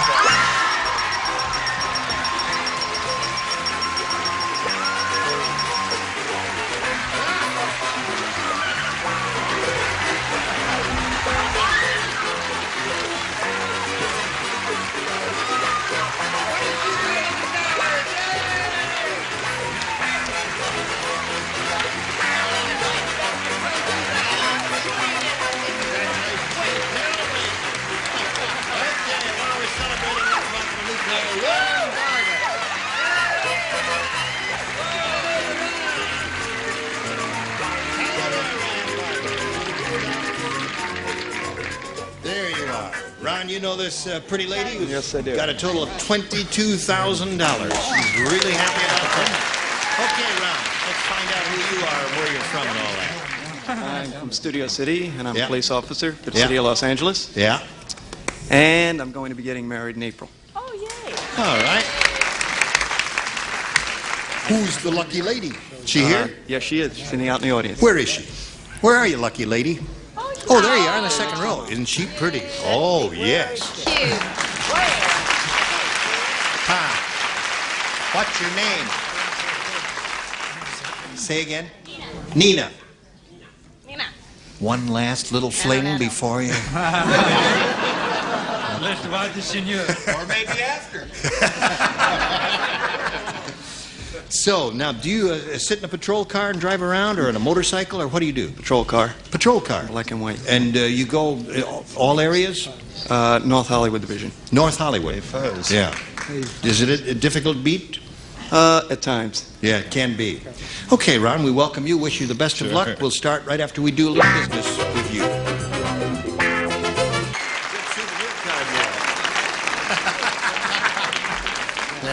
Okay. Now, if you're ready, I'll just push the button here, reveal the round one questions, and Ron, you can have A or B. A.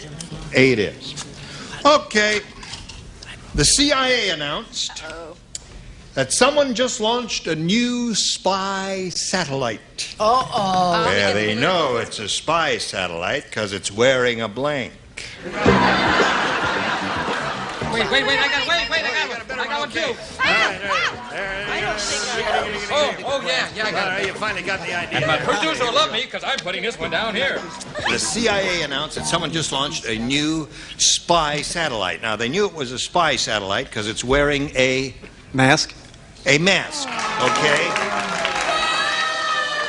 Oh, it is a tough crowd, man. It is a tough crowd. Apparently, there are a lot of Columbo fans in the audience.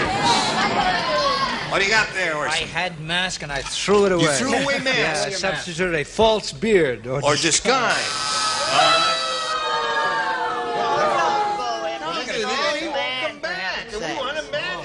Don't do that to Orson there. What do you got? I think he's the man who gave me the ticket for going through the red light. No, he wouldn't do that to you. Studio City. Yeah. In Studio City? Sure. You've never been in How was Studio I to City? know? No, Yeah. I by mistake, I was She lost. thought it was City of Industry. I said, I don't know whether I understood this question or not. Yeah. I said a Sherlock Holmes hat. No, you didn't understand the question. Okay. Don't fool me, I'm almost as old as he is. I would say from all I've been reading about spies in the last 10, 15 years that he was wearing a stupid look. They have made a few mistakes, haven't they? Okay. All right, here we come, Brienne. Someone launched a new spy satellite. They know it's a spy satellite because it's wearing a... Can I be political at all? No. Sure you can if you want to. Well, it's not really, but I'd say a trench coat with a phone. Trench coat. What? Detectives wear trench coats. That's Well, why... what the hell was Sherlock Holmes?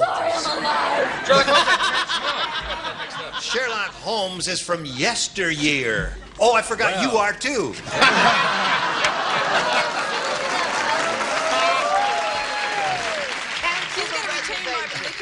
Cancel the reservations. Good, because I'm having dinner with my wife tonight. Hello there. I realized one more bad answer and this audience would attack me, so I put raincoat, and I know they'll like that, okay? Raincoat. Yeah, detectives are, no, Columbo especially, raincoats, you know, and Humphrey it's a Bogart wore spy. a raincoat. And, Maybe not to name him. Spy, No, it said. Spy, not a spy. detective. Yeah, I guess you're right. I don't know. What do you got? I said that. I don't know what I said, actually. Oh, well, then you better look at it. No, See, it said... refresh your memory. Yeah, I said that... They know it's a spy satellite because it's wearing I a... didn't understand. Phyllis Schlafly button. A Phyllis Schlafly button. Makes no sense. A Phyllis Schlafly I button. just did not understand. All right. I was looking for You got the hang of it now, Ron? I hope so. I hope they get the hang of it. All right. Carolyn, this is yours. Paula said, the weirdest thing just happened. My living bra told me it wants its own blank.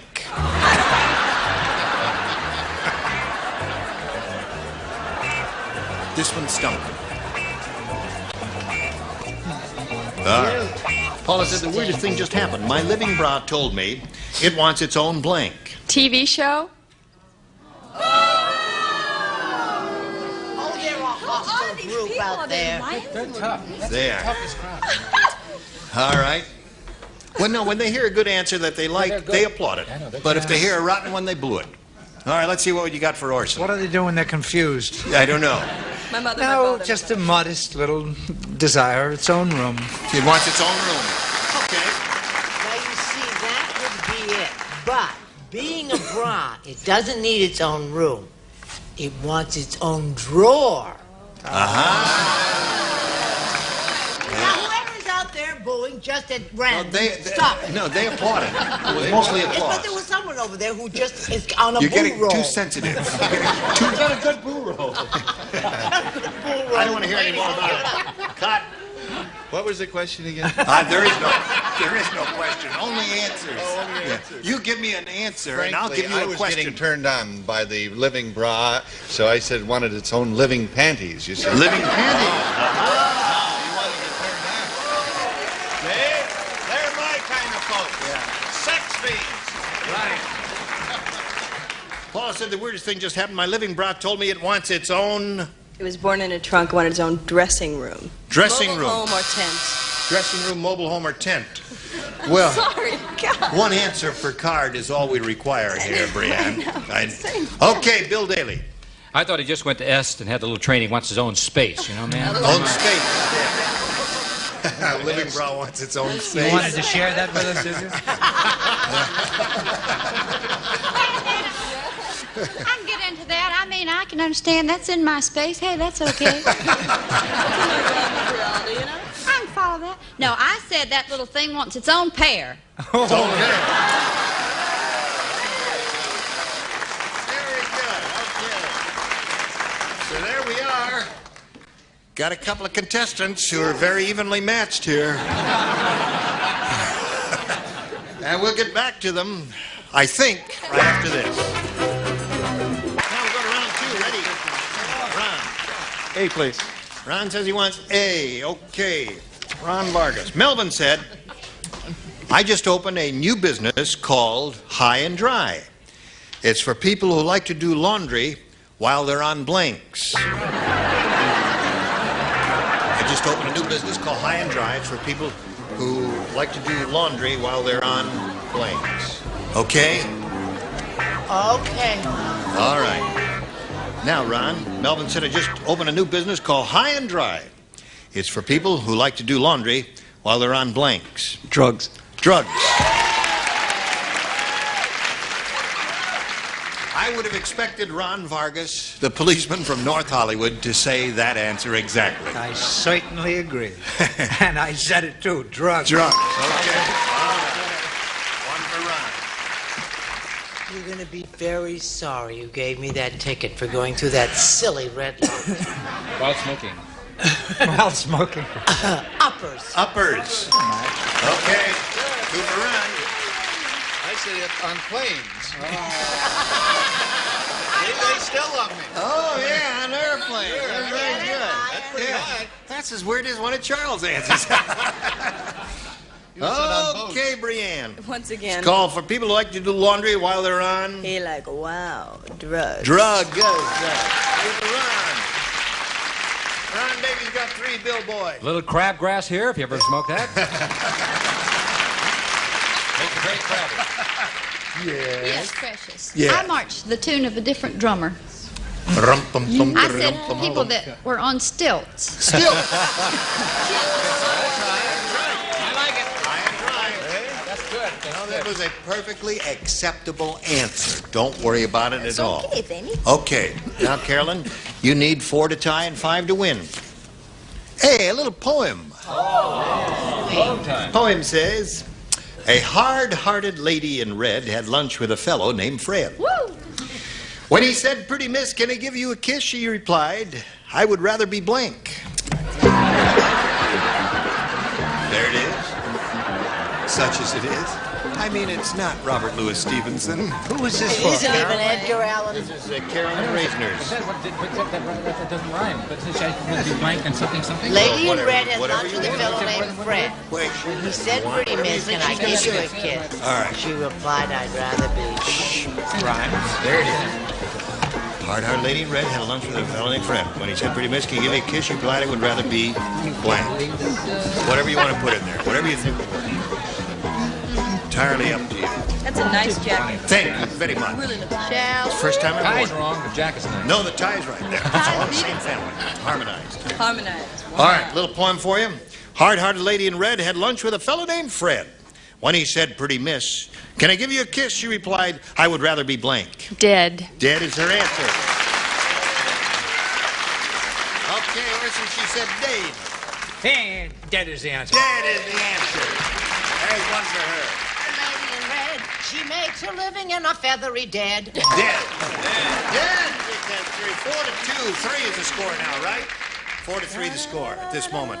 And she's got dead there. It's 4-4 now. One more. There we go. 4-4. Bill? I'd rather be dead than red. Wins the game. Where we got Lady? Right. Before the score run, it was a pleasure to meet you, and we're going to send some gifts your way from Match Game 79. Ron Vargas, ladies and gentlemen. There he goes. Now we've got this for you. Gene Rabineau, join us next time, Match Game 79. Thank you all.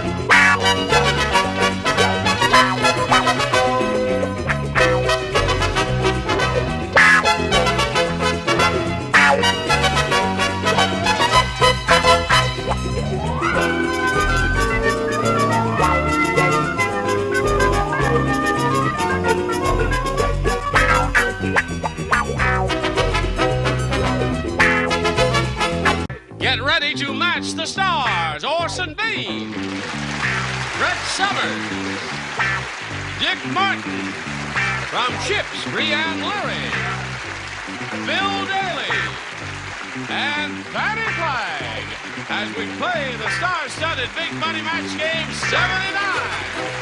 And now, here's the star of Match Game 79, Gene Rivers.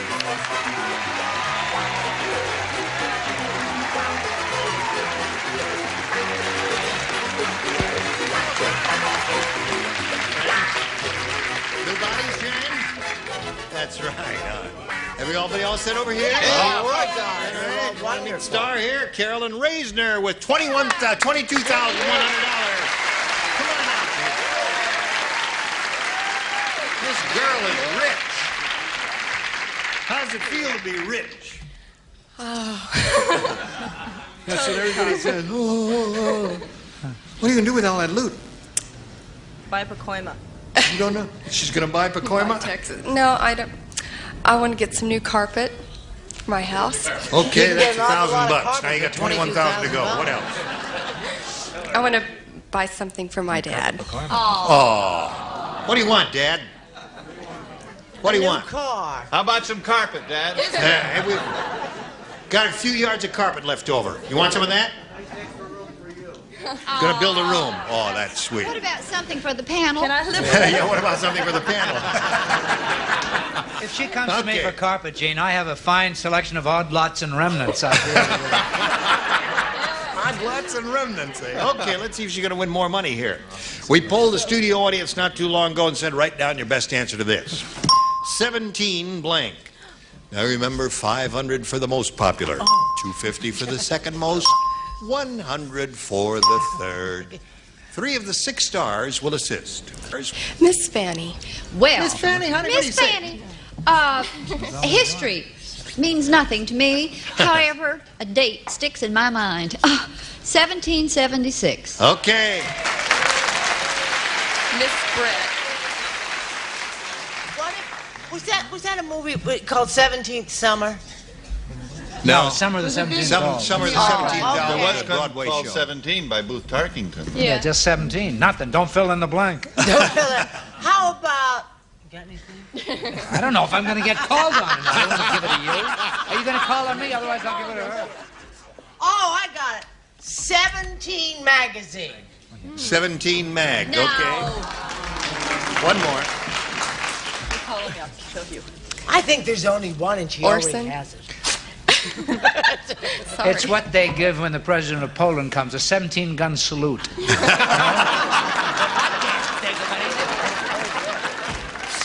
All right, you had 17 magazine? I had 17 magazine. Oh, and she gave it to... 17, Yes. All right, no, 17 gun salute. That's your answer. Yeah, Hey, man, well, come on. No, listen, we get weird people in this audience sometimes. You never know. They might have said that. Would you say that? Sure you would. Yeah. Oh, please turn All off right. the fan, Lord. Here we go. Are you cold? I'm frozen to death. All right, turn off the fan. Then we'll get too hot. These are our Okay. fans. All right, Don't you turn off our got fans. 1776, 17 magazine, and 17 gun salute. Those are the three. Now you can choose one of those or give us one of your own. I'm going to go with Fanny on 1776. Okay. Let's find out if it's up there, and if so, where? We'll begin at the bottom and reveal the $100 number. 17 magazine is Brett's answer. Okay. Let's see what we've got under the $250 response. 17 and over. What does that mean? That's to get a drink. No, that's Well, that's the age you get a drink in some states. 27 and over. Yeah. No, that's X-rated, 27, yeah. X-rated movies you can get into. 17 and over, X-rated movies. I Yeah, see. you can get in to see The Devil and Mrs. Rayburn if you're 17 and over. Okay, last chance. Here we go for the $500 number. Yeah! 22,600. We'll see if she's going to double that. See what she's playing for here. Right after we do a little business with America. Go! Get him, Bill. That way to go, Bill. Here we go. This gal has won the $500. She now has $22,600, and she's going to play for at least $5,000 and maybe $10,000. Good luck to you, Carolyn. We're all going to root for a double for you. Here we go. Bing! Any of the gold stars will be a double.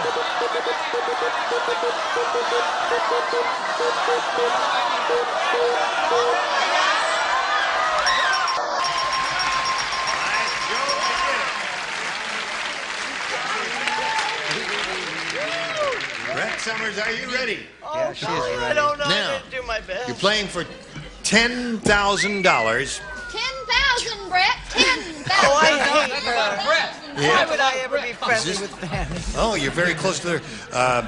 22,750 is the most anybody's ever won. You got this one would have 22,600. I point out to you that CBS has a limitation of $25,000. However, if you win the $10,000 now, you get the chance to keep it all. Okay? Here we go. Here we go. Snug blank. S-N-U-G blank. Snug blank.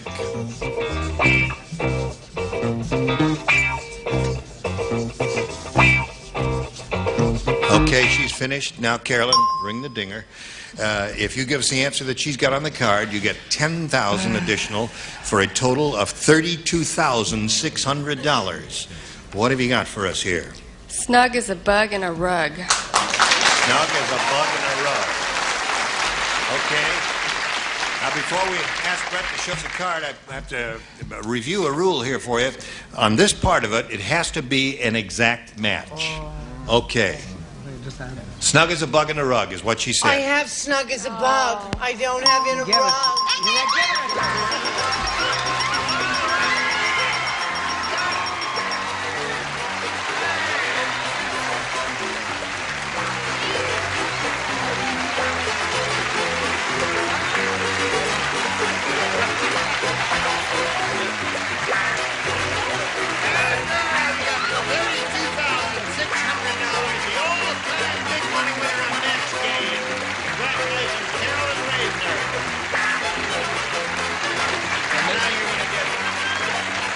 all of that carpeting. You're going to build the extra room on the house and do all of those things.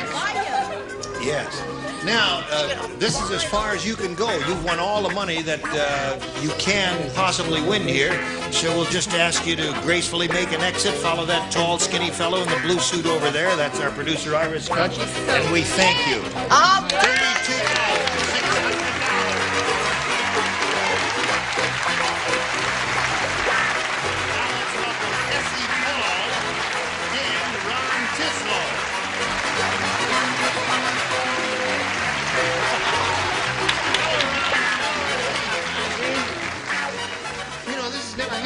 That we've had to introduce two players at one time, and we've never had that big a money winner. This is a historic day on this show, $32,600. We welcome both of you. I'd like to find out a little bit about you. We'll begin with you, sir. Tell us where you're from and all that. I'm from Seattle, Washington. Yep. And we're down here on vacation. I'm married. Work as parts manager for a diesel engine firm in Seattle, and we deal with the commercial fishermen in western Washington and all of Alaska. You live in a beautiful part of the country. Yes, sir. We enjoy it. Okay. It's a little wet, but it's nice. But things grow. How are your ferns? My ferns? Yes. My ferns are doing pretty good. They're grow lights. Yeah. Everybody in the block is talking about his fern fronds. Yes, and kind of the moisture up there. Mine died. All right. Yours died. I'm sorry to hear that. Okay, Ron, now we'll find out about Essie. Well, I'm a makeup artist. I live here in Los Angeles, and I do nail painting. Got my Grouchos on. What? Wait a minute. Mark Breslow. What does that say there? It's Groucho. Groucho Marx on every fingernail. He's my favorite. Look I at love that. him. Wait a minute. There's You mean on every Can you see that? fingernail it says Groucho Marx? No, it's his face. It's his face. Is it okay now? face? Can you see it, Johnny? That's Groucho Marx. got it. You do your own. Yeah. I see. Wow. Say the sticker word, the rubber Okay. band comes down. Have you ever made me up? Not yet. I hope to. All right. You're hired. Thank you. Now, we'll play this Should make game up like first, Groucho right after we Marx. do a little business with America.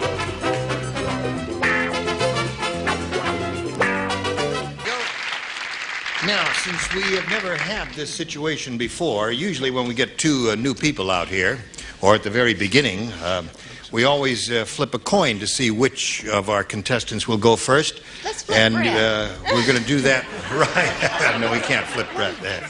We're going to do that right here now. Now, who calls it, Ira? All right. Which one wants to call it? Heads. You're going to call heads. Heads. Okay. I'll let it fall right here on the desk, and there it is. It's a double-headed. Does that count? Yeah. That counts. Okay. Well, you better look at it there just to make sure that it is what it is. What is it? Tails. Tails. That's you, right? So that means you will go first, right? Is that what that I'll means, give Ira? him the 50 cents. Okay. There you are. Ira's gotta have it. Okay. Oh, sorry about that. Now, we'll push the button here, and Ron, you can have A or B. I'll take B. B. Okay. Robbie the robot said, Oh. I hate being made out of old vending machine parts. Every time someone shakes my hand, I have an uncontrollable urge to give him blank.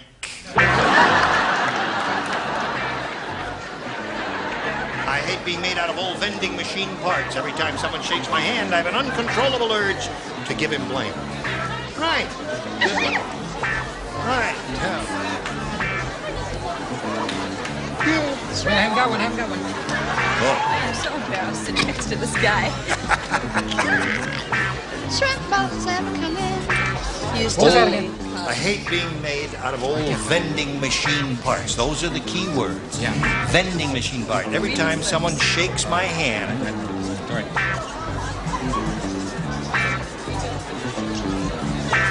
Okay. Yes. Robbie the robot said, I hate being made out of old vending machine parts.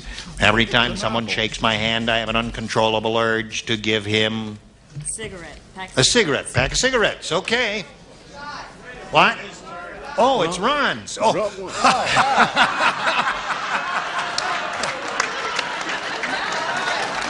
used to doing it the other way.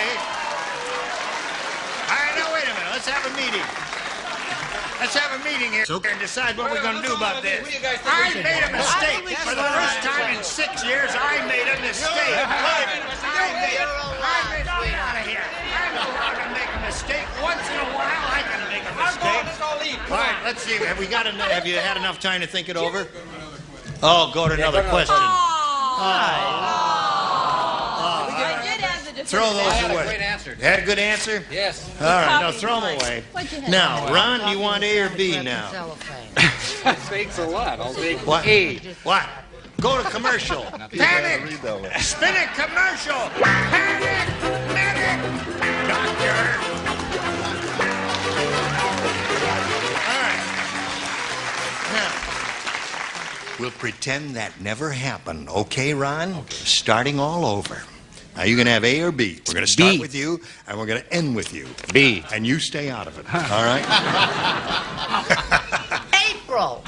While looking at a microscope, one scientist said to the other, "This is a weird centipede. He doesn't have 100 legs. He has 99 legs and a blank." That's what it says. A weird Is it a centipede. male or a female centipede? Doesn't make any difference. It makes a lot of difference to me. No, it doesn't. A lot of difference to A lot of that difference to male, centipede. female. It's a weird centipede. Doesn't have 100 legs. He has 99 legs and a blank. I don't know if there are males and females. I'm not familiar with centipedes. Only centipedes. Entomologist. Entomologist. Entomologist. An etymologist is the man who does An organized study of the origin of words and Such as entomologist. centipede. Yes, it has to do with Very insects. good. Okay, right. While looking at a Hanging microscope, balls. one scientist said to another, "This is a weird centipede. He doesn't have 100 legs. He has 99 legs and a Arm. All right, that's okay. Now, what was so hard about that? I ask you. You want to picture something bizarre? Yeah. Midnight in an orthopedic supply store. My centipede had 99 legs and a cane. Aha! Made an interesting sound when he walked. Hello. Hello, darling. It's so nice to see you. Thank you. My centipede had 99 legs and a mother at his side. Okay. My centipede had 99 legs and another centipede. And another centipede. Just to keep company. C'est ridicule. This centipede doesn't have 100 legs. He has 99 legs and a Mouth! I And could a not. mouth. I'm so sorry. All right. Go, Don't Bill. you boo that girl. She's taken enough this week. You got a good one, Bill? This is my crowd, right? An arm?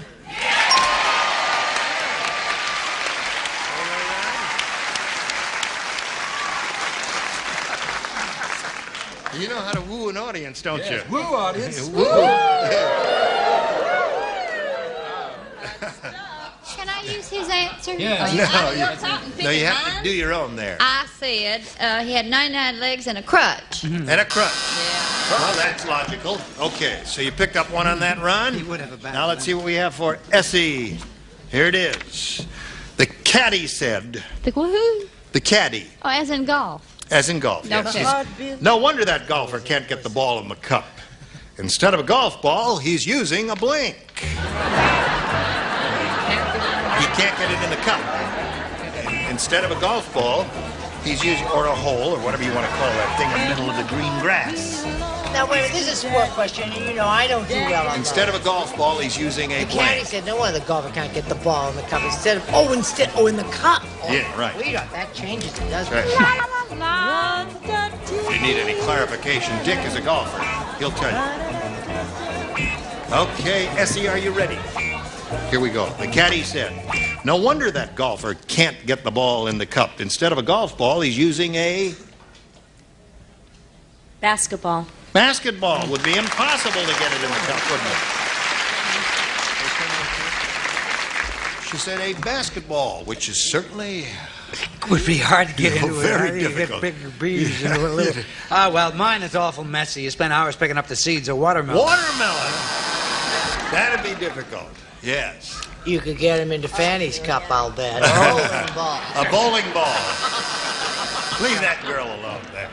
A football. A football would be very difficult.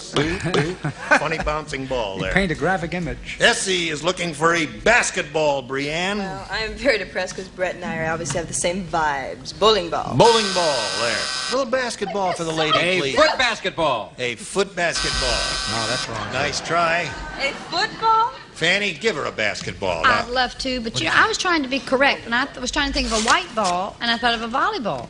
A volleyball. It's white, isn't it? It's white. Yeah, that's right. Yeah, they're off-white anyway. Balls there. Okay, so there it is. 1-0 at the end of round one. We go to round two. And start with him. Start with him. Why? The man Oh, that's what we started with him. Start Oh, yeah, we reversed the whole thing. We have to keep doing this, huh? This is spinning around. Get rid of these two. I'm tired of this thing. Okay, round, who do you want, A or B here? A. A. Okay. Lois Lane said. Oh, Superman. No, she said, this weather is really terrible. It's so cold, Superman froze his blank off. His blank. This weather is really terrible. I love you, Superman. So cold, Superman froze his blank off. You can read my mind. Go on. Go on. I'll be calling you.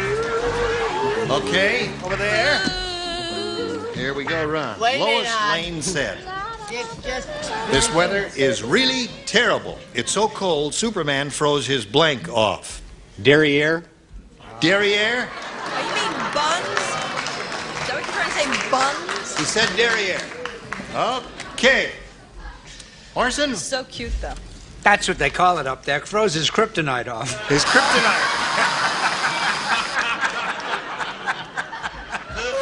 His kryptonite. Okay.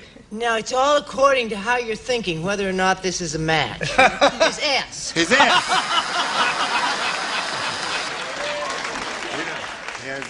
You know, on the chest. What do you got there? His derriere. Derriere. Okay.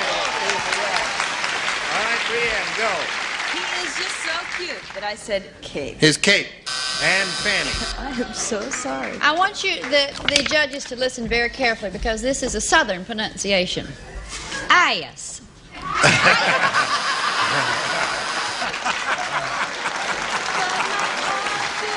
right. 2-0 to score. Now we've got this for you. Pay attention. 5 seconds. What would you like to do? 25 seconds. What do you play? We can do a whole thing. My mom will sew the costumes. All right, what do you think? She can paint the scenery. I'd like to say a few words about Proposition 13. Ladies and gentlemen, no, it's all over. Don't get me started on. Join us next time for Match Game 79. Goodbye.